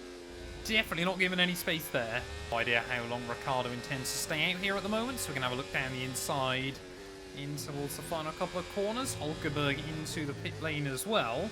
So yeah, we really have had a little bit of Constantina run up then, as some of the quicker drivers slowed up behind slower cars. I think we've really got the jump though. Yes, we have. Look at that. We've got a massive jump on a lot of those other AI there. I think Alonso has been ever so slightly screwed over in all of this. as Lando Norris now. I think he was down in 9th place then, but has immediately jumped up towards the top of this group. Tsunoda and Ocon, two of Gasly's teammates, former and prior, side by side up the top of the hill, as Alonso desperately trying to find a way through as well. It's an odd little collection of cars here, but I'm all for it, as Alonso tries to go around the outside, and not one but two. Can we have a look around the outside of Esteban Ocon? No, we can. And Alonso with a worldie of a move then. We are just losing time, sat behind Esteban Ocon. Send it down through the next corner. There's some grip out there. And Tsunoda's broke way too early. Lovely. Oh, Yuki, man. Why? Why do you have to do that? Can we? Oh, yeah, we can. There's no way we can go soft to the end, but we may as well try it. Gutted. Absolutely gutted with that one, Tsunoda. And I mean, I know some of you guys will be saying, you know, just rewind or that kind of thing. I genuinely just don't on this game. Like, unless something out of, like, you know, the AI being completely broken or something like that happens, I don't rewind inside this game. I guess we give the team some more pit stop training. That was a fantastic stop, faster than we were expecting. You only have to stop once now, one stop left. Even change the wing. I forgot to tell him to change the wing. That is so apocalyptically stupid. And suddenly, our Austrian GP weekend, and I mean, we won't get a safety car, is likely now going to amount to 0. I cannot believe this. Well, I guess if there's any positive to draw from that, of course, having to box back in means we can go back to the hards to see us to the end. Again, I really don't want to get a 5-second time penalty here as well, otherwise that might be the straw that breaks the camel's back. I don't get how you can literally go from one instant you're fighting for a potential podium here, to the next, your race is ruined. But we got to try and put that behind us now and finish the race strong. Get your head down. I love that. We're basically a lap now behind Charles Leclerc in this Grand Prix. I mean, I can still see, I think that's the Alpine slowing everybody down. We are 30 seconds behind Logan Sargent, though, here with 16 laps. I doubt we're going to see another car before the end of this race. Well, that goes to show you the pace we do have around this venue today. We did use a lot of battery to try and get that fastest lap, but I mean, if it stops anyone else having it, then I'm sure we'll take it. I mean, I'm looking at it. Unless those AI in that train go side by side everywhere towards the end, we might be able to get Gasly if he's got front wing damage, Gasly and Ricciardo. But Yuki Tsunoda, he has made it onto my list.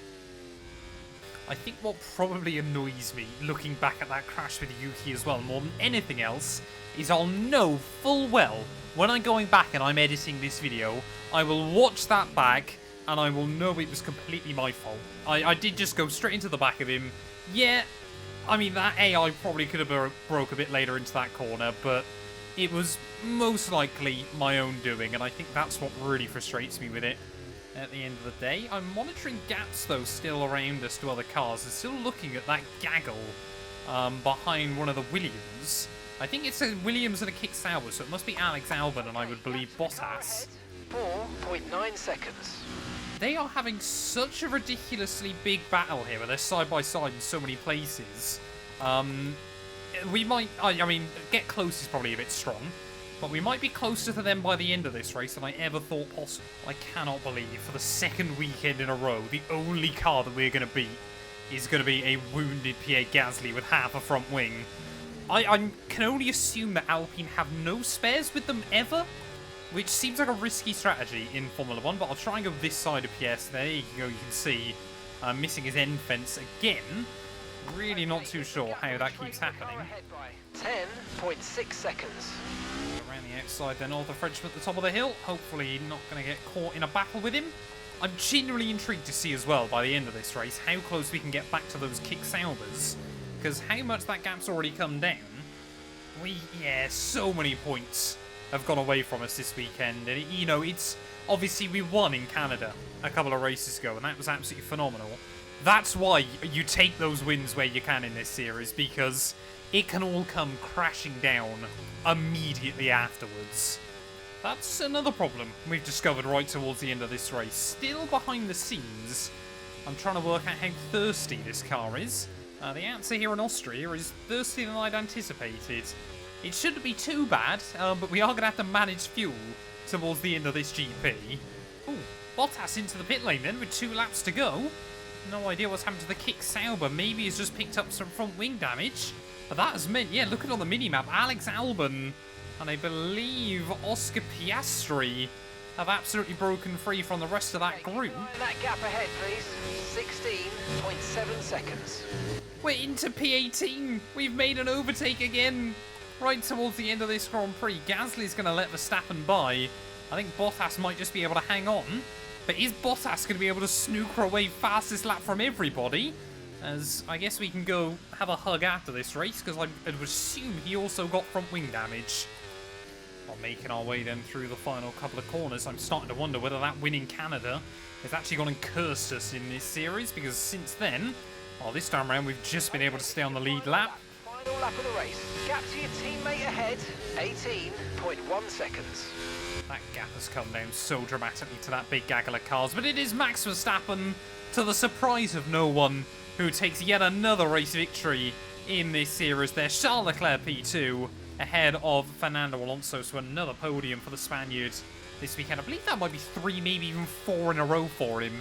He really is having a fantastic run of form in recent weeks. I think as well, this is going to be Hülkenberg's best race position of the year, so it goes to show just how far this has come on in recent rounds as well, though I don't believe he's going to score a point. But of course, yeah, took those 2 in the Miami Sprint. Has yet to score any other points so far this season. We might actually be locked into a battle with Valtteri Bottas in towards the final couple of corners as well of this Grand Prix. But damn you, Yuki Tsunoda.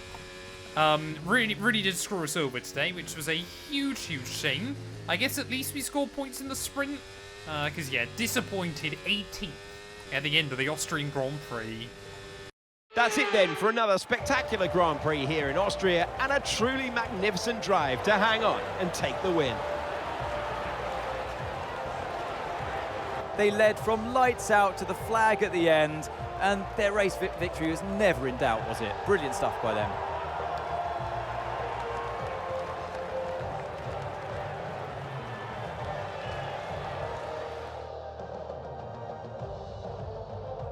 Here come today's winners. The team at Red Bull have done a phenomenal job recently. It's clear to see that they've put in the work, and they should be proud of the victory they've secured here.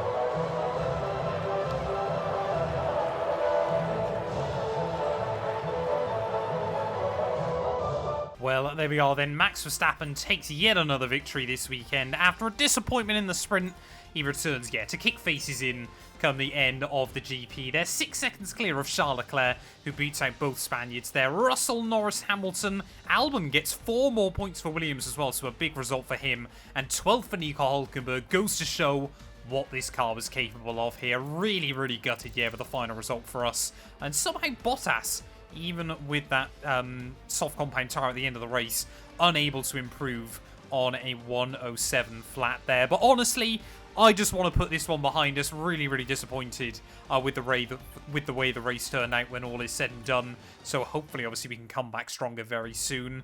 Yeah, Max has basically got double the points of anyone so far this year. 132 now his lead over Carlos Sainz, as we are still in 10th place there with double the points of Zhou Guanyu. Stroll as well gets a couple to be back ahead of Bottas. And yeah, Alex Albon now up into double digits as well. Things you absolutely love to see there. Constructors-wise, yeah, Red Bull obviously still way out in front. I don't really think, apart from Aston Martin and McLaren, that a lot is going to change unless we see some crazy results between now and the end of the year. But yeah, like I said, really one to forget for us this weekend. The sprint was good, real qualifying was good, but the race where pretty much all of the points available an absolute disaster. Thank you all, though, so much for watching nonetheless. If you have enjoyed, please do make sure to leave a like, get yourself subscribed, and we'll be back very soon when Formula 1 returns ready for the British Grand Prix. One-time airfield, fully owned by cars in this era. One of the finest ribbons of racetrack anywhere on Earth. It's high speed, it's dramatic, it's Silverstone. If ever there was going to be a place where we wanted to deliver a big qualifying performance, Silverstone is surely got to be that place.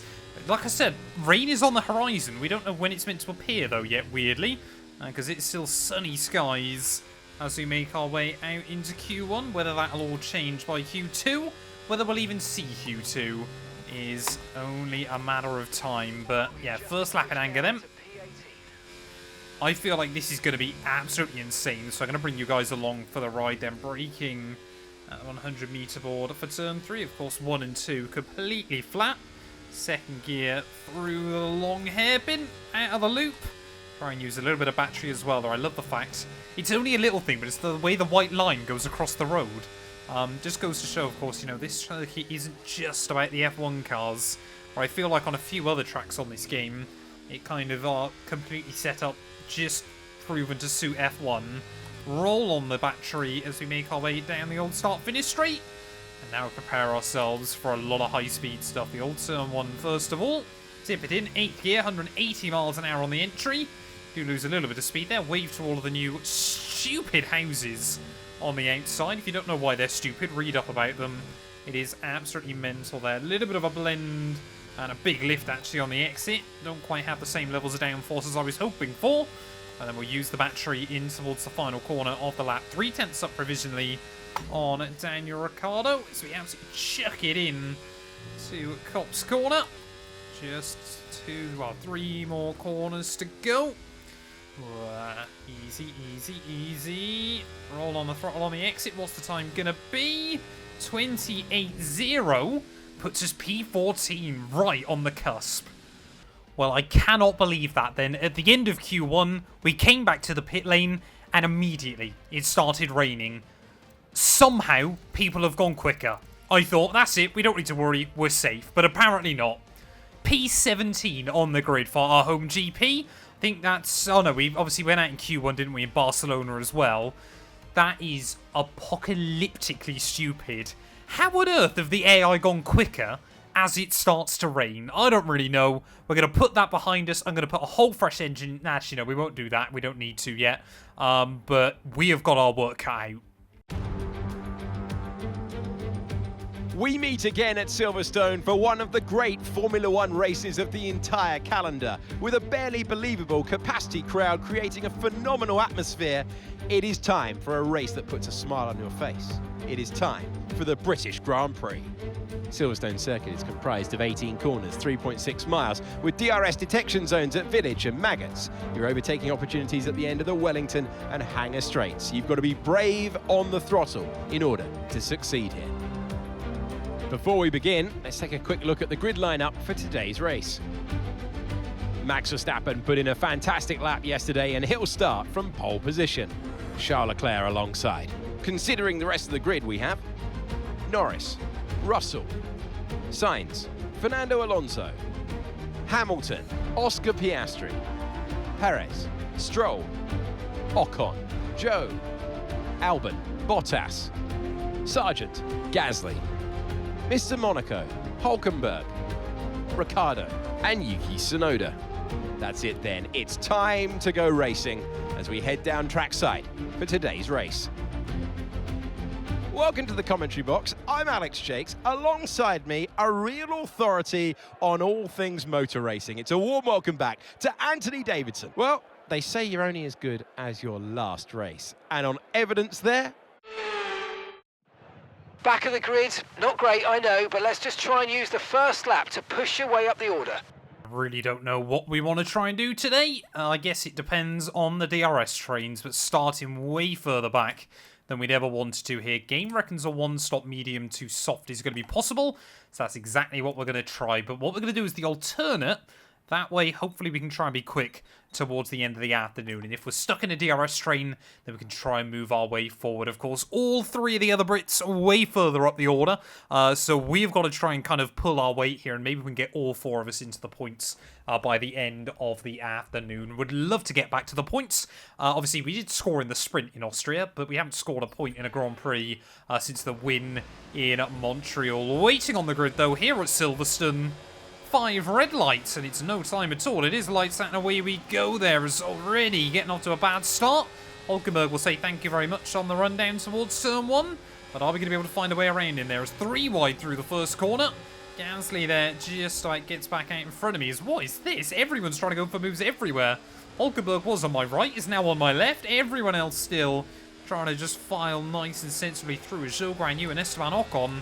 Let's not forget Alpine still yet to score a point this season. It's right on the outside of Pierre Gasly will go. AI with a little bit more top speed here as Hulk wanted to have a look back to the outside. They might have more top speed, I'm hoping, therefore. We've got more cornering performance.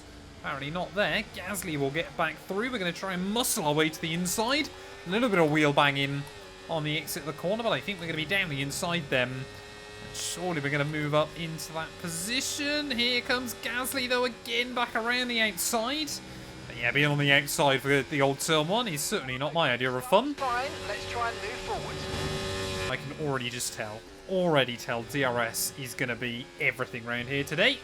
The AI as well, very, very strong around this Silverstone circuit, as Verstappen isn't leading then by the end of lap 1. No, he is again. He's just made the move back on the Ferrari, so I got excited. Yeah, the Dutchman still absolutely dominating inside this series. Well, settling into a rhythm quite nicely then earlier on, as everyone set a new fast lap of the day. Oscar Piastri goes quickest on the board. Yeah, this race, I mean, it is really going to depend for us on where kind of a DRS zone, where a DRS train forms, to be completely honest. We're able to keep up with Logan Sargent, so I feel like, yeah, our qualifying pace didn't showcase everything the car's got.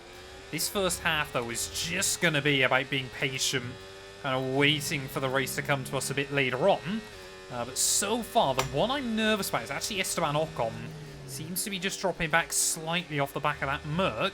Oh, here we go. I think Ocon now has dropped out of the range once and for all. I believe that's Albon having a look to the outside of the Alpine driver down the end of the hangar straight. Can't quite find the grip there, though, out on the marbles. But I guess, yeah, one of the good things about the last couple of GPs, where we've had such absolute disastrous races, kind of forgot about, you know, the DRS trains inside this game. So that is back in full force today, as you would come to expect from a circuit like Silverstone. It is going to be really difficult to try and make our way through later on. Just a reminder, mate, temperatures are vital for tyre wear, so try to keep them green, please. Oh, no. Oh, no, I hadn't noticed that up to this point. Tyre wear warning light. Not tyre wear warning light, sorry. Tyre temperature. Not quite what we needed, but let's not worry about it. Get your head down and chin up. There's a long way to go. Cooking both the tyres and the engine at the moment. Yeah, we've got to be more careful with that. We've got to monitor it. We cannot have another race like Spain. But it is so important that you keep those tyres down, you know, sort of below 119, 120 degrees here. We really are focusing on trying to do exactly that. But unfortunately, yeah, you've just got a couple of corners, and the tyres, they seem absolutely happy to try and skyrocket in temperature. They just will not come back down the other way, though, and I think now we've gone and lost the DRS to Logan Sargent. This is not what we need. Well, there we go. I guess the good thing is round here, and you don't have to scroll off masses of speed to get the tyres back where you need them. Again, it will just slightly overheat through there, but yeah, now a little bit worried the gap to Sargent up to 2 seconds. Are we going to be able to get back in that range? Or now is it worth just trying to let Gasly by and maybe getting him to do the hard work here? I don't know. Everyone else in front, though, is still in one train, so it isn't the end of the world just yet. I can tell how focused we've been on our tyres recently. I've only just noticed one of the McLarens has made a move for the lead. I don't know which one that is. I'd be inclined to believe Lando, simply because Oscar Piastri set a fastest lap a bit further back in the group earlier on. Who is leading this race then? Mark? I can't do anything. Why can't I ask him a question? Mark won't tell me anything. The options completely disappeared. Oh, there we go. First of our AI into the pit lane then. I genuinely want to know where Mark's gone, though, in this race. He must have gone on strike or something. Home Grand Prix for both driver and engineer. Pit window, you're going to be on softs. Oscar Piastri, one of the first to blink then. So yeah, we're probably going to come in end of lap 15, I think. Mark will quite happily talk to me when he wants to, but that's not very helpful. Oh, there we go. A huge train of cars then streaming into the pit lane. So we might see a little bit of chaos and commotion in there. Hulkenberg opts to stay out one more. So that stops me pitting at the end of it. Nico in the pits. Apparently Nico is in the pit lane then, so I could pit at the end of this lap if I wanted to. We're getting agonisingly close back to Sargent's DRS range as well. I've been quite surprised that we've been able to pretty much keep up with the AI over there. Obviously when they were still in that train and I wasn't anymore. I have also given up trying to manage the tyre temperature, because we're not going to need to take the tyres too far. Oh, there we go. Some nice free DRS finally off of Logan Sargent. As I assume we're going to see our top 4 into the pits then at the end of this lap. So maybe Oscar Piastri and I believe it was Alonso will have got the jump on a few cars. Maybe they've dropped back. Oh, I was too busy watching Sargent on my outside there. Horrible line through the final couple of corners. These are critical laps now in this Grand Prix. We are going to lead in front of our home crowd. So push now, push. Savour it. Drink it in. We probably won't be doing this for very long. But I'm going to try and box the end of next lap.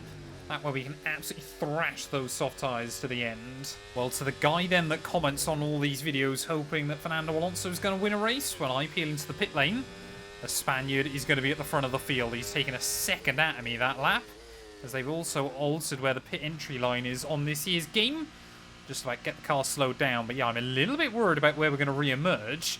However, I've noticed there's a gap forming between the Williams and the rest of the field then, so maybe this will be a battle for a point. Probably not looking at it, because I can't see many front runners that are tucked in with that group. But yeah, very long pit lane here. Go, go, go. Perfect job from you and the crew there, mate. We're delighted with that.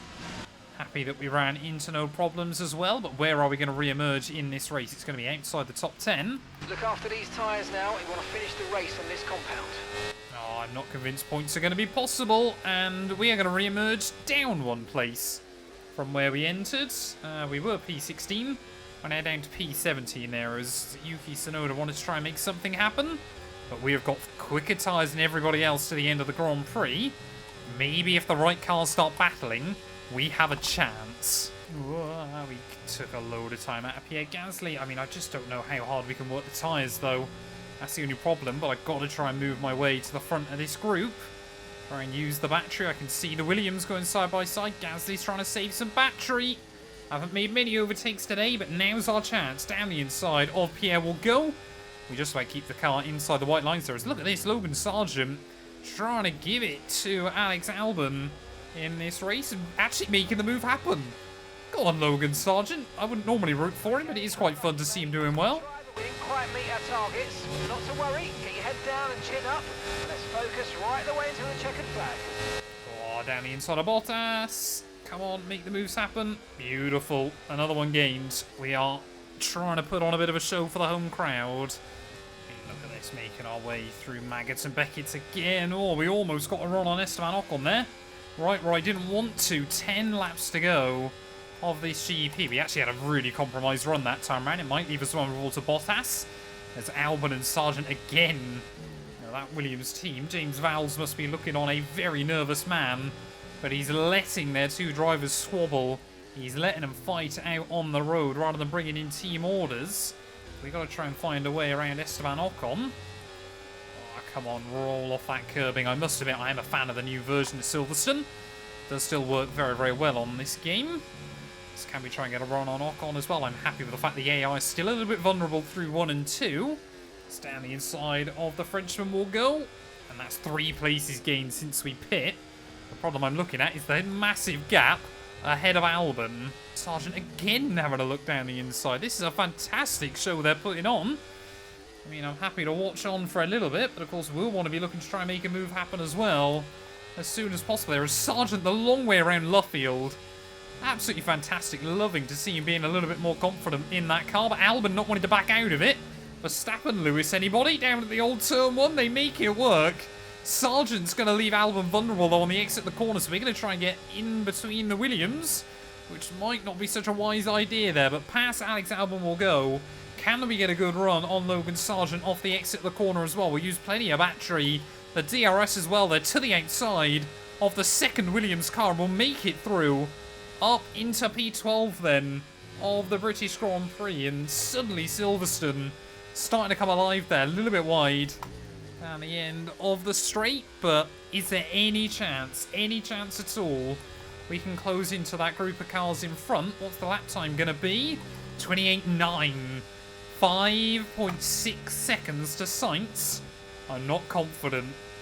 Oh no, this is not what we need. Sargent again.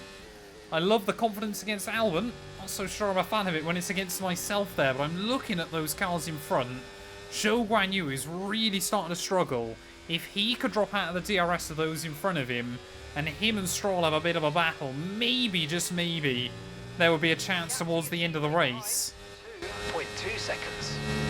8 laps to go at the British Grand Prix. And yeah, we are really just living with hope. Oh no, Logan Sargent, please not here. He listened. He actually listened and backed out of it. That's incredible. Sargent, I think, clearly thought, yeah, actually, I don't want to try that either. Down the old turn 1. But again, the tyre wear is, you know, that temperature in that front left is going to be the bane of our existence. I think, yeah, unless something bizarre happens, I think it's going to stop us from getting up to those cars in front. Here goes Sargent and Albon, 3 wide down the back straight, as I don't think Sargent spotted his teammate there. Bottas is going to try and make it happen as well. And how are we going to lose 3 places in one go here? What a battle is being put on towards the end of the British Grand Prix. We'll pinch Bottas over that curbing. I mean, it's the back markers. None of us are fighting for anything here. But all of us, it's just about pride.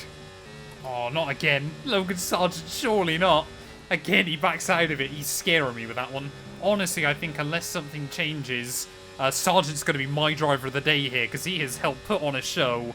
And nice to see him bringing the fight to his teammate Alex Albon as well there. But yeah, we are really just trying to nurse that front left at the moment. Want to know that we've got some fight in us right towards the end of the Grand Prix. Here comes Bottas again. Sargent will try and complete the move on his teammate. Bottas tries his luck with me, but we are way more confident on the brakes. What happened there? Both Albon and Sargent just suddenly veered to the inside. They made even more contact. I thought that might actually be a car breaking down, but of course that would be preposterous to happen inside F124. Sargent and Albon again side by side on the exit of Luffield here, and which one is going to come out on top this time around? Surely not one of them backs out of it. So we'll try and tip the car in just behind. Somehow Albon around the outside there. We're going to try and get down the inside of Sargent as well. Moves to the outside through the second part of the S's. He's not going to back out of it though. He does finally accept defeat in that moment as we get a huge wobble on the exit of the corner. Plenty of battery though to use. And look at this, 210 miles an hour, 211 miles an hour as we get to the inside of Alex Albon once again. He says no chance. Around the outside he'll go. Let me have a look. Dive it down the inside into the final chicane. We absolutely sent it in there.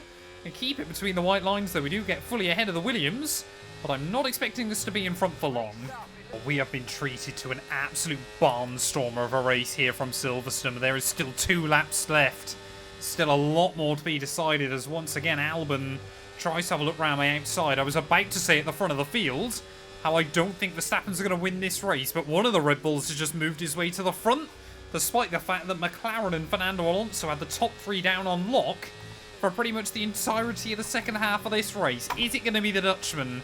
Is it going to be Fernando Alonso, who currently finds himself in P2? Will the wily old fox be able to find a way back through to get to the lead before the end of this race? Or has Verstappen just watched them all fight and just picked a moment? Is it even Verstappen? For all I know, it could be Sergio Perez that's moved his way to the front of the field. We're far more invested in what the Williams are doing behind me, because I want to try and beat them to the checkered flag. Final lap then for Max Verstappen at the front of the field. Like I said, I'm just assuming that it is the Dutchman leading this Grand Prix, but Fernando Alonso, this is his best opportunity to win a race in over 10 years here. Let's go. Final lap. And gap to the car in front, 13.0 seconds. I would love to try and get some words in at some point, Mark. It hasn't been the race we would have wanted. I would have loved to have scored some points here. But ultimately, I think given how qualifying went, I don't think we could have done much better than this unless the cards had fallen differently for everybody else. There, Alonso, though, is still hounding Verstappen on the final lap of this Grand Prix as they make their way up towards Copse. Here comes Alex Albon down the inside of myself. There actually bangs wheels with Alex Albon, who is so desperate to try and get in front of our Haas car at the moment there. Williams have put on an absolute show right the way throughout, but now my eyes are fixated on that mini-map. Will Alonso be able to try and get the run on the Dutchman? It looks like he's just dropping back ever so slightly as they make their way out onto the hangar straight for the final time. He's gaining, he's gaining, he's gaining. Alonso around the outside of Verstappen. Is he going to make it through? I don't think he has. Is he still at least alongside? Is he still fighting with him? I don't know. We need to focus on trying to make sure we get a run. It is going to be Red Bull that take the victory once again. Here comes Alex Albon to the outside of myself, down in towards the final corners of the Grand Prix. I think everybody's tyres just starting to give up. Verstappen's done it again, though. I cannot believe that. I genuinely thought today might be Alonso's day, but out of the final corner, it is P12 for us. Okay, pick up rubber and bring it home. Plenty of action then here in Silverstone. A memorable race and an impressive victory.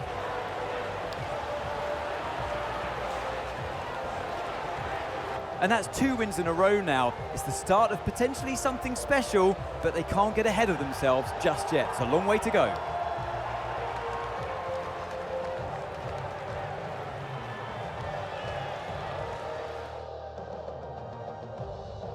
Red Bull are our winners today after showcasing some incredible driving. There's been a huge push from them lately to stay competitive with the other teams, and they're certainly proving themselves.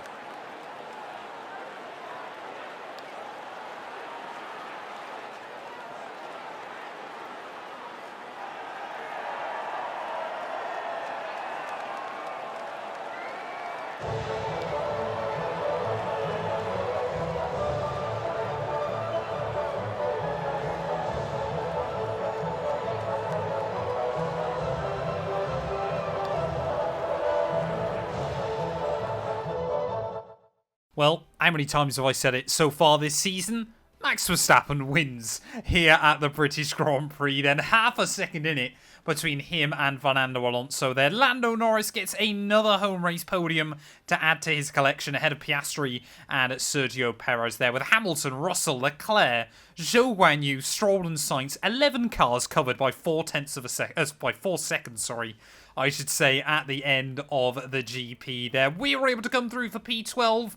Yeah, a little bit gutted with that. And the other 8 cars covered by 3 seconds at the end of the GP as well. So, still definitely feel there's a bit of an issue with the DRS trains, but around a track like Silverstone, it really does deliver some fantastic racing there. Alonso's had like 5 podiums in a row now, and still seems unable to convert them there. And look at that, yeah, he's up to P3 now in the Drivers' Championship. Verstappen officially has more than double the points of anybody else there as we leave round 12 of the season. I mean, 12 races and he's scored 306 points.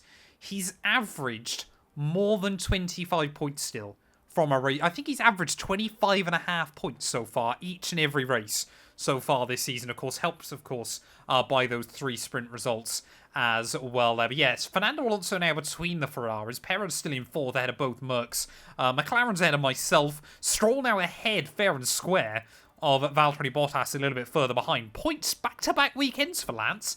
He's actually starting to deliver something inside this series as well. Verstappen would be winning the Constructors' Championship alone, which is quite disastrous. 3 points as well now between McLaren and Aston Martin there, as Kick Sauber with a couple of extra points there. Get back within 10 of ourselves as well. But thank you all so much for watching this video. If you have enjoyed, please do make sure to leave a like, get yourself subscribed, and we'll be back tomorrow when Formula 1 returns ready for the Hungarian Grand Prix.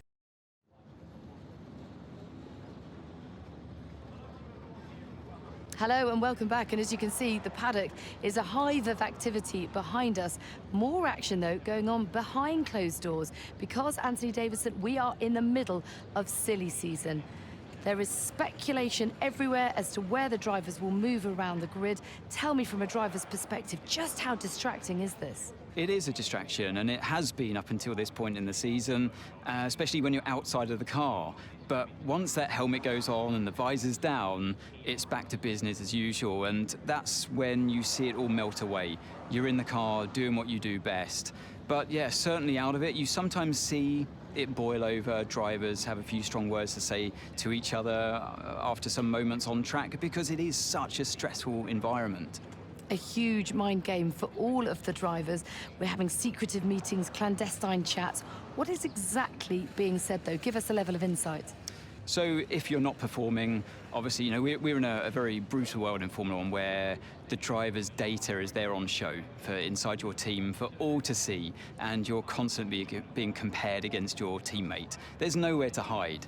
And if you're not performing, then your team boss might be looking elsewhere and might not be telling you the full story. So sometimes you seek news from elsewhere in the paddock, even from the media. They might be telling you what's really going on with inside your team, and that's very uncomfortable. And then on the flip side, if you're having a great season, you might be the one having secretive talks with other teams that are performing better than your own team. Okay, well, we're nearly out of time, so I'm going to send you to the commentary box, and we're going to get ready for today's Grand Prix.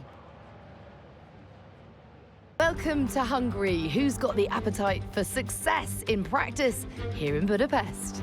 Well, I guess that is one of the joys then of being so far ahead in career mode so far, as this is the first place you're going to see all those new cutscenes and things like that if you're watching series here on YouTube. So yeah, really, really interesting there. Obviously, Natalie Pinkham and Anthony Davidson talking, obviously, about all those secret meetings. Distance is on your MFD. There is something quite funny in my mind, at least. The idea, you know, they've added all these new things about, you know, changing teams, contracts, all that kind of thing. When, of course, this would have all been developed in the first ever winter where Formula One saw zero driver changes whatsoever. No transfers, no one coming, no one going, anything like that. So, yeah, it does always make me chuckle a little bit. So, clearly the game has got to write the scripts that real-life Formula One can't. But as we make our way through free practice, though, want to just try and earn as many R&D as we can, of course. I do still keep getting asked questions by you guys. It seems like most of you really want me to stay with the Haas Formula One team and actually try to win the title here before we kind of look elsewhere, which could be quite a fun little challenge as well. Might take me, obviously, a couple of seasons, but let me know down in the comments below what you would like me to do, because ultimately I haven't really entirely decided yet. Anyway, making our way, though, through the final corner. This should be a purple score, I hope. We actually had quite a few greens on the lap. We got it bang on.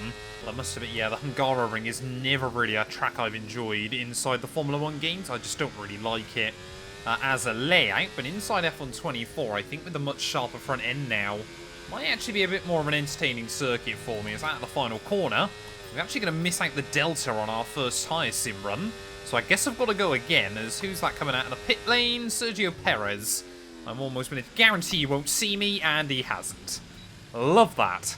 It is time for the drivers to dance on the edge. You are never resting, you are never still in qualifying for the Hungarian Grand Prix right here at the Hungaroring. Of course, just as we move then into qualifying, a component is going to start flashing up with wear. I really don't want to change engine components before Belgium next weekend. Obviously, we've got quite a few very power-sensitive circuits showing up. Of course, Belgium, Zandvoort not so much, admittedly, and then obviously Italy and Baku as well. So we've got, yeah, a lot of power-sensitive circuits, so it might be that sort of just as we go into the summer break, we're going to take a whole fresh engine as well. Qualifying margins, though, here at the Hungaroring, where it is such a short lap, are going to be very, very tight. So we also, don't want to leave ourselves vulnerable like we did last weekend. Really don't want to see a repeat of Silverstone. I guess for the rest of the year we just need to be risk off. That's flat out, you know, in a Haas with mild upgrades on it. It's kind of mad, but I guess it's good fun to enjoy early on. I'm intrigued to see just how quick a maxed out car is going to end up being inside this game. as we make our way then through the final couple of corners. Actually haven't used enough battery on this lap either, so we know we've got a couple more tenths of a second if we do that next time round. Out of the final corner though, P19. Okay, we are slower than I was ever hoping. What a gaggle of cars then, from about P11 down to P17 that are all covered by about a tenth and a half. Sergio Perez, rather alarmingly, is included in that group, so clearly Code is now finally giving him his IRL 2024 qualifying performances of recent times. But yeah, we need to really focus up then on this second lap. Like I said, it's only going to need about a 4/10 improvement, and we should hopefully safely make it through. But it is finding those 4/10 around a track like this. It is such a confidence-based venue. Should easily be a couple of tenths down here, though. We made that little mistake last time around. The car really wants to unsettle over that bump. We'll try and use battery up in towards turn 4. It's been a good sector 1. So almost tipped it in early. Push down to P20. They hang it on the exit there. And again, completely pinned. Ooh. Nope, nope, no. Some rain, ETA about 15 minutes. Well, we just about were able to keep it out of the wall, but just when we really wanted to try and get a good lap time on the board, I said we needed to take all the risk. We took way too much apex curb. That spat the rear end round, and we are last on the grid for the Hungarian Grand Prix.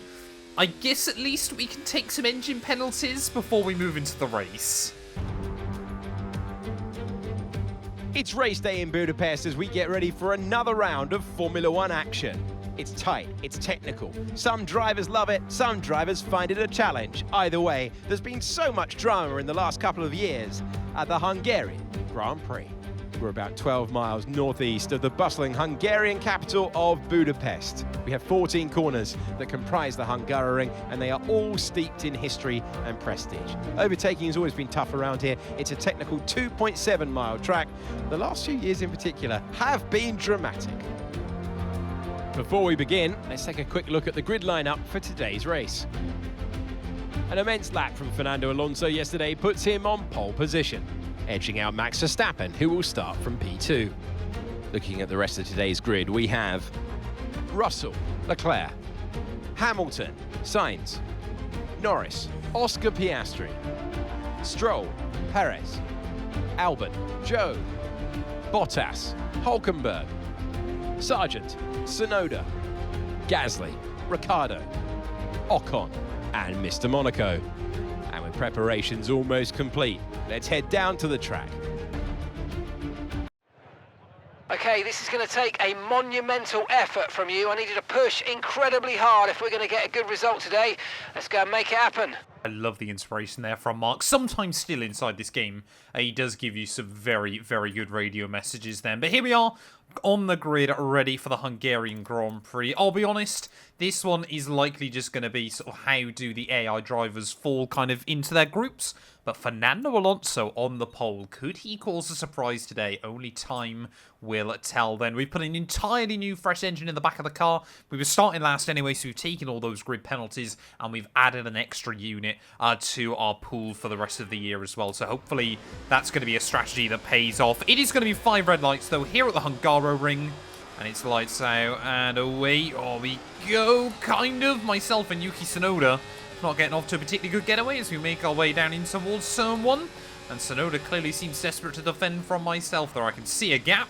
Ricciardo spotted the same gap, so we're going to have to go to the outside of the first corner there. Look at Hülkenberg carving his way through a little bit further up there. Both Haas cars on the move at the start of the GP as we'll get to the inside of Logan Sargent, making our way down the hill. Sargent there just about able to hang on to it around the outside. Can we switch him on the exit of the corner? Yes, we can. We'll go back to the inside, ready for turn 4. Little bit of contact there. That got a little bit sketchy. The AI don't tend to quite follow the racing line all the way around, I feel. But luckily we make it through. No damage for me. I don't believe Sargent will have picked up anything either there, as Hülkenberg's had a really good start. He's up to P12, I think.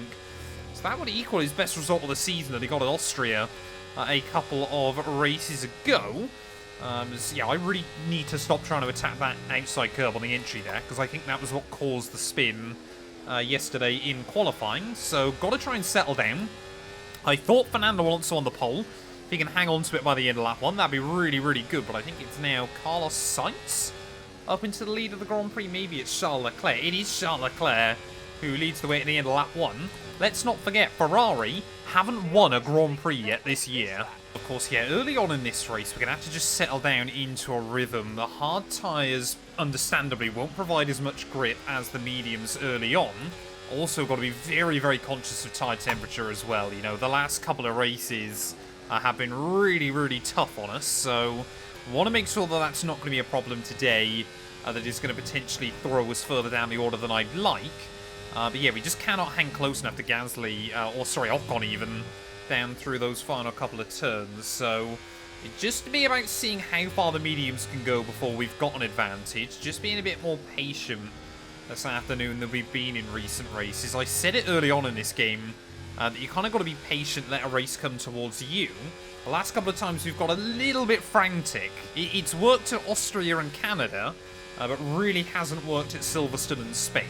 I tell you what, watching the AI on the mini-map as well, Verstappen is not going to have it easy here. I do feel, you know, Ferrari, Aston Martin, McLaren, maybe even Mercedes, on tracks that work for them, they are definitely getting closer and closer to that Red Bull performance. Remember, only 3 drivers have won a race so far this season. Perez has won 1, I've won 1, Verstappen has won the other 10, so yeah, he's absolutely winning this first World Championship to the shock of nobody. But it would be nice to sort of see other drivers able to trade victories with him in the second half of the year, as Charles Leclerc has got back to the lead of the Grand Prix. Him and Verstappen have been swapping that over lap after lap after lap, while having to just drop back from Esteban Ocon a little bit here as tyre warming just getting a bit too high. Logan Sargent trying to make a move up the inside, though, is really not what we want. So give him a bit of a pinch there through the apex of turn 1. It's important, yeah, that we just stay in a bit of clear air at the moment. You know, this race will hopefully come back to us towards the end, but only if we can look after these hard tyres early on. Oh, mate, you made that look easy. Nice work. That's why I love working with you. Smashed it. I love occasionally you just get one of those really overly enthusiastic messages from Mark, and it feels like so far in this year's game, it's always happened at a point where actually we're not doing that well. So yeah, I mean, we're just desperately trying to hang with the cars in front. Looks like Checo Perez starting to struggle in that second Red Bull, has dropped away from the rest of the front runners there, as I think Hulkenberg is still right up towards the front of this group. So it was usually Lance Stroll that was kind of the back market gateway to a point or two here. It might now end up being Sergio Perez now that Red Bull has lost its extra couple of tenths. But can we close back in? Oh, there we go, Zhou Guanyu into the pit lane then, so that's a very, very early stop by the Kick Sauber. I wonder if he picked up damage. Well, I can't work out at the moment whether Perez is getting slower or I'm getting quicker here. We're still not seeing anyone else into the pits, so I'm inclined to believe, yeah, Zhou Guanyu's ran into an issue. But yeah, we're almost back inside the DRS range now of Ocon. Sargent is dropping back a little bit here. This strategy really could now start falling into our hand. Well, this is where we've got to start making an impact then on Esteban Ocon, making our way out of that final corner. Yeah, the grip levels are going to start falling away soon. AI really starting to struggle now, and you can see when we use the battery, we have actually got very competitive straight line speed down the inside at turn 1 then on Esti Besti, just to get the car slowed down. A lot of wheel spin on the exit, but we've finally made another overtake then in this Grand Prix. It's a shame we're not actually on the mediums. Otherwise, I'd be tempted to box now and just try to undercut this group of cars. But I think we've got to try and make our way to the front.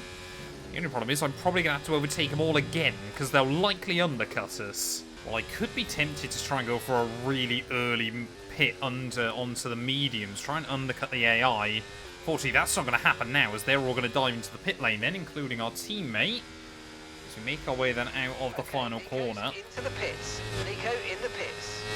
I guess what would be really ideal for us at this stage Window, and you're going to be on mediums. would be if Zhou Guanyu and that Kick Sauber could get ahead of quite a lot of cars here. Obviously, he won't quite get to the front runners or anything like that. Although I say that, I think he actually is. Zhou Guanyu, if somehow he could go to the end of the Grand Prix, could be on for the biggest undercut of his life. I certainly don't believe he's going to stay there. But what a turnout for the books that would be. But yeah, we need to box about lap 20 then. But we've got to try and keep the pace up, and that's not how you do it. We got Pierre Gasly into the pits as well then, I think, as well as everybody else. So we are going to head out to the lead then of the Grand Prix. Dare I claim last to first inside 17 laps? I don't know. But yeah, look at that. Zhou Guanyu has really made that work for him at the moment. Low. Consider changing mode on your MFD or lift a little with gentle braking into corners to recharge it. And Zhou is on hards. He might genuinely be trying to go to the end of this one and might genuinely be in the net lead for now. Verstappen will get him, but that would just be insanity. And into the pits then will come at the end of lap 20, so not actually able to go too far on the mediums towards the end. But how many places are we going to have to try and make? Always forget about where the pit lane line is here. One of the worst entries I find, just because there's no kind of reference point or anything. You just kind of have to mash the brakes somewhere. But yeah, as we make our way then down pit lane, Hulkenberg is about to fly past us. And yeah, he will be up into 11th place then. Let's go now, come on. Perfect job on the turn in there, mate. Looks like a nice stop time. We're happy with that one. Up to speed now. Let's get some heat into those tyres. Well, we have been undercut then by basically everybody, unless you're in an a V-carb car. So back out in P18. We've only got to try and close in 5 seconds, though. Oh, almost new fast lap of the day, then. Gutted we couldn't quite get that one as Zhou Guanyu has admitted defeat and will dive back into the pit lane then. It was an interesting strategy choice by Sauber, but unable to make it work, as Hulkenberg now, then, will be into that final points-paying position. We are closing in on that gaggle of cars, though, very, very quickly, over a second a lap. But as long as one of us scores the point, I genuinely don't care which of us it is. Okay, mate, Sergeant's ahead. We don't want to let this hold us up too long, so do your best to get past and get on with the race. Well, we're going to be trying to do that anyway. Team have given us 5 laps to try and move our way past Logan Sargent. Just having to keep one eye out on the tyre temperatures as well, though, but I think we might be fine to push to the end. Well, this is where things will get really, really tough then. Less than 10 laps to go of the Hungarian Grand Prix, and everybody is still bunched up. Hulkenberg doesn't look like he's got the fight against Bottas and Sergio Perez for that final point, so we've really got to try and carve our way right the way through this entire group of cars. I've already overtaken Sargent once today and Esteban Ocon, so still a little bit annoyed that we're going to have to do all that again. I mean, they often describe this place as Monaco without the barriers, and well, the final few laps here might go to showcase that. So difficult to make moves around this place, but we are not going to give up. Oh, yellow. Good job on hitting that target, mate. Nice work. It's a long way to go. I mean, we'll take the fact we completed the goal as well, and we made the move on Logan Sargent, but was not expecting everyone to kind of concertina up like that in towards the chicane there. I mean, everyone is just so bunched up in this train. I guess we made the overtake on one, but that is not how I reliably want to do it. Apologies, Sergeant. I scared myself as well, if it helps. Well, really, the goal at the moment then is just see if we can try and tick off these drivers one by one. You can see we gain a lot in certain places on the lap. Turn 1, some of the big braking zones, we can make things happen. But it is just, we cannot hang close enough at that final corner. We are really starting to struggle again with tyre temp here, as here comes Logan Sargent trying to look back around the outside. Gonna slam that all firmly shut in his face. 4 laps to go, we just can't do anything. We are completely stuck in this train at the moment. Bottas can't get the run on Perez. So now they can't go side by side into turn 1. And I think that was what led to all the concertina up a little bit further behind there, which meant we could make the move on Sargent. It is so difficult inside this game, and a car that has no real advantage over the ones around it to do anything at the moment. It's so annoying, so painful, but I guess that is quite realistic to IRL Formula 1. Yeah, I mean, I think likely now we are just going to end up finishing in P16. I guess at least the one good thing is Charles Leclerc still leading the Grand Prix at the front. Oh, so maybe we could see a battle for the win. Oh, here goes Hulkenberg again. This time around to the inside of Alex Albon. Our tyre wear warning light has come on, so I think we have absolutely wrecked that front left again. Always seems to be the front left in this game, but I guess that's because most F1 circuits are clockwise. But yeah, you can just see Hulkenberg. I'd love to see him make the move happen the long way around down the hill. Shades of suck my balls, mate, coming in there, but just over a lap to go. Will it be Hulkenberg? Will it be Albon? Or could one of the French duo get involved? Well, one more lap to go then for our race leaders. It is still Charles Leclerc at the front of the field, but we saw Verstappen do it last weekend. Is he going to be able to do the same thing today and make a last lap move for another Grand Prix victory this season? Charles Leclerc actually seems to have the legs on him, at least down in towards turn 1. Will it finally be Ferrari's day here as he navigates his way? He's basically got to make it through turn 2 and he'll be good, and I think he has. Charles Leclerc might actually be on for Ferrari's first win of the season. Their first as a team since Singapore last year, as here goes Hulkenberg defending from Albon. Again down at turn 1. Are we going to see the Williams try and get a run there? As we have absolutely cooked our tyres a little bit further back. See Ocon and Gasly saving up some battery as well. There is, yeah, we are completely screwed in terms of these tyres. What are they up to? 67% wear, 110 degrees. They're side by side into turn 4. Albon will make a power move there. I think that was around the outside of Nico Hulkenberg, so love to see it right towards the end of the race. But Charles Leclerc making his way through the final couple of corners. It's probably a bit too late for a championship fight this year, but Ferrari are finally going to be back on top in the world of Formula 1 through the final turn. Charles Leclerc is going to win the Hungarian Grand Prix, and maybe that sends a statement of intent to Red Bull for the second half of the year.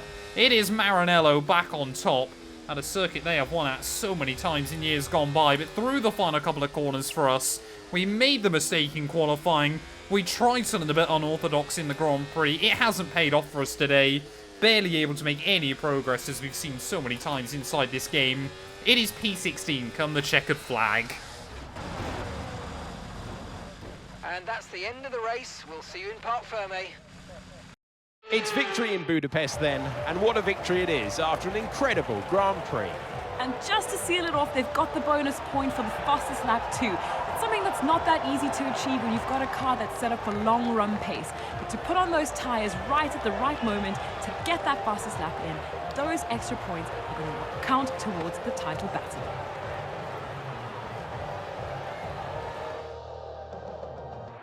Looking at the podium, you can see that red suit, familiar to fans across the globe.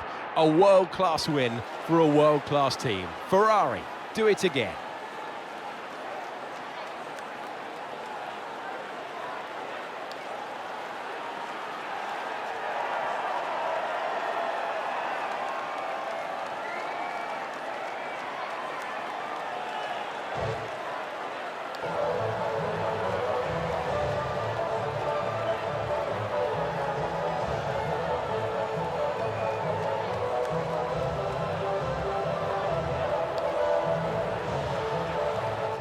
Well, there we go then. Although Sergio Perez might have given us all a glimmer of hope, it was the big 5 teams this weekend back to taking all of the available points, as Charles Leclerc, Max Verstappen and Fernando Alonso are your podium there. Yet again, another Fernando Alonso podium. He has just been wild so far this year. Lando Norris beats out Russell, Sainz, Piastri, Stroll, Hamilton, and like we said, Checo Perez, the final of the point scorers there. Bottas just didn't quite have enough come the end of the GP. Hulkenberg moving forward though across the race, same as myself. But yeah, Zhou Guanyu on that 2-stop strategy. I didn't realise actually how close he got to us by the end, and I think VCarb need to be very, very worried as well. They lacked pace all weekend. Hopefully that is not a sign of things to come in the near future. Taking a look though at the championship, yep, Verstappen still with a 166-point lead, as Alonso and Sainz 1 point in it between them. Charles Leclerc only 3 points back though, so that fight is actually starting to heat up between those drivers as well. They're in the battle for P2 this year.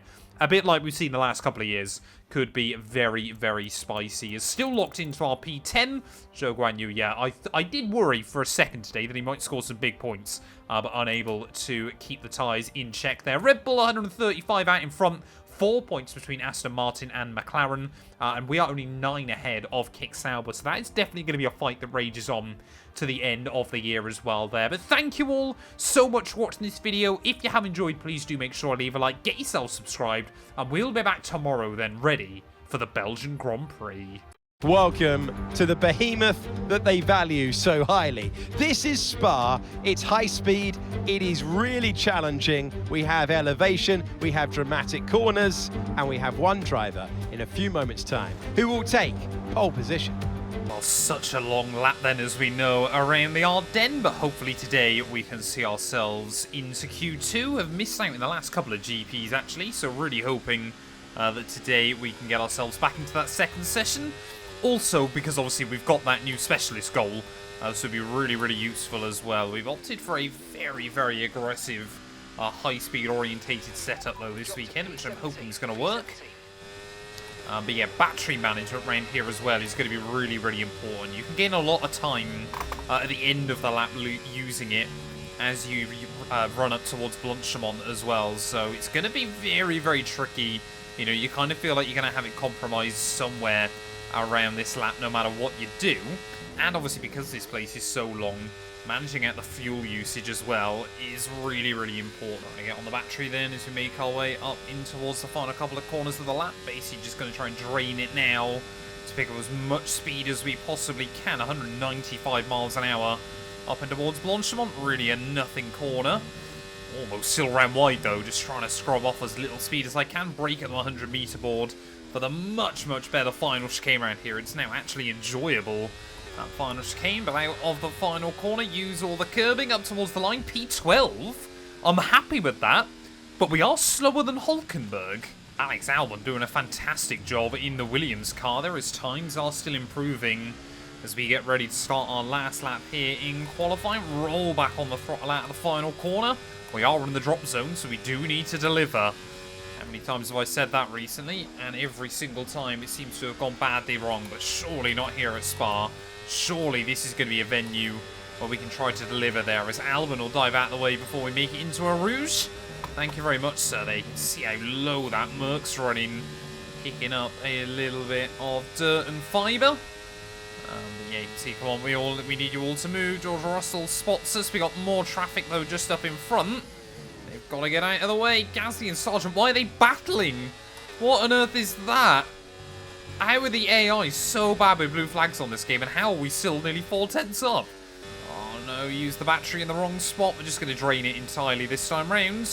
6 tenths up at the moment. Just leave it wide open through Blanchimont. Come on, 2 more corners to go. Just the tricky bus stop to navigate on the brakes at the 100.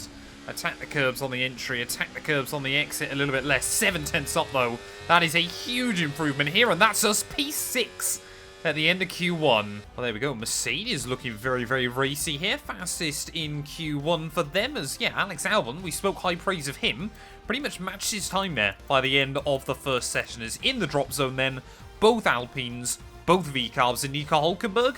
Not sure we'll make Q3, but happy that we achieved our objective. And now drain the battery. Just go, go, go, go, go, go, go. I've got no idea how we're stacking up against Oscar Piastri at the moment. I'd love to make Q3. But I'm not going to hold my breath, as we've just got to try and navigate our way through the bus stop. Battery is completely depleted. We'll try and recharge the pack just a little bit there as through the final couple of corners. What's the time going to be at the end of Q2? 41.42. We're P8. We've done it. Look at that then. Charles Leclerc fastest in Q2 ahead of Verstappen. Both those Mercs making it through. Still slower than Alex Albon in his Williams there, but happy that both kick Saubers out in Q2. Once again, Perez barely scraping by. But yeah, if we make Q3, I will be shocked. Sorry, if we qualify any higher than P10, sorry, I'll be shocked. Well, Alex Albon then is an absolute baller here, running up in P6 provisionally in that Williams. That is so, so nice to see for another team inside this series. But what can we do then on our one glory run here in Q3? I've made sure to not even look at what times the AI have done, just because I want to try and set our own lap. You know, not really got anything to aim for. Just happy that we get to do one more lap in anger around such an iconic Formula 1 circuit. Might even bring out the sweat mode for this one, I don't quite know there. As open up the DRS. I'll actually nick the gravel there on the inside, so you have to use a bit more battery than I would have wanted. Almost 210 miles an hour. But you brake about 80 metres, fling it in ever so slightly wide of the apex there. I think trying to compare ourselves against that Williams in Sector 1 is a little bit harsh. 2 tenths down though. Oh yeah, this lap, we're just getting a little bit scrappy.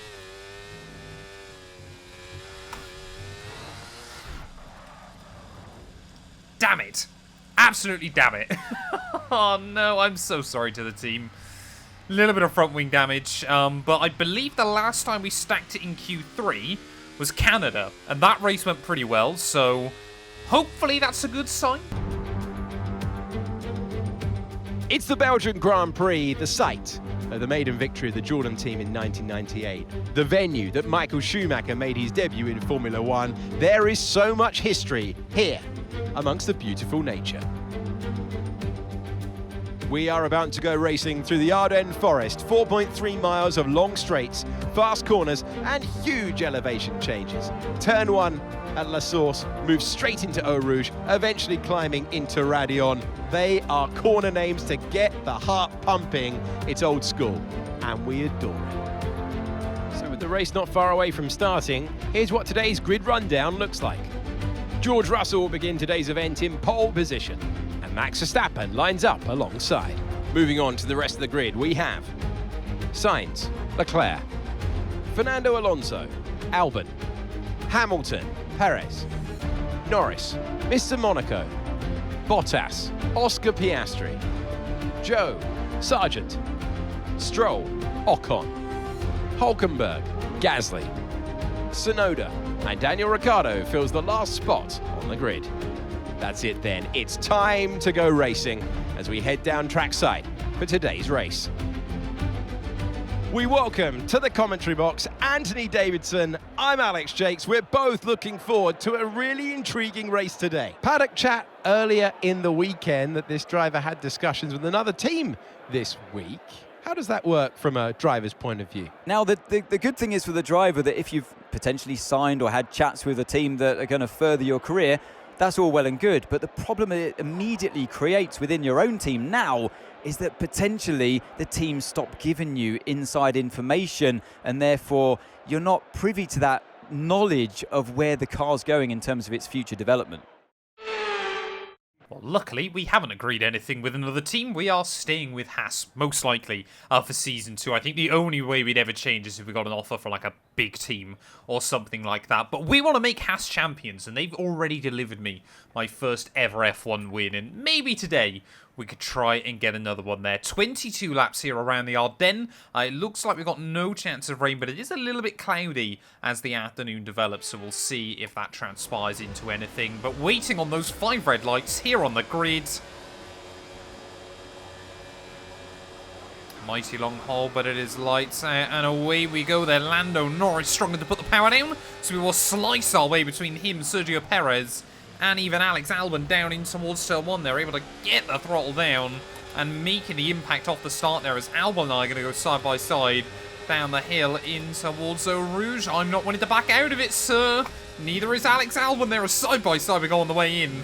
We're given the room on the exit there, but we have made it through then, so 3 places gained.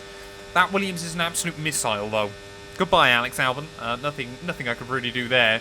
For the longer term, considering we're running, I think, one of the lowest drag setups I've ever used on this series, and he still absolutely flew past me. I reckon he's on 0-0 wing around this circuit today, but of course we saw last weekend Red Bull are able to be beaten in this series, and Ferrari now, actually according to the game, 5th best in terms of development R&D, so the fact they were able to get the better of them goes to show, you know, your Mercedes, your Aston Martins, your McLarens, they might all have a pretty good shot there. Speaking of McLaren, Lando Norris has gone backwards off the start quite badly. I saw Bottas and I believe Piastri were both on a set of softs, so he's definitely got the jump by the kick Sauber. Don't know about his teammate as well there, but yeah, Lando Norris, hard tyres, not particularly fun to try and start this afternoon on. It's got to be really, really careful. The car's heavier fuel there. You're going to get a lot more understeer than we were used to from qualifying.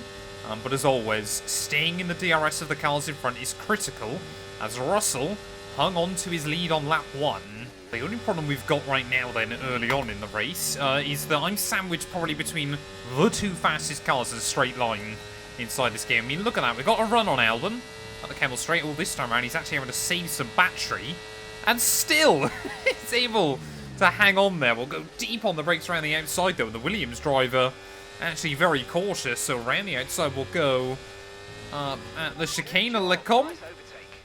team loving that. And yeah, I mean, now we get a bit of a better look at the battle going on at the front as Carlos Sainz, George Russell, both trying to trade the race lead. Okay, mate, let's try and pick our moments where we use ERS. Let's try to be consistent with it going forward, please. Okay, so 1.6 seconds worth of ERS usage a month as Alex Albon. If we stay in the DRS of the cars in front, I don't think he can get back past me here, which is fantastic news. Whoa, they're 3 wide for the lead for Verstappen. With a power move, they're suddenly at the top of the hill, and look at that, forced to back out of it.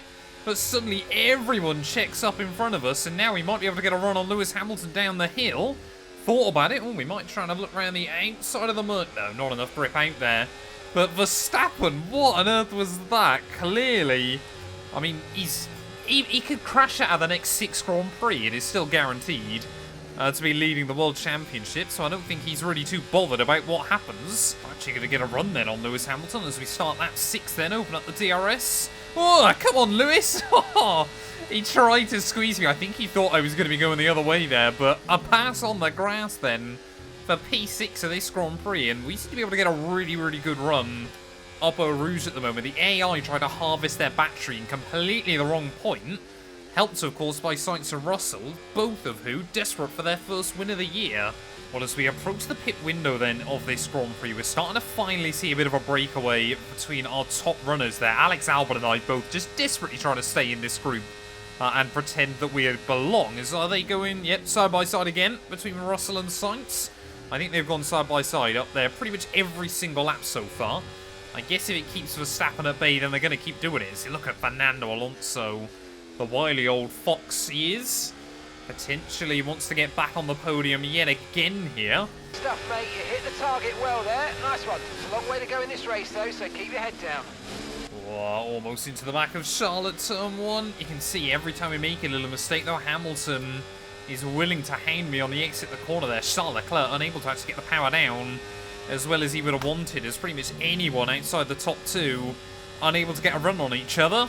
I'm not including myself in that, though, as we'll try and go to the right-hand side this time around with Leclerc. Try to keep up this momentum.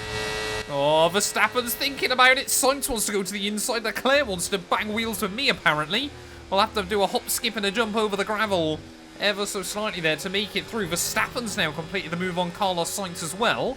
So Russell's now going to be vulnerable, and I think everyone, as we get closer and closer to the pit window, is starting just to get a little bit nervous, a little bit frantic in their moves. Oh no, 3 wide for the lead again. How's this going to work out? Sainz backs out that time round. Maybe thinking better of it. They're holding us up now, so let's please try and get past as soon as possible and get on with our race. Push, push. There we go, Verstappen. He's been patient. He's bided his time. He has made the move to the lead of the Grand Prix. We've got 5 cars from 5 different teams making up our top 5 here. But if you had to put your money on one of us, I think it would probably be on the Red Bull. Or as a wise man once said, then Alonso broke earlier than I was expecting. Yeah, really good job on hitting that target, mate. Nice work. Still a long way to go, though. This is not ideal. Fernando, I'm so sorry. What is that? That's going to be the dumbest thing I've ever seen. We did get our objective, though, which I guess is nice. I hope we didn't pick up any damage in all of that. Somehow we didn't. Yeah, we might have got stuck there with Fernando Alonso ready for the second half of this GP. Okay, mate, that's it. Go, go, go. Perfect job from you and the crew there, mate. We're delighted with that. That was our last stop. No more scheduled pit stops. Let's go. Well, we have managed to jump him in the pit lane anyway. But yeah, I'm slightly worried. That little incident there, I think calling it a little incident is probably a little bit of an understatement as well. Might mean now we lose the range to the top 3. I don't know. We're going to have to push on. As immediately, we've actually got him out of the range as well. That is fantastic. Well, unless you name Sergio Perez, you're basically diving into the pit lane now then in this Grand Prix, I believe. And one of the McLarens opts to stay out as Nico Hulkenberg into the pits. Thanks, Mark. I've just said that. But where are we going to come out relative to those other front runners then? Let's see Verstappen making his way out of the pit lane. He's still out in front there, but we've actually got in that group somehow in this race. And I mean, if we can keep the power down, we've got a little bit of extra speed over Verstappen as well. Are we going to potentially be able to get close enough to go for a run here? We'll use plenty more battery. Car behind, running hard tyres. Look at the speed difference there, 230 miles an hour And we are going to fly past Max Verstappen and up into the net lead of the Belgian Grand Prix. Sergio Perez, Lando, Norris both into the pit lane then at the end of lap 12. So they've both done pretty well, actually, with extending that first stint. Norris, though, yeah, staggered. He was the only driver that started on the hards. Fastest lap of the race so far. Gap to your teammate behind, 0.6 seconds. Well, that's definitely not right. New fast lap of the day, though. As, yeah, I don't think we're going to be able to keep Verstappen at bay for very long. Him, Sainz, Russell, there is a bit of a gap back to Alex Albon. If we could slot back in that little gap there and maybe sort of recharge the pack for a couple of laps, I'd be quite happy, as here comes the Dutchman. You think he'll be able to get the run on me? Yes, he is. Not as well as I was expecting, though. Verstappen to the inside. Oh, it really makes it very clear he's having the lead back. Tell you what, Verstappen, he has not been able to break free here. We have really got some pace in the car this weekend. As Verstappen will slam the door shut to a move on the inside. Can we have a look a long way around there? Oh, the Dutchman tries to keep it in. Will pinch me over the second curb there, and Verstappen will hang on to the lead. This could actually be another fight for the win with the Dutchman. It's another track a bit like Canada that is very, very high speed but slow corners. And that is suiting this Haas package down to a T. Oh, maybe Carlos Sainz now getting a little bit more nervous about it. It's all Verstappen. Yeah, you can't put me on the grass, buddy. This time around we'll sail past him and try to force him back over to the racing line. Again though, Max, he's able to keep the car there way more than any other driver is able to. Get a bit of a wobble on the exit, but finally back up into the lead of the Grand Prix. Could we potentially be looking at our second win of the year? Oh no, Verstappen's going to get a run on me, and I'm worried Carlos Sainz is going to do the same as Hamilton and Albon now back in the range. There goes the Dutchman, here goes Carlos. Huge speed by Carlos Sainz. I thought he was going to try and look for a move on Verstappen as well there. The two former Toro Rosso teammates going to be battling it out for the lead of the race once again.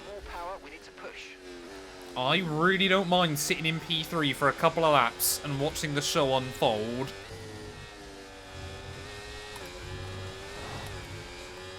I do mind making a mistake through the gravel trap though and letting George Russell by. Come on, George, get back on that line. We cannot afford to drop out the range. Well, I think if we time it really well here, we can get a really nice run on George Russell up the Kemmel Straight. So as we get into the dip of Eau Rouge and make the climb up Radion, we're going to get back on that battery pack there, down the inside of Russell. Look at the speed down the inside of Verstappen and Carlos Sainz. A triple overtake to move back to the lead of the Grand Prix there. And this Haas, I mean, it's a combination of a car with a lot of power and a combination of the fact the AI are really stupid in where they save up their battery there. But 3 cars overtaken in one go. It's a shame I've now got not much charge. How on earth has Verstappen got the run on me here? What on earth is that? I've never seen anyone make a move up there, you know, sort of against me inside this game. As Arno Sainz as well is looking. Verstappen's going to box me out. And Carlos Sainz down the inside as well. Ooh, oh no, just got a little bit pinched there behind the Spaniards. So we'll try and get back on the battery. And even George Russell's going to potentially get back through then. Absolute nightmare after making all 3 overtakes. Oh, George, what are you doing? Why turn in on me? And now we've gone and lost the range to the top 2. Why is that? Oh, please don't say that's game over for us. There's one little moment where we got boxed in by Verstappen. Might be doing him absolute wonders here. Because here comes Carlos Sainz again then to the inside of the Dutchman. Surely he's going to be able to complete that move as Russell's going to be hounding me down. Not able to get close enough though. But will we get back to the top 2? Oh, Verstappen again weaving this way and that. Back to the lead of the Grand Prix once more as here comes George Russell. He might be our key. Just over 10 minutes time. Rain in 10 minutes. Well, funnily enough, Mark, I'm not too worried about that at the moment. As yet, Verstappen back through, Russell past me. At the very least, surely we still get a podium here. But look at that, Russell. He's actually closed back in on the Ferrari as well. Maybe letting the Merc by has been absolutely critical because he seems to have a bit more tyre life. I experience some understeer now that you're in the wake of the car ahead. Try to get past as soon as possible. Sainz again having a look around the outside though, this time around at the bus stop chicane, so I've got no idea which one of those two is going to have the DRS, but one more lap to go then. Final lap of the race, final lap. How was George Russell now? Set fastest lap of the day there. Was back down in towards turn 1. Our fronts have gone. We are really, really struggling now to match the AI here. But will it be Verstappen? Will it be Sainz? Could it even be George Russell, who seems to have kicked on very aggressively towards the end of the day? We're going to try and use the battery, but I'm not sure we got enough charge. As here we go then, trying to close in. Sainz goes one way of Verstappen. Will Russell be able to go the other? Yes, he can. Can we get close enough, though? No, we cannot there, as Verstappen will try and fight it against George Russell on the exit of the corner there. We might now be able to get a run down the hill, as Russell will go defensive on me. Oh, he just about spots me at the last moment there, as we'll try and go the long way around. No grip out there, though, as Hamilton maybe senses an opportunity as well. What a ridiculous race it has been here in the Ardennes. And I said in the intro about how this track has struggled to deliver good races in recent years. Well, this one has absolutely gone and put Belgium back on the map. It is not over, though, as Verstappen will continue to try and hound Carlos Sainz towards the end of the race.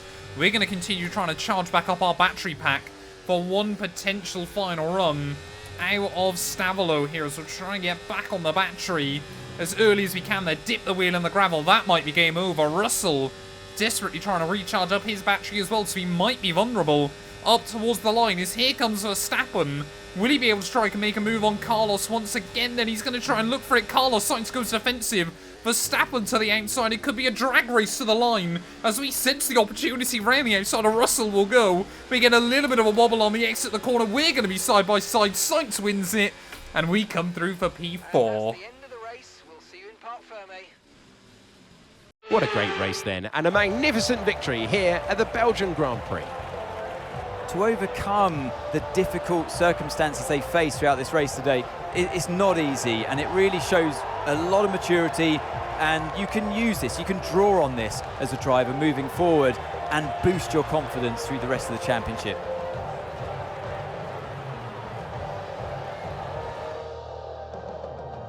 Ferrari are at it again. An excellent performance at today's Grand Prix, and they're certainly a team that know what they're doing out there.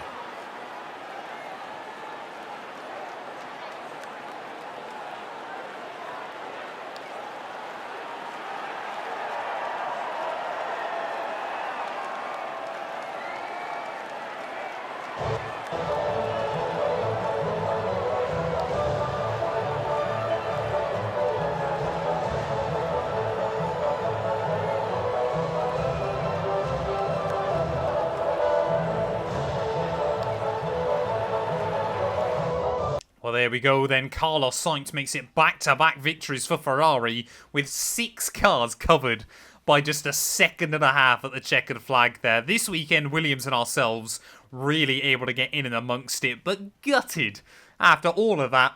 We can't even get a podium there. Verstappen will come through for P2, so I'm sure he's not too disappointed with Russell pipping me at the line there. Hamilton ahead of Albon. Charles Leclerc struggled a bit against Perez. And then Zhou Guanyu and Bottas will be our final point scorers there. I think Alonso actually did end up picking up damage in that pit lane kerfuffle. And yeah, Lando Norris unable to make that strategy work as well there. Yeah, I think pretty much everyone further back. Oh no, there was a 4-car train at the back of the field there. Verstappen, though, his gap at the top cut down to just 160 points as we head into the summer break there. But Carlos Sainz and Ferrari making it very, very clear they are here to fight, at the very least, in the Constructors' Championship there. And now we're even further clear of Zhou Guanyu in P11. Constructors-wise, it is only a 126-point margin for Red Bull, so not as much as we were expecting it to be come the summer break there. Could Ferrari potentially put up a challenge in the second half of the season there, as we once again just put Kick Sauber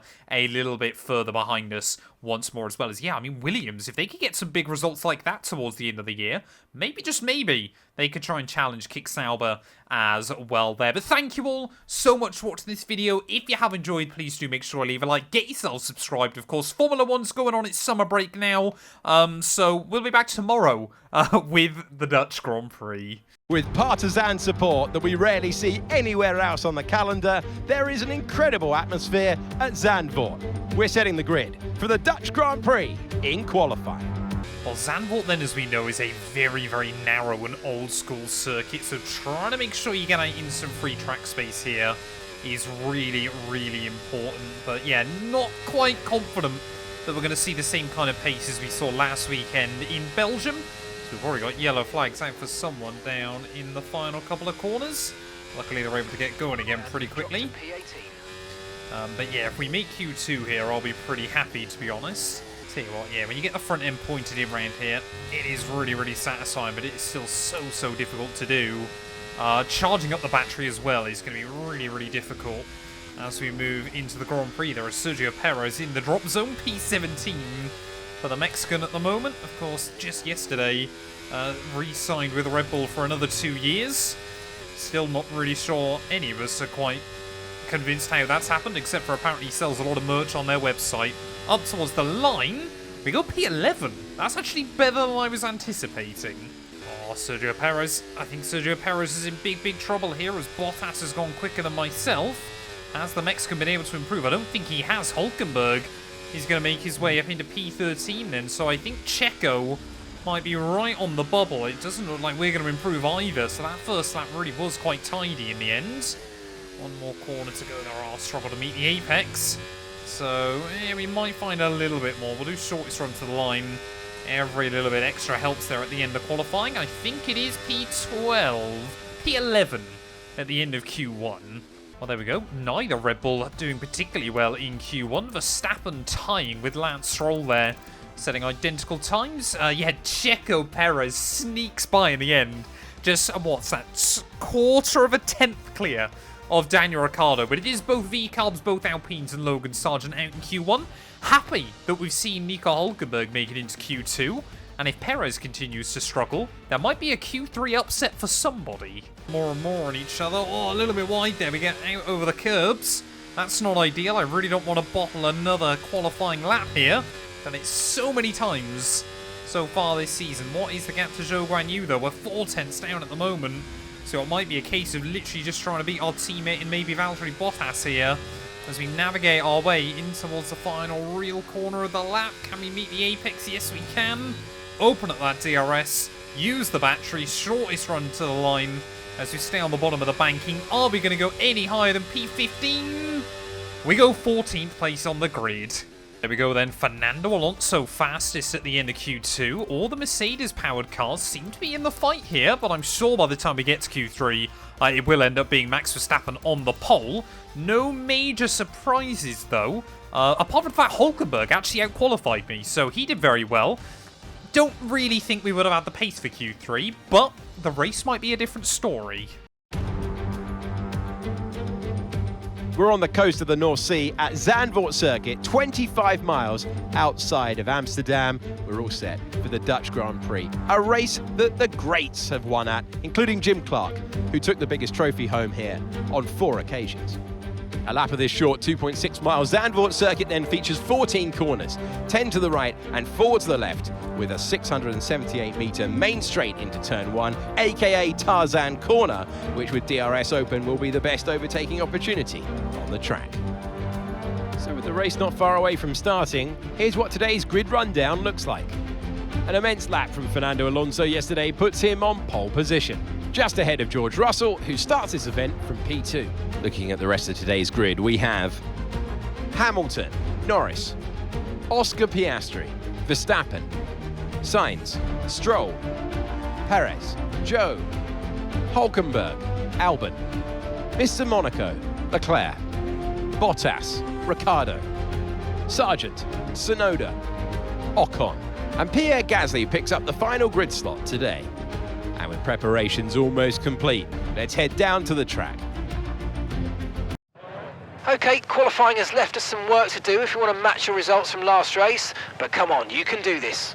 I'll be honest, Mark, I'm not so sure I can. Yeah, that P4 result could have been a podium, maybe could have been the win. I don't think it's going to happen here at Zandvoort, unless we get a safety car, which we're still yet to do, ever, on this game. For all I know, the safety car could be bright pink and have sparklers on the back of it. I just don't know. But yeah, Charles Leclerc with some grid penalties. So he's actually starting further back than I'm sure he would have wanted. Fernando Alonso, though, on the pole, is today finally going to be his day. Only time will tell. We line up P13 on the grid there. Hulkenberg would love to see him get some more points. 5 red lights. It's going to be lights out, and away we go. They're trying to get off to a decent start. Carlos Sainz has gone nowhere as we make our way down in towards turn 1, but we're going to try to look around the outside of absolutely everybody there, including Zhou Guanyu. We get around the outside of our teammates, so happy we've done that one. How is everyone going to concertina up then? We're going to try the high line on lap 1 through the hairpin then. Maybe Zhou will spot me on the exit. Yes, he just about does. And moving our way then straight up into the points off the start of the Grand Prix as Sainz and Stroll still side by side as they make their way up the hill. Stroll will make his way through the inside into the next corner despite being on the harder compounded tyres. So interesting, yeah, that the team believe that soft medium is going to be the way to go here. But crucially at the front, Fernando Alonso has hung on to that race lead off the start though. George Russell, I believe it is, still in hot pursuit though of the Aston Martin driver. But yeah, we've done really, really well actually. Starts so far inside F124. I feel like, yeah, we've got a whole lot better at them.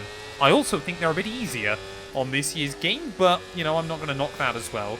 You guys would hate me and comment all the time on the older games when I get a bad start, so I'm happy that isn't the case here. Fernando Alonso leads at the end of lap 1, but he is under a lot of pressure.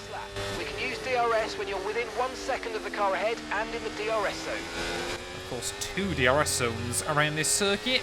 Neither of them particularly long, but it's not George Russell then that's hounding Fernando Alonso for the lead. It's actually Lewis Hamilton. So what's that, 135 wins currently between our top 2 here? But I believe, yeah, anyone inside the top 5, if they were to get the victory today, it would be a new winner so far this season. We've still only seen 4 drivers. Verstappen, oh no, sorry, 5 drivers, isn't it? Both Red Bulls, both Ferraris, and ourselves have taken victories.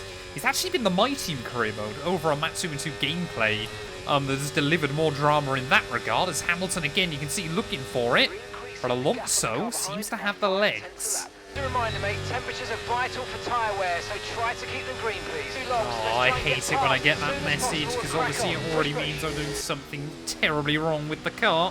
123-degree tyre temp on that front left. Looks like it's going to be another day of managing those. I didn't think it'd be that bad round here, just because this track does kind of fold in on itself quite a lot.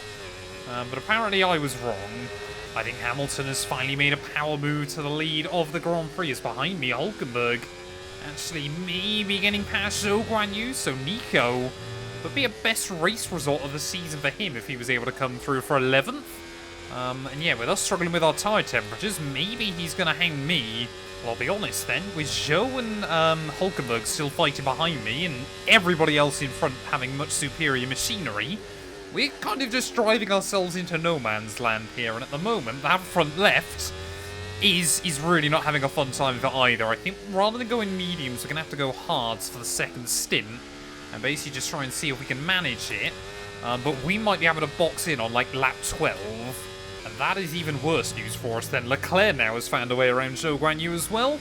So I can't imagine it's long before he finds a way around Hulkenberg. And that means he's probably going to relegate us out of the points. Yep, there you go. Charles Leclerc immediately finding his way around the Hulk down at turn 1. I'll be staggered if Leclerc hasn't got to me before we box. Look at that. We're on lap 11 and the warning light has already flashed up. I don't know, whether the hard tyres gonna overheat the same way, whether we might not lean on it as much, or whether it is just a choice of we'll go on it because it'll still wear slightly slower than the soft or the medium. But yeah, we are really struggling that front left here. Absolutely taking a pounding so far. And it's given us more understeer as well. We're struggling more and more because of it. I tell you what, Leclerc actually isn't closing in as quickly as I thought he would here, and he's dragging Hulkenberg along at a nice pace as well, giving him some breathing room from the likes of Zhou behind. I'm adamant I spat into the pit lane there. I'm pretty certain I was doing like 41 miles an hour as we made our way in, but apparently it's given it to me. Over onto the hards we'll go then. Okay, off we go, back into the race. Perfect job on the turn in there, mate. Looks like a nice stop time. We're happy with that one. Look after these tyres now. We want to finish the race on this compound. Well, I don't know how hard we push off the restart. Do we just try and make sure that we're still ahead of Leclerc? Do we try and make sure that we nurse these tyres more? I think we've just got to drive the car as fast as possible. Well, I'm intrigued to know when the AI are going to start pitting here, because we're not really taking much time out of Pierre Gasly. Of course, that whole group now is just getting carried along. Charles Leclerc into the pit lane then, so he might also be struggling just a little bit with tyres. Has had to push his hard to make sure he gets to the front of that group. Will we stay ahead of Charlie Boy, though? This pretty much will decide whether we get points or not.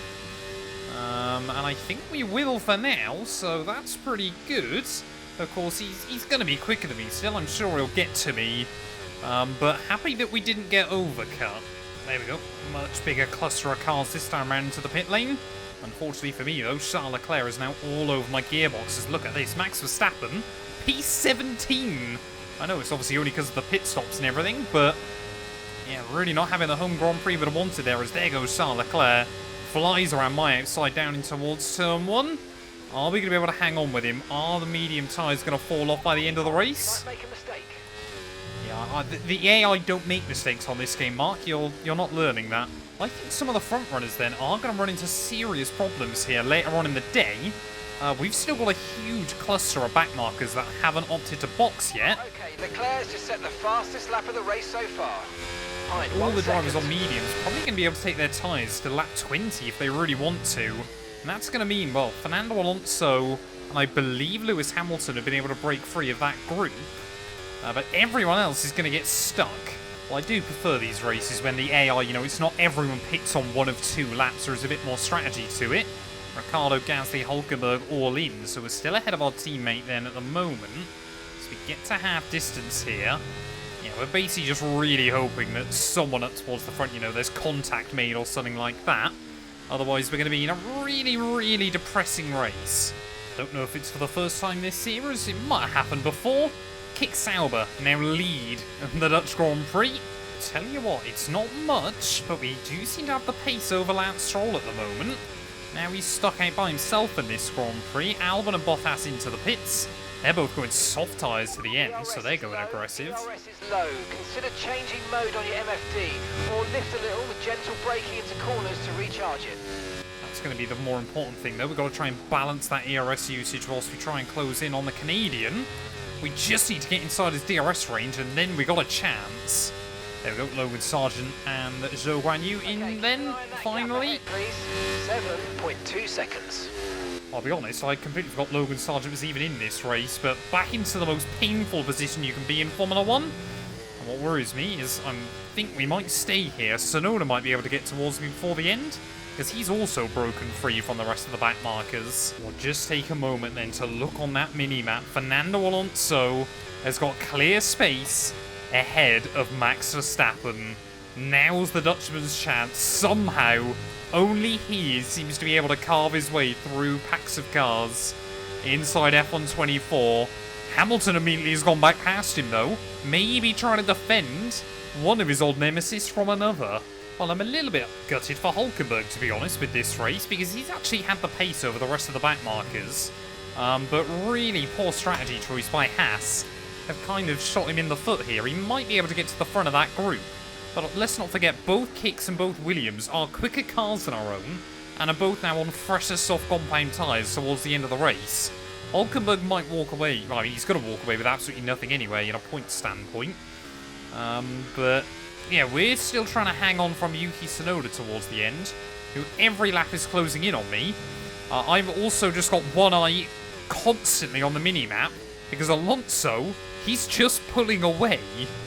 Well, Alonso surely has got to be counting the laps down at the front of the field, but again, look at that mini-map. Verstappen now has made it free of everybody else here. He is going to be in a hot pursuit of that Aston Martin towards the end of the race. 7.2 seconds. Tsunoda, we're definitely going to have a battle with him before this race is down and out, but will Verstappen get to Alonso, or could we see our 5th different winner in the last 6 Grand Prix? Oh no, Yuki! Oh, sorry, mate! Just drop the back end ever so slightly as we try to make our way out onto the short DRS zone, and Tsunoda will say thank you very much and move up into P11 of the Grand Prix. We, though, our tyre warning light has flashed up as well, so we've absolutely just ragged this second set as well. Yeah, that front left is very, very warm, but using the DRS though, surely we're going to be able to try and get a run back past the MV car back down towards turn 1. Oh, Yuki Tsunoda keeps the nose there. We have to give him the room on the inside. Oh, almost wheel banging on the exit as well, still side by side. We'll go clean past though through turn 2, and we will hang on to the position for now. Just about. Yuki Tsunoda will get the run up the hill though. We'll give him a bit of a pinch. He backs out of the throttle as well. Surely not round the outside here, sir. No. Oh, what's happened to Hamilton? Hamilton's dropped way down the order. What is going on with Lewis Hamilton towards the end of this Grand Prix then? He's been jumped by Lance Stroll. Car in front, 12.2 seconds. Okay, so we're leading our teammate by 3.4 seconds. I wonder whether Lewis has got damage then late on in the day. Surely Yuki and I can't close in 12 seconds over 5 laps. But yeah, Hamilton is fading towards the end of this race. It's really, really easy to try and get a run on the AI though at the final corner. In the dirty air of the car in front, let's get past them. Enough, Mark, I'm trying that desperately, but Tsunoda, we're trying to save up a little bit of battery. Tsunoda just about has enough. Oh, and then Yuki, 3 laps to go. Here from Zandvoort, we've got another run on the V-Carb, this time round to the inside. We need to look after the tyres. We won't be making another pit stop. Oh, we had so much straight line speed there, but Yuki had no shame in trying to put me towards the wall. But we are back through again. Oh no, Yuki. Down the inside goes the V-Carb again. Oh, he really sits on the exit of the turn though. We've got to hang close to him. One more lap after this one. Here at Zandvoort, we've got to try and find a way back past him there. The AI often really struggle to put the power down off of the hairpin, so we're going to try and capitalise on that there. And yes, he is. He's slow once again. Which way do we go, though? Left or right? We'll have a look down the inside there. Dip a wheel on the grass. Tsunoda don't back out, though. What is that by Yuki Tsunoda trying to hang it the long way around? We will say absolutely not, though, and make the move back into P11 once again. Hamilton definitely has got front wing damage, but can't seem to drop off enough pace here towards the end of the race. But when you look at the front of the field, one man out in front starting the final lap of the Dutch Grand Prix here, Fernando Alonso. It has been 10 years, more than 10 years. It has been 11 years, 2013 Spanish Grand Prix. Come on. The last time we saw Fernando Alonso win a Formula 1 Grand Prix. We've got to be careful of Yuki still back down towards turn 1. Final lap of the race. Tsunoda's going to try and send it around the outside one final time there. Surely you can't make that work. Whoa! We might have ran him towards the gravel trap there, but we had to try and defend for everything we possibly could. And he did give me the room. But, of course, since the Dutch Grand Prix returned to the F1 calendar, it has been driver number 33, Max Verstappen, that has taken the win every time. I'm sure the home fans would want to see another home victory today, but it's not going to be driver number 33. It is going to be win number 33, Fernando Alonso, out of the final corner. He is finally back on top with Aston Martin. Fernando Alonso, once again, is a Grand Prix winner there, and I'm sure if you had to ask anyone around this circuit, if it wasn't going to be Max, who would they want to see win? 0.3 seconds. I think they would all pick Fernando Alonso there. For us, though, it has been an absolute drive to survive today. 80% on that front left tyre as well there. But we've hung on through the final corner. P11 ultimately was the best we could do today. And I think, you know what? We'll take it. Okay, pick up rubber and bring it home.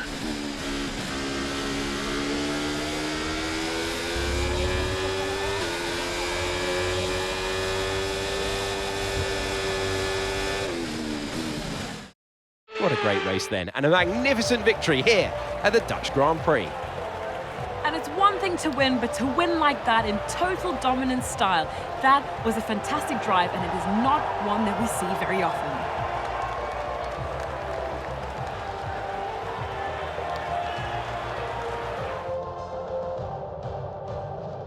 Aston Martin's performance today has shown that they can be competitive with the biggest names in the sport. They're making their way out onto the podium now as we speak, and the reaction from the crowd must be incredibly uplifting for them.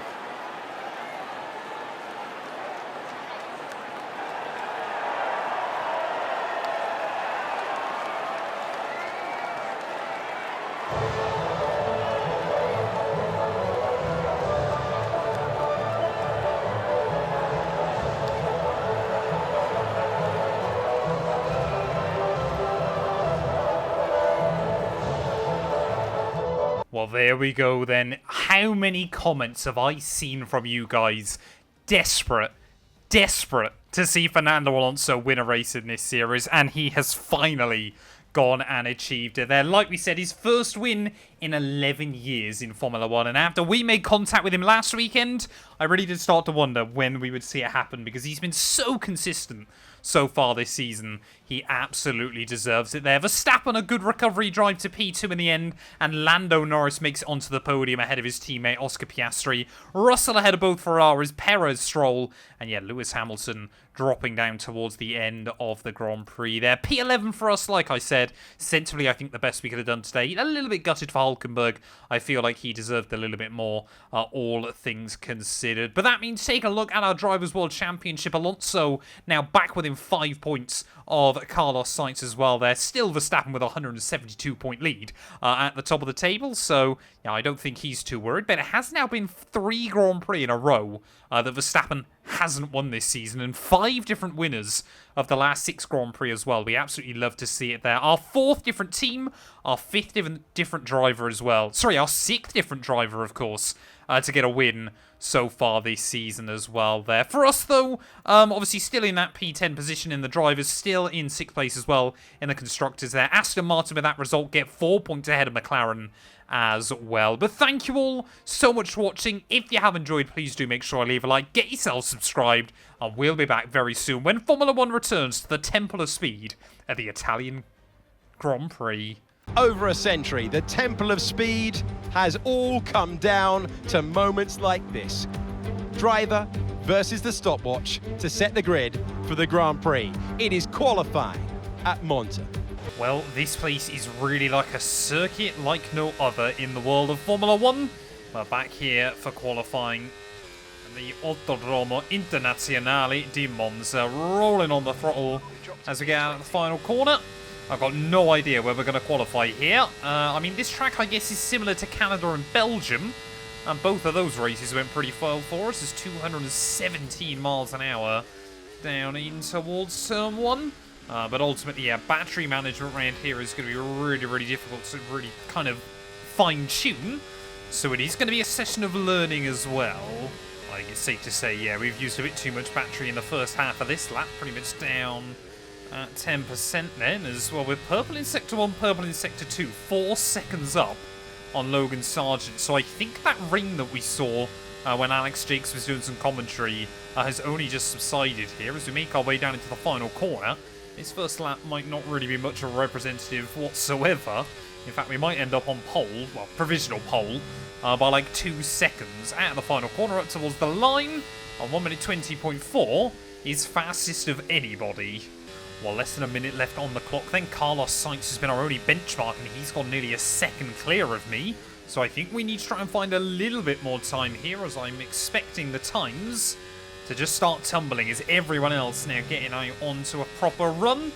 We need to try and use up some battery, though, back down towards the first corner. I'm a little bit annoyed the fact the DRS zone now is not matching up with where the sign is in towards that first turn, but yeah, it is going to be about sacrificing a little bit of pace in a couple of spots to have a little bit more battery around the rest of the lap there, but 3/10 down already.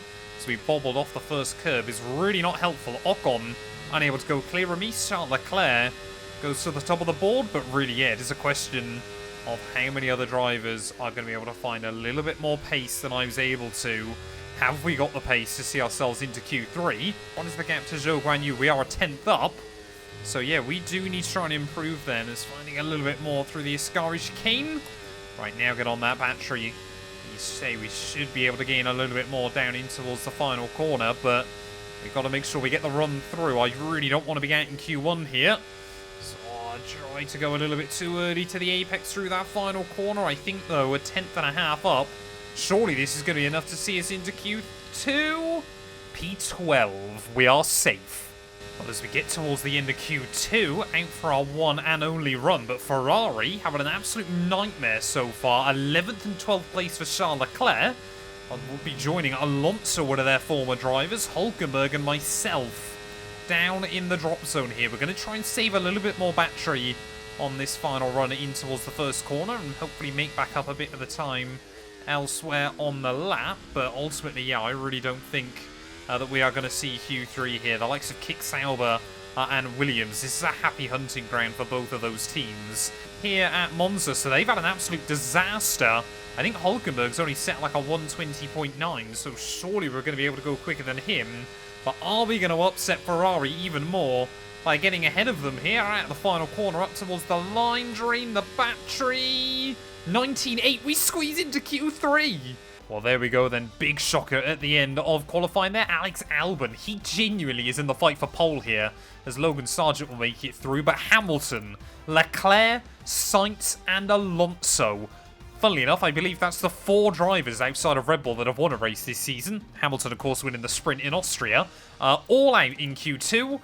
Alongside Nico Hulkenberg. And again, we've only got 1 set of tyres, so we're going to go out for 1 run late on in Q3. I mean, if we go any higher than 10th, I'll be shocked, because Sargent and Zhou both on a 119.5, so we need about another 3 more tenths from what we're able to find there in Q2. Again, want to be even more conservative with the battery. It seems to be working for us. You can get a lot of speed out of the car just by using the DRS. Braking maybe just a little bit too early there, down into towards someone. Bobble over that curb. You can get on the throttle so early on the exit. You really just fire off of the chicanes here. So much fun. See those, we make our way up the hill, actually struggling to even get the thing into 8th gear. Making our way down in towards the final couple of corners, 10th.5 up on Alex Albon. But this is normally now where we lose a little bit of time. I'll be happy if we just don't bottle this lap, to be honest, because we have done so many times so far this season, seemingly whenever we make it into Q3. Through the final corner though, clip the apex, ride the battery on the exit. Car wants to bottom out on the outside there. It's felt like a really hooked up lap though. It is going to be a 19.5. We go P7. Well, there we go. Less than 4 tenths off of pole in the end there. Unfortunately for Alex Albon, he looked like the one back marker that could really kind of rustle the feathers of the top boys. But it is George Russell who lines up on pole here at the Temple of Speed. Oscar Piastri, Lando Norris locking out row 2 behind Max Verstappen. But I think that's our best ever qualifying in this series. The 3rd permanent circuit built anywhere on Earth. Monza has always been special. Now it's been providing motor racing memories for a century. Welcome to the Italian Grand Prix. This place is all about speed. It is a unique challenge. You've got the chicane at turn 1, the Variante Ascari at turns 8, 9 and 10, and the Parabolica to conclude things at 11. Top speeds pushing 215 miles per hour. It's time to take a look at our starting grid for today's race. George Russell will begin today's event in pole position, and Max Verstappen lines up alongside. Considering the rest of the grid, we have Oscar Piastri, Norris, Perez, Albon, Mr. Monaco, Bottas, Sargent, Zhou, Hamilton, Leclerc, Sainz, Fernando Alonso, Hulkenberg, Stroll, Ricciardo, Gasly, Tsunoda, and Esteban Ocon lines up at the back of the grid. It's almost time for those 5 red lights to go out then. Let's see who can prevail today. We just missed out on points last race, so let's see if we can bring some home today. That's fair enough. Yeah, we did only get, obviously, P11 last weekend in Zandvoort. Unfortunately, Hamilton's front wing damage late on in the day meant that we couldn't get up to him and the points. Of course, we were kind of very distracted by the fact Fernando Alonso was able to win a Grand Prix for the first time in over a decade. But yeah, take a look at the strategy here. It's looking like a fairly safe one-stop medium to hard. So I don't really want to risk the softs if I can avoid it. But yeah, as we line up so high up the order, maybe if we can get a good start, we can try and really get in with some of the front runners here. It is 5 red lights here at the Italian Grand Prix. Oh, it's a mighty long hold, but it is finally lights out and away we go. Lando Norris getting off to a terrible start. Sergio Perez doesn't do much better as we try and use our battery to get to the outside down towards turn 1. Perez will just about spot me in the end, but in doing so, we'll have a look down the inside of the Australian there. Plenty of wheel banging as I've been turned in on by Lando Norris through the corner. Everyone seemingly wanted to try and get a jump on each other, so we will provide the kick Sauber of Valtteri Bottas with a little bit of slipstream as we make our way up the hill. Where has that straight line speed come for Lando, though, as Bottas again trying to look around the outside there. Even more wheel banging between the three of us, but somehow we have come out on top in this very early situation. What's worrying me, though, we're halfway around lap 1, and already we've lost the DRS off of those cars in front, so want to try and get back with them if possible here early on, as of course Max Verstappen has stormed to the lead of the Grand Prix on the opening lap. George Russell, though, doesn't want to make it easy for him. Has seen so many other drivers win races recently. I'm sure George would love to add himself to that list as well here. But as we make our way then out onto the back straight. Oh, here we go. Russell to the outside, down in towards the Alboreto curve. Is he going to be able to make it happen? Unfortunately, there's a barrier in the way, so we can't quite see. Unfortunately, no, he's not. Verstappen will lead at the end of lap 1.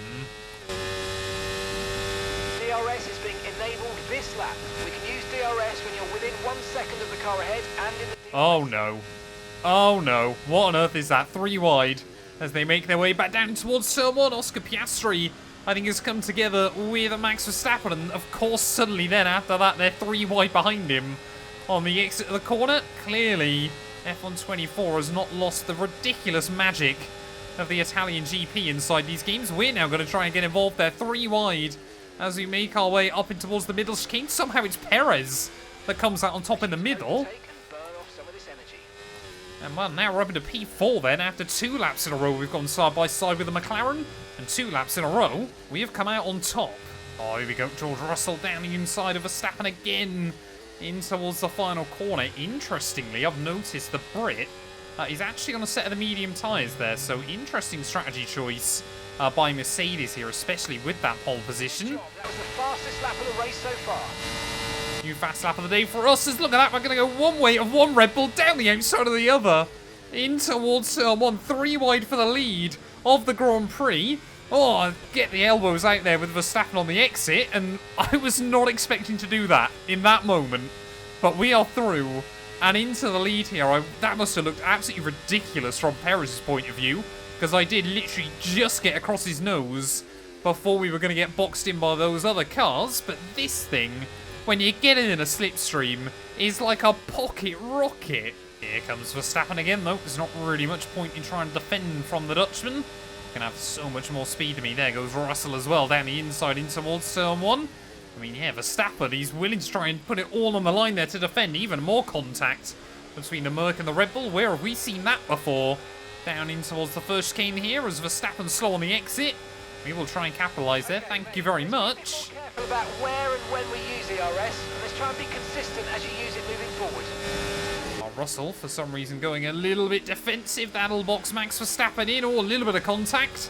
But we hang on to P2. I guess the other good thing is, behind those McLarens, I think P7 onwards, have all bunched up, but they're out of the DRS. Well, I've said it before here, but I really wish the game would actually kind of, you know, have realistic effects for the slipstream round here. Obviously, you see in IRL Formula 1, the Italian Grand Prix in recent years actually isn't so crazy, because obviously all the teams are running such low downforce anyway, so you don't get as much kind of effect from the dirty air. But obviously inside the F1 game, it's just one flat thing throughout the entire calendar, which is a bit of a shame. I would love to see, you know, kind of custom parts for different weekends. Well, interestingly, actually, Perez and Verstappen still battling behind.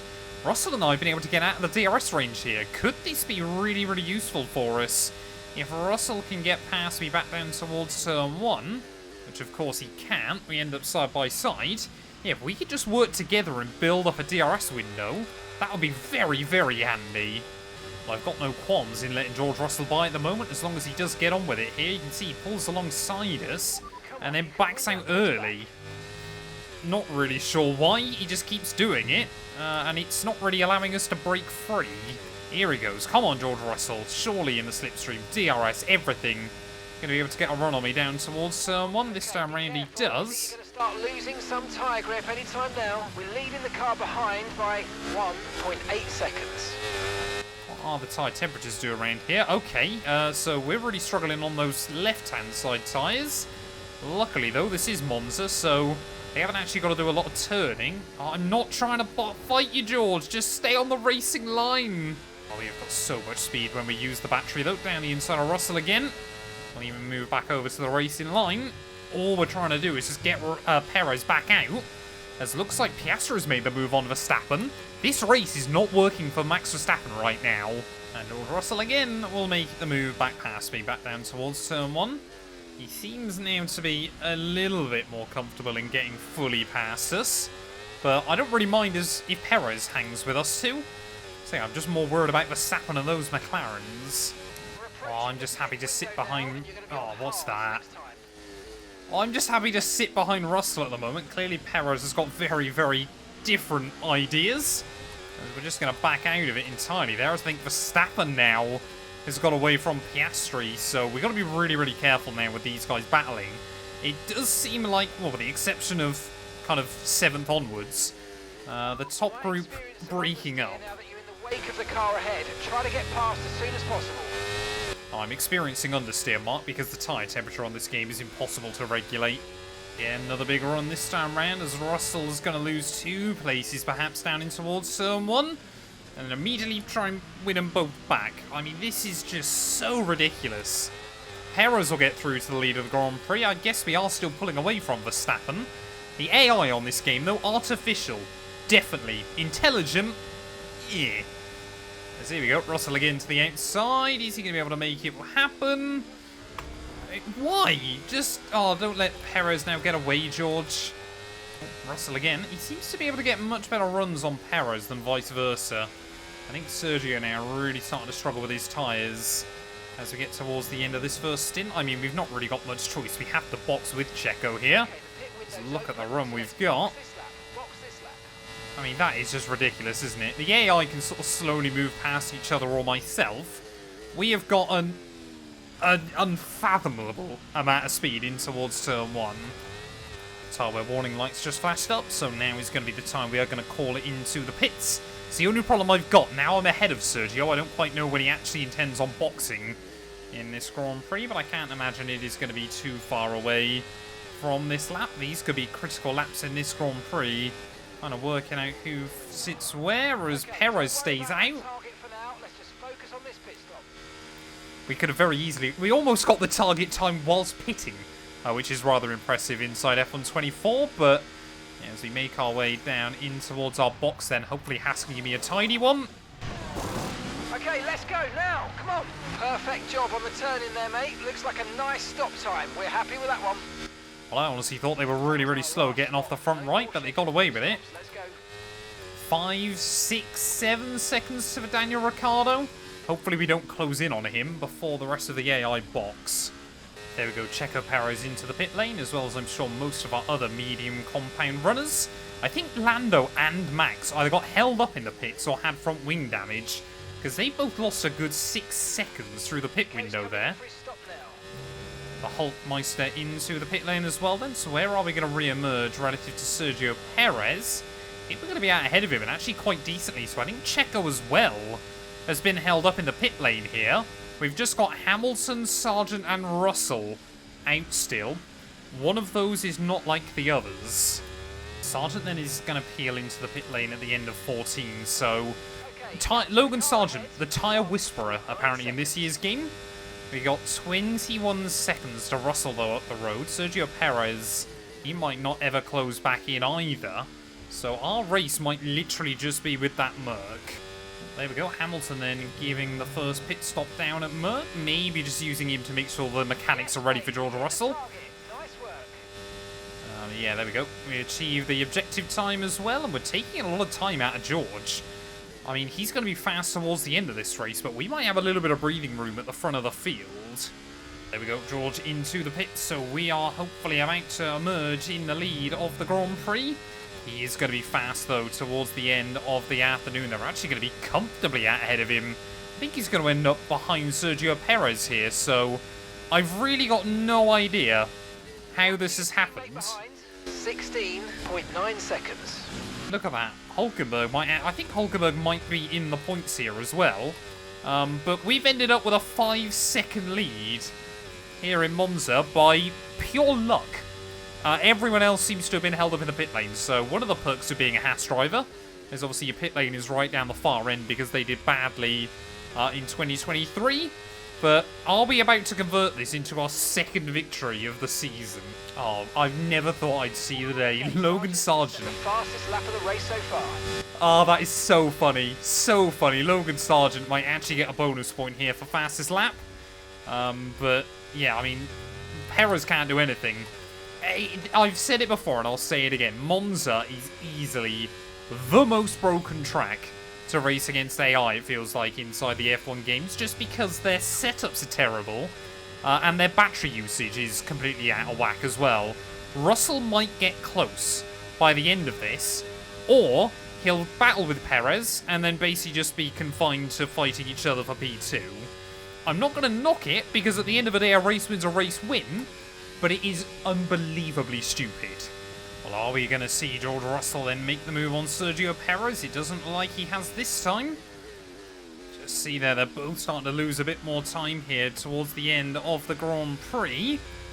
Perez, I think, has held on, but Russell trying to look around the outside. Look at that. They've cost each other close to another second as well. I mean, Russell needs to get past him and needs to get on with it if he wants to try and close in on me by the end of the day.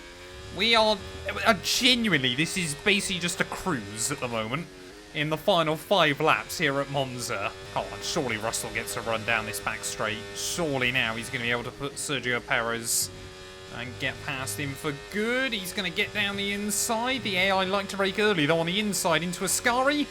And that's exactly what he's done. So stupid. Russell might actually be making the move stick now then, as they go side by side again down in towards turn 1. 5 laps to go with the Italian Grand Prix, and I think Russell has finally made it happen. Nope, of course not. He's doing the same thing every single lap. He'll get the run down in towards Ascari. DRS in reserve, so let's have a big push and use it all up. Yep, we can do that towards the end. Yeah, he'll get the run down in towards Ascari, then back out of it on the inside. Perez will hang on to position. He'll then go round the outside of Checo into Parabolica, give Sergio the DRS, and then still not complete the move. Really good job on hitting that target, mate. That's got to be up there as one of the quickest goal completions I've ever done as well on this game. I know I give F124 some stick, but this has been a problem on the F1 games for years there. Is he finally going to make it happen? I think he has. He went to the outside of Checo that time round. But yeah, this has been a problem around Monza for years gone by. I genuinely don't think I've had it this perfectly, though, where the AI have all, you know, kind of the front runners have all been absolutely screwed over in the pit lane. But I guess that's because of the way they all clump together?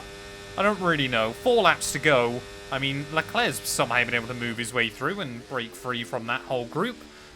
He might even get close to Russell and Perez by the end with how much they're still fighting. Well, as we round the corner then to start the final lap here at the Italian Grand Prix, this place has given us plenty of surprise winners in recent years. From Sebastian Vettel in 2008 to Pierre Gasly and Daniel Ricciardo in 2020 and 2021 respectively. Yeah, this place certainly gives the minnows a bit of an opportunity to stretch their legs. And well, today... Teammate behind, 33.0 seconds. That's so ridiculous how much time the AI have lost in the second half of this Grand Prix. But honestly, looking on the minimap, it's actually been Max Verstappen's fault, the way all this has worked out.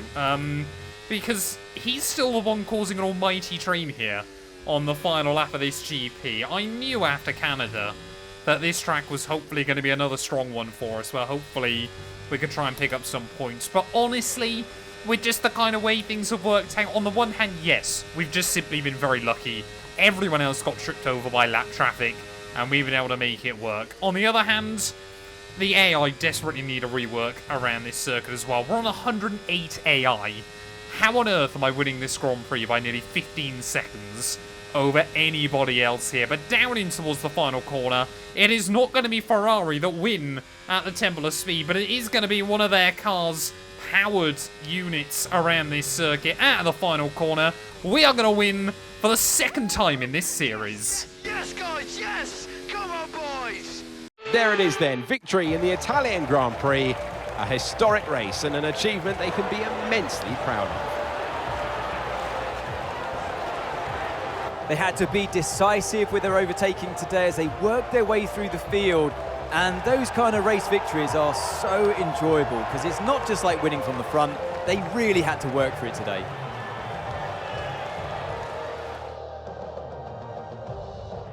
Haas are no doubt happy with today's performance, having secured the win this weekend. And our drivers are making their way out for the podium celebrations as we speak.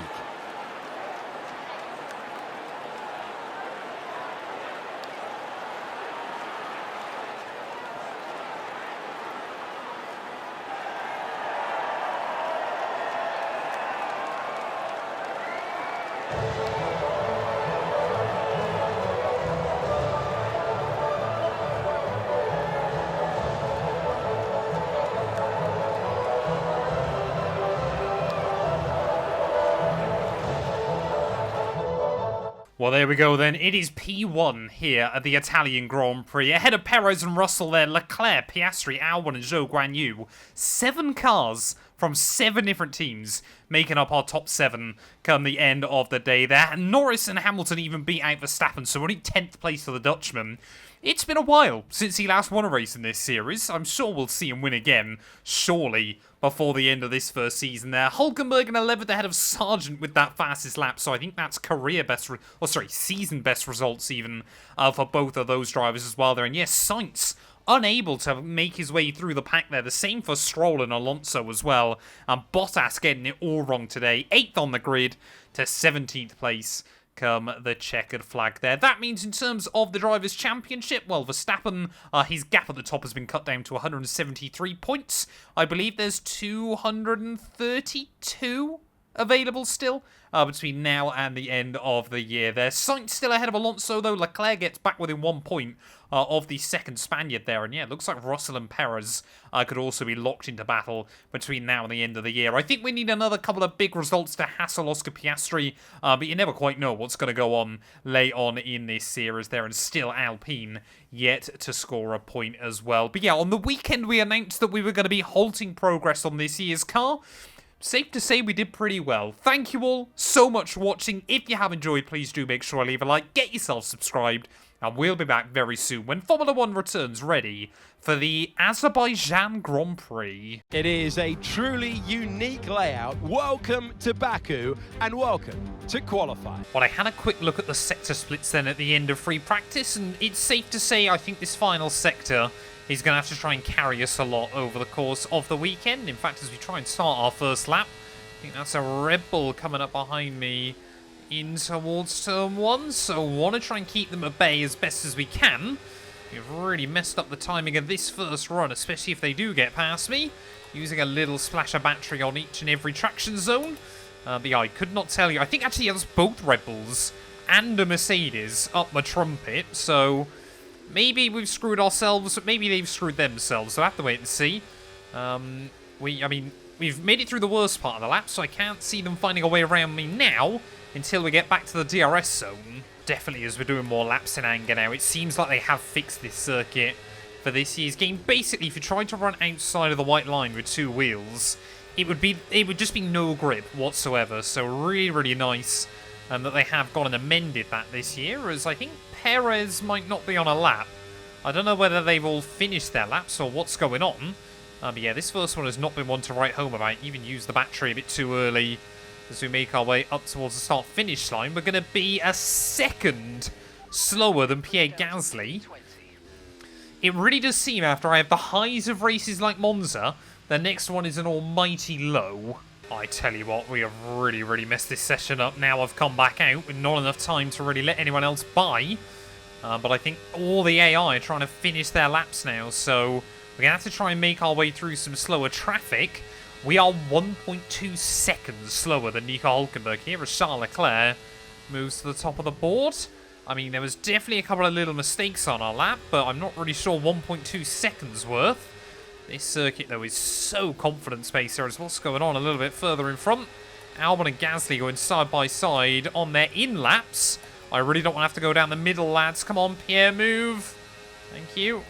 I mean, the slipstream is nice, but it's not really helping us too much. 2 tenths up, though. By the time we make it down in towards turn 3. Oh, that understeer. You just carry the speed. Can rotate the tyre enough on the brakes and you really are left in a world of hurt. That's where I made a big mistake, though, on our last lap. You can see we're finding time. 6.5 tenths up at the moment, so this is really good news for us. I'll try and get those inside wheels over the curb there. We're still finding time, so the confidence is coming towards the end of this session. But will it be enough? I mean, even if it just saves us from some embarrassment here, that'll be enough, I think, to keep me happy. 1 second up at the moment, so we only need a couple of tenths towards the end of the lap. Left in this session, and we're in the drop zone. We need a quick lap, or that's qualifying over for us. There we go. We're pretty much now at the same time as Hulkenberg, so this has actually worked out quite nicely. Still 3 tenths down, though, on Lance Stroll, which I'm not sure we're going to find between now and the finish line. They're draining the battery, though, as we make our way through the final couple of corners. Are we potentially going to get a little bit more slipstream from that Merc in front? I think we are. This is actually going to be very close with Stroll right at the end of the lap there. Thank you, George Russell. I think he's just carried us into Q2. P15. 1.6 seconds up. That is ridiculous. And look at that then. Charles Leclerc fastest. Sauber, though. Kick Sauber. 4th and 6th place here. So they're really running well around this such low downforce track. We make it through by 2 tenths of a second over Pierre Gasly there. Lance Stroll out again in Q1. But I think we were very, very lucky there. So if we're any higher than P15, I'll be very happy. Well, I've made sure this time out, as we head into Q2, that I've given myself enough time and that we're ahead of the AI, as obviously they finish all their laps. Yes, a slipstream could have been quite handy. But I'm certainly not going to try and rely on them not doing anything stupid here. 1 run in Q2. We need a 38.9, I believe. So pretty much have to match the time we did in Q1. But as more confidence builds in the car, I'm not going to say it's out the realms of possibility. If we really do get this lap dialed in, it is all about being smooth, rolling on that throttle on corner exit, and just being really, really precise with your steering. A straight line run down in towards this final sector of the lap there. What's the time going to be against Albon at the moment? We are 3 tenths up. This is working out fantastically, but I got no battery left. Albon is going to be mighty fast here. But we're going to try and save a little bit of it through the chicane and then right back on the power. Now it's agonizing. You watch the clock tick as you try and make your way towards the start-finish line. Open up the DRS wherever you can. Are we going to be able to make it into Q3? I think we are. It is P9. Where are these laps coming from? There we go. Valtteri Bottas and myself, they're making it into Q3. So, that, once again, you know, those Ferrari customer teams doing really, really well in this series. But we found near enough 2 seconds from Q1 to Q3 here. So, the pace is looking very nice. Logan Sargent out-qualifies Alex Albon. Maybe on for his first points of the year tomorrow. But I guess it's a glory run in Q3. Yeah, look at that. 9 tenths down on Fernando Alonso by the end of Sector 2.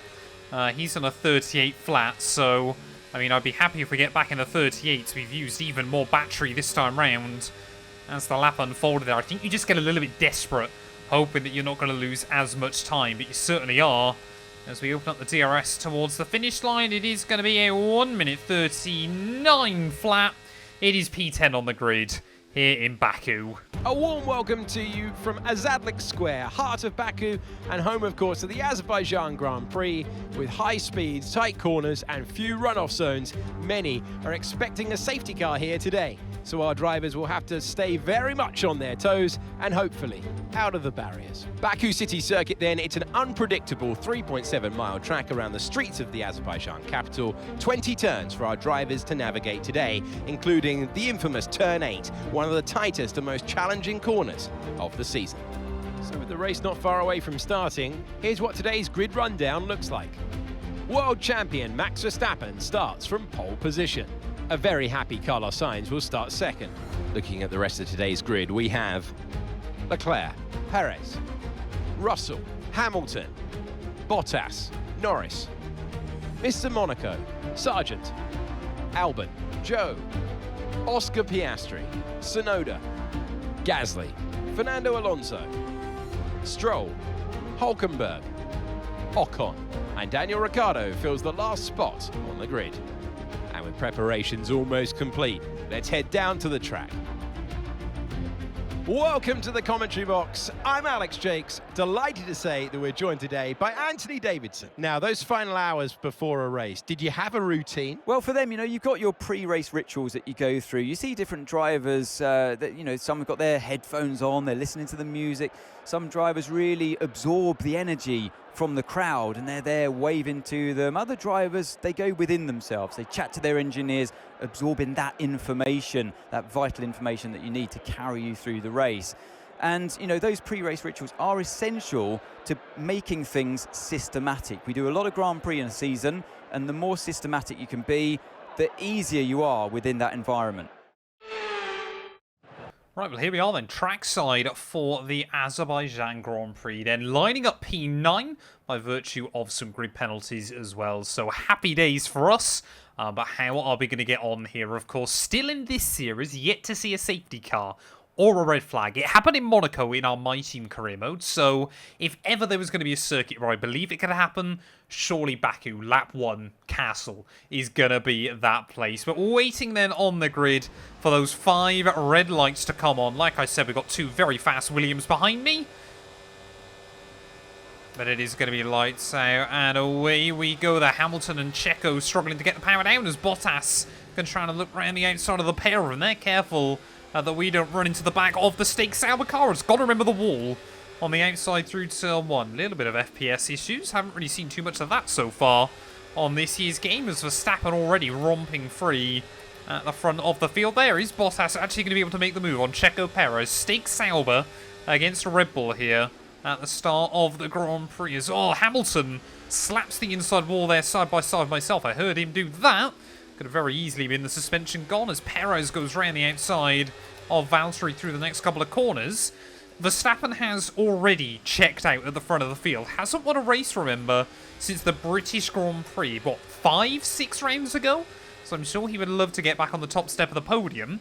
He's absolutely had the dream start here. He's got at least a 2-second lead as we try and navigate our way into the castle. Lap 1, we've just about survived it. I think everyone else should therefore be able to make it through. Certainly when you have to go too wide, that becomes incredibly sketchy. I think battery management here is going to be really, really important, as you can already see how much time we're losing to Hamilton. Bottas has pretty much broken out the DRS range. When you're within 1 second of the car ahead and in the DRS zone. Hamilton will squeeze by us back down in towards turn 1, so clearly lacking a bit of top-end speed relative to our competitors at the moment. But I think, yeah, with Charles, Carlos, George, Checo all battling it out for P2, I don't think that group's going to get away there. As you can see, almost 3 wide. Why, of all places, is Baku so bad for stuttering? Use your overtake button. I had no issues with it in qualifying, but I genuinely haven't had it at all on this game. And already it's happened twice in 2 laps. We've got more than enough pace to match the AI in a straight line when I use plenty of battery. But it is just trying to make sure that we're sensible with the charge early on. Condition still looking good. We're 2 laps into the Grand Prix mark. I hope the tyres still look good. Sometimes the game comes out with some ridiculous statements. Well, I think a combination of just learning more and more about the game and also this car getting quicker and quicker this season has now meant that we've got the confidence, against a Mercedes, against a Ferrari, now that sometimes we know when to fight them. There's still some occasions where it is better just to sit back. I think right now is definitely one of those, as Alonso new fastest lap of the day. But yeah, those Ferraris at the front of this group really are holding everybody up. But I'm just not sure we can make an impact right now. Okay, mate, Hamilton's ahead of you. We can't let them hold us up for too long, so let's try and get past as soon as possible and crack on. Push, push. Of course. Literally as soon as I say that, the team is immediately on the, come on, get past the guy in front of you regime. I guess we can do it, but I'm not really sure it's in our best interest. Just want to make sure then that we achieve this goal, as we'll open up the DRS then against Lewis. Using plenty of battery there. As long as I just get ahead of him for a split second, that's all you need to do. 5.8 seconds. Yes, mate, we hit the target. Nice work. Well, I wasn't actually expecting to go clean round his outside there, but I guess we'll take it. Back into the P7 we go then. And now we've got to recharge the battery pack. This is the problem when the game wants you to do something like that. It doesn't take into account everything else that's going on. And yeah, I mean, what is this going on in front still? Sainz and Leclerc side by side everywhere. But now we've kind of put ourselves on a back foot. Luckily, Baku isn't too bad for dirt yet, because so much of the circuit is just straights and 90-degree corners. But yeah, we need to charge up that pack. I mean, what do you do if you're Fred Vasseur right now? Sainz this time side by side with George Russell, but your two drivers are basically gone side by side since the start of the Grand Prix. I don't know how I've done that. Maybe Leclerc now has just been able to break free with Sainz and Russell going side by side, but surely you just tell him at some point to hold station. Oh, I think they actually banged wheels that time round, but yeah, how much? I mean, this is just such a common theme, isn't it, still inside F124, as again, how have I just gone around the outside of AI twice? I really have no idea what's going on at the moment, but yeah, as we've kind of learnt more and more about kind of what the AI do, how they're going to drive against each other, as Checo almost into the inside wall there as well, it's meant that in this Haas car, because we've got a lot of good straight line speed and a huge amount of power, the most powerful power unit on the grid, how we've overtaken Ferrari, don't ask me, it kind of means now in many ways we're a little bit OP, despite having the 8th best car in terms of, 7th best car in terms of raw performance. Oh no, Checo Perez back down the inside. Oh, very daring move there by Sergio, but he'll make the move happen. Shades of Daniel Ricciardo in that dive bomb. Verstappen into the pit lane, Charles Leclerc into the pit lane. We're going to stay out, I feel, as Russell and Sainz do the same with Sergio Perez. Bottas in. Sargent is up to like P6 here. He might have a nosebleed running up that high. P5 for Logan Sargent. Although I guess he did run that high last weekend as well, didn't he? P3 at Monza, albeit for just one lap. But we have now lost the DRS to Perez, so this is really not good. We might gain it, though, if Russell and Sainz continue to race like that. It worries me that Verstappen's basically got a pit stop advantage over the cars battling for the final podium place, but that's the nature of this game so far, and especially this season. Pretty much sums it up, doesn't it, how ridiculously OP Verstappen has been. As we make our way then into the pit lane. I think everyone else should be getting a penalty there. That was not in between the white lines. Getting the car slowed down just about. We close in a little bit on Checo, as he might get held up by some of the AI a little bit further back. There goes Leclerc as well, so he's got a ridiculous margin. Bottas, though, has actually been given a lovely slipstream by one of the V-carbs. No! Damn it! Come on, let me go! Oh, that's awful. That is awful. That might be the difference maker here. We are back out down in P11. Left front wheel, I know it's not ideal, but let's try and put that behind us and get back into this race. Pit strategy complete. See these tyres through to the end now. 2.5 seconds to Carlos Sainz up the road. Bottas, though, now he's in that final podium place, which I was trying to do it in my head. I think the last time Sauber got a podium was Japan 2012, so what a turnout for the books that would be. But I can't help but feel now we're going to be battling Sargent for the final point. Oh, damn it, we've screwed ourselves. I tried to use the battery to get back in the range of Sargent, and it hasn't worked for me. Unless Piastri can try and get a slingshot on me back down towards turn 1, which he won't. I take that back, he will. No, this is just going from bad to worse at the moment. Sargent, back out of it, please, man. He won't. Oh, around the outside we go, but we're just watching the gaps open up in front. This race has been turned on its head in an instant. Oh no, here comes Piastri again, this time around with way more speed. Nothing I can do there. Ahead, keep pushing. I think what's more alarming is the fact Sargent might actually be getting back in the range of those cars in that kind of gaggle as well. As Bottas has lost P3 to George. This is what's so stupid, though, about this race. Checo Perez now and Lando Norris have battled it out. So I think now George and Bottas are free. So basically, they're going to be battling for the final podium place. And now everyone else has closed back in on the battle for P5. It pretty much just means, yeah, unless you get something utterly stupid, 1, maybe 2 cars breaks away, and then everyone else still is stuck battling with each other. I guess the good thing is for us now is we might get a look in at the points. But yeah, I mean, look at that. I think they're 4 wide up there. Is that Alex Albon that's made it through to the front of that group? Sergio Perez is into the pits. So that would explain why everyone else dropped back. So we are back into 11th place then as Alonso. Oh, no. Okay, safety car deployed. Safety car's been deployed. Watch your delta. Make sure you keep it positive as we catch the pack. The safety car's out. We need you to reduce your pace. It looks like there's a high amount of debris on the track. Be careful.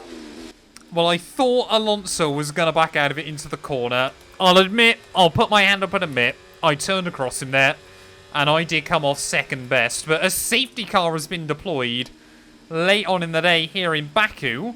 That's going to be absolute pain for Charles Leclerc and Max Verstappen, because they had this race wrapped up. Well, I guess that's absolutely saved Checo Perez as well, as obviously he had to dive into the pit lane. We are going to take the gamble as well and move back over to a set of the soft compounded tyres. But yeah, our first ever safety car inside this series. Admittedly, I caused it. Like I said, if you watch the Monaco Grand Prix in the My Team career mode on Match 2 and 2 gameplay, we actually had an organic red flag by virtue of Lance Stroll ripping his wheel off. So it is actually possible still on this game.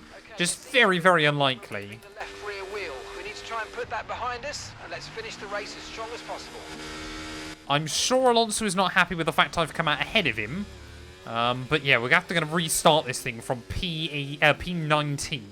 Safety car in then at the end of lap 19. So we're going to have 7 laps of racing between now and the end of the Azerbaijan Grand Prix. And honestly, anything could still happen here. We're on softer, fresher tyres than anybody else. So we've got to try and make an impact off this restart. Could we still somehow score some points? Could Leclerc now, given a huge opportunity to fight Max Verstappen, maybe get the better of him there, as we're going to try and time the restart as best as we can. We'll get alongside Sergio Perez. That hasn't worked. What are you doing, Checo? Moving around in the braking zone there. Maybe wanted to have a look down the inside of Ricciardo. There's a robust move by us in the end. I was intending on making that quite cleanly, but clearly Sergio Perez had other ideas. I mean, we kind of just brought him back into this Grand Prix. Alonso should be the one that is really not happy with me here, as down the straight we'll go. Oh, not brave enough to go on anything on Ricciardo yet. Well, we've got to be really, really careful with the tyre temperatures here. I feel like these softs are going to be very easy to overheat if we lean on them too much in the traction zones. Down the inside of Danny Rick. Oh, he just, I think, nudged the wall there on the outside, so can't quite fight with me as we head into the castle section. But this is really where this car's come alive all weekend. Able to get the nose pointed and then ride that throttle on the exit there. We might be able to get a bit of a slingshot run on Esteban Ocon. This is a pretty scary part of the lap, though. Oh, as Ocon moved around a little bit more than I was expecting. Not able to make the move there. Oh, down the inside of Ocon this time round. I mean, you can't move in on me on the apex there, buddy. It was an aggressive move by me, but it is Esteban Ocon, so I allow it. Oh, come on. Keep going. The only other thing we've got is I've dropped out of the DRS range of Hulkenberg temporarily. Hopefully I can get back within the range of our teammate, which we will. But yeah, Leclerc now leading the way at the front of the field. But there is still a lot left to be decided, as Verstappen, as soon as I say that, will make the move back through. Every single lap now, I think we're going to have to drain the battery back in towards turn 1. But look at the speed we've got. 220 miles an hour. 221 there, we just nudged. I don't know what the maximum speed is on this game, as Hulkenberg side by side. Should be able to go clean around him, surely. Ready for turn 2, and we just about will there. Send it to the apex. Desperate to get the car turned in. We're still 5 places away from points. Well, basically what we have to keep doing then is go for a move down towards turn 1, then charge back up the battery pack for 2 laps before we can try and do it again there, because you have to completely drain it. 222 miles an hour that time, as we're pretty much on the limit. Down the inside of Stroll, who just about spots me. Again, he did try to turn in a little bit, but I don't think we can take the moral high ground after what we did to Alonso earlier on. I think the bigger issue we've got now is Gasly in P11 has dropped way back off the rest of the final point scorers there, as here goes Yuki Tsunoda down the inside of his former teammate. Zhou Guanyu can only watch on as his teammate's still battling it out for the race victory. For the podium here. But yeah, Gasly, Tsunoda, I don't think we're going to be able to get points. Well, starting the final lap then of the Azerbaijan Grand Prix. This one looked comfortably Max Verstappen's, his first win since Silverstone, but ultimately the safety car came out and has completely screwed him. 3 wide. Hit that target. That sets us up nicely for the rest of this race. Oh, plenty of contact down at turn 1. As we're now going to go 3 wide as well. Pierre Gasly's gone from 11th to 14th in the space of 2 corners here. But we're going to make it through. Sargent and Piastri now, I think, are battling as well for that final point. I don't think they're going to drop too far back, though, from behind those other cars. But what a ridiculous race it has been here. Charles Leclerc still out in front. Bottas has moved back up into P3. Are we going to see Sauber's first podium in 12 years in Formula 1? We saw Alonso's first win in 11 just a couple of weeks ago. I'm sure a Sauber podium here as well would be incredibly popular. Never have they finished on the podium in the hybrid era, as we get another goal right at the end of this Grand Prix. Yeah, there's no chance Piastri and Sargent, though, are going to cost each other enough time, as through the final couple of corners we go of Sector 2. We are just trying to hang close enough to Zhou Guanyu. We know what is at stake there, and clearly he does as well, trying to charge up his battery pack as we make our way down the hill. Zhou says absolutely not round the outside there, as Charles Leclerc, Max Verstappen, they are going to be drag racing back towards the start-finish line here. Surely they're going to be able to get the run on Zhou if we use our battery in the right place. Will it be Charles Leclerc? Will it be Max Verstappen? Through the final couple of corners they go. Charles Leclerc is going to win the Azerbaijan Grand Prix. And look at the speed we've got on Zhou. Clean around the outside. It is not good enough for points. It is only going to be P11 here in Baku. At a place where it is so easy to find the wall, they've found the top step of the podium. The celebrations begin in Baku. Well, it all came good in the end for them, but it wasn't an easy start. Not the most straightforward of days, but I think it shows great strength in an athlete as a driver when you can overcome a day like this and walk away still with a victory. Looking at the podium, you can see that red suit, familiar to fans across the globe. A world-class win for a world-class team. Ferrari, do it again.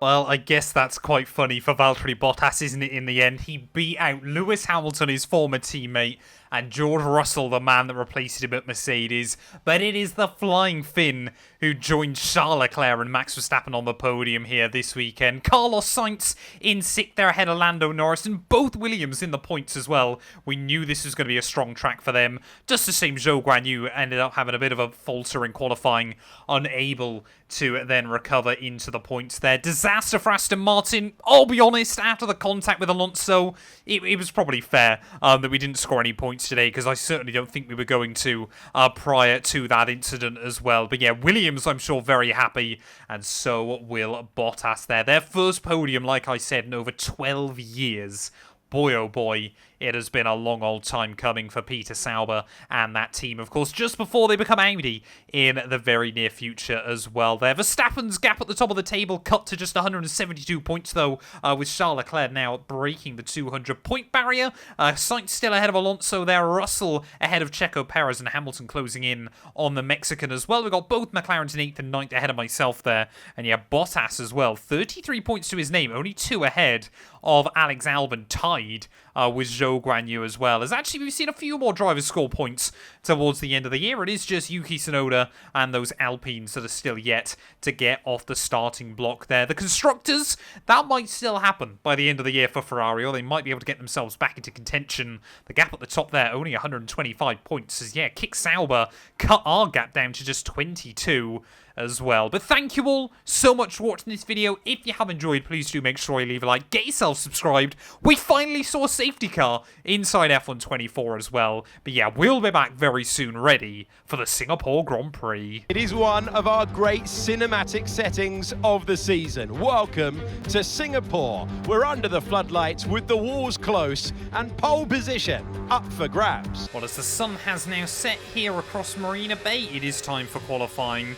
I must admit, though, of course, with the Haas little performance bump, I'm hoping we're going to see Hülkenberg being a reliable Q2 contender now. Obviously, we've been able to get into Q2, I think, more often than not so far this season. Got a really, really good run to Q3 last time out in Singapore. Not expecting to have that kind of result here, but you never know. We're going to try our best, certainly, there. As you can still see, there's a bit of dampness around the circuit. It has rained non-stop.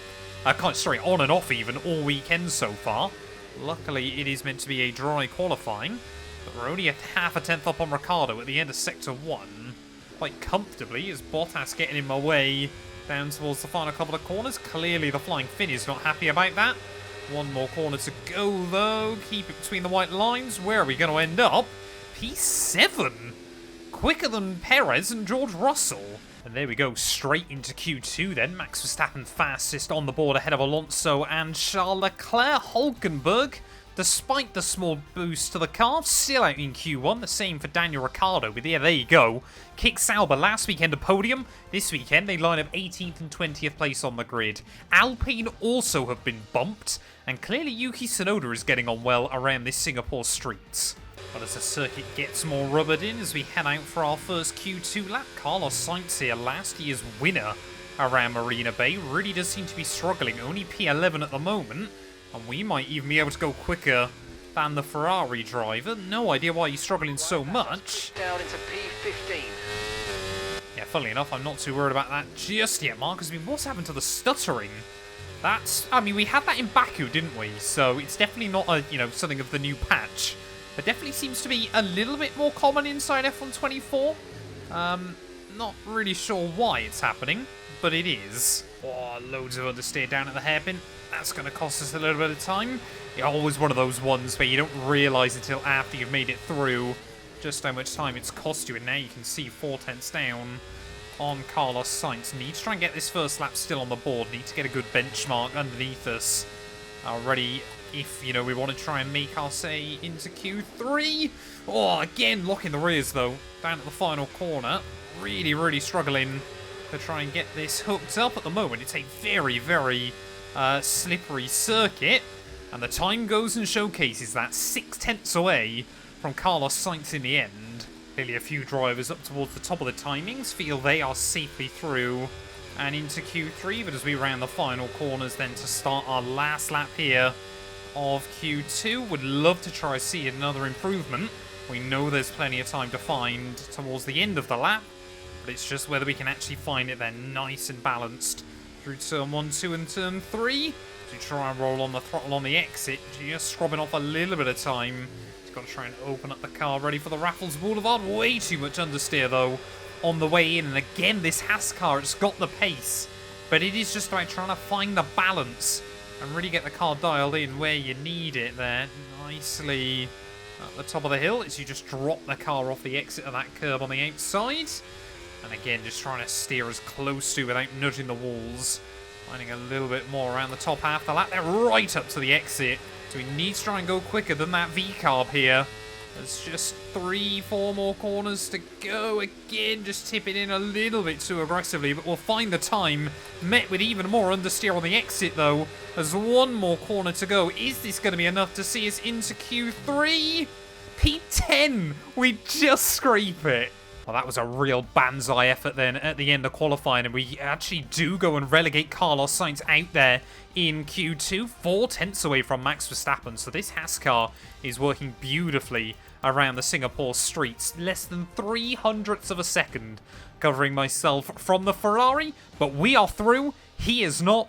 Will I go any better than 10th? Well, one more lap then we get here in Q3. I think that's, what, 3 Q3 appearances in a row now? I'm really, really happy with how this car's coming along over one lap towards the end of the year. But yeah, I'm certainly not expecting to go any higher than 10th place. Charles Leclerc currently in P9. Ferrari are not working around this circuit.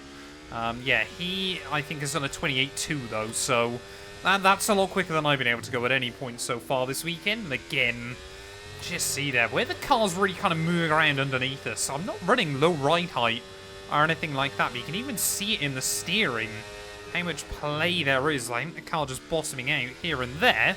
But yellow's out somewhere, so I don't know if someone else has stacked it. I'm too busy looking at the mini-map. Come on, focus on where I'm driving, Matt. He does it. Much better line through the hairpin that time around. It is a really fun circuit when you get the lap nailed here, as down in towards the final sector. Braking at the 100, slightly too late, but we actually rotate the nose. Car is coming together right towards the end of Q3. Still having to bounce over those bumps, though, so aggressively. It's just through the chicane. Let's actually see if we can nail it. Yep, there we go. Beautiful. Hang it up towards the Lenovo badges on the outside. Tip it through the final corner, completely flat up to the line. P3! we gambled it. We took that final corner completely flat, and it paid off. The car had the grit to stick, and that is our best ever qualifying performance. Well, that wraps up qualifying, but don't worry. We'll be back tomorrow as we head into the Grand Prix. I didn't think we would go any higher than 10th, but we end up second of the Brits there, as all of us line up behind Max Verstappen on pole position. Perez, Alonso, Piastri, Stroll, and Charles Leclerc, the final of our top 10. But we've got a huge opportunity, apparently, so let's try not to waste it during changeable conditions in the race. The spectacular backdrop of the Singapore skyline, something of an endurance race ahead with the notorious sauna-like temperatures for the drivers. It makes it a very physical contest out there. Welcome back to Marina Bay for the Singapore Grand Prix. It is a wonderful racetrack to come to, but it's sometimes been a bit tricky to overtake. We have a new layout to try and change all of that. Reduced to 3 miles, it's turn 16 and turn 19, which has gone from corners to a straight.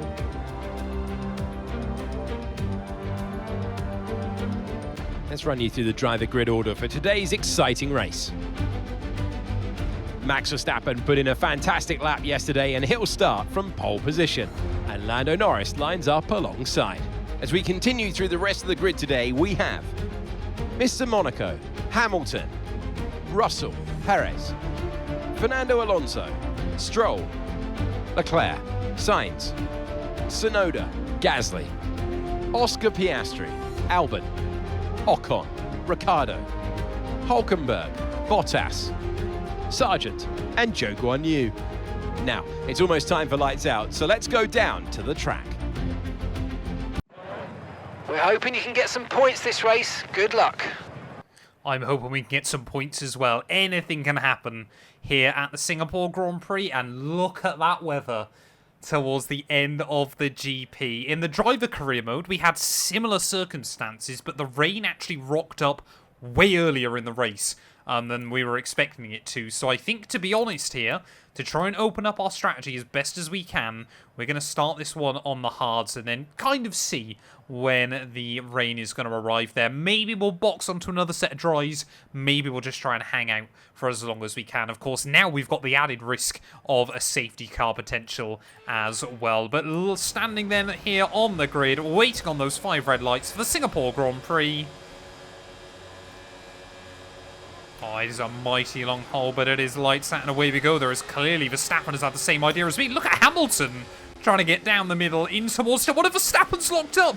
Immediately, Max Verstappen makes the mistake. Lando Norris to the lead of the Singapore Grand Prix there. Verstappen, I cannot believe he's gone and done that instantly in this race, where the first chance we've got of mistakes to be made by the AI, and the Dutchman has gone and done it there at the first corner. He is way down the order, straight off the start, as Sergio Perez has also opted for the hard compound tyre at the start of this one. But Max Verstappen, he's proven he is human after so few errors ever this season. But how much longer are we going to have to wait for the Dutchman to return to the top step of the podium? Let's not forget, hasn't won a race now since round 12 at Silverstone. Absolutely dominating still in the championship. I think we pretty much said there that he could afford to retire from the next 5 Grand Prix and still be leading this thing. But surely this gives other drivers confidence, ready for next season, that the Dutchman is not so utterly all-conquering there as Lando, Norris, Lewis Hamilton pulling away from myself, though, on lap 1. We're just trying to hang on ahead of Sergio Perez and George Russell. They're still having to fight the car over the bumps to the best of our ability. Despite, obviously, a much, much shorter layout, it is still a 31-lap race here at Marina Bay tonight. But it is 3 Brits making up the podium positions at the moment. No rain expected, no rain expected for the time being. Dries definitely seem like the fastest tyre at the moment. That is very, very interesting then. So teams saying rain is not on their radar yet. That normally means it's not expected within about the next 30 minutes. Still, though, Singapore, one of the longer races on the calendar. Yeah, Norris and Hamilton already really pulling away from me. So they can have a huge advantage here if they were able to extend a pit stop over me, which when they're currently running over a second lap faster might happen. They can afford to one stop and still maybe be comfortably out in front. Oh, what is that stuttering, though? Like I said, I haven't had problems with it all season, but suddenly now it seems to be becoming an issue. But yeah, the closest thing I can describe Verstappen's mistake to was Hamilton in Baku 2021. I can't get over that, and just the fact you got those 2 huge tyre marks down in towards the first corner. Oh, Hamilton side by side with Lando Norris for the lead of the Grand Prix. Has he gone and pulled off the move? I think they're still side by side. Yes, he has. So Hamilton then, 103 wins to technically, I guess, Lando Norris is 0 still in this series. Will he make it win 104 tonight? Well, I guess the good thing we have at the moment is obviously with Checo being on the hard tyres, he's not really that much quicker than me. So as long as we can keep him at bay down this straight, he's actually doing a very, very good job at keeping the likes of George Russell and Fernando Alonso back as well. So we're kind of working together early on. Okay, 2 people that we've got high reserves of VRS, so let's try and use some more. Mark genuinely scared me. They were almost understeered out into the wall. Why does he want me to use so much of my battery? Come on, I'm trying to defend. If this comes back to haunt us, I'm going to be really, really annoyed with our engineer. There we go. Nice work. Really good job with that target, mate. I want to get that done as quickly as possible. Battery management here actually seems quite nice inside F124.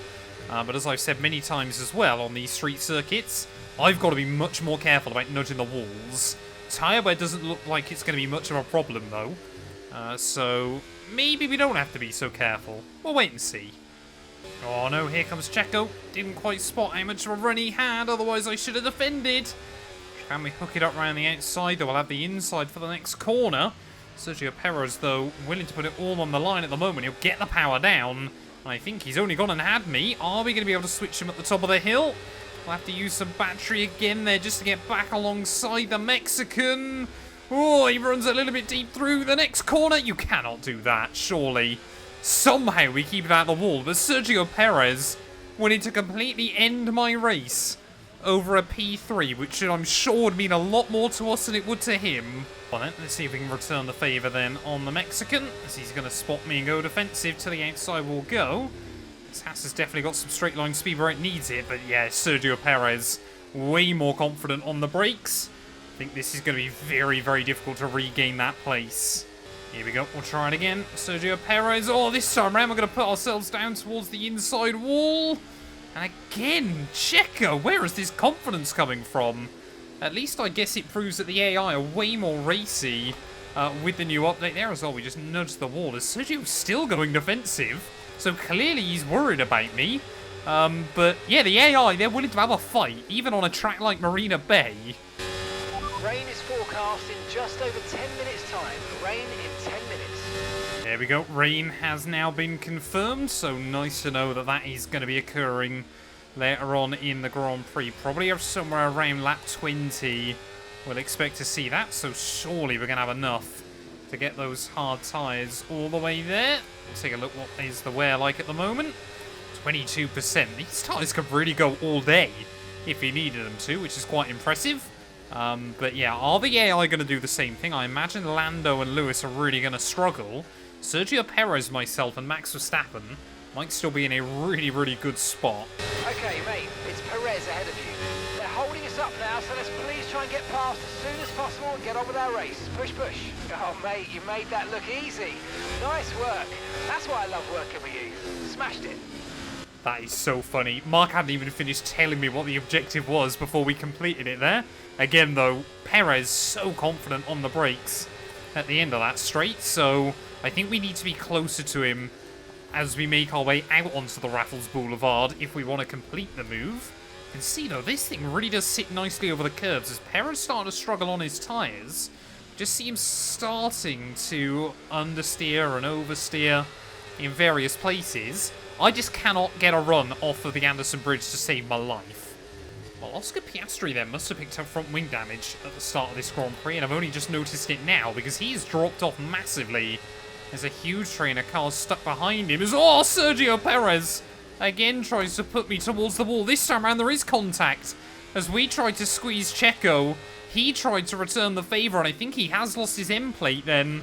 I thought he was just going to back out of it, but he launched himself back into that gap, and that's surely now Sergio with some front wing damage, and he'll need to make an early pit stop in this Grand Prix. I believe Hulkenberg as well is completing a move on the other wounded car in this race, but that was not what we wanted to do. The battle between myself and Sergio Perez gets very heated as down the inside we'll go.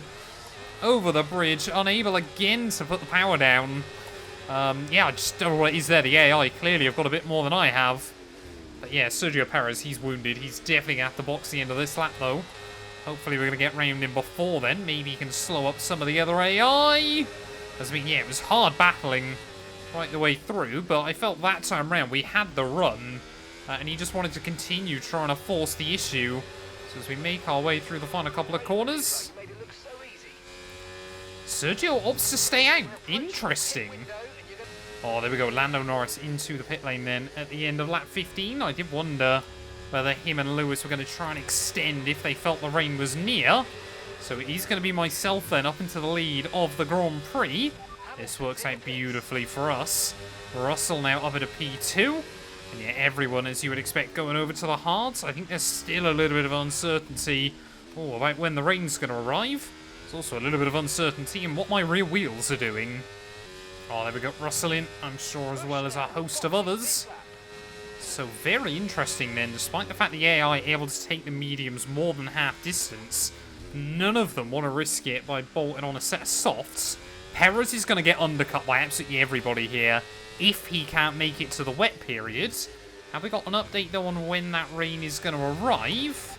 Let's have a look. We're expecting rain in about 10 to 15 minutes. Dries definitely seem like the fastest tyre at the moment. They're definitely still adamant that rain is going to arrive before the end. But the problem we've got is that if it doesn't rain heavily enough, we're going to have to box. We won't be able to stay on these tyres to the flag. But that might mean we're susceptible to a big undercut. Oh, there we go. Sergio Perez, he's had enough. He's going to dive into the pit lane. But how much damage has been done? Charles Leclerc up to P4 then of the Grand Prix. So he's actually had a pretty good job getting through some of the slower cars. The same cannot be said for Max Verstappen now, who finds himself behind Yuki Tsunoda. So for the second year in a row, it looks like Red Bull seemingly slower than VCARB around this circuit, which is probably quite alarming. Perez is going to re-emerge, though, outside of the points. But Lando and Lewis closing in on me. I'm just hoping now that rain appears sooner rather than later. Well, this is an absolutely huge gamble by us. 10 laps to go with this Grand Prix. Hamilton, he's going 2.5 seconds a lap faster than me. What's even more worrying is Lando Norris seems to be going quicker than him, so I certainly think the win still is off the table today, but it would have been either way. But I just want to get a podium. That's all I really want. I would love another trophy to bring back to this Haas outfit. We've done so well so far this season. I think we've only had the 2 wins, though, haven't we? We haven't just had another podium alongside those. But could we bring home a trophy here in Singapore? Change. Oh, Oh, that's what I want to hear. That's really good. That normally means the rain is at most a couple more laps out. But yeah, Lewis Hamilton, Lando, Norris swapping P2 behind me. I think they both know this is for the net lead of the Grand Prix. Unless that rain basically starts falling right now. Oh, there we go. Rain. Rain has finally started to fall then here at Marina Bay. And it's meant to fall quite heavily, quite quickly. We are just waiting for a chance to move over to the intermediates. As all Hamilton down the inside, stay out of the wall. Well, let both of them by. I don't care. One of them might make a mistake and that lets us back in. I don't care. I'm happy for those two just to run away. They are not the drivers I'm fighting with this afternoon. As now I think Hamilton and Norris know how important track positions are going to be before the DRS, if it gets disabled, of course. But 10.5 seconds. We got 10.5 seconds back to Charles Leclerc behind. I guess this also tests to see whether the AI now can make the switch to inters. Because, of course, we've seen it so many times. They just refuse. Oh, Norris, a power move to the outside of Hamilton down the end of the Raffles Boulevard. Has he hooked it up? Yes, he has. And I think it might be basically time to call. We had a race like this in Canada over on Map 2 and 2 gameplay, and it pretty much started raining immediately. It was time to switch there. As other AI how? I think that's a Williams into the pit lane then. So other drivers really starting to struggle almost immediately. We have got to try and limp back around. DRS will be offline. Wait for further updates.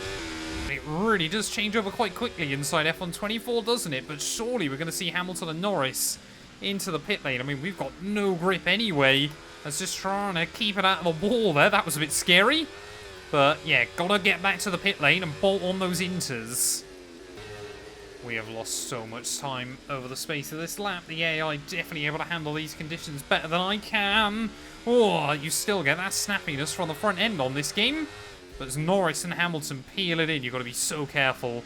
Otherwise you'll ricochet over those curbs. And you won't even get into the pit lane then. But in we dive. So does Leclerc behind. I'm sure Russell and everybody else is going to be making that call in. As, yeah, top two, obviously, you're going to be able to... No, Hamilton has been held up behind me. Luckily, he gets out in front of everybody else. But, again, the perks have been right down the far end of the pit lane here. So we should not get jumped. That was a fantastic stop. Faster than we were expecting.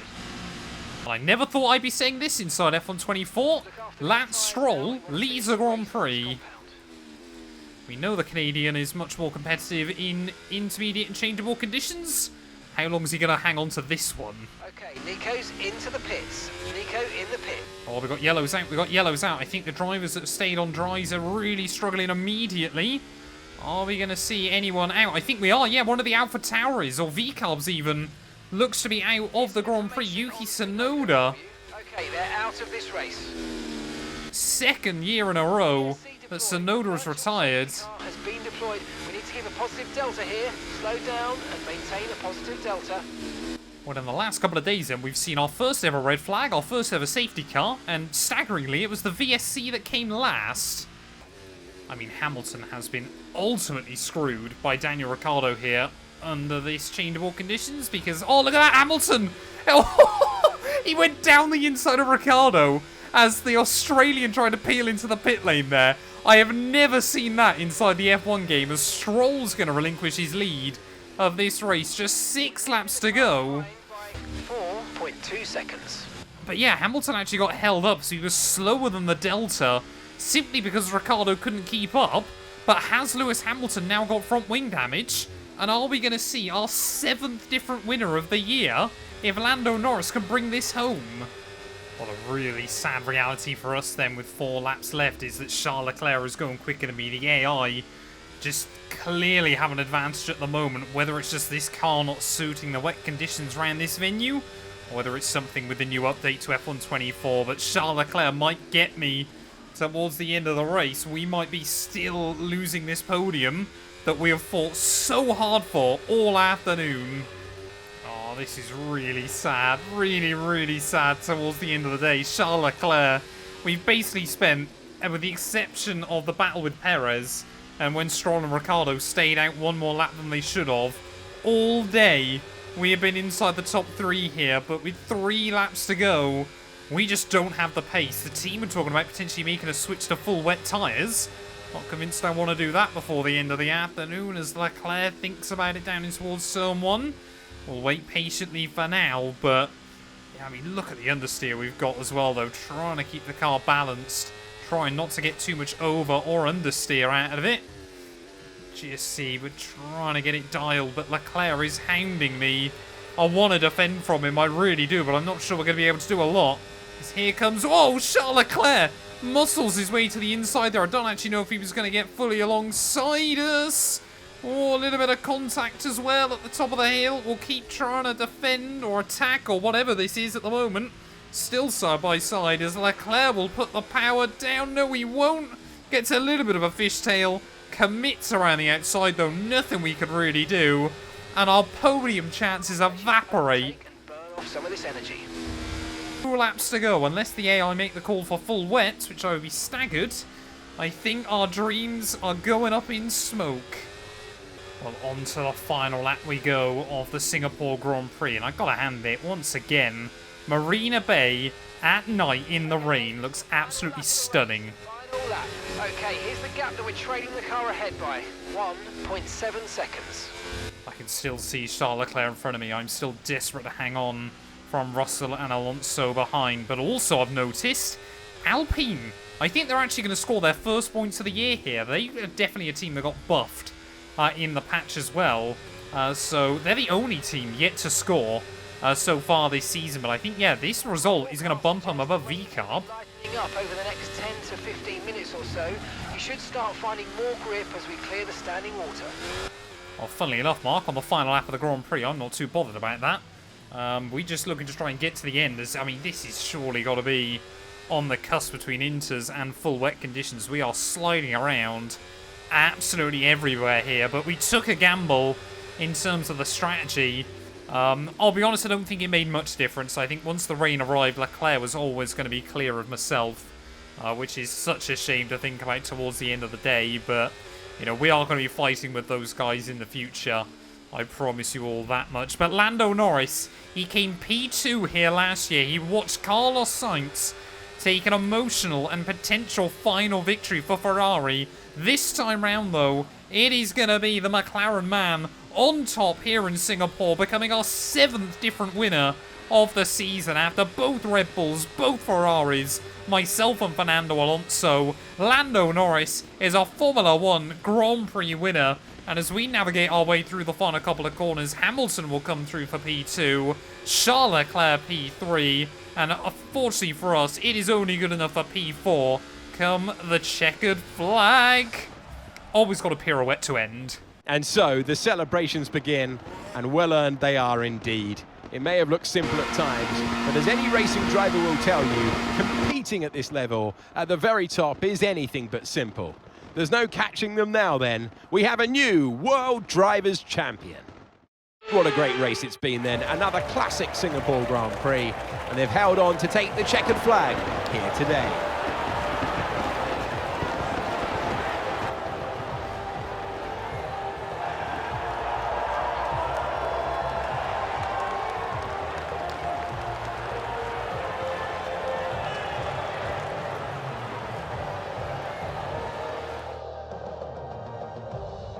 And look at that, they're making their way out onto the podium now. Great race for the McLaren team, and I'm very happy to see them there on the top step of the podium.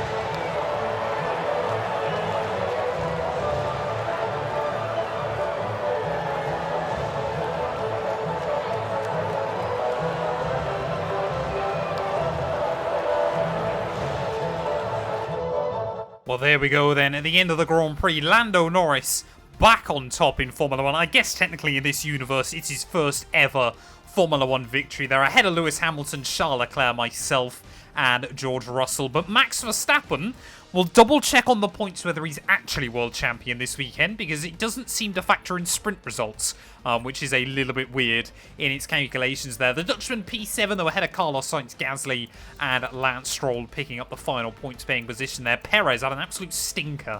P14 in the end. I'm not sure he actually ever changed the front wing on that Red Bull car. Hulkenberg somehow only finished P16, and Yuki Tsunoda, the first driver ever, excluding myself. No, Charles Leclerc did as well, didn't he? Tsunoda, you're not the first driver to retire from this series, but you are the first one to do so with a mechanical failure there. So Verstappen needs a 180-point lead if he's actually mathematically wrapped up the title. That is 6 lots of 26 points, which I believe adds up to 156, and another 24 for sprint wins. Has he done enough? No, he hasn't. In fact, Charles Leclerc, yeah, is still within 16 points, actually, of stopping him from wrapping up the title.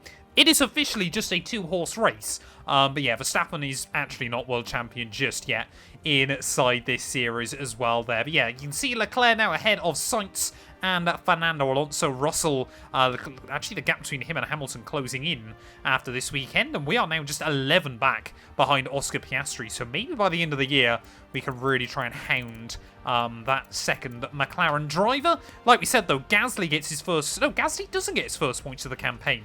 Oh, he does, sorry, ignore me. Yeah, 2 points there for Pierre and the Alpine team. I mean, now, yep, it is Visa Cash App that are last in the Constructors' Championship as well. They're Williams. They might be under pressure from that Alpine team by the end of the year. The Constructors, though, like we said before, that might actually go down to the wire with Ferrari once again carving that gap down to just 113 points. But thank you all so much for watching. If you have enjoyed, please do make sure to leave a like, get yourself subscribed, and we'll be back very soon when Formula 1 returns tomorrow, ready for the US Grand Prix. The party in the USA continues right now. The circuit of the Americas, undulating, high speed, downright thrilling. It is time for qualifying to set the grid for the Grand Prix. Well, this is going to be a really, really tough qualifying for us. For whatever reason, I've tried countless setups during free practice, but the car just isn't gelling around this circuit at the moment. I'm not even convinced we're going to be able to go quicker than Hulkenberg, and of course, with the weird tyre rules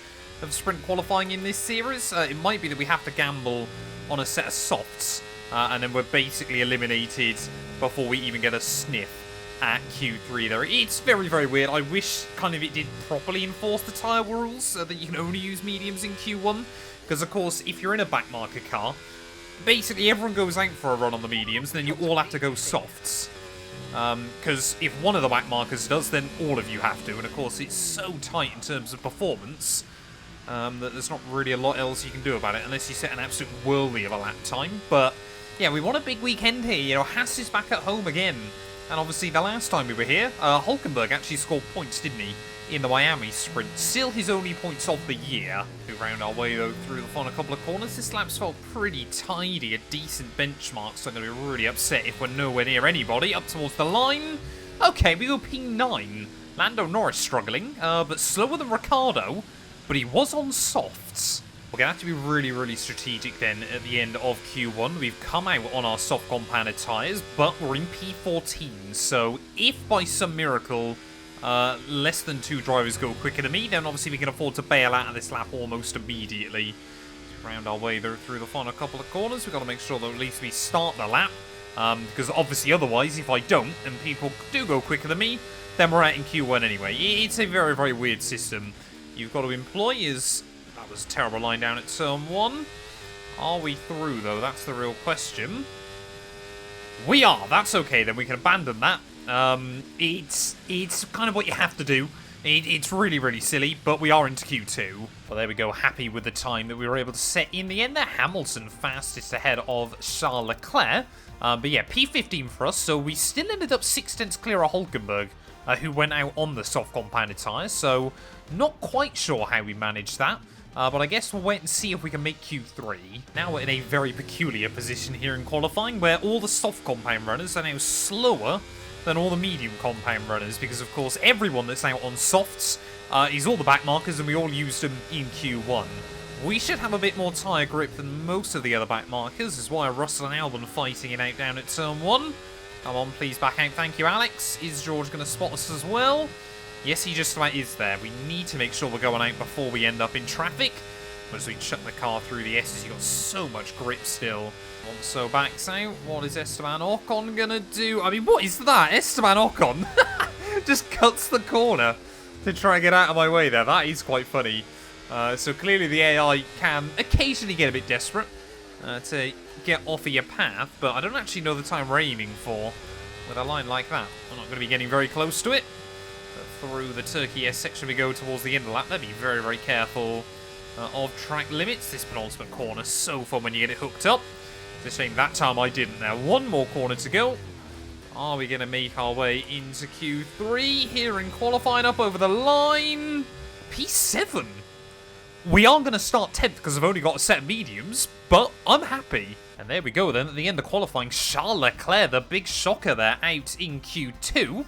As Lando Norris will go through quickest on a set of the softs. So, I mean, we were only 3/10 clear of Yuki Tsunoda in the end.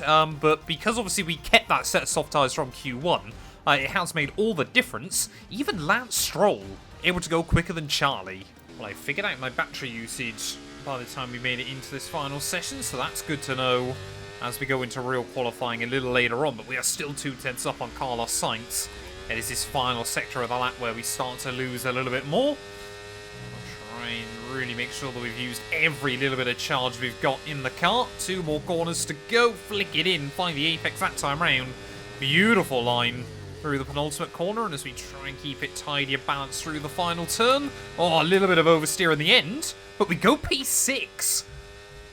Absolutely staggering.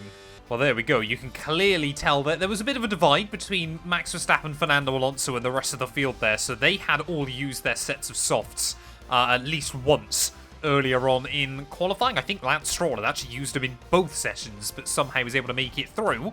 P6, though, on the grid for the sprint race. And once again, I think that's the 3rd weekend in the last 4 where... sorry, no, I think that's the 3rd weekend in a row where we've been the fastest Ferrari-powered car. So it is all about speed in today's sprint. Not very many laps and no chance to get ahead on strategy. Who here today has the raw skill to take them to the top?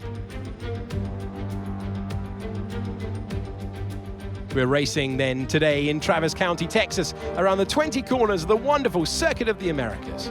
We'll be reaching speeds around 200 miles per hour here today, and there are plenty of good opportunities to pass, especially through the 2 DRS zones into turn 1 and the long back straight into turn 12. Let's run you through the driver grid order for today's exciting sprint. Max Verstappen put in a fantastic lap yesterday and he'll start from pole position.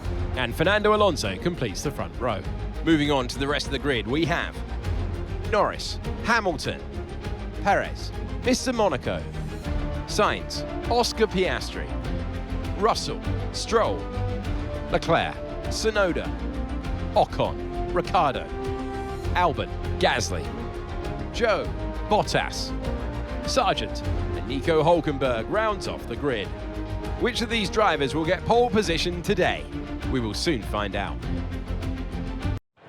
We've got a great chance of getting another points finish in this race. Keep it clean and hopefully we can work our way up the field. Well, we have obviously got that target this weekend of trying to score 8 Drivers' Championship points and starting P6 in the sprint. Hopefully is going to be a good way to kick that off. I love the fact that the game recommends a stop as well during these sprints, but 10 laps ahead of us here from Kota, and it is meant to be dry right the way throughout this race. Let's do this thing. It's time for Sprint Race Saturday. Waiting on those 5 red lights. And it's going to be lights out. And away we go. Lando Norris getting off to an absolutely terrible start there. Carlos Sainz, though, gets off to a rocket launch down in towards turn 1. This is one of the AI's most aggressive tracks, and we find that out immediately there as Oscar Piastri wants to try and pinch me 3 wide as we make our way down the hill with him and George Russell. Of course, starts the real-life Canadian Grand Prix from pole later on, but we're not going to back out so easily.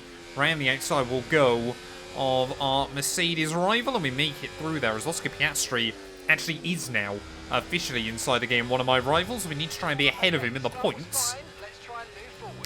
that is going to be quite difficult, but if we can keep getting good runs like we have done recently, then maybe it's going to be doable in the not too distant future. As Verstappen, though, romping away at the front of the field on lap 1. Looks like Hamilton, see, he absolutely loves this circuit as well there. Gets the jump on Fernando Alonso, as Perez in P4 as well. So, yeah, fairly dramatic start down at Turn 1, but Qatar luckily is a venue where things do start to calm down quite quickly. I guess we'll wait to see what happens with the DRS. Well, I did forget to mention it in the intro, but Max Verstappen this weekend, it's all but guaranteed he's going to become Formula 1 World Champion. As soon as I say that, we got yellows. Oh, no. Have I actually jinxed him? I have. Verstappen's engine explodes. Okay, it looks like the problem's terminal. They're retiring the car. I was literally about to say I didn't bring it up in sprint because he would need to win and Leclerc couldn't score points. Max Verstappen was winning and Charles Leclerc wasn't going to score points. Now that's gone out the window, though, as we're going to be under pressure from George Russell. So are we going to see the Mercedes man get down the inside? Yes, we are. But Verstappen out of the sprint race here in Texas. But, of course, he will be able to return for qualifying, so won't start the GP from the back. Oscar Piastri, how has he got that much straight line speed there? We were using the battery. We were in the slipstream with George Russell as well. There's Oscar Piastri, they're all a little bit of wheel banging as he tries to pinch me towards the apex. Ooh, we're willing to throw it all on the line there, wheel to wheel still with the Australian who cuts the corner. They try and make sure they give him some room on the exit, but we've hung on this time. Problem is, all this battling is just meaning every car in front is just getting away.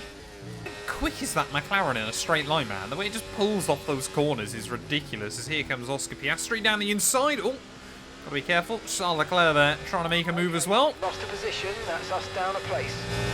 So Charles Leclerc, he could afford to not score points in this sprint race and still mathematically have a shot at the world title. But it would then require that he wins the Grand Prix and Verstappen doesn't score. So that's not the line through there. Come on, we got a nice run this time round on Oscar Piastri, who wants to sit defensive to the outside. Can we hook it up the long way around this time? He really does like to give me a squeeze there, doesn't he? Try and keep the nose. Nope. Oscar Piastri turns in. Very much tells me it's his corner. Oh, we just don't have the pace to keep up with the AI at the moment. We really did seemingly sacrifice a lot of race pace for our qualifying trim. So Oscar Piastri now breaks out of the range, so I'm sure Charles Leclerc is about to fly past me. There's still a big battle going on for the lead, though. Perez, Hamilton, and Fernando Alonso duking out of the front. What on earth has happened there? Could just see a huge concertina and up, and now maybe we're all going to be able to get back in that group. But we are out of the points here in the sprint. Was qualifying, well, going to be our greatest showing in the final corner then to start the last lap of this sprint race. And it's safe to say our tyres have completely gone. Final lap, push, push. Haven't had any issues with overheating or anything like that, so I got really no idea why. But we have just got nothing left on them at the moment. They are sliding around all over the place around this Texas circuit. And while we've dropped the reins to Charles Leclerc in front, all I can hope is that the AI going to concertina back up at some point, because it is Hamilton and Fernando Alonso battling it out for the lead, just like we saw back at Zandvoort a few weekends ago. But yeah, as we make our way through, we've just got nothing left. And honestly, I'm vulnerable to Lance Stroll behind, which I really don't want towards the end of this GP there. We certainly haven't got the pace to fight with the big boys this weekend, and we kind of just sit in this horrible middle ground where we're just that bit quicker than the AI behind. You know, your Kick Saubers, your Alpines, your V-Carbs, that kind of thing, but we just haven't quite got enough to fight the cars in front there, as once again, you can see drivers side by side, huge lock-up, as we try to tip the rear in there. As I think that's Lando, Norris and Carlos Sainz, the former McLaren duo, going side by side. But at the front of the field, though, I think Alonso is going to hang on to sprint race glory here at Qatar. And of course, with Verstappen's mechanical failure, he's going to have to take a grid penalty as we head into the GP as well. Through the final couple of corners, Fernando Alonso back on top once again this season. He is going to win the sprint race here in Texas. Oh, as Lando Norris locks up at the very last corner of the Grand Prix, clips Charles Leclerc, but we are not close enough to get him. Well, there we go. Fernando Alonso takes the sprint win here from the front row of the grid, ahead of Hamilton and Sergio Perez there. Lando Norris, an absolute stinker started P3, was still fighting for about P5, P6 at the end. And then, yeah, that lock-up at the very last corner of the sprint absolutely screwed him there. We don't pick up any points, though, from the sprint race. But, yeah, just to confirm, there's still 172 points available between now and the end of the year. So, Max Verstappen needs to score 10 here, or Charles Leclerc has to win or come second if Verstappen doesn't score. The party in the USA continues right now. The Circuit of the Americas, undulating, high speed, downright thrilling. It is time for qualifying to set the grid for the Grand Prix. Well, Saturday evening then, always clearly marked here in Texas by the blinding sunlight as you try and make your way through the final couple of corners, but ready to kickstart our first lap at anger once more. We now have a bit of a better idea as to what to expect as we head into the Grand Prix, so trying to manage the tyres is going to be a tall order for us throughout the rest of the weekend there. Hopefully, we're going to try and get another good qualifying performance, though. Not expecting to see Q3 this time. I think that was probably helped by the AI still getting a little bit confused with their tyre choices. So, we'll give it our all. Well, we were 6 tenths up on Daniel Ricciardo by the end of Sector 2, so we'd love to try and make our way into Q2 on just a single run. Out of the final corner, we go P11. We're quicker than the rest of the back markers, but slower than the rest of the front runners. F124 in a nutshell. Well, we did take a little bit of a gamble at the end of qualifying, but we have made it straight through and into Q2 there. So has Hulkenberg, though. So we absolutely love to see that. Both Williams, Kick Saubers, and Daniel Ricciardo out in Q1 this time. But yeah, Carlos Sainz, Sergio Perez struggling a little bit. It is going to be a tall order to see ourselves into Q3. He might end up being the only back marker driver that can spring a little bit of a surprise. 4 tenths up on Esteban Ocon there at the end of Sector 2, but we often are a little bit slower through this final sector of the lap, and it's lines like that that go to showcase exactly why that seems to be the case so far. Try and get the car balanced, aim for those curves, hug the right-hand side of the circuit. 2 more corners to go. Want to be looking at the black box on the outside there. You flick it in. That was pretty nice and tidy. Through the penultimate corner there. Just, carried a little bit too much speed though off the final turn. P10. We just scraped through. Double Q3 delight then this weekend. 0.03 of a second clear of Lance Stroll, so very, very fine margins there. Oscar Piastri struggling a bit more in Q2 than he did in Q1, and we know Verstappen will have some grid penalties, but I don't quite know how many. But yeah, he's come back with vengeance. Russell, Carlos Sainz, and Oscar Piastri then have all gone slower than I managed in Q2, so there's definitely an option to upset a couple of drivers here by the end of qualifying. Verstappen, though, in another league at the front of the field, but Charles Leclerc needs to try and stay close with him by the end of the session. Alonso, okay, straight up onto provisional pole goes the Spaniard. That would be an upset for the books. I don't believe he's taken... Oh, no, he has taken pole, hasn't he? A couple of times, actually. A wily old fox. Not bad.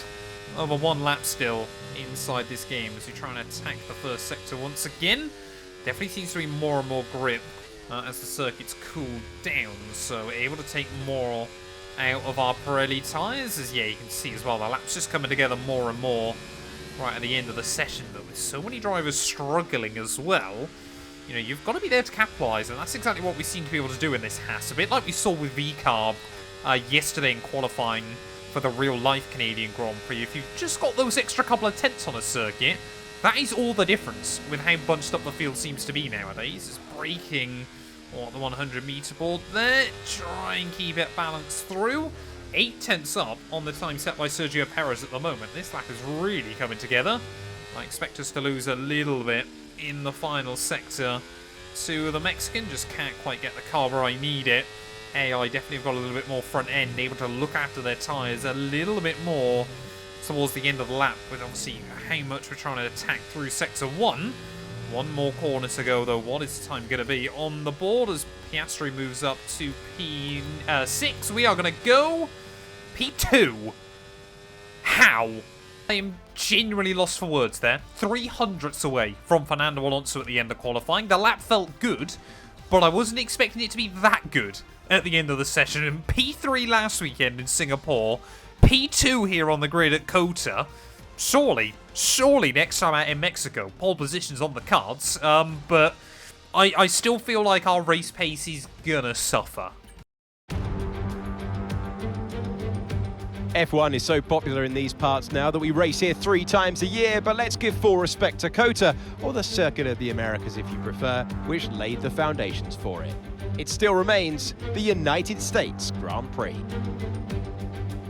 It's the Circuit of the Americas then. Situated 14 miles outside the great city of Austin, this is a 3.6-mile lap with 20 corners, 10 to the left and 10 to the right. Top speeds are around 200 miles per hour. Overtaking opportunities are available in turns 1 and 12, especially with that rear wing DRS wide open. Before we begin, let's take a quick look at the grid lineup for today's race. An immense lap from Fernando Alonso yesterday puts him on pole position. Mr. Monaco completes the front row. Looking at the rest of today's grid, we have Hamilton, Norris, Oscar Piastri, Perez, Russell, Sainz, Stroll, Ocon, Gasly, Leclerc, Hulkenberg, Albon, Ricciardo, Bottas, Sargent, Joe, Tsunoda, and Max Verstappen completes the grid. And with preparations almost complete, let's head down to the track. Okay, as you know, this is the team's home race, which means it's extra important for everybody in this team. They've got friends here, they've got family here, they're all in the grandstands watching, so let's go and put on a good show for them. I don't think Mark has ever spoke truer words inside F124. Haas, we've got a huge opportunity today, starting on the front row of the grid. Now, I was actually planning on starting on the hards and trying to go long into the afternoon, but because we're so high up, it makes no sense at all, because I'm just going to lose a load of places off the start. So we're going to stay on the mediums, try to stretch them out to that hard period, and we'll see how we get on. Waiting on those 5 red lights here at Qatar. It's going to be no time at all there. It's going to be lights out and away we go. And I think both Alonso and I got a little bit caught out by that. Hamilton once again getting a good start down towards turn 1. And again, we're going to wheel bang with a McLaren there through the first corner. Desperately going to try and squeeze Lando as we make our way down the hill. And he does just about back out of it there. So not afraid to get the elbows out at the start of this Grand Prix. Is immediately you can just see how much better the AI able to work the car with full fuel on board. We've got a very, very good car. You know, it's a peaky car in qualifying. Absolutely finds its limits. But yeah, you get into a race, it's just not quite there as much. Which is a little bit of a shame as we try and dive it down into the hairpin. Max Verstappen, of course, got all that work to do from the rear of the field. So I'm intrigued to see where he's going to end up by the end of the afternoon. I think he's already making moves on Yuki Tsunoda and those kick salvers as Hamilton practically pushing Fernando Alonso along down the back straight on lap 1. Oh, a little bit of understeer again there.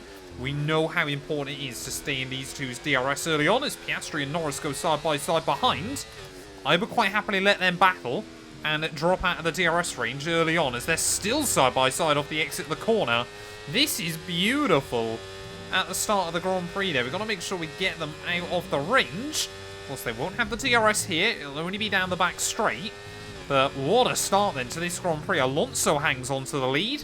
Hamilton, though, absolutely loves this circuit up in P2. And we are still in the podium places. Oh, I think we only just kept Oscar Piastri out of the range. So that is really, really critical early on this afternoon that we keep him out.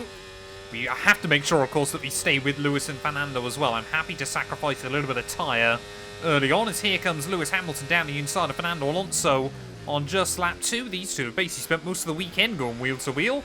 As Hamilton hops over the curbs, we've got battles in front, battles behind. I'm just having to stay put where we are at the moment as still Alonso and Hamilton side by side through the S's. This section of corners really does invite some beautiful Formula 1 racing. It is absolutely a sight to behold there, but all this is doing is bringing Piastri and Norris back into it, and that's not what we need early on. Struggling a little bit with the understeer, and I think Piastri might just have done it there, as look at this, Hamilton and Alonso, how are they still side by side up into the final corner of the lap? We've got to try and capitalise, though, on the exit of that final corner. We're going to make it 3 wide for the lead of the Grand Prix. Pass for the lead of this race. Haas to the front of the field, perhaps. The AI have so much confidence on the brakes at 1 as Hamilton down the middle will hang on to it, but we were temporarily, I think for a fraction of a second, leading Haas's home race. Come on then, we've got a run on Lewis Hamilton here. We're carrying a lot of decent speed down the end of the back straight. It's Alonso as well closing in on me. Can we go the long way around the 7-time Formula 1 champion? Or he tries to wiggle in front of me. Down the inside we'll go though. I'm certainly not going to back out of it if he wants to play like that. As we'll make it through. Hamilton will back out of it. And we'll again try and look down the inside. Around the outside we'll go though. Get that power down into the Turkey S section. Surely now we're going to be able to hook it up. He's not going to give up though. Around the outside goes Lewis Hamilton. Surely not. Oh, I hit the curb. I knew as soon as I did that then we were in trouble, as we'll give Hamilton the spot into that final corner. I mean, he'll have the DRS annoyingly. It is just carnage at the start here in Qatar. So here goes Alonso again. I'm going to back out of it. Are we going to see Alonso down the inside of Hamilton? No, we're not. He thinks better of it. But what is this at the start of the race? Everybody wants to be at the front of the field. I am loving it. Here goes Fernando Alonso to the inside of Lewis Hamilton, as I've noticed just how potent the top speed is when you've got the double slipstream there. I think that was Oscar Piastri trying to have a look to the inside of myself. As Hamilton, he doesn't know whether to defend or attack at the moment. I guess the important bit is that no one breaks away there, as down the inside of the Mercedes will go. Make sure we give him the room on the exit of the corner, and well, that's exactly what I didn't want to do. Let Fernando Alonso break free. That overtake button a bit more. Around the outside of the moat will go though. That was really, really scary. You just have no idea whether Hamilton is going to understeer or anything like that. But I tell you what, this new patch has certainly made F1 racing just chaos. Oh, damn it. I've lost the DRS to Alonso. Oh, no. I mean, that might be Alonso gone now. That might be Fernando setting off into the sunset. We can't afford to give up on it. Maybe if we can give Hamilton a slingshot up past me and back within the range, which I think we just about will. They're going to back out early. It's in our best interest to do so. There is so much strategy in F1 24. Well, these really are critical laps then in this Grand Prix for Fernando Alonso, because at the moment Hamilton doesn't seem to be able to get back in the range of the Aston Martin. Of course, if Alonso can just inch away another second or two, then he'll be looking pretty safe for most of the afternoon. Is that a an Alpine even, ahead of Sergio Perez? I think there might genuinely be an Alpine in P6 here as well, which is quite mad. But yeah, Ferrari really struggling this weekend, so I think no matter where Verstappen comes, it is now mathematically going to be his World Championship. We are just desperately trying to keep up with Lewis. I think if Alonso set sail into the sunset, we might as well try and battle with Lewis Hamilton again then, as to the outside we go of the Merc. This time around he actually is willing to give me a bit more room on the apex. So we'll try and move back through into P2 then. You can see we're definitely struggling again with the understeer. But at least this time around we kind of know what we're expecting. That is one of the joys of the sprint race. It gives you an idea what's going to happen during the first stint. We are running way too much downforce, it feels like at the moment. Hamilton back down the inside at turn 1. Oscar Piastri, thought about it as well there. Of course, one of my big championship rivals. We need to stay on form. I think at the moment we're probably better off just hanging in Lewis's slipstream. I think it leaves me vulnerable to the cars less vulnerable, to the cars behind. Oh, we got yellows. Someone's got issues. I think that's the other Red Bull. Safety car deployed. Safety car's been deployed. Watch your delta. Make sure you keep it positive as we catch the pack. No idea what's gone on there. As Hamilton, we almost got the jump on him under the red flag. I didn't see anyone out. I don't know if Sergio Perez went for a spin or what happened. Well, let's ride on board then with Sergio Perez as he makes his way up into turn 1. I think we're going to see him just go for a little bit of a pirouette. And Esteban Ocon's going to lose his front wing on him. So we've got a roadblock here at Qatar. And, I mean, Perez may be unlucky, but that was absolutely his fault. Well, that basically means that, of course, everyone is going to make the switch over to a set of the hard compound tyres ready for the second half. But Alonso has been royally screwed. 5 red lights once again here at Qatar, and it's going to be lights out and away we go. And I've done a terrible job off the start there. Perez with a 5-second penalty. So yeah, clearly the FIA deem that incident was his fault. As we'll try and defend from Piastri down at turn 1. What has happened to Lando Norris? That's what I want to know. To adjust your ERS mode in your MFD if you need to. Yeah, surviving the start once again. Then Alonso, once more, is desperately going to try and run away. Hamilton, though, has been given a lifeline here to really fight with him. But I want to, again, try and stick with the pair of them as best as I can. Oh, here we go. Hamilton to the outside of Fernando Alonso. A power move by the Brit once again. And, I mean, these two have just been putting on a show all weekend, haven't they? Absolutely fantastic for the fans and everybody else. And fantastic for me again, because it gives us a better chance to keep up with the pair of them. Try and have a look, see if the AI have kind of separated. I think the gap behind Checo Perez is starting to open up a little bit there as Alonso will hang on to that lead for now, but surely Hamilton with the DRS. Martin driver's just moved into first place. Yeah, his name's Fernando. Mark, I don't know how you don't quite know that. Oh, here we go. Hamilton again to the outside of Alonso. Alonso's desperate to make him work for it if he wants it. And again, Alonso just gets the elbows out. Well, it is a real fine line between saving the tyres to make sure we got enough to get to the end and, of course, really wanted to try and fight for the lead of this GP. That's what we're going to try and do once again as Hamilton closing in on Alonso. They're going to go defensive. We're going to go to the outside of Fernando as he's going to get Ricciardo zonted down the back straight there. Hamilton will hang on to the lead. We'll move up into P2 and the Spaniard down to P3 for the first time since about lap 3. Well then, let's go for it. Lewis Hamilton, battle for the lead of the US Grand Prix, racing for Haas. This is what dreams are made of at the moment. As we make our way around the outside, we have done it. We are through. I didn't think we'd be saying that after the early laps. But that red flag was perfectly timed. Well, I'm happy that we have officially led some laps today, but I always knew this wasn't going to last for very long. Hamilton back down the inside. So we make our way down the back straight. Oh, Alonso, I just spotted him there at the last moment. Oh, Hamilton locks up.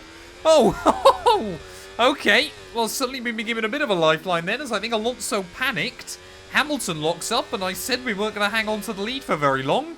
But suddenly we might just hang on to it a little bit longer, and if they fight, maybe, just maybe, we can try and build up a bit of a gap there. We've got to use the battery, get Alonso out of the DRS range, which we might just about do. That is glorious. Well, I must admit, this game really does feel like you've just got to utilise the DRS as best as you can, as Alonso this time to the inside. Yeah, we don't have the pace to beat them. We might make a mistake and we could still regain the position. Yeah, we certainly just don't have the raw pace to beat the AI, but we certainly, you know, are able to try and out-strategize them as well, which sounds probably more... I'm not convinced it sounds impressive at all. The AI still desperately need a bit more intelligence, but that's the way the cookie crumbles, unfortunately. But we'll try and hang with Alonso as best as we can. We can use the DRS of 1 to defend from the next. Oh, yeah, we are struggling. We are really struggling. I'm desperate to try and stay in the range of Alonso at the moment. But I think Hamilton is aware of how much we're struggling as well here. And he's probably going to be looking to try and make a move in the not-too-distant future. Here comes the Mercedes man. Is he going to try and look down the inside? No, he's not. I wonder if Fernando Alonso has just taken a little bit too much out of his tyres late on in the day. As to the outside we go at 3/4 distance. He's got a long way still. He needs to take those hard, but you can certainly see it's not going to be easy for us towards the end of the afternoon. Oh, I wanted to have a look down the inside there, but immediately worked out that was not a good idea. Come on. I just want to believe win number 3 is on the cards. At the very least, a podium. We got yellows, Someone with issues, maybe? I think that's... Is that Verstappen breaking down again? It is! Max Verstappen! He's going to be out of both the Sprint and the US Grand Prix here, so a heartbreak for the Red Bull man after a I mean, he still hasn't won since Silverstone. He literally is not going to win a race in the second half of the year and is still going to be world champion. Verstappen out again. Double DNF for the Dutchman. But ultimately, I got bigger things to worry about as Alonso almost gets me out of his DRS range. I really did think then that was going to be a mechanical failure in this Grand Prix. I'd love the HUD to disappear though, because I'm worried we're about to lose the range to Alonso, and I think we just about have we? It was exactly a second. Are we still within the range of Alonso? Not with driving like that, I'm not. We've still got the DRS though. But I think now is Hamilton's opportunity to try and get past me here. We cannot afford to let this race fall apart right towards the very end, as here comes Lewis. I might be able to slingshot him back into the range of Fernando. As down the inside goes Lewis Hamilton. I don't want to fight him too much. I want to make sure that we're both close enough to Alonso. Okay, we've lost a position. That's us down a place. got to think bigger picture. We've got to think strategically here. And if those two can fight, that is my best shot of competing for the victory. Bit of deja vu then from earlier on in the race. It doesn't seem like Hamilton has got the pace over Alonso. We might be about to see the Spaniard's second win in green. As well, almost met in the middle there with Lewis down in towards the final sector. Oh, a little bit of wheel banging, I'm sorry. We were trying to get it slowed down. Oh, we have absolutely cooked these tyres. They are so screwed. Oh, I mean, look at the speed Hamilton, when he wants it, is able to carry down that back straight there. Again, the Merc through. And again, I mean, we're just going to be basically battling for the DRS on the final lap, aren't we? I can already tell. Well, I don't know how many times we've seen it today. To the outside of Hamilton again, down the DRS straight. Boy, haven't done that one too many times. They'll completely lock the rears up somehow. The rear able to find grip once again, but you just, I mean, you feel a certain lack of, well, just feel underneath you after those kind of incidents as Hamilton are back out of it. 2 laps to go. Alonso set to get his second win of the year. Well, Fernando Alonso then starts the final lap of the US Grand Prix. I'm intrigued to know what's going to happen here because, of course, now Let's go. Final lap. the game will know mathematically that Verstappen is world champion, so we might end up seeing the celebration again. But, of course, he doesn't have a working car, which is quite an issue if he wants to do those celebratory donuts. It's not the way anyone wants to win a world championship, but it is going to be the way. I mean, Max Verstappen, he cannot win a world title normally, can he? Obviously, won his first in controversy, won his second because of a post-race penalty for Charles Leclerc, won his third in a sprint, and looks like he's going to win his fourth from the garage there. Disappointing end to the afternoon for the Dutchman, but we wanted a podium today. We wanted to leave Qatar with a trophy. Fernando Alonso, as soon as the Dutchman started struggling, has absolutely asserted himself as the dominant driver today. But one more time down this back straight, are we going to be able to hang on ahead of Hamilton and Oscar Piastri there? Hamilton's actually dropping back. Oscar Piastri is going to make the move up into P3 then, so no idea what's happened to Hamilton, as here goes Oscar on myself. So a cheeky double overtake then on the final lap of the race. Is he going to be able to hang on to it, or are we going to be able to try and get the better of our championship rival there? We're still side by side as we navigate our way through the S's. We've just got to try and keep the wheels alongside, so he feels obliged to give me the room there.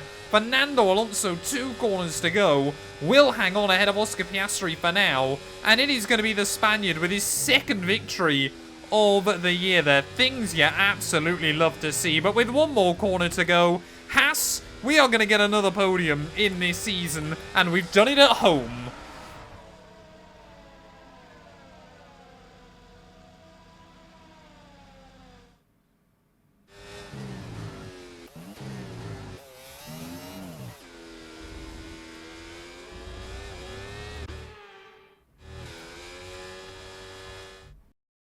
A truly magnificent drive then, and a great performance from the entire team to secure victory here in Austin.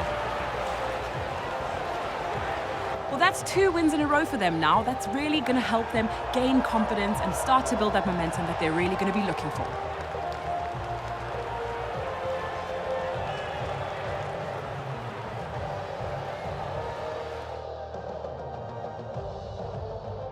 Aston Martin's performance today has shown that they can be competitive with the biggest names in the sport.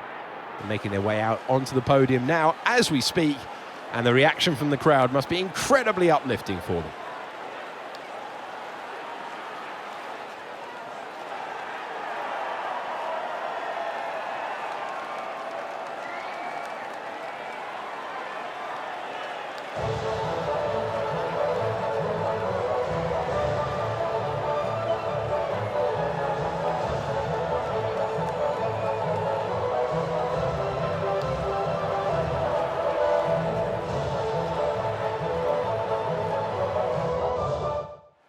Well, there we go. Fernando Alonso, the full 33 points this weekend for FA14 there, and win number 34 of an illustrious career. Lewis Hamilton will come through for P2 ahead of Oscar Piastri, and myself, we got 12 points. I don't know what's happened to the finishing order there. I think we might have slightly broke the game.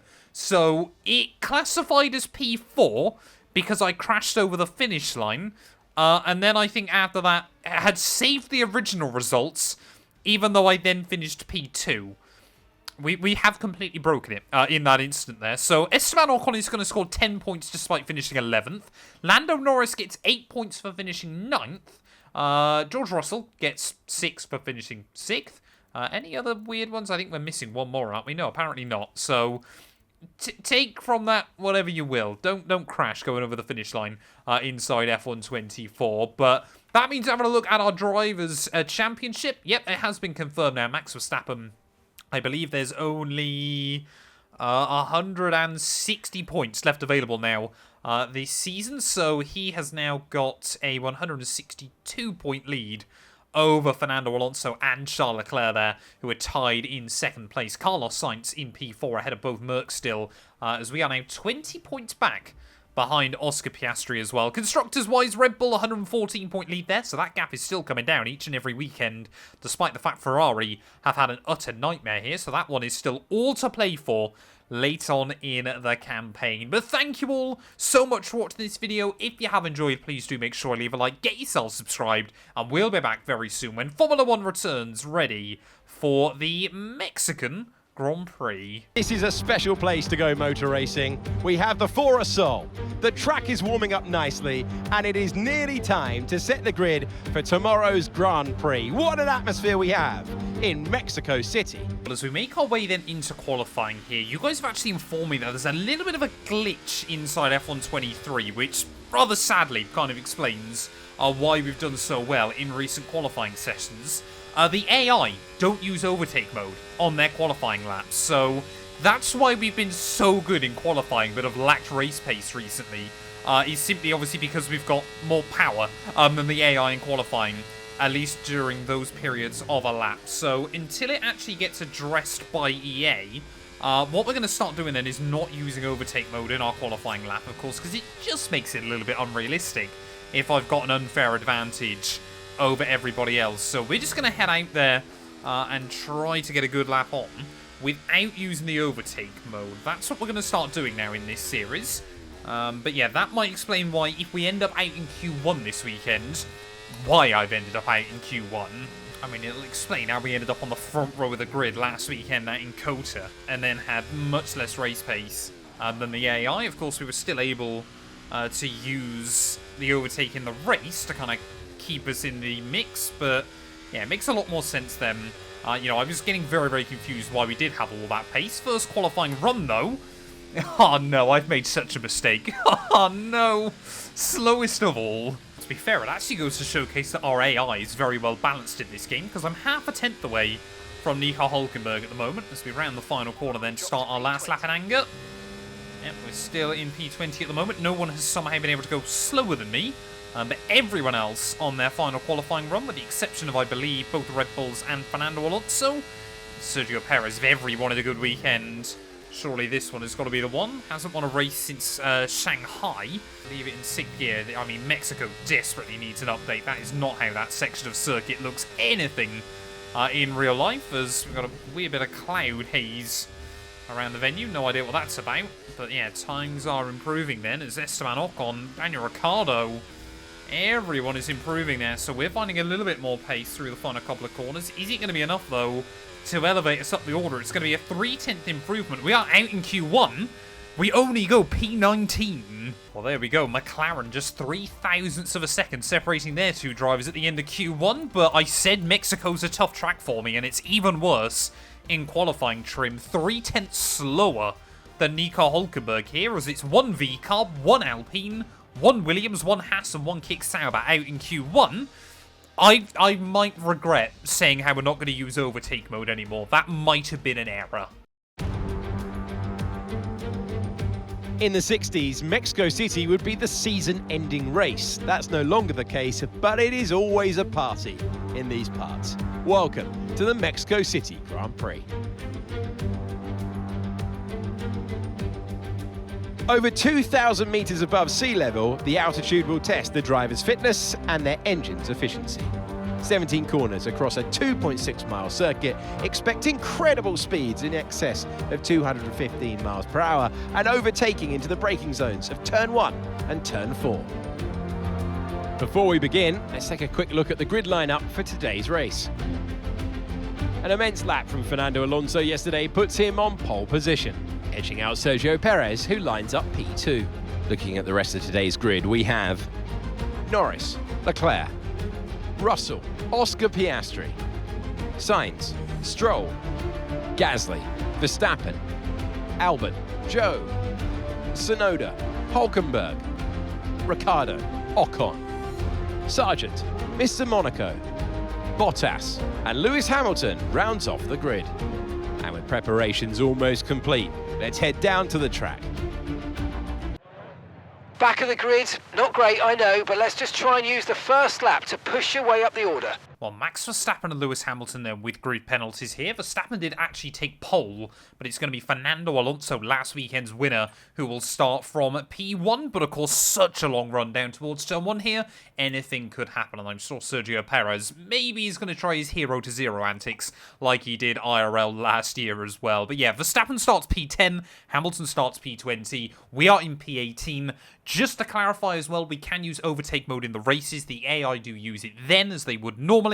It is just in qualifying that they opt not to then. There's a one-stop strategy ahead of us. It is 5 red lights here in Mexico. It is a mighty long hole, but it is finally going to be lights out, and away we go there as Bottas doesn't get off to a good start. Neither do I, as Hamilton certainly does. So does Logan Sargent as we power our way down in towards turn 1, and I'll be honest, starting at the rear of the field, you kind of just want to back out of it as best as you can there. Bottas clearly using a lot of battery to keep up with the rest of the field. There's contact between Tsunoda, Ocon, and Lewis Hamilton. Oh, I just spotted Sargent there. Had no intention of giving me any room, as there's still more contact going on off of the corner. Around the outside of Logan will go. So we hang on to our P18 then off the start of this race as Hamilton trying to make an impact. Still Tsunoda and Esteban Ocon side by side just up in front. But we're going to start getting our elbows out then. We spot an avenue down around the outside of the Brit in his Mercedes. Still, of course, yet to win a race this season. Lewis Hamilton, as around the outside will go off the exit of the corner. There is Ocon and Yuki again. Almost come to blows as we make our way down into the middle sector, though still side by side. Are we going to see Tsunoda back out of it? Yes, we are. Let's focus now for the rest of the race. Very compromised on the exit of the corner as well there, so down the inside of Tsunoda will move.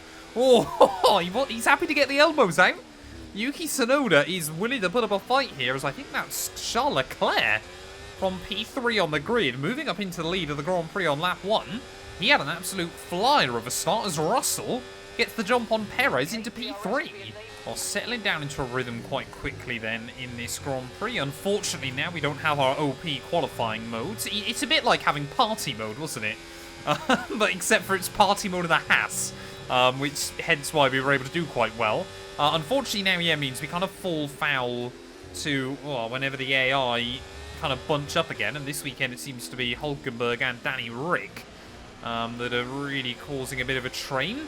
Battery management here as well is absolutely critical as Charles Leclerc and Alonso battling it out for the lead. Of course, Alonso won last weekend. Charles Leclerc, I don't believe, has won since Hungary.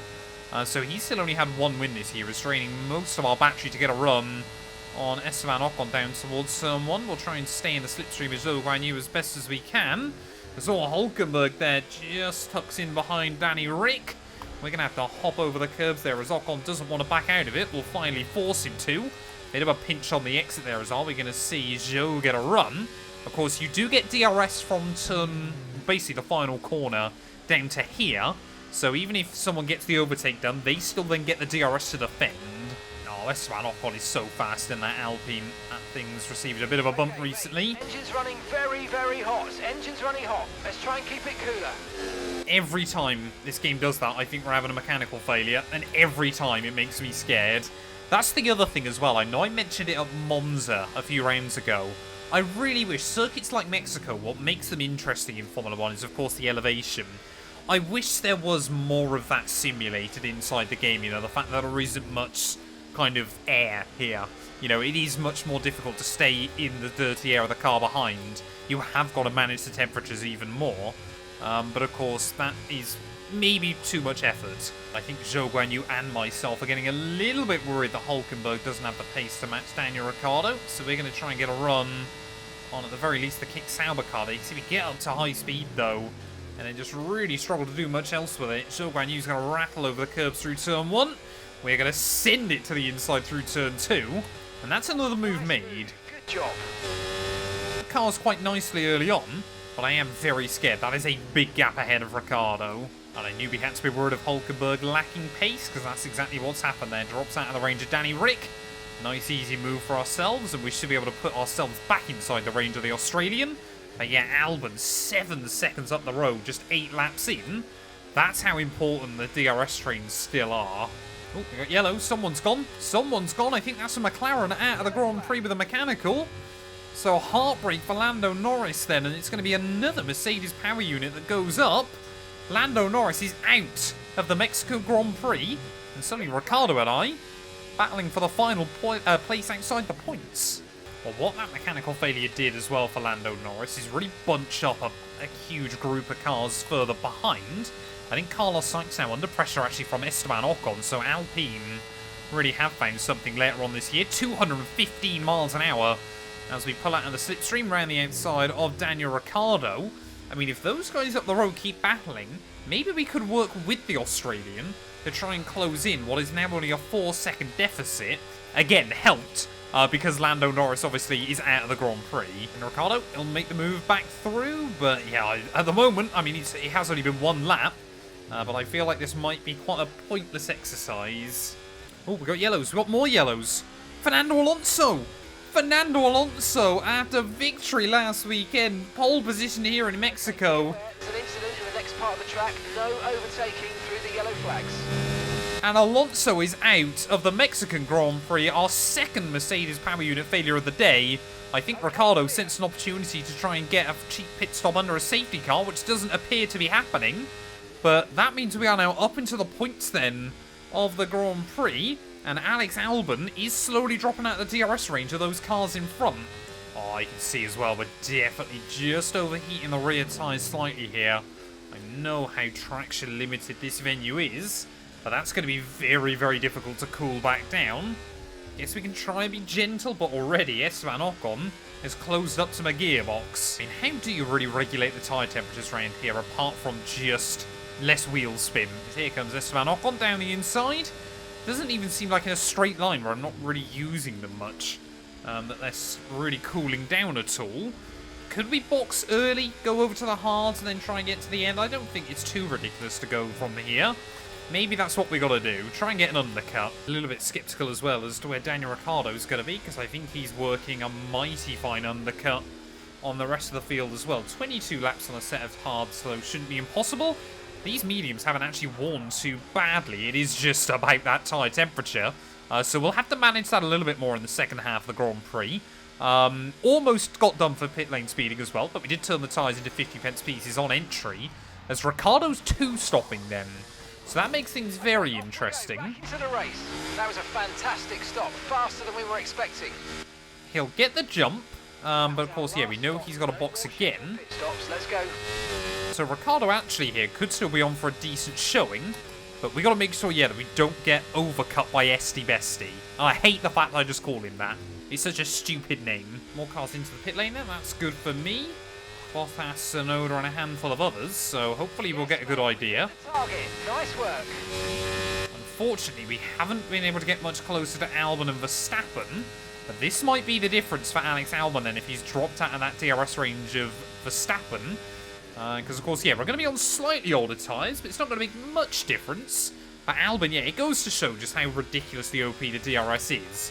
That Verstappen can keep up with a Red Bull just because of that. Car ahead, now on the hard compound.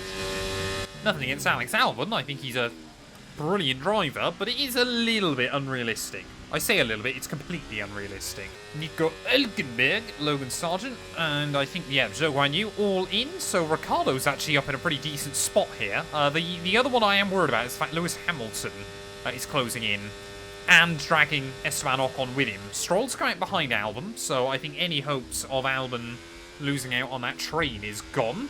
But we've got to try and get with them now, because they're all getting held up by a couple of slower cars.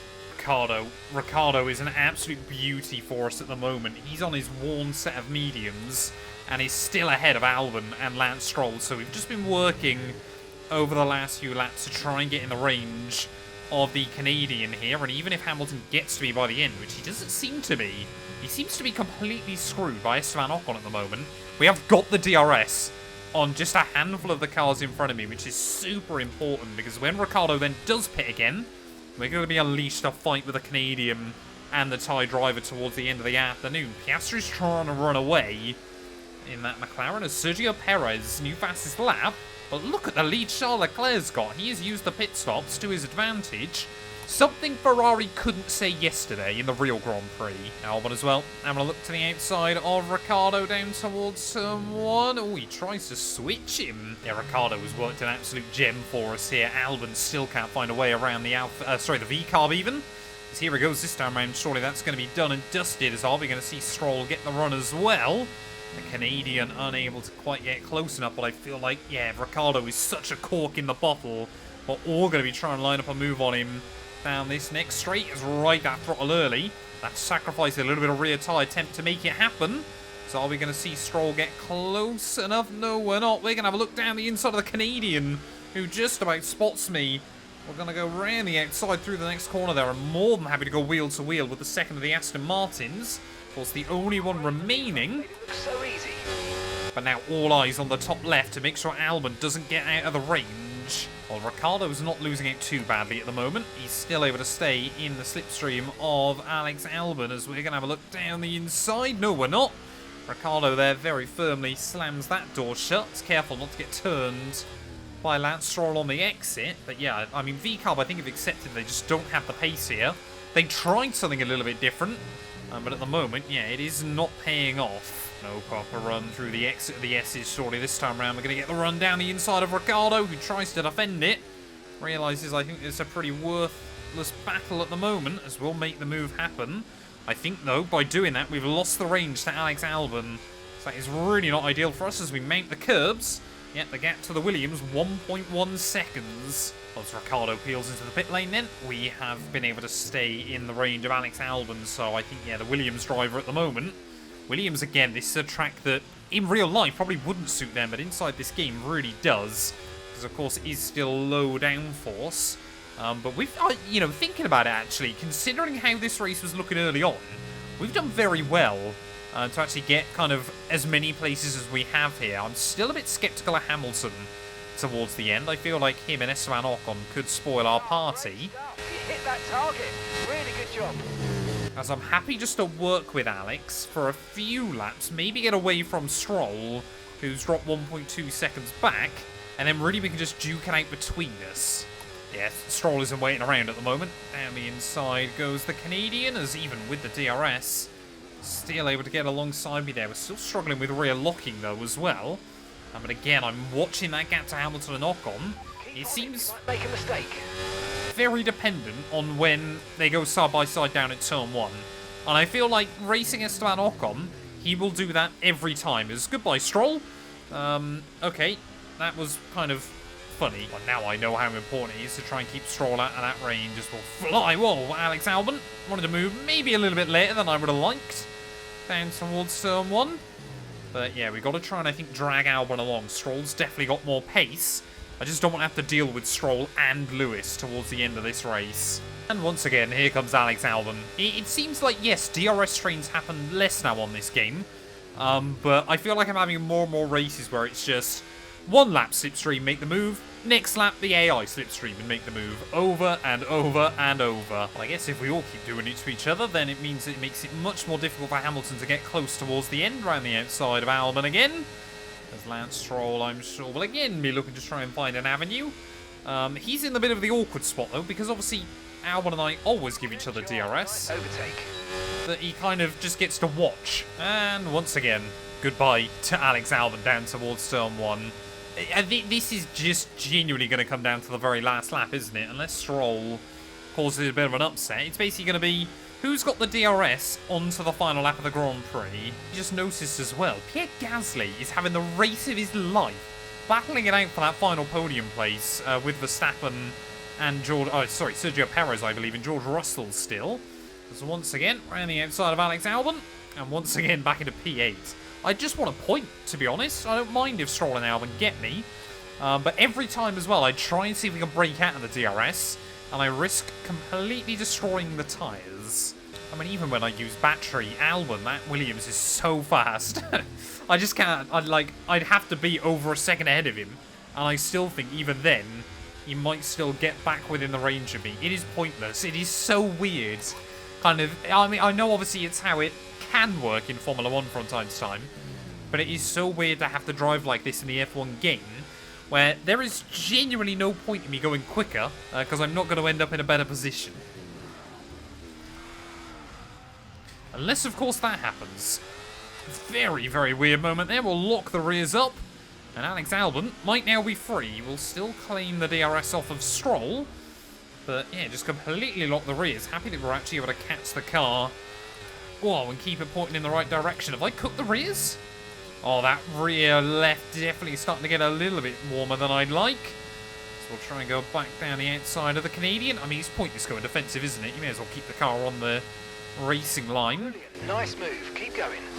I can't let Albon now get away, surely, after talking about all of that. 2 laps to go, we are back in the range again. We are also trying to charge at the battery pack, as clearly so is Alex Albon here. Hamilton and Ocon, they are not going to be a problem unless something disastrously goes wrong. But here comes that Stroll as we make our way back down in towards the first turn. Has he just saved up a little bit more battery than me?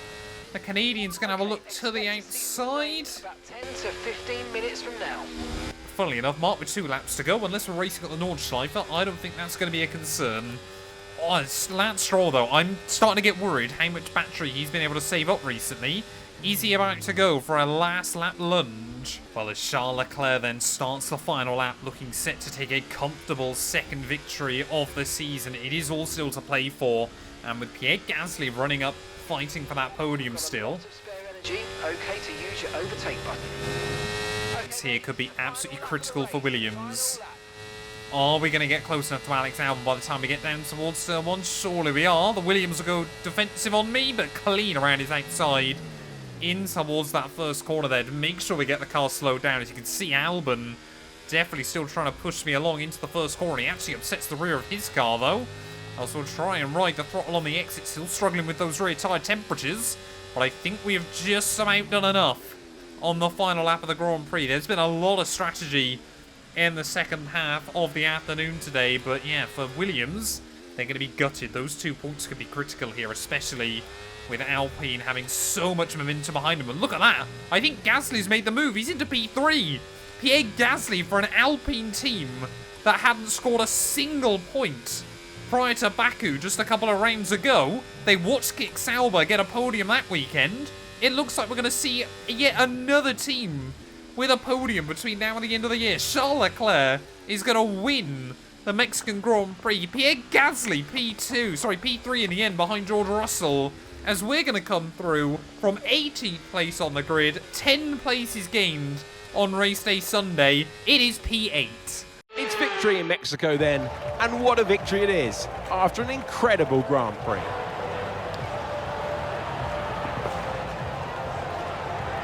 Well, they showed true grit out there today, not to be outdone by the rough circumstances, many points that came their way today.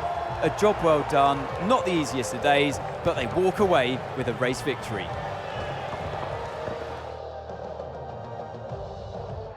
Looking at the podium, you can see that red suit, familiar to fans across the globe.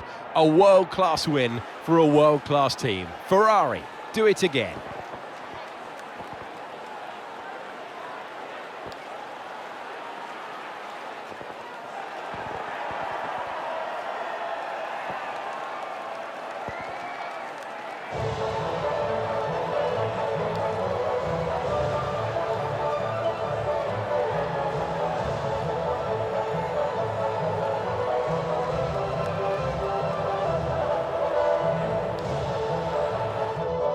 There we go, Charles Leclerc, race victor here in Mexico City, ahead of George Russell and Pierre Gasly there, getting a big and very important podium for the Alpine team late on in the campaign. Beats out Sainz. I don't know what happened to Perez, but he bottled it on the final lap of the Grand Prix ahead of Verstappen, Piastri, myself, Albon, and Lance Stroll. And that means this weekend, what was it, just Sauber and VCarb that didn't score points here. Every other team able to get themselves in the points there. Hamilton unable to make as much progress as he would have wanted. Got stuck battling Esteban Ocon for a lot of the afternoon there. And yeah, Alonso and Lando Norris, the two drivers not to finish there. Ricciardo's strategy, safe to say it didn't pay off in the end. He ended up down in last place. Come the checkered flag there as well. And having a look then at our championship standings, the gap to Piastri opens up to 13 points. So yeah, of course, he's still our big rival between now and the end of the year. We'll see Albon now tied with Valtteri Bottas. They're 2 points clear of Zhou Guanyu. Admittedly, it's very unlikely that Kick Sauber are going to score points again, so Zhou Guanyu there has been a little bit screwed over. Is Gasly now ahead of Sargent?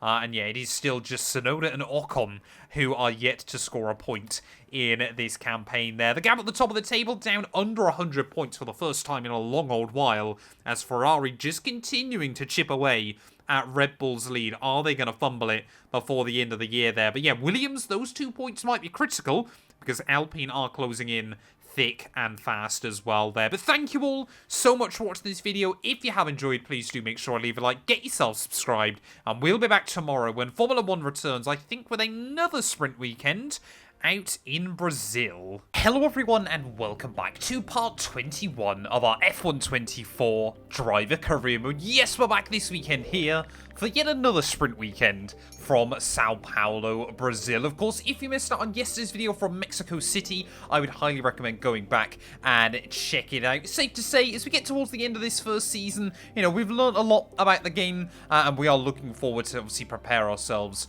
ready for the next championship as well. Of course, you know, Haas, we've made a focus on next year's car. Hopefully, is going to, you know, help us out and mean that we're going to be more competitive as we head into the new campaign. Of course, try and basically get closer and closer, you know, to those front runners. Of course, it's kind of a bit weird with the way the performance works now in F124.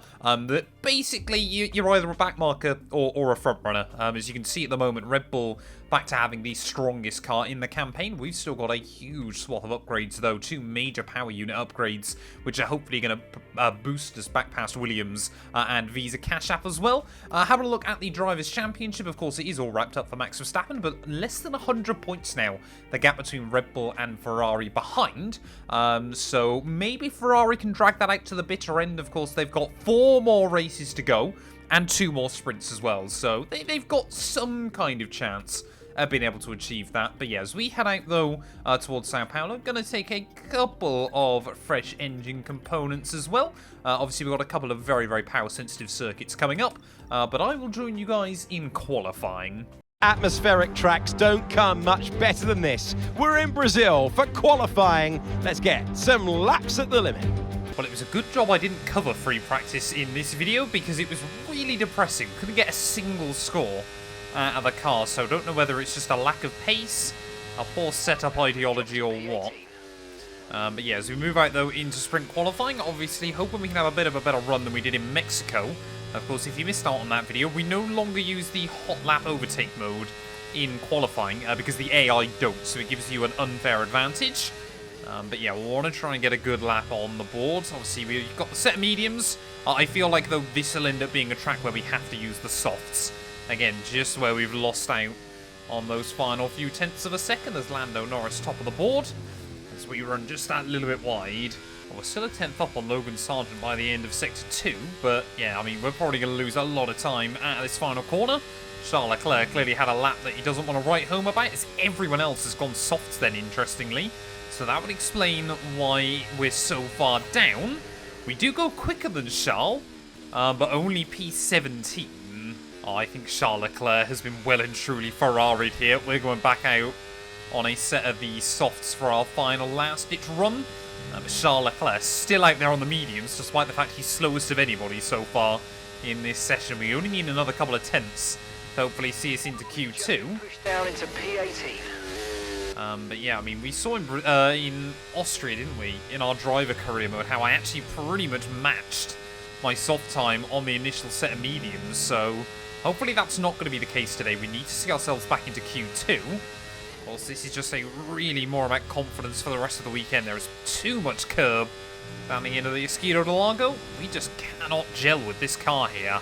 Well, on the sector of the circuit where we should be able to find the most time against the AI, we haven't really done a lot. Still, in fact, we're 600s down then. Is Sergio Perez in the drop zone? Charles Leclerc still in the drop zone. I don't think we're going to see Q2 again then. We just have not got this soft compound lap hooked up. As we open up the DRS out of the final corner, shortest run back towards the line. We haven't done it. P18 on the grid. What has happened to our one-lap pace? Well, there we go. Lando Norris quicker than Fernando Alonso. But to be fair, yeah, Max Verstappen P3, Oscar Piastri 4th place there on the mediums. So I don't think the delta was that strong between those two compounded tyres. But Sergio Perez and Charles Leclerc out in Q1. This clearly just isn't a track for the Haas car, though. Myself and Hulkenberg P18 and P19 only quicker than Yuki Tsunoda in that V-carb. Welcome to today's sprint. This is shaping up to be another fantastic weekend. We're racing then at Interlagos, a historic 2.7 mile circuit and one of the few anti-clockwise tracks on the calendar. 15 corners in total, 9 to the left and 6 to the right, with a technical middle section opening up to a flat out sector 3 that gives us our best passing opportunity down into turn 1. Let's run you through the driver grid order for today's exciting sprint. Max Verstappen put in a fantastic lap yesterday and he'll start from pole position. And Fernando Alonso completes the front row. Looking at the rest of today's grid, we have Norris, Hamilton, Oscar Piastri, Sainz, Russell, Gasly, Stroll, Albon, Ocon, Bottas, Ricciardo, Zhou, Sargent, Perez, Leclerc, Mr. Monaco, Hulkenberg, and Yuki Tsunoda. Which of these drivers will get pole position today? We will soon find out. I know you're gutted to be starting from here, but just focus on putting that and some other cars behind you.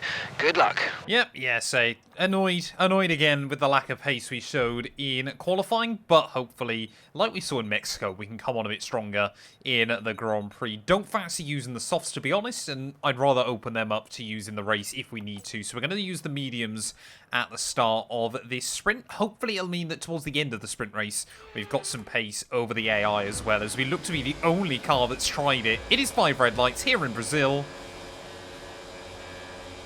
And a mighty long hold later, it is lights out and away we go. To the surprise of nobody, Hulkenberg will get past me. Tsunoda might do as well as we make our way into turn 1. Sergio Perez already trying to make moves there further up the road as we attempt to turn our tyre into a 50 pence piece. Find an avenue. Whoa, around the outside of Hulkenberg. Charles Leclerc and Logan Sargent clearly having a picnic on the apex of turn 2 then. Not ideal as we make our way down the Esquina del Lago. Down the inside of our teammate. Come on, get the move done. They're very robust in the end. But we hang on to P18 off the start then. So Sergio Perez, I believe, the big mover in all of that. As Max Verstappen, haven't said it much in the second half of the year, but leading the way at the front of the field as we try and nip and tuck our way into this middle sector. We've got to be prepared to make moves on lap 1. But we've also got to be prepared to accept that we don't have as much grip there. Down the inside of Logan Sargent. Into the next hairpin, so we will complete that one. So we've gained 1 place on the opening lap, which I guess is good. Yeah, I clearly have way more straight line speed than me. There goes Sargent. This lap, we can use DRS when you're within 1 second of the car ahead and in the DRS zone. Love that. Still was down his inside, and Sargent clearly didn't spot me there. Luckily, that won't be much front wing damage. But yeah, DRS now enabled, so we've got to try and get back past the Williams. Well, Brazil ended up being one of the AI's weakest tracks inside F123. It was actually, yeah, right towards the end of the year, a really, really strong track for the human player. Clearly, that's been tweaked on F124, as down the inside goes Hulkenberg back at turn 1. I mean, yeah, we really are just seemingly battling each other here. And this is kind of what we were expecting when we took the sacrifice for performance ready for next season. So we got to try and get kind of through these last few Grand Prix and prepare ourselves for the new campaign. As around the outside of the Hulk, see still calls and questions about who's going to be the number 1 driver within the team, and Hulkenberg makes his claim. Unfortunately, yeah, all this battling with Hulkenberg is really helping Tsunoda keep up. Down the inside we'll go again down the Esquina del Lago and up into P18. I mean, Hulkenberg is literally coming from 6/10 back in the DRS, and that's the first time he hasn't been able to pull alongside me. I feel like we're slowly starting to see the mediums come into it. But yeah, he's definitely too little too late. Oh no, we're going to get jumped by the pair of them now, aren't we? There goes Nico. Yuki again trying to look for something, but he's met with a wall of Haas Formula 1 car. As Hulkenberg that time round is going to slam the door shut on myself. Are we going to be able to try and carry any kind of speed up into Ferradura around the outside? No grip there. Sonoda has a look in. Maybe I've just tripped myself over there. Oh, another big lock-up. Come on. This is really not what we need. I need to get a stronger qualifying for the real Grand Prix. I would say Hulkenberg and I need to work together to keep Yuki at bay, but let's be fair, it doesn't really matter at the end of the day, does it? I'm sure it's not going to affect things come the end of the season. So once again, side by side with our teammate down through turn 2 and turn 5 and turn 6. Up the hill we go. Can we go the long way around this time? AI definitely much more confident through that corner now. On last year's game, you could just go clean around their outside there. It's exactly what I've still ended up doing, but it's a lot more difficult. Well, Logan Sargent's dropped out the range of the train up in front then, as, well, that train was basically won up until about 2 laps ago, but clearly one of the Sauber cars as well has lost out. I would like to not lose to Logan Sargent here if I can help it, but I guess we've got to hope that his soft tyres completely fall off. Well, as we start the final lap then, I think someone's ran into problems. That's Valtteri Bottas, who looks like he's gone for a spin then, so not too sure what has happened to the flying Finn. But yeah, he has dropped way down the order right towards the end of this one. Maybe locked into that battle with Sergio Perez as here comes Hulkenberg down my inside. Not there you don't, sunshine. But could we possibly get closer to the flying Finn? Our medium tyres have definitely become quicker. But yeah, it was certainly far too late. But we had to try something here, just to kind of see if we could get any advantage over the AI. Just really not working out around this Sao Paulo circuit at the moment. Gonna need to really rethink our plan of attack in future Grand Prix here. But through the final couple of corners, Max Verstappen, it has been an absolute age since we've seen him take the checkered flag. It's not a Grand Prix, but it is the sprint. The Dutchman back on top once more in this series for the first time since Silverstone. Mercedes, I believe, ahead of Fernando Alonso, followed him home. But out of the final corner for us, trying to drain the battery. P18 to P18 kind of sums it up. Well, there we go. Sergio Perez actually did a pretty good job recovering his way through the field there. Certainly much better than Charles Leclerc was able to. 16th to 10th for the Mexican there, as Leclerc can only gain 2 spots. But yeah, 18th at the start, 18th at the end. It was not the right strategy call for us. You can see that in our best lap time. But I'm not sure we're going to be able to do much better as we head into the rest of the weekend. Ferrari, though, they need to show up if Verstappen looks hungry. I've also opted to remove some of the wing angle on both sides of the car, so hopefully that's going to give us a little bit more pace and straight line speed as well as we come towards the end of our first qualifying run. Hasn't felt like a bad lap, and it's going to go 16th, just ahead of both Kick Saubers. Hamilton right on the bubble. Final lap in anger then here in qualifying. Hopefully we'll see ourselves into Q2, but I'm expecting times to continue to tumble. We saw it in the sprint yesterday. They are able to improve by a good 0.3 of a second on their last-ditch runs. So that's about the goal we need to aim for here, as we're about a 10th away from Lewis Hamilton at the moment. It would be quite a shock to see him out in Q1, of course, honorary Brazilian citizen that he is.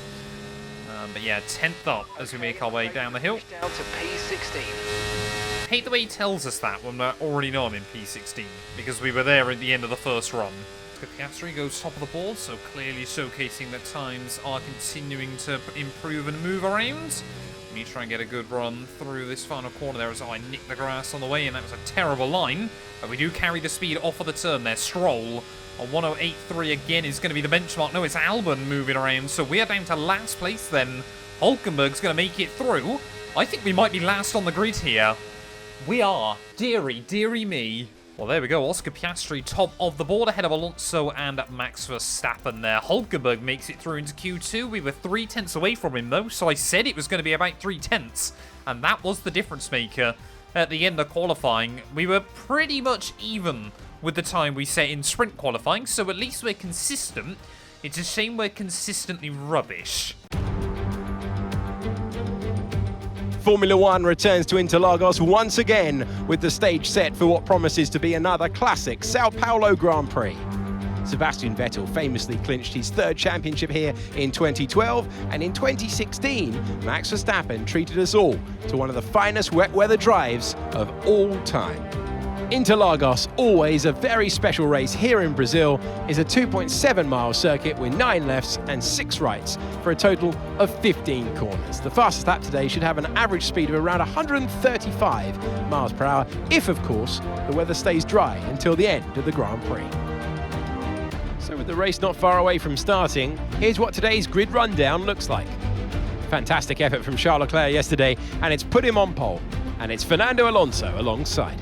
Moving on to the rest of the grid, we have Hamilton, Perez, Russell, Oscar Piastri, Tsunoda, Verstappen, Ocon, Norris, Ricciardo, Joe, Hülkenberg, Sainz, Gasly, Albon, Stroll, Sargent, Bottas, and Mr. Monaco. And with preparations almost complete, let's head down to the track. Right, back of the grid. I mean, there is literally only one direction we can go from here, so try and move forward and see if we can get something out of it. Yep, that's basically all we can aim for this afternoon. Try and make up some spots then as we line up on the grid once more here in Sao Paulo. We were only a second off pole at the end of qualifying, but that makes all the difference. So had I had my hot lap, or my overtake mode even, I reckon we could have been right up towards the sharp end of the table. But yeah, we've just got our work cut out today, to be completely honest. We've got to try and carve our way through. It is 5 red lights here in Brazil, and it is going to be lights out, and away we go. Oh, a lot of wheel spin up through second and third gear. Is everyone trying to find some real estate down in towards turn 1? Tiny wheel bang there with Logan Sargent, but I think we'll just about make the move. Actually get a warning for a collision there as we launched it over the curb through turn 2. You could just see we were going to get a little bit squeezed out there on the outside as Pierre Gasly opts to start this one from a set of the mediums. So interesting then that some of the AI are going for it. Okay, the start was fine. Let's try and move forward. I can't recommend not doing that enough based on what happened to us yesterday, but that Alpine is a much, much quicker car than my own. It's down the inside of Alex Albon and Lance Stroll. We've got to be a little bit cheeky with it, don't we? Early on, especially when we know we might be set to struggle a bit later, as already back with our teammate Nico Hülkenberg and already down the inside of my teammate Nico Hülkenberg there, making up moves on lap 1, up 6 places so far. Happy with that, as Charles Leclerc still going to lead the way from the front of the field there. Sainz needs to go on a bit of a tear today. But Ferrari once again have an opportunity to continue just taking points out of Red Bull's lead in the Constructors' Championship. No DRS on lap 1. But yeah, we've settled in nicely. Oh, I say that. Someone hasn't settled in nicely. That's George Russell. We'll move up into an unlucky P13. Well, what's really odd is the mediums over 1 lap seem to have decent pace. Early on in race trim, though, they definitely seem to lose out there as trying to apply some pressure to Carlos Sainz in his Ferrari. To the outside will go. Oh, very careful not to dip a wheel on the grass. But we can't make it happen there. I've also got to add as well, I'm happy with the less front wing. It seems that it's still working for us quite nicely. Definitely got a bit of an advantage through the middle sector. But I think now, yeah, even if the car in front is in the DRS, we might be able to still apply pressure. It does take a couple of laps, though, to recharge the pack here, as we'll try and get a move on Carlos Sainz again. Open up that DRS. You can see, though, that Ferrari, once you kind of get over 200 miles an hour, it gets very, very quick. But we're going to use even more this time round. Right on the outside we'll go. Really pinched him, but we are through. A number to P12 then, and Ferrari. Good work. Great pass. They haven't come knocking for me yet, but surely with the season we've had, they could be interested in the future. Well, Charles Leclerc and Lewis Hamilton at the front of the field battling it out for the lead. Fernando Alonso is in the mix as well then, so this is really bunching up everybody behind. The only thing I'm a little bit worried about, yeah, is Carlos Sainz definitely has a lot of straight line speed still relative to most. Team have given me the objective to try and move past Ricciardo. Not sure we can do it permanently, but we're going to try it anyway. Get past him. There we go. Really good. You hit that target nicely. There's a long way to go in this race, so let's keep it clean. Well, I was not actually expecting to complete the move there. I just wanted to get ahead of him temporarily. But up into P11 then, so we've made our way pretty much halfway through the field as what is going on in front. We've got yellows. We've got yellows. Charles Leclerc from the lead of the Grand Prix. Whoa! What is the Ferrari doing? What is that for a rejoin, Charlie? I have no idea how we didn't hit him there, but we've got to make sure we don't lose now the DRS range to the cars in front. The AI rejoins on this game are worse than on F1 Manager, and that is saying something. But we're into the points then of the Grand Prix, which I guess is good. But yeah, we cannot afford to lose to Zhou. Zhou Guanyu is barely hanging on by his fingertips to those cars in front of him. I feel like, yeah, this is going to be where we see a breakaway between the top runners and the rest of the group. But yeah, I mean, we've still got Tsunoda and Esteban Ocon way up there towards the front of the field as Charles Leclerc thinks about it. We'll just use a little splash of battery to keep him up there. Here's a huge lockup down at turn 1. Oh, we are struggling to keep the tyres where we need them. Blowing down. It seems like there's some kind of problem with their car. Oh no, Yuki. He's having such a good race after a terrible sprint yesterday. That's going to be suddenly then, I would assume, where we're going to see a split up then of the train. Because Tsunoda through this middle sector is probably going to lose out bags of time. Or he's not, because they're side by side. Oh, this does not work out well for anybody, though. As Norris try and make the move work, Tsunoda gets a little bit caught out. We might be able to get the run on Zhou Guanyu, who's sat watching this to the left, to the right, to the left again. Oh, look at the speed we've got down the Esquina de Lago, though. 3 wide with Tsunoda and Norris, and that's a triple overtake made. No contact at all there. We found an avenue, we went for it. We've definitely lost the DRS of the cars in front, so Esteban Ocon now. Let's see, we saw Gasly get a podium last weekend. Ocon's going to try his luck this time. Oh, here goes Lando Norris. Nothing we can really do. Nothing I really should do either, as Tsunoda and Zhou have dropped back a bit. Charles Leclerc now trying to make moves happen. We can keep Zhou out of the range, which I think we have. Let's try and latch on to the back of Lando and stick with him. Oh, Esteban Ocon, as soon as I say about how he's going to fight for a podium, yet another mechanical failure for the Frenchman there, as that one goes up in a big way for Alpine. Not the weekend they would have wanted. Our tyres, yeah, I think are hitting the cliff at the moment. We've lost the range to Lando Norris as we've got loads of other tyres in. Distance to the speed limit line as you approach, and make sure you don't speed. Verstappen, Piastri, and I believe Alonso all in, as we'll make sure we don't speed into the pit lane there. Yeah, I would not want to be going any longer than we've had to on this set of tyres, as Hamilton will just get out ahead of me. I think we'll slow up Max Verstappen, though, just a little bit. Again, the luxury of being down the end of the pit lane, no one can do that to us. Okay, off we go, back into the race. Perfect job on the turn in there, mate. Looks like a nice stop time. We're happy with that one. That was our last stop. No more scheduled pit stops. Let's go. Well, I guess the big thing for us now is try and get back in the range of Lando Norris, but we're going to have Charles Leclerc hunting me down over the next couple of laps. We are still a Ferrari young driver, so I'm sure he'd love to get back past me and maybe make his life a bit easier. Most of our other soft compound runners then into the pit lanes, so yeah, we still won't know where Lando is just yet, as he's actually out behind both of those Red Bulls. But we move back up into the points. Well, the medium runners, they're not able to go much further than the soft compound tyres, so, I mean, they're all having to go over the hards anyway. But interestingly that no one tried doing the alternate strat there, as we've got someone making the way out of the pits. That is Max Verstappen. I mean, I would happily be dragged along by him. Here comes the Dutchman. We'll rejoin right alongside me on pit exit. But we'll obviously have warmer tyres, so we'll make the move on the Dutchman. Well, I know Max Verstappen is certainly not going to be a fight I'm going to win, so, but if we can try and stick with him, maybe he can drag us around for a few laps here. That'd be really useful. Sergio Perez in the pits as well. So we might be up into P5 then still of this Grand Prix. I don't know. Actually, Perez was ahead of Verstappen most of this Grand Prix so far, but Alonso's got a breakaway. Are we going to see win number 3 for the Spaniard?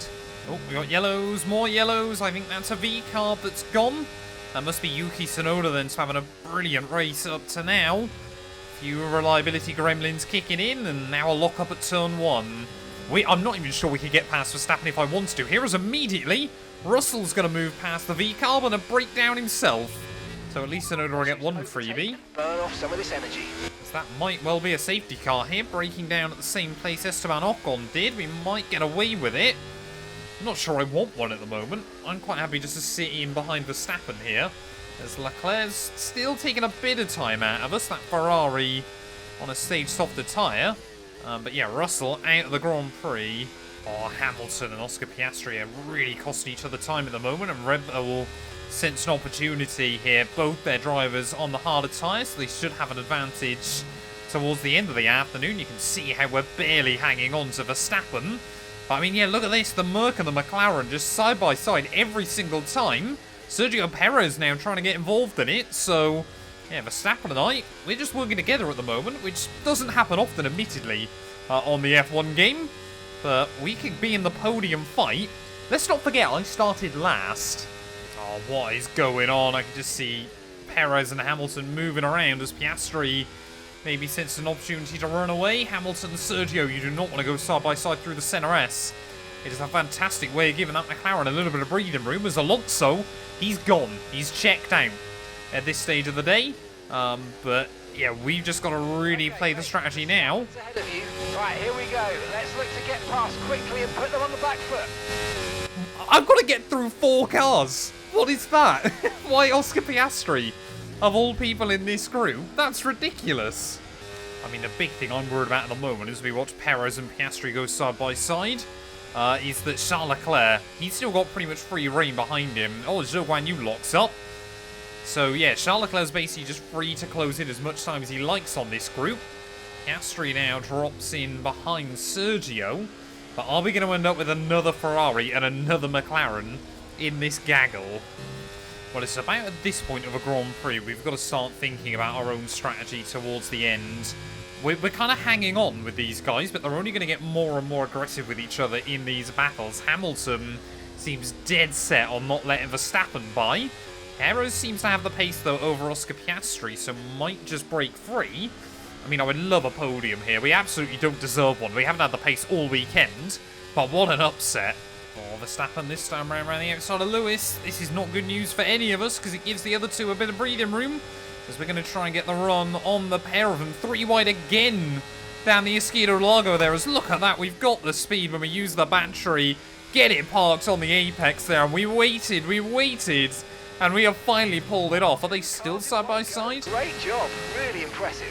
Mark loving that. Oh, I think Lando Norris is out. Is he? No, he locks up.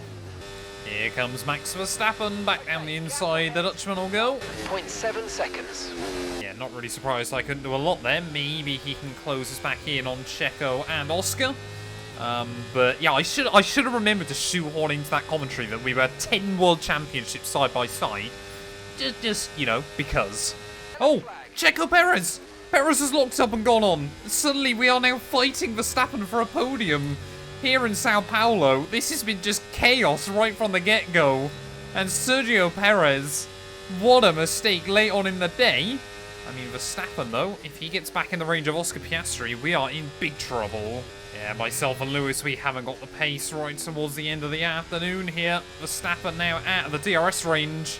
We're going to be vulnerable to that Merc as well. We've worked so hard to try and stick with these guys for as long as we possibly could. But with 5 laps to go, it might all just be coming away from us there. Verstappen around the outside of Oscar Piastri. 2 seconds behind the car ahead. Keep pushing. As Hamilton down the inside, he'll go. Maybe we can try and use Lewis. As Oscar, I think, yeah, his medium tyres are really hitting the cliff. Can we get a run back on Lewis, though, off the corner? Yes, we can. Look at the slingshot. We're able to get there as well. Verstappen locks up. Max Verstappen locks up late on in the day, and suddenly, out of nowhere, we're into the podium places. Both Red Bulls locking up inside 2 laps, and it's given us a lifeline. Yep, again, here comes Max Verstappen.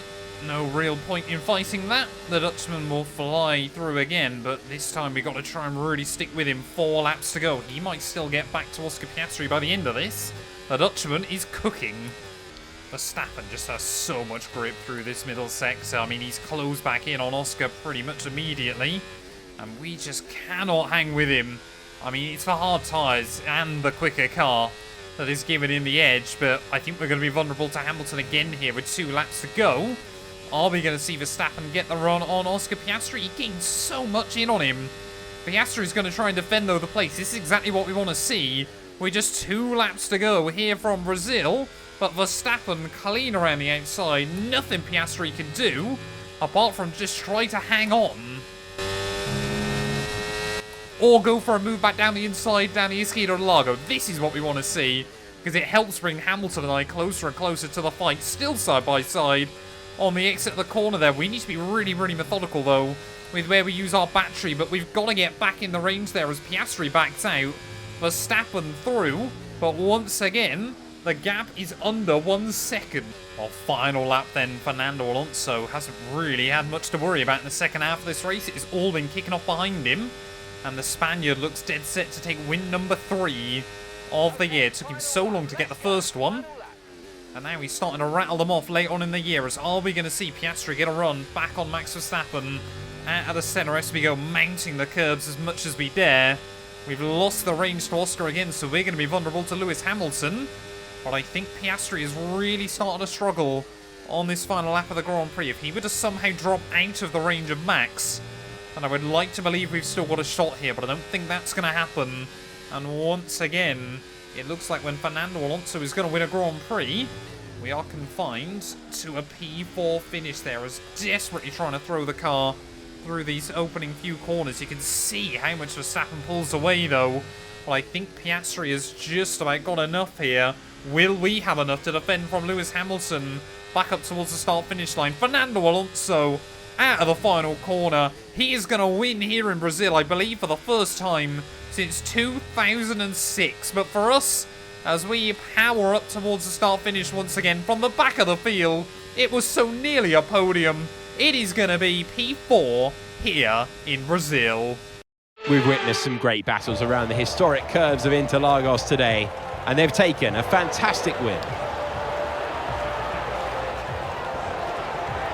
Well, they showed true grit out there today, not to be outdone by the rough circumstances. Many points that came their way today. A job well done, not the easiest of days, but they walk away with a race victory. Aston Martin's performance today has shown that they can be competitive with the biggest names in the sport. They're making their way out onto the podium now as we speak, and the reaction from the crowd must be incredibly uplifting for them.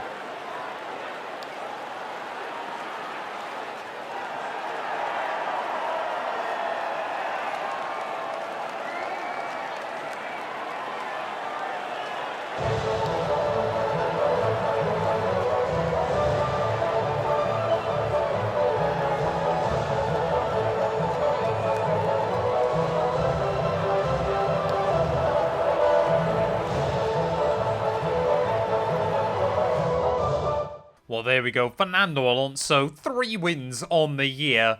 Could he make a championship charge next season? Only time will tell there. But Max Verstappen from 8th on the grid, a brilliant recovery to P2 there. Oscar Piastri in 3rd. And yeah, 20th to 4th. We had no pace all weekend. We basically just hung on as best as we could, and everything fell into place for us come the checkered flag. They're really, really happy with that. Would have loved a podium. I think had we had one more lap, it would have been possible. But still, 12 points on the board. We cannot complain with their beating out Hamilton, Leclerc, Perez, Norris, Zhou, and Daniel Ricciardo getting another point to add to his tally as well. The Hulkenberg P14 in the end, with Russell and Ocon both failing to see the checkered flag. That means take a look at the Drivers' Championship. Alonso yet back within 8 points of Charles Leclerc with just a handful of races to go. Hamilton back within 8 points of his teammate, and Perez back within 8 points of Lewis Hamilton as well. We are 19 behind Oscar Piastri. But yeah, with those 2 points for Zhou Guanyu, he's now in a 3-way tie with his teammate and Alex Albon late on in the campaign. And we thought we wouldn't see Kick Sauber score points again in this campaign. Clearly, we have been proven wrong there. Another 3-way tie between Sergeant Ricciardo and Hulkenberg, all with 2 points to their name. Unfortunately, Hulkenberg actually had the best result of the 3, but because he scored it in a sprint, he's still down in 18th place there. Constructors-wise, Red Bull open up that gap to 114, so it is basically now guaranteed that it will be going back to Milton Keynes come the end of the year, and we have exactly double the points of Kick Sauber as well. But thank you all so much for watching this video. If you have enjoyed, please do make sure you leave a like, get yourself subscribed, and we'll be back tomorrow when Formula 1 returns to the neon strips. It'll be the Las Vegas Grand Prix.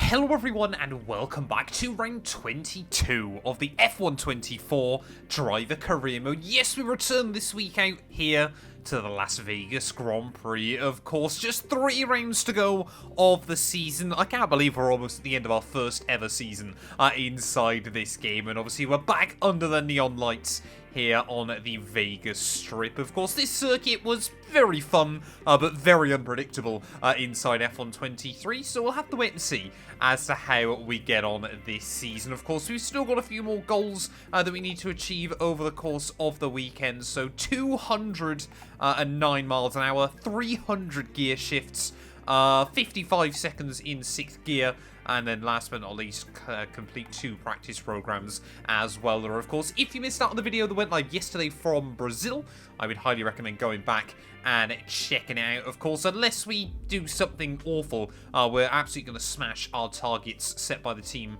at the start of the year. And you can see we are still losing out, though, to Oscar Piastri in our championship rivalry. Admittedly, he has still got a much faster car than ourselves. Just double checking, of course, we've got all of the parts completed, ready for next season, and having a look at the Drivers and Constructors Championship. Red Bull have actually got the opportunity to wrap it up this weekend. I believe they need a 105-point lead in the Constructors Championship, leaving Las Vegas. Currently their lead is 114, so every possibility that they can wrap that up this weekend, but we just want to try and get a good result. Of course, Haas's last home race of the year, so let's head out into free practice. Plenty of setups to test, plenty of lap time to find. Welcome to practice. It's great to have you with us. Here we are then returning to the Vegas Grand Prix. Of course, it was quite an interesting one in F123, where obviously it was a new circuit. I never quite fully felt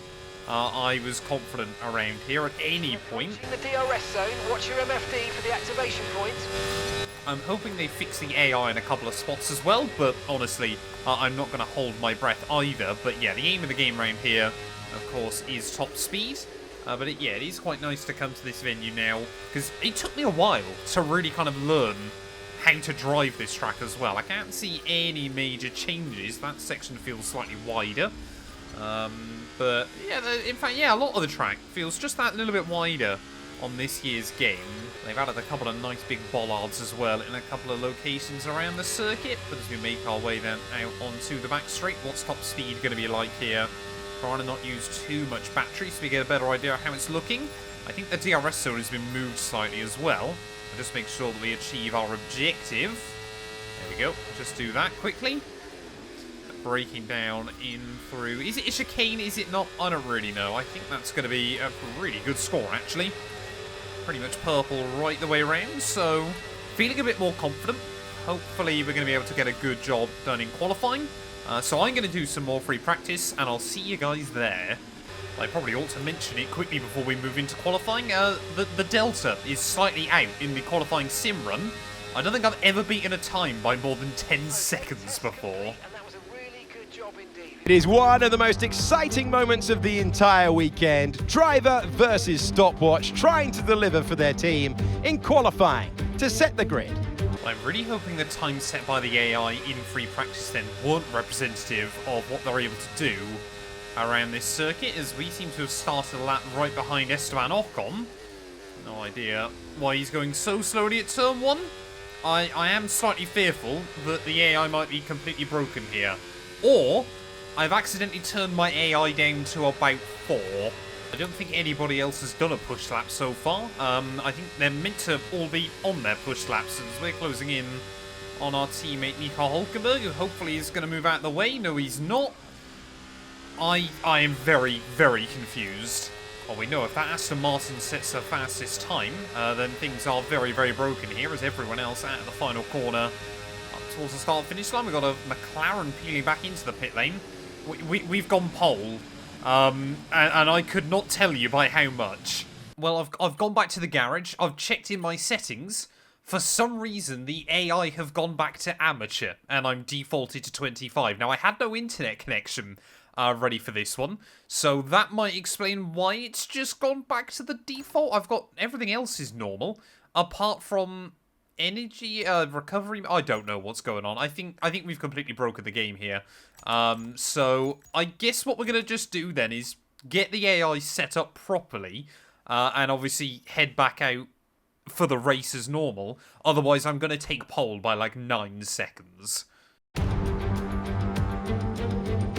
We might be in the middle of the desert here, but it does still rain in this part of the world. It's raining right now. How is that going to affect things down the world-famous strip at the Las Vegas Grand Prix?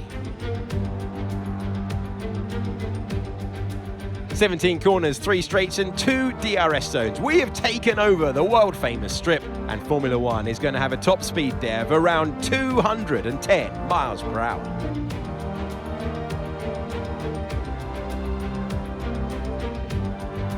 Let's run you through the driver grid order for today's exciting race.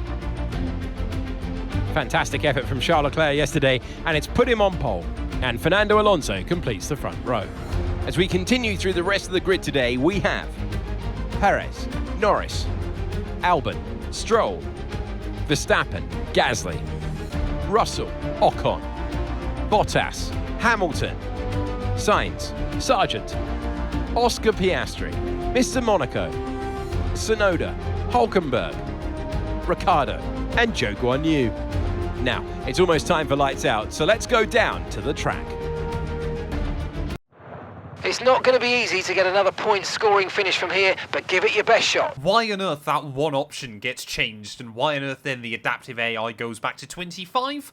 I will never know, but at least we know now for future reference there. I just thought it might have been a glitch like we saw at Jeddah at the start of the year as well there. But a one-stop strategy here at Vegas. It's a pretty easy race in terms of the tyres. It is all just about navigating other cars and the slipstream here. So 25 laps ahead of us. Let's see how we get on. We start P16 by virtue of quite a few drivers with some grid penalties as well. So fingers crossed we can have a clean, tidy race here today. It's 5 red lights. And it's going to be lights out, and away we go there. And I actually think I jumped the start, but we get away with it. I must have accidentally let go at exactly the right point there. It's down in towards the first corner. Just trying to keep it nice and tidy there. Down the inside of Hamilton and Carlos Sainz. Are they still broken? Are the AI still broken here? Let's just double check. Nope, they're up to 106. Clearly I've done better on that launch than I thought I had. So a little bit odd. So we're going to get a bit of a pinch there on the inside. They are definitely not up to speed. I don't think. Is Vegas completely broken inside? I mean, look at how early they're braking. I think Vegas is completely broken inside this year's game. I mean, how on earth am I just able to go around the outside, I would assume? Either that or they're just... I cannot work this out. Yeah, they're definitely not up to pace. I could cruise around here quicker than this. Alright, let's focus now for the rest of the race. What on earth have they done? Like, you've just seen they're back up to 106. The AI is set up as they should be around here, so I have no words. No words to describe this. I mean, look at the run we can get on Verstappen here. Never in a million years will I be able to do that. This is the only part of the track where they are competitive, because of course they've got all of their normal top speed still. This is very, very weird. They have completely broken Vegas on this game. I said Monza was broken. I mean, they're braking as twice as early as they need to into that corner, as we'll run into the back of Stroll there slightly. Alex Albon at least had a good qualifying, which I guess is a good thing. What on earth is this? AI are back to normal. AI are on 106. This lap. We can use DRS when you're within 1 second of the car ahead and in the DRS zone. I mean, through these corners is where they're at their absolute worst. What is the point of this? What is the point of doing this race apart from a stupidly easy 25 points? They're definitely on the normal level. We've got, I'm trying to have a look if there's any other settings that I forgot. Adaptive AI is off. So we've got the ultimate difficulty on. They're just terrible. I mean, they're quicker than they were, to be fair, because that opening lap by Charles Leclerc was competitive-ish. Or sorry, Sergio Perez even. But yeah, they don't work. here at Vegas. I've kind of got no idea what to do with this video now, because of course I don't want to just completely skip this race. Qatar tomorrow was a sprint weekend, so that'll be a really, really long one. You know, I don't really want to throw in 3 races together. I mean, I don't really feel like I can claim the 25 points for this either, can I? Like, let's be real. Oh, I've had a couple of funny wins this year at Canada and Monza, but nothing like this. Absolutely nothing like this. I mean, if I simulate it, will the AI go back up to pace? Can I try restarting? I'm going to try a restart, see if that fixes them. Well, I've gone back into the race and taken a look at the difficulty. It's still locked to adaptive AI and amateur again. So my guess is obviously when I disabled it and obviously came back into the weekend, it never bothered to fix it. So Vegas apparently, I don't know whether this is a track-specific glitch. I don't know whether this is a glitch that I've just fallen foul to, or whether there's something else at play, but it's completely broken. Completely broken. I mean, we'll just be able to make so many places down in Sermon, won't we? Look at that. How late... Whoa. How late are we going to be able to break down to that first corner, and how early are we going to be able to roll on the throttle relative to everybody else there? So stupid. I mean, why can't you change the AI during a race? Like, why is that locked in at the start of a race? I understand, obviously, like, in F1 World and things like that, so people try not to get more points than they should, but ultimately, who really cares about that? Like, in the grand scheme of things, you say, we've completely lost this race. There's nothing we can do about it. I don't believe I can go back. Maybe if I restart again, I don't know. So the fact, obviously, we haven't even started the race, so surely you would think you can change it all, but you can't, because this is F124. If anyone has had this glitch before and knows why, I mean, it's locked to casual gameplay settings, isn't it? It is ridiculous. We can't do anything else with it. Like I said, I wanted to obviously do Qatar tomorrow. It won't even let me jump the start. That's hilarious. In fact, it's automatic start. So stupid. So stupid. I cannot believe that. First race back in Vegas, inside F124. I was looking forward to this one. I seriously was. And Haas's last home race of the year is over before it's even begun. Well, there we go then. Max Verstappen, because of that, does finally return to the top 7 of a Formula 1 podium. I'm not too sure how legitimately we're going to claim that one for him there. But yeah, Verstappen ahead of Russell and Fernando Alonso. Ferrari somehow from 1st and 13th on the grid ended up with each other by the end of the race. And the same can be said for McLaren. I think ultimately this is basically just a showcase of the AI's pace because no one is grouped together by the end of that one. Hamilton, though, did DNF rather funnily as well. But of course, yeah, with Verstappen taking that victory, Red Bull have done it. They've wrapped up the Constructors' Championship come the end of the year there. 2 more rounds to go, though. Leclerc and Alonso are still battling it out for second best. And you can see Stroll actually is getting his way into that fight for P11 as well. They're just 6 points back behind Bottas, Albon, and Zhou Guanyu as well. You can see Pierre Gasly even is just a further 5 points behind him. So maybe that'll happen by the end of the year. And Ocon gets his first point of the campaign, leaving just poor Yuki Tsunoda, who has still yet to score there. But yeah, with 114 points left, Red Bull now are your Constructors' Champions. Like I said, you know, we've been basically locked in for P6 for most of this season, to be honest as well. But yeah, a massive apology. But check your F1, because apparently it likes to break with the AI now, which is another fantastic glitch that we get to add to this game's title.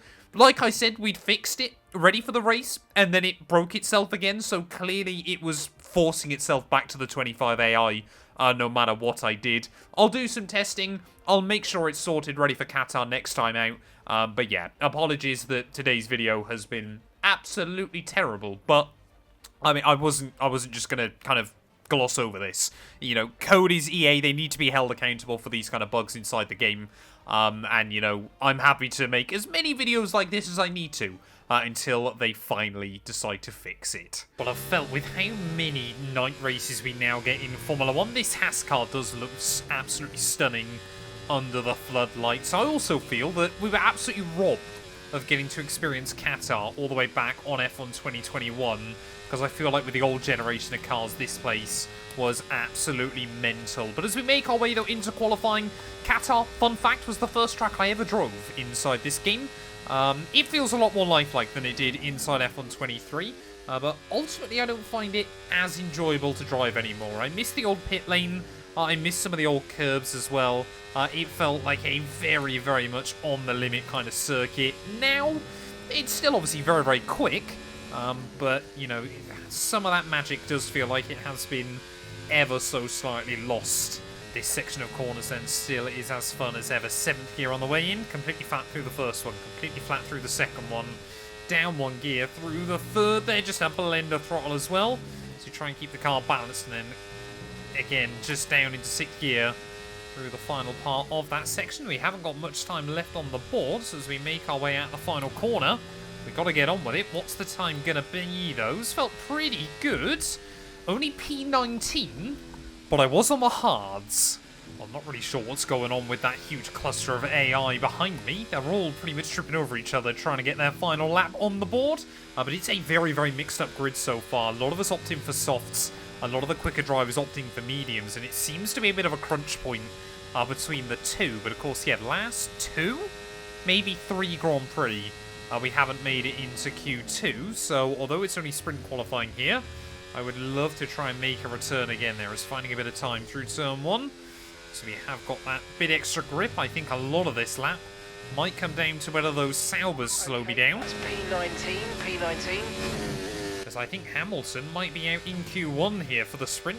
Not really the start to the weekend he would have wanted. Well, the soft tyres do certainly provide you with quite the advantage here, so I actually feel, yeah, most of the AI probably should have gone on to them as we try and leave it flat out in 7th gear through that section. It is just about doable if you get it nailed. 7/10 up though as we make our way into the final corner, so as long as I don't bottle this, we should be straight through and into Q2. Got to make sure I learn the new pit lane here as well, but up towards the line, 22.2, that leaves us P3.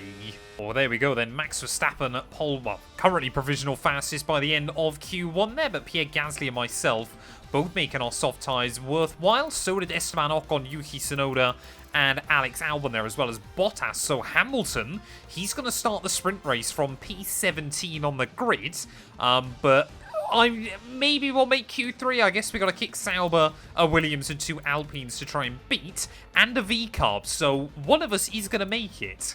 Well, Bottas has certainly struggled then on trying to use the same set of soft tyres. Again, a 24.2. Does not fill me with much confidence as Alonso now goes top of the board, so I think everyone is still a little bit unsure of what to do. We're going to do a 22.8 there, which puts us in that P9 position. That might be enough to see us straight into Q3. Well, there we go then. We are going to be the back marker that sneaks through in the end on that set of the medium compounded tyres there. So Tsunoda, I mean, he was only 0.03 of a second back. Gasly, not much further behind, but we've made it through, and now I guess we kind of qualify P10. Well, looking at the times, Carlos Sainz might be the only driver we can beat. He has done a 1:22.5, so we'd still need a good lap if we want to get close to him, but it is theoretically possible on this set of the soft compound tyre. Let's go for a lap then here of the Losail circuit, up over the start-finish line. Mark too busy telling me about things that I'm not so interested in. What is that gap now going to be to Fernando? We're over a second back, but it doesn't mean we don't get to enjoy this final sector of the lap there. Completely flat through the first couple, down 1 gear on the exit again. Just not quite able to get the line right. A little bit of second guessing myself through the penultimate corner. 1 more to go though. Are we going to go quicker than absolutely anybody here? I'd certainly love to, but I'm not holding my breath. Up towards the line, you watch the clock tick by. No, we don't. It's a 23.1.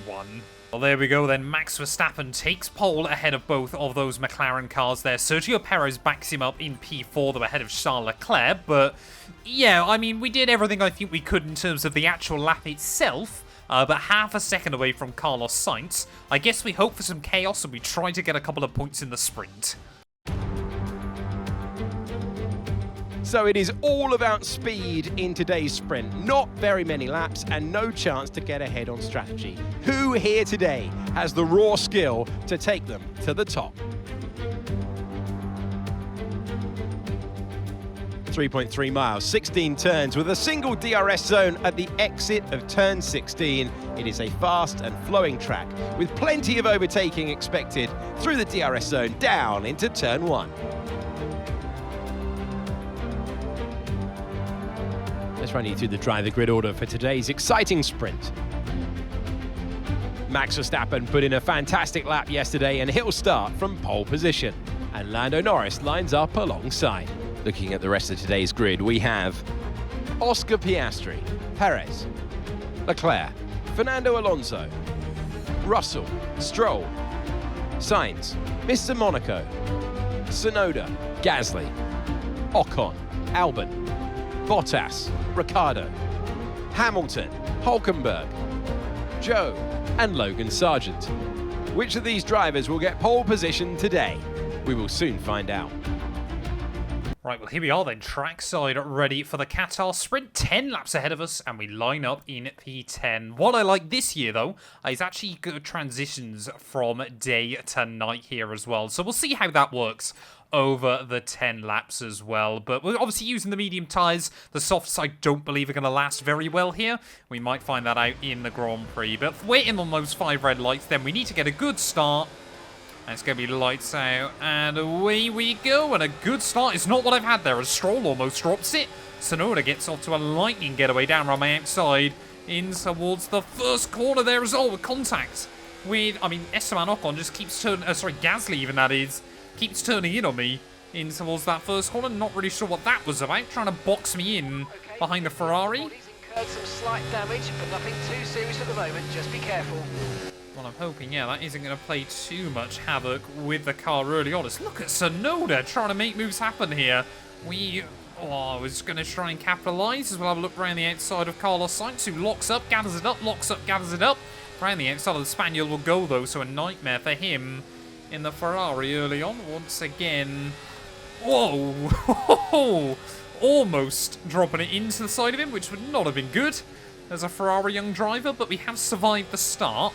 Looks like top speed isn't too bad around this circuit. So Alex Albon wanted to go for it. Had to kind of commit to an apex at some point, otherwise we risk just letting him by. But yeah, obviously we've got to stay in the DRS. Only one DRS zone around this track. They should surely put one in through that final sector. It'd be so cool. But the other big problem I did worry about here was how a tyre is going to hold up. I didn't know how much to compromise the setup. But we've done a little bit, and it doesn't look like it's going to be too bad. We're staying in the DRS of Sainz as well, but now Tsunoda's lost the place to Stroll. Can't help but feel that Yuki's just going to start dropping back his yellow flags out. I believe that might be a car behind. I believe it's nothing at all.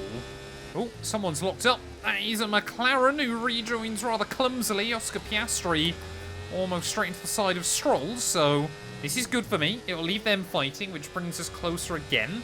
Oh, we got yellows. We got yellows. Someone behind. That might be the V-carb breaking down. Oh, no, I think it's a Williams. I think that might be Logan Sargent out of the Grand Prix. I think we're too late for a safety car here, as I need to look at where I'm going. But Sargent, our first casualty here in Losail. I'll be honest, so far, this track is still fun to drive on. But racing here... Okay, be careful. We think you're going to start losing some tyre grip anytime now. Yeah, racing here is a bit like racing at most places inside F124. You can't really do a lot. Come to the car now. We've lost like 2 seconds on this lap to Carlos Sainz. 3.5 seconds. We're definitely out of the DRS range now, but yeah, suddenly we're under loads of pressure from Pierre Gasly. There is another big mistake. That's going to allow the Frenchman to sneak by down in towards the final couple of corners. So haven't picked up any more damage or anything like that. I think we're just starting to struggle with the front tyre temperature there as well. Have a look. Yeah, that front, it's just crept over into overheating territory. So we've got to really monitor it towards the end as here comes Lewis Hamilton. We're going to try and get a run though on Pierre, who really wants to try and make some late changes of direction. And because of that, I'm going to hang him out wide on the exit there. Almost drop it again as Hamilton will try and swoop around his outside. Nice move. Keep going. Yeah, I mean, we're using this sprint race to kind of learn and things like that, but just, again, need to take a little bit more out of the fronts. Yeah, for some reason now, we've got nothing. Absolutely nothing at all, as Hamilton trying to look round the outside into the fast section. Fair play, Lewis. He's braver than I am. Got a lot of spare energy. Okay to use your overtake button. I don't get why we're suddenly so slow, though. Through the final couple of corners, we've just lost absolutely everything towards the end of this race, and what is Pierre Gasly's problem with me today? How many times is he going to crash into me over the course of this race? Once again, we've got the straight line speed to cover him off, as here comes one of the Williams in Alexander Albon. Incurred massive damage. Okay, mate, this is the final lap of the race. Final lap. They're having a crash behind me by the sounds of it. What on earth is this? Well, Max Verstappen, though, it really did seem just to take one glitch in Vegas to give him a look back in. But it is going to be his second sprint race win in a row. Of course, took that victory as well in Sao Paulo a couple of days back. Through the final corner, he is going to win once again here in Qatar for his first ever sprint victory around this venue. Sergio Perez is going to make it a Red Bull 1-2. I've got no idea what happened to Hülkenberg, how he's ended up so far back in this race as well, and I can only assume the other Alpine of Ocon has pit, but through the final corner, tyres are cooked. It is going to be P12. Well, there we go, Max Verstappen able to break free from the rest of the field, but we've learnt a lot.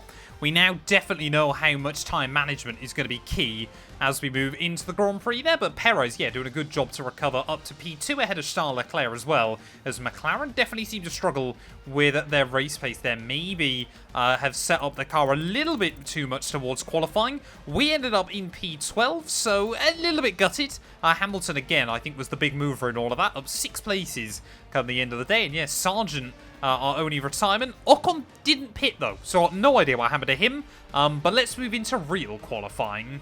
Today is all about the rhythm, all about the flow, because it's qualifying in Qatar. We're under the floodlights for a high-speed test that will set the grid for tomorrow.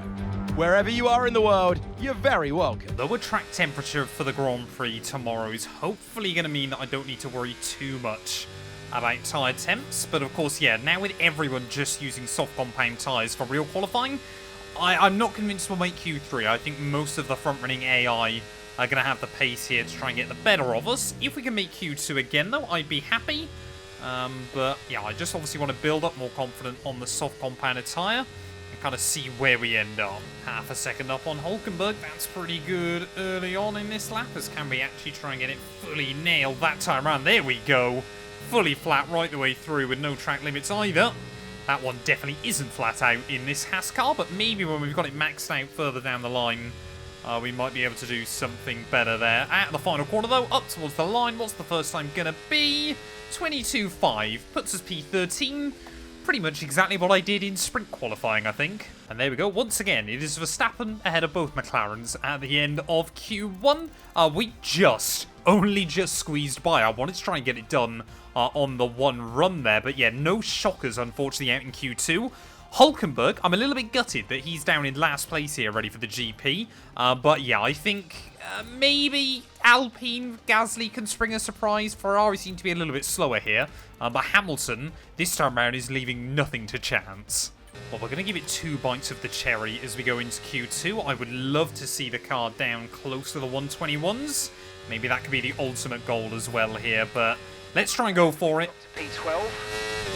Yeah, funnily enough, only 11 cars have done a run so far. Could not tell you what time Ocon and Ricciardo have done, because we were on our out lap.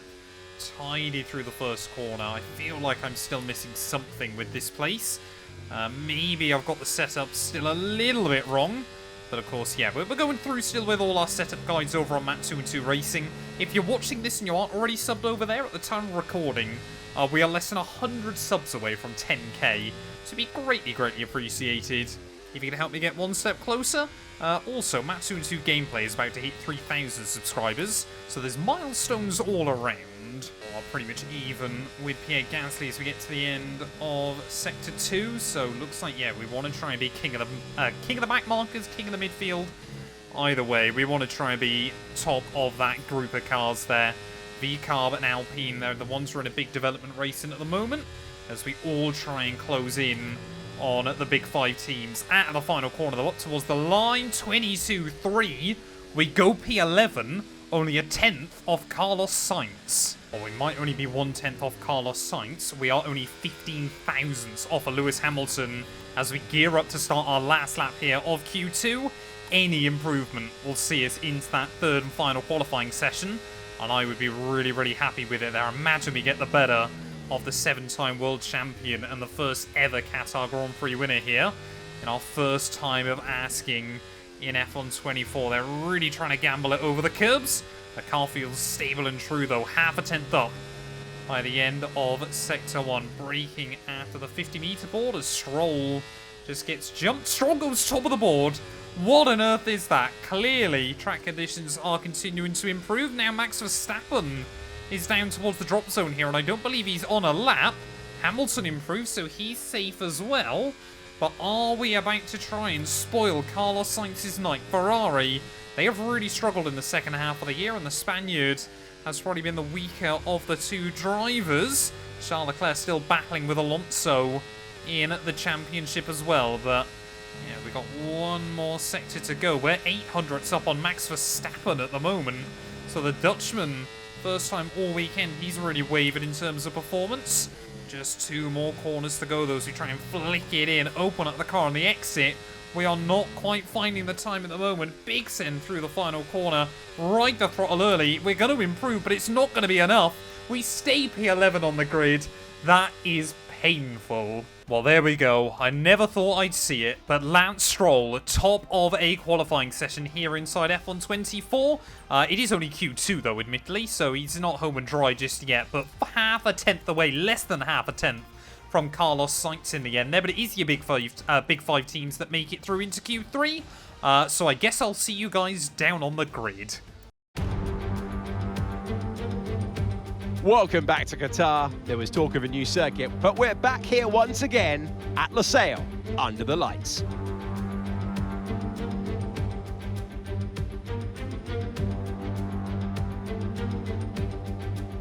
.3 miles, 16 turns, just the one DRS zone, but it's a long straight. We are in the middle of the desert. There is artificial grass around the track to stop sand being blown over the circuit, but they're still going to experience it if they go wide. So with the race not far away from starting, here's what today's grid rundown looks like. An immense lap from Fernando Alonso yesterday puts him on pole position, and Oscar Piastri completes the front row. As we continue through the rest of the grid today, we have Perez, Norris, Hamilton, Russell, Stroll, Leclerc, Mr. Monaco, Verstappen, Gasly, Ricciardo, Tsunoda, Albon, Bottas, Joe, Sainz, Ocon, Hülkenberg, and Logan Sargent. And with lights out just moments away, it's time to go down to the track. Here we are then trackside once again in Qatar, lining up P9 for this one. Of course, we learned a lot yesterday doing the sprint about how the car is going to handle round here. We've got to be very, very careful with the tyres and desperately try to stick in the DRS of the cars in front. In the ideal scenario, we make a bit of a breakaway from the guys behind and then really try to go from there and hang on for dear life with the front runners. I'd love to score some points, of course. We've done pretty well in recent races. I'm just not including Las Vegas in any statistic now inside this game, but we're ready then on the grid on those 5 red lights. And it's going to be lights out, and away we go. Max Verstappen immediately on the outside is going to get a better start. So is Pierre Gasly once again. The Alpine off to a lightning getaway. We're going to see an avenue, though, down around the outside and try to recover up a couple of places there, and I think actually get around the outside of the Ferrari of Carlos Sainz as well. As look at this Gasly. He's not willing to give up on it early on there. Once again, the Frenchman clearly desperate. Alpine obviously still in that fight with Williams towards the end of the year, so want to take as many points as they can as Russell and Perez side by side up through the top of the circuit. They're still going to be side by side as we head down in towards the hairpin. Fernando Alonso, I'm a little bit worried what we've created with the Spaniard because he seems to be just absolutely ridiculous at the moment on a fantastic run of form. 2 wins in the last 3 or 4 Grand Prix.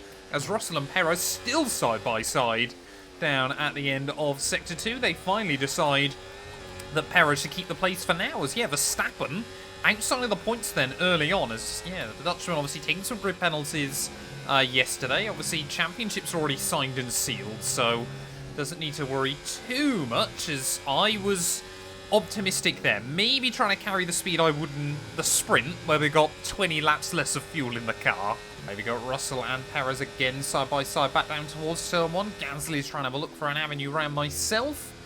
Not anything happening that time, but yeah, I mean, Russell and Perez doing all this works out beautifully for us. They've already lost the DRS range to the cars in front, so hopefully we're going to be able to hang around. I mean, Russell and Perez every single time. I think this is going to be side by side again down in towards turn 1. Now we've got the DRS though. Perez able to complete the move quite easily. Top 4 though haven't broke away much, as one of those McLarens is going to go for a power move to the lead of the race. Alonso is going to have his work cut out. Well, I've got no idea what's happened to Charles Leclerc here. He's dropped back now into the clutches of the back markers. Verstappen's up to P10, so I don't think it'll be long before he gets past Gasly. Someone with mechanical problems. Who is that going to be? I think that's a Williams. I think that might be Alex Albon out of the feature race here. So Sargent with a mechanical failure yesterday. Alex Albon out of the race today. But I guess, yeah, for us, the top 10 are broken free. They're holding us up now, so let's please try and get past as soon as possible and get on with our race. Push, push. Mark, I promise you he is not holding me up. I am desperately trying to keep hold of him whilst I nurse the tyres. Well, this was about the point in the sprint yesterday where our tyres really started to fall off. Like I said, I've made a conscious effort. Enter lap, well done. I really have tried to look after him as best as possible, as Fernando Alonso there makes a power move back to the lead of the Grand Prix. It's our oldest driver on the grid versus our youngest at the moment, because it is Oscar Piastri that is fighting with him at the front of the field. I'm just surprised Verstappen hasn't been able to make the move on Gasly yet. Definitely slowing down. Yellow flags out. Are we seeing Tsunoda basically breaking down and out of this Grand Prix? Wouldn't mind a safety car now. It would certainly stretch out the strategy. I think he's got a puncture. So poor old Yuki has got to limp back round to the pit lane. Oh no, that's not good. Engine warning lights just flashed up. We're still yet to have a mechanical failure inside F124, and I really hope that doesn't happen today. Oh, I just see there momentarily that front left tyre heating up. It is the control electronics, so hopefully that shouldn't lead to too many problems, because the wear rate on him is quite low. Got more yellows. Who now has got problems? Is that going to be a car in front or a car behind? I think that's... Oh, it's Pierre Gasly. Gasly, I think, is he out or is he just pitting? He's out of the Grand Prix. Next time, gap to your teammate behind, 10.5 seconds. Well, he's very, very close to the pit lane entry there, but apparently that isn't going to cause problems. Verstappen out of my DRS temporarily. Let's see if we can keep him there. But yeah, suddenly Charles Leclerc back into the points. Ferrari, they are having an utter disaster. Now the car's starting to resemble something of a Christmas tree. All the warning lights starting to flash up. I thought we'd done a pretty good job of looking after these tyres, but Max Verstappen, yeah, there was no chance we were going to be able to keep him out of the range, was there? Is the Dutchman going to be able to get a run on me? Got to be very, very careful in how much we fight him. Not this time round. As team, I think we're originally planning for us to box this lap, but we might go one extra.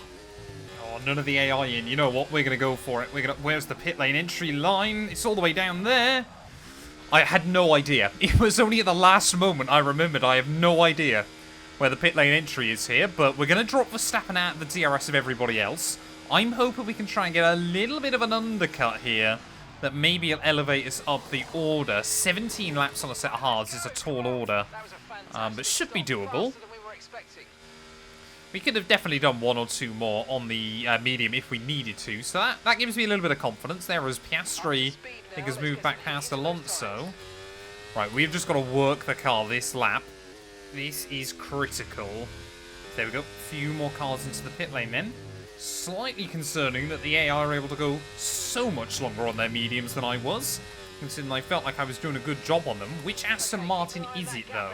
9.9 seconds. It is Fernando Alonso, and he was in the net lead then, so we've jumped Alonso. We've got a huge undercut here, but we'll only really know once the rest of the field pit. Well, I feel like Alonso is about to re-jump me back down towards turn 1. I'm using also so much battery. Nico in the pits. Nice work, you smashed it. Really good job on hitting that target, mate. Okay, so we haven't actually got right to the front then. We're going to be out alongside Norris down in towards turn 1 there. So I think Alonso actually had a bad pit stop, and that's what's caused him to drop down the order. We're now both behind Hamilton as well. So, yeah, maybe we didn't do as well as I thought. Alonso, I think, has just thrown away the lead, or his team have. Well, I'm, yeah, staggered about how far some of the AI have gone as we got our last few in the pits. We've luckily kept hold of the DRS from Lewis Hamilton. As, is it going to be Oscar Piastri out in the lead? No, it's going to be Lewis Hamilton then. Out to the front of the field. Oscar Piastri forced just to settle in behind there. There's a little bit of bump and run by myself. We're with the American team. We've got to go for the American racing tactics once and for all, as Piastri, though, will just about hang on. So Hamilton's done really, really well here, has undercut his way to the front after a torrid sprint yesterday. Let's not forget, Lewis hasn't won a race yet this season. He could become our 8th winner of the year if he's able to convert today. And I think, yeah, with seeing Alonso win a couple of times, it would be nice to see the other of Formula 1's old guard take the dub. Oh, here goes Oscar Piastri down the inside of turn 1. I think Lewis was hoping he'd have the window, but he doesn't. I mean, either of these two win, they'll be our 8th winner of the year, which is quite a mad stat when you think about just how many races Verstappen won in the first half of the campaign. Hamilton and Oscar, though, Formula 1, one of their oldest drivers and one of the youngest. Oscar Piastri has been fighting all of the older drivers today. Obviously, Alonso throughout the first half of the Grand Prix, but look how much this helps us close back in on the pair of them. I mean, we're going to lose places in the second half of the race. Our tyres are absolutely going to fall off before others do. Can Oscar Piastri, though, hook it up? He's got the inside line there. Hamilton's not going to make it easy for him. Forced to back out in the end, though, and it's actually quite a compromised run off the corner. But he'll hang on to P2. Oh, here we go, Hamilton again. By 17.3 seconds. Wow, so we've actually got the run on Oscar Piastri that time around. Hamilton felt the need to defend from myself there, as I was actually using that battery to defend from Alonso. I mean, we've got the fight for now, but I am sceptical about how long it's going to hang on for. Well, I really don't get what our plan of attack should be at this stage of the Grand Prix. This time around, we're going to get a run on Lewis as we start lap 20. Still going to be able to hook it up the long way around at turn 1. So we'll really try and pinch him. Are we going to be able to hang on through turn 2? Wheel to wheel we go for the 7-time world champion. DRS is important, so let's try and be as consistent as possible with it, please. Oh, we had a look. Hamilton spots me, gives us the room. So we'll go down the inside at the top of the circuit, but it's not over yet. Hamilton trying to go all the way around as we had yellow flags out of turn 1. Not too sure what that's about, but to the lead of the Qatar Grand Prix. What do we do? Do we try and hang on? Do we just settle in and nurse the tyres? I really don't know at this stage. Oh, Lewis is able to get such a run on me back down towards turn 1. Look at that. I mean, when we use the battery, we've got enough to fight alongside him. So Hamilton there just inches later on the brakes, but it's enough to let him go right the way around.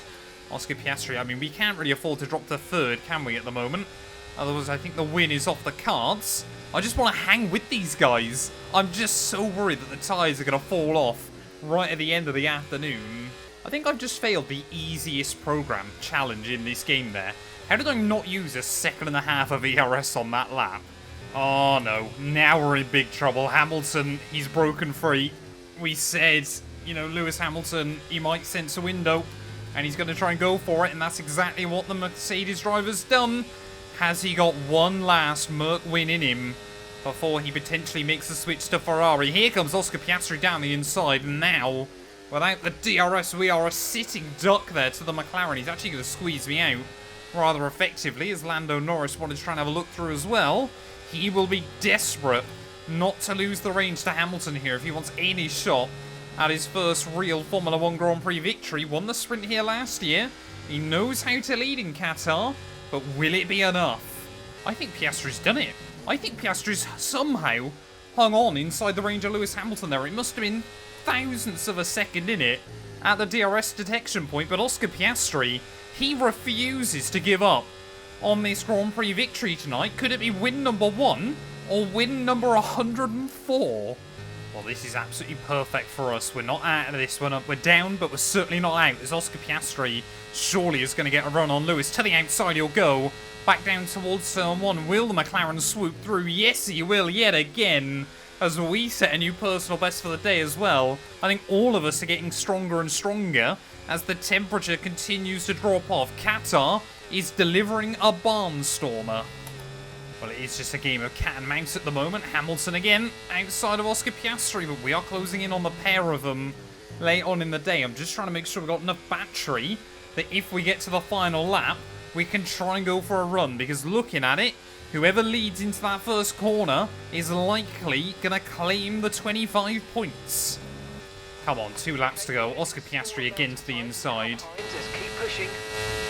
Funny enough, yeah, I'm not so focused on the car behind, but maybe I should be, because Lando Norris not doing too badly here either at the moment. Might want to try and serve as a rear gunner for his teammate onto that final lap of the Grand Prix, but we just cannot quite get close enough to these top two. I'm going to have to use a little bit more battery around the lap, but it might compromise our run back down at turn 1. We need to ideally be within half a second of Lewis. Come on, through the final couple of corners for the penultimate time there. We are hanging it all on the line now. That gap to Hamilton down to just 6 cents. There are a little bit of a lock-up, though, at the final corner. Come on, get on that throttle. We're just going to drain the battery. Back down towards turn 1. Hamilton, he's gaining in on Oscar Piastri again. He's trying to line up a move to the outside of the McLaren driver. He'll go. They're going to be side by side into turn 1. Oscar Piastri desperate. Look at that. The first time we've seen in the second half of this race someone actually able to defend that lead into the first corner. Oscar Piastri wants this as much as anybody else. And we saw Max Verstappen take the win in Bahrain. We saw Sergio Perez take the win in Shanghai. Myself with a victory at Canada. Charles Leclerc with a victory in Hungary. Sainz won in Belgium. Lando Norris won in Singapore. Fernando Alonso was able to win the Dutch Grand Prix, as well as a handful of others. But Oscar Piastri, as we make our way through the final few corners, unless he runs out of fuel, it looks like he is going to be our 8th different winner of the year. Hamilton, if he is going to Ferrari next season, I'm sure this one will sting. How many times has that man finished P2 so far this season? But through the final couple of corners, our tyres are completely given up. Oscar Piastri, it was the sprint victory last season here. He didn't quite have enough in the Grand Prix. Out of the final corner, though, McLaren are back on top again. Oscar Piastri is a Formula 1 Grand Prix winner. They have taken the checkered flag in Qatar and they are celebrating victory after a phenomenal race. Well, they showed true grit out there today, not to be outdone by the rough circumstances, many points that came their way today. A job well done, not the easiest of days, but they walk away with a race victory.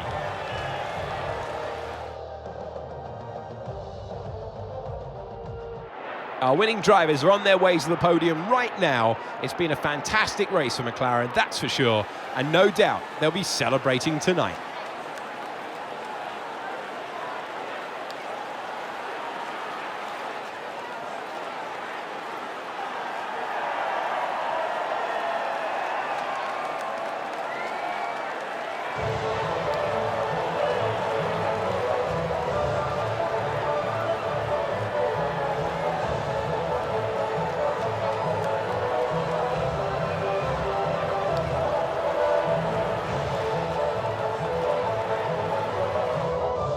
Well, there we go then. The first half of the year was so wildly just boring. To be completely honest, the second half of the year has been wildly unpredictable. And Oscar Piastri, our 8th winner of the campaign. They're a fantastic effort by the Australian. I think that's the first Australian Grand Prix victory since Ricciardo at Monza in 2020 there. All 4 Brits, though, line up behind him. But I believe as well, that's our first podium of the year that wasn't a Grand Prix victory. We narrowly missed out a couple of races ago in Brazil, so really happy that we were able to recover that today. Hamilton, again, I don't know how many times he's finished P2 this year, but it's got to be at least 4 or 5. When, oh when, are we going to see him back on the top step there? As Lando Norris in 4th ahead of Russell. Stroll somehow beat Alonso in the end. So yeah, Fernando really did suffer with that strategy blunder, but he was still able to hold on ahead of both of the Red Bulls there. But I mean, for us, yeah, it was just that strategy. We took the gamble, we were able to undercut a load of drivers there, and just because of how powerful the slipstream is here,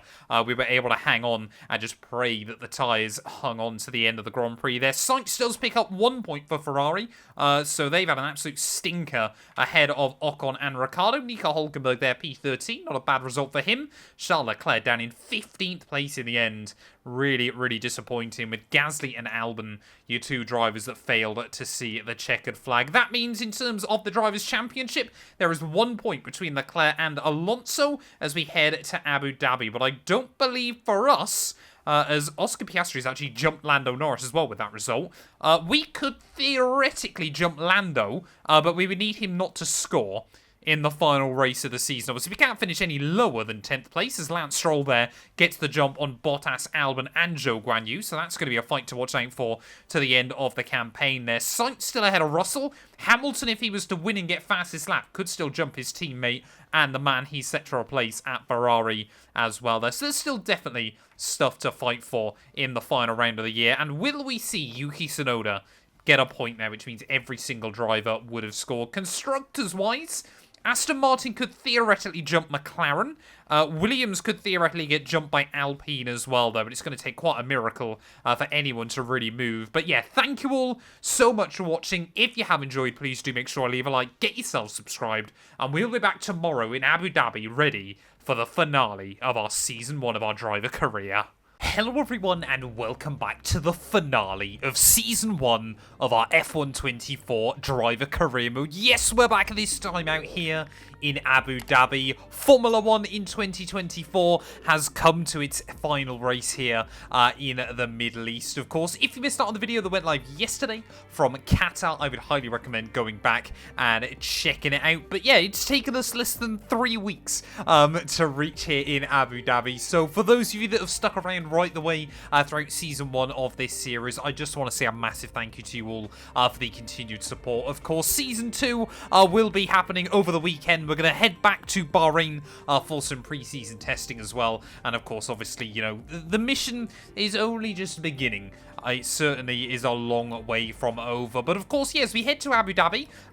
We've basically got nothing to fight for. Mathematically, we could beat Lando Norris, but it would require me to win and for him not to score any points. So not holding my breath that that's going to be the case. Max Verstappen has obviously already won the Drivers' Championship. There is a big fight behind him, though. Charles Leclerc and Alonso, 1 point between them as we head into this final race. Carlos Sainz, George Russell as well, fighting Hamilton and Sergio Perez, as well as obviously both of those McLarens as well. So there's a lot of drivers that are still fighting each other there as well. Stroll, Bottas, Albon, Zhou Guanyu, there is 3 points covering those four, and constructors-wise as well.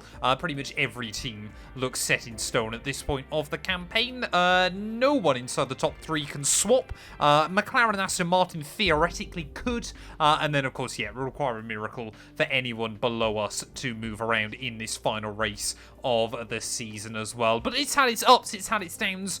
We need to try and obviously put some new control electronics in the car. I think what we're probably going to do is just try and put as many new parts as we possibly can in, because of course, yeah, it doesn't really matter what happens today, so we're gonna do that, and I guess I'll see you guys out in free practice. Plenty of setups to test, plenty of lap time to find. Welcome to practice. It's great to have you with us. Well, we've certainly learned a lot about this Haas car in this game, and just a lot generally about F124 throughout this first season. You know, we really have sort of smashed through it, so I cannot thank you guys enough for holding by. You know, really kind of sticking with us, of course, through, you know, the really good times. You know, Montreal, Belgium was obviously incredible, and obviously Monza as well. You know, some of the tougher times as well. Barcelona, Singapore, not Singapore, sorry, Las Vegas even, I meant to say as well, just a couple of days ago. And, you know, I want to try and keep this series as close to daily as I possibly can, for as long as I possibly can as well. You know, F124, I feel like there is some potential still in this game, and obviously, you know, I feel like that'll be massively aided by longer term storylines as well into the future. But just desperately trying to earn some R&D in this season finale. At the final corner, that is going to be the green score. Mark's trying to talk to me as we've got a Williams having a look down the inside. Come on, who is that? It's Alex Albon. I see he just ruined my ERS run. I think he might have, unless we can try and get back past him. Can I try and use the slipstream to our advantage here? I mean, Abu Dhabi, I've got to say as well, feels very, very low grip on this year's game. I know it is only free practice, but this track does not get used all that much. Well, the last season finale I did on an F1 game, of course back on F1 23, we were in the title fight with Lando Norris, and we had a mechanical failure. I'm really hoping that doesn't happen here. I'd love to go all season without any issues. Whatever I do, though, I cannot get the purple score in the ERS program. It is one of the most exciting moments of the entire weekend. Driver versus stopwatch trying to deliver for their team in qualifying to set the grid. Well, Abu Dhabi is always a really, really difficult track to come in with any idea of how much confidence I've got. The pace here is either really good or really bad. There never seems to be much in between. So we'll see how this car likes it. Yeah, I want to obviously try and get a first decent lap on the board. Certainly don't want to be out in Q1 to finish off the campaign, but I wouldn't write it out of what's possible, to be completely honest. Well, we're certainly able to get big speed out of the car, approaching 210 miles an hour down both of the straights around this place, but I just have no confidence through the corners. Might have to try and add a little bit more front wing as we get into the race, but we'll wait and see. It feels a lot better in qualifying. The track temperature, of course, has dropped as the sun has set as well. Oh, come on, just don't... I mean, you can even hear it. We're lifting out of the throttle really when I don't want to be. Through the final couple of corners of the lap. One more turn to go, though. Attack the curbs on the inside up towards the line. We go P16. It could be better. It could be worse. Well, as everyone else heads out then for their final run here in Q1, we are down in P17 then. Hulkenberg is actually inside the Q2 threshold at the moment, but I'm expecting to see a lot of people improve on their final laps there as we try and put the power down out of turn 1. Immediately we're finding a little bit more time there. We need about 2-3 more tenths if we're going to be safe here, because like I said, AI times do seem to be moving around there. Oh, braking a bit too late into the hairpin. Hopefully it'll mean we can carry the speed off the corner, which we have done. We want to make our way into Q2 there. Oh, jeez, you can hear the under rotation through the front. Try and keep it planted through the hotel. A little bit better than we did last time, but we almost do a Latifi on the exit. 2 more corners to go then. The first one completely flat. The second one, brake it down. Third gear, try to ride the throttle on the exit. We make it through. P13, I'm okay with that. And there we go then, Max Verstappen 0.3 of a second clear at the end of Q1. Lando Norris able to split those Red Bulls. We do go quicker than Hulkenberg. In fact, we actually knock Hulkenberg out then at the end of Q1. We go between Tsunoda and Ocon, as it's our teammate, both Williams and both Kick Saubers, out in the final qualifying of the year. Well, the other thing I've noticed is just how badly you tear up the soft compound tyres around this circuit over one lap. So, yeah, we've only got the opportunity to go for one run, because the other sets, the team already reckon are about a second off the pace. So, everyone else has done the same kind of thing. We need a 1:22 if we want to squeeze our way into Q3 there. I mean, I feel like we deserve a Q3 outing. You know, we're 10th overall in the championship standings. We've done a really good job to get the better of the rest of the backmarkers and Lance Stroll quite comfortably by the end of the year. We've just lacked, you know, ultimately those extra few points to really have a shot at the McLaren drivers come the end of the year. But, you know, I certainly don't think I can complain about a 10th place finish in our debut Formula 1 season. They're drifting the car down. Oh, come on. Try and put the throttle down. We seem to really be struggling with over-rotation at the rear there. But what is the gap going to be to Pierre Gasly then as Stroll looks like he's elevating himself up inside that top 10. We are a 10th down, though, on the Alpine, so we're going to need a big push through this final sector of the lap there. Open up the track through the hairpin. Try and make this final sector as wide as we possibly can. Come on, keep it tidy, keep it tidy. Just being a little bit more careful with the throttle. Dab of the brake, try and carry it through there again, just dipping over the white line. There is no grip out there. I certainly am not getting an advantage from it. One more corner to go. I'm not convinced we'll see Q3, but it is P12. So close. We did get... Oh, no, it was a 23-0. And there we go. Once again, Max Verstappen just stretching his legs at the front of the field. But we were, yeah, between those Alpines. So I don't think we can complain too much about that. Stroll just about had enough in the end. So at the start of the year, it was all about the big 5 teams. At the end of the year, it is still all about the big 5 teams. Goes to show we've still got a lot of work to do. It's time then for one final race in this year's Formula One World Championship. 2010 saw 4 drivers in contention for the title coming into this race, with Sebastian Vettel prevailing to become the youngest world champion to date. Is the one last sting in the tail awaiting us today? It's time to find out in the Abu Dhabi Grand Prix. The drivers will be racing here at Yas Marina circuit through 21 corners and a lap distance of around 3.4 miles. There are a few opportunities to pass, with long straights and DRS zones in 2 places, turns 8 and 11. Plenty of close racing then, plenty of speed and plenty of drama to be found in the laps ahead. It's time to take a look at our starting grid for today's race. World champion Max Verstappen starts from pole position, and it's Charles Leclerc in P2. Considering the rest of the grid, we have Fernando Alonso, Norris, Perez, Sainz, Oscar Piastri, Russell, Stroll, Gasly, Mr. Monaco, Ocon, Ricciardo, Hülkenberg, Hamilton, Bottas, Sargent, Albon, Joe, and Yuki Tsunoda. And now it's time to head down to the track. And we welcome you to the commentary box overlooking the circuit. I'm Alex Jakes, and I'm joined by Anthony Davidson. Well, it's the last race of the season, but there's still plenty to prove out there. How important is getting the right mentality for this season closer? Yeah, a lot of races to cover, but it's the same for the drivers. It comes at you thick and fast, and you've got to pace yourself as well to get to this point in the season. If it has gone your way, it's a great time to just enjoy it. There's nothing that can change in the championship pecking order, of course. If you've won the championship already, go out and enjoy this race and send yourself off through the winter break. If it's been a bit of a year to forget, you can try and take a bit of solace in this Grand Prix, end on a high and carry that energy into next season. Mate, I really got the taste for that champagne last time out, so let's see if we can keep that momentum up and bring another bottle home. Yeah, I think that's optimistic today, Mark. But to be fair, we came from 9th on the grid last time around to P3. So what stops us from just trying to gain a couple of extra places here? 29 laps here in the Abu Dhabi season finale around, obviously, this new and improved circuit. As much as I still give this track stick, it is so much better than the old layout here in Yas Marina. But waiting them on those 5 red lights one final time this year. It is lights out and away we go here in Abu Dhabi. Not particularly the good start there as we make our way down towards turn 1. Hülkenberg's had a blinder though.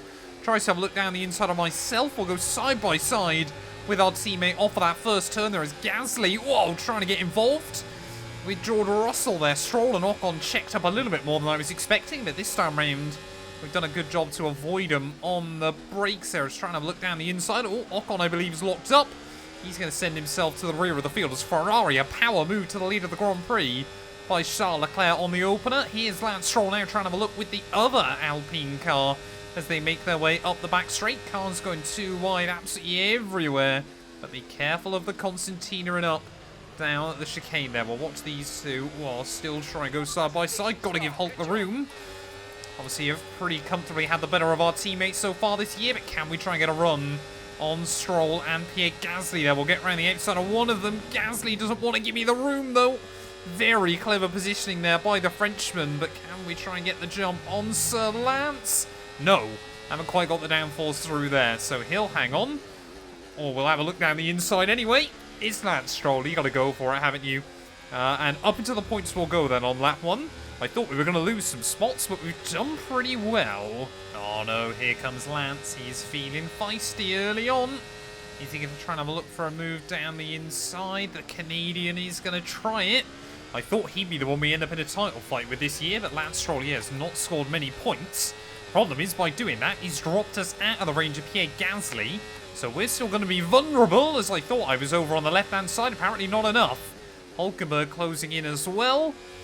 Oh, come on, Sir Lance. We've got to try and work together here. Hülkenberg tries to make it happen as well. I think, you know, he would certainly deserve a point. I'd like to see him get a point in this final race of the year.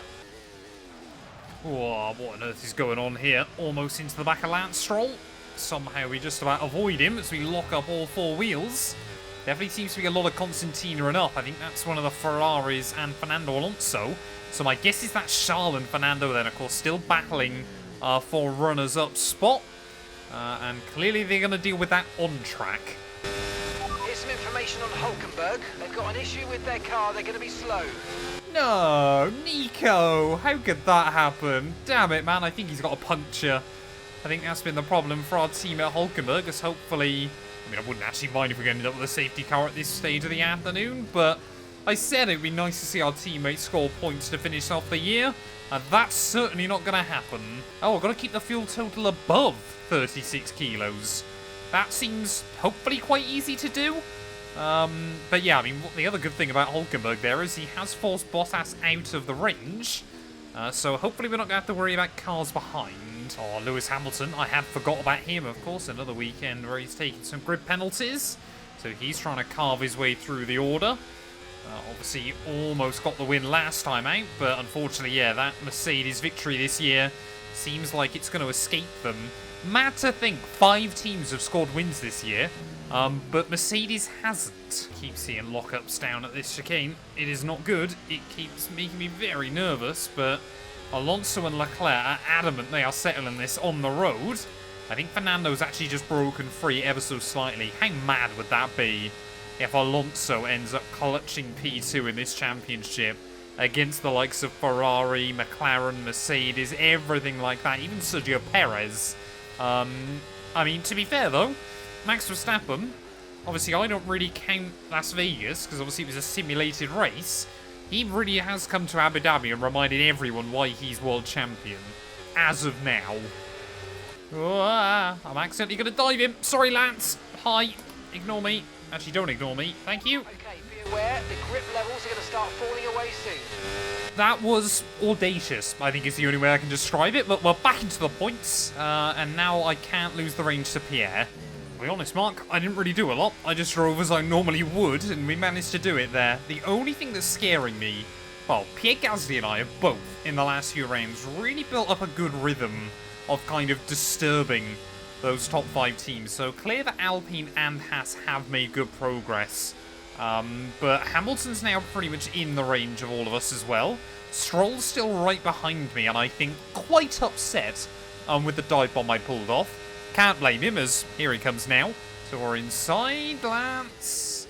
We've definitely got confidence on the brakes, maybe too much confidence. I'm going to hop over the chicane there. We'll try not get a penalty for it.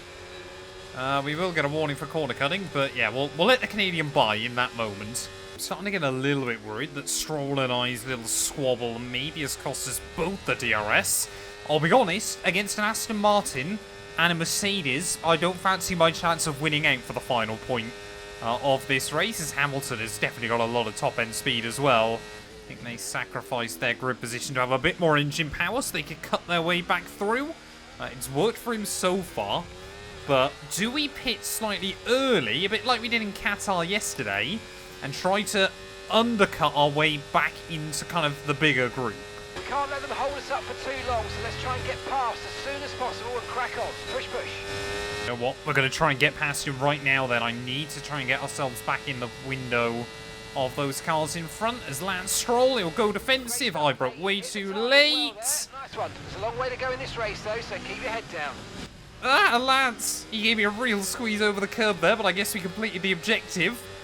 We are costing each other a lot of time in this final race. Luckily, doesn't really bother me too much, of course. Lance has got a bit of a fight. And remember the speed limit. We'll be penalised if we exceed it. Keep that in mind as you approach. Admittedly, his fight is with a lot of slower cars than his own. Obviously, my fight is with a McLaren, which is much faster than my own car come the end of the year. But Lando Norris looks dead set. I think he's still running up in P2 there, chasing down Verstappen. Annoyingly, my plan to undercut hasn't worked because the AI are all peeling into the pit lane as well then. So as we round our way through the final corner, avoid the wall on the outside. Oh, damn it. Damn it, damn it, damn it. Oh, no. I guess we can pray for a safety car or something like that later on in the afternoon, but that might be our any hopes of points gone in this final race, and whoever told you? To the race. That was a fantastic stop, faster than we were expecting. Pit strategy complete. See these tyres through to the end now. Well, whoever told you that Bottle Job 212 might have left on F124? They were a liar. Well, Zhou Guanyu is providing us with a lifeline. Fernando Alonso stuck behind the Sauber driver. Oh, come on. Terrible line through that final turn. But yeah, we're going to move back up a few spots then. I think we might be back in the points. Oh, there's loads of cars making their way out of pit exit then. So we've actually done really well here. Sergio Perez has just come out in front of me. Hard tyres. Car ahead, now on the hard compound. Gap to Come on, get inside his range. 10.4 seconds. We haven't got in the range of Checo, annoyingly, and we've left George Russell within ours. That's really annoying. I thought we might be able to hang on to these two and try to break away. So there goes Checo Perez to the outside of Fernando Alonso. This might help us get a bit closer. Not if Sergio just absolutely steamrolls past him. And here comes George Russell as well. This race, I mean, it's just pure Abu Dhabi, isn't it? We just can't really do a lot in this car at the moment. As Russell will go through. Okay, focus. We need to stay on form. Look at the gap Verstappen's got at the front of the field as well. He really has been listening to me, you know, maybe downplaying his title success, and has absolutely come here to Abu Dhabi to whip the field. Oh no, here comes Carlos Sainz down the inside. Big late maneuver there by the Ferrari man. He'll easily fight his way through. We'll try and get back on the throttle on the exit, but yeah, he's obviously still got the DRS off George Russell. So I guess we'll try and hang with these two and build the gap up from Piastri and Stroll behind. Oh, Perez and Alonso, they're putting on a show at the moment, as I think, yeah, Fernando Alonso's big rival Charles Leclerc has broken free. It probably should explain just how bad Abu Dhabi is as a circuit, when this has probably been the least kind of trainy race we've had. Even on F124, the AI can't stick near each other around this place. Oh, what is going on? I can see Alonso. They're 3 wide up in front. Perez is going to get absolutely just Ricardo zonted there as Russell will gain the place as well. They're all going to trip over each other on the exit of the corner. We've got to try and get the run. What is Sainz doing, man? Come on, I'm there. Surely you've got to give me some kind of spaces around the outside of 1 and 2. As Russell will squeeze me. We got nowhere near enough stopping power as we bottomed out over the curb. Maybe we can hook it up around the outside of Carlos Sainz. Not convinced we will, though, but we've got the inside for the next corner, so we're going to try it. Oh, a little bit of front lock-in, but we've made it work. Well, as we make our way into the final third then, I've obviously got one eye on this insane battle in front. Which means we can use more of it to gain performance. Let's go. I'm pretty certain the game listens and waits until I start talking to then try to get its own word in. But yeah, Gasly behind. They're actually now losing bags of time as well, so we might still lose a place to Sainz here because of our penalty, but it might be the only one we lose if they continue to squabble. Oh, Alonso! Alonso's locked up! Get past him, thank you! Fernando Alonso, big mistake under pressure here in the final race of the campaign, and well, I think his hopes of P2 were pretty much going up anyway with Charles Leclerc clear out in front, but that just makes his day even worse. Doesn't help me either, because now I can't see the gap to the group behind. This is the thing, isn't it? Just the way that everyone seems to be able to get clean past each other down at this chicane. I want to see the AI going 2 wide. I want to try and get in the mix, but it's not happening. I think it is, though, with the group further back, as here goes Perez back to the outside of George Russell. Are we going to see the Merc be able to defend the place? He's going to certainly try it on the inside. No. Perez just every lap can lose the place and regain it, or maybe he can. He's still side by side. Actually, I thought he'd gone completely through. Come on, lads. How far are we going to be able to keep this going then out of interest? It's almost going to the back of Checo. What is this? Okay to use your overtake button. Russell backed out where I wasn't expecting him to. Down the inside of the Merc will go, thank you. This is just bizarre. I tell you what, Abu Dhabi, to be fair, actually has given us quite a decent fight today. To the outside of Sergio Perez will go. Make sure I braked early enough. Oh, I'll give him a bit of a pinch. Don't run over those sausage curbs on the outside. only thing, of course, is I want them to drag me along. So what I'm actually going to do is let him back by again. I just don't want George getting through. That's the bigger one. Sorry, Sergio. And Russell. He's going to have a look down the inside. He's actually going to be really aggressive with it. George Russell. What is that? As we'll get another warning for track limits, despite the fact I lost the place. Oh, Russell to the outside of Checo. Again, I mean, we just see him moves every time here, aren't we?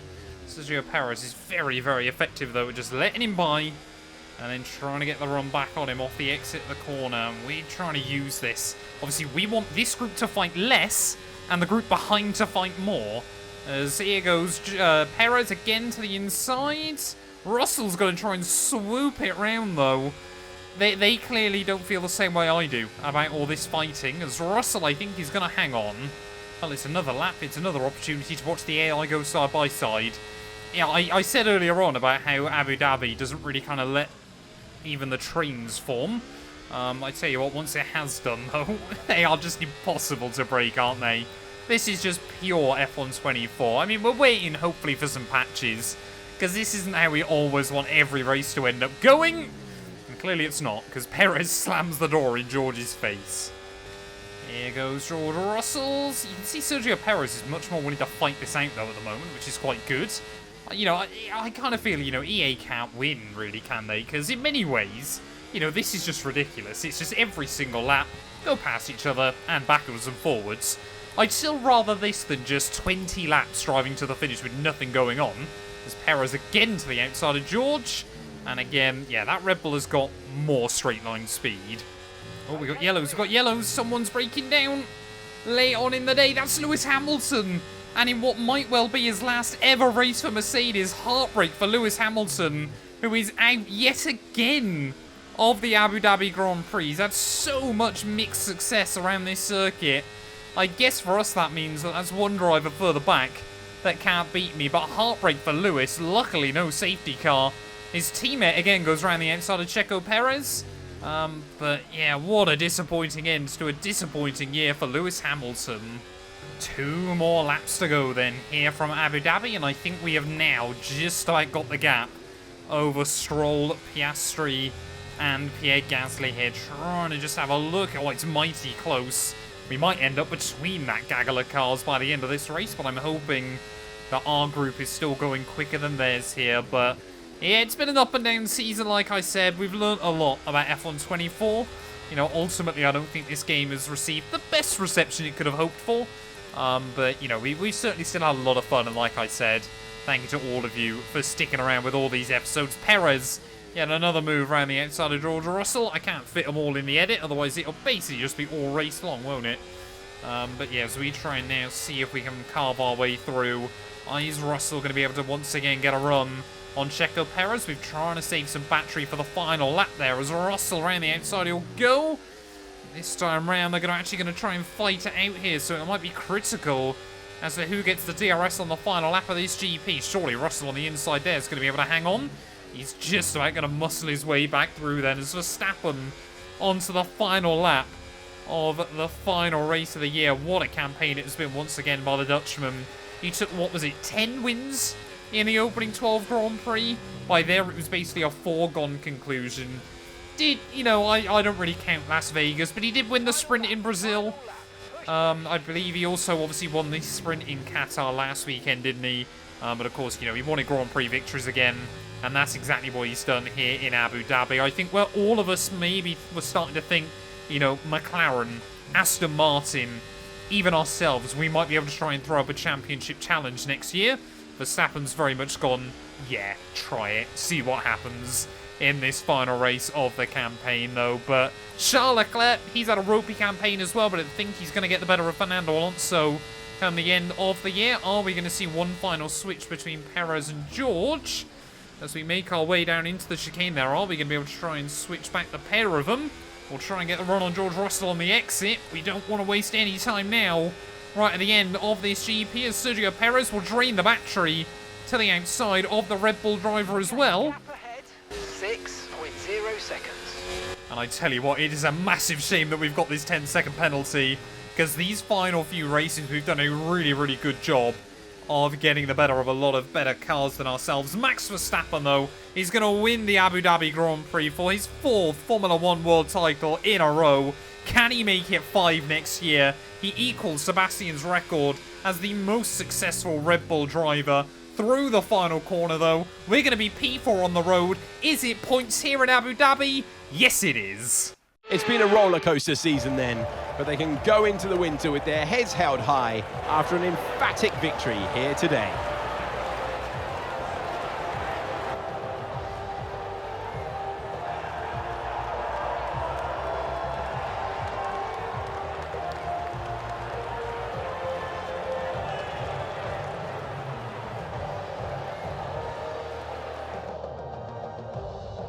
The drivers are en route to the podium as we speak. What a fantastic win for the Red Bull team. They've performed exceptionally today, keeping us firmly on the edge of our seats throughout the entirety of the race. Congratulations to everyone at the team.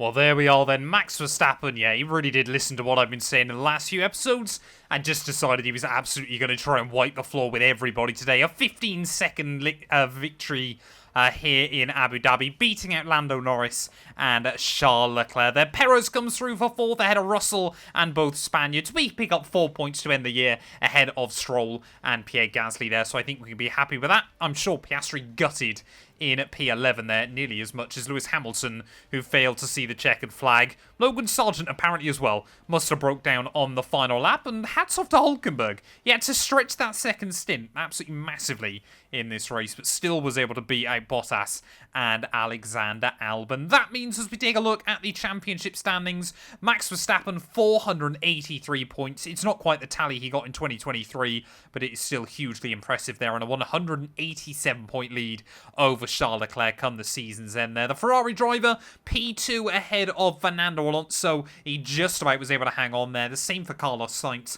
ahead of George Russell. Perez beat Hamilton by a single point by virtue of Lewis's DNF this weekend, with Lando Norris getting the better of Oscar Piastri. We come through for P10. We'll take it, finishing the top half of the standings in our very first Formula 1 campaign there. I'm pretty certain we scored nearly as many points as everybody behind us by the end of the year as well, so I don't think we can complain too much about that. In fact, I think we did. 61, 94, 127. Oh, no, not quite there. We were about 10 points short come the end of the year. And poor old Yuki Tsunoda, the only driver unable to score a point come the end of the year there. I think Hülkenberg should actually get 16th place because he had the best one-off result of the year of himself, Sargent and Ricciardo. But of course, he managed it in a sprint, not in a GP there. Red Bull 152 points clear come the end of the year. Ferrari P2 ahead of Mercedes. McLaren, I think between them and Aston Martin, it was basically just that Oscar Piastri did a better job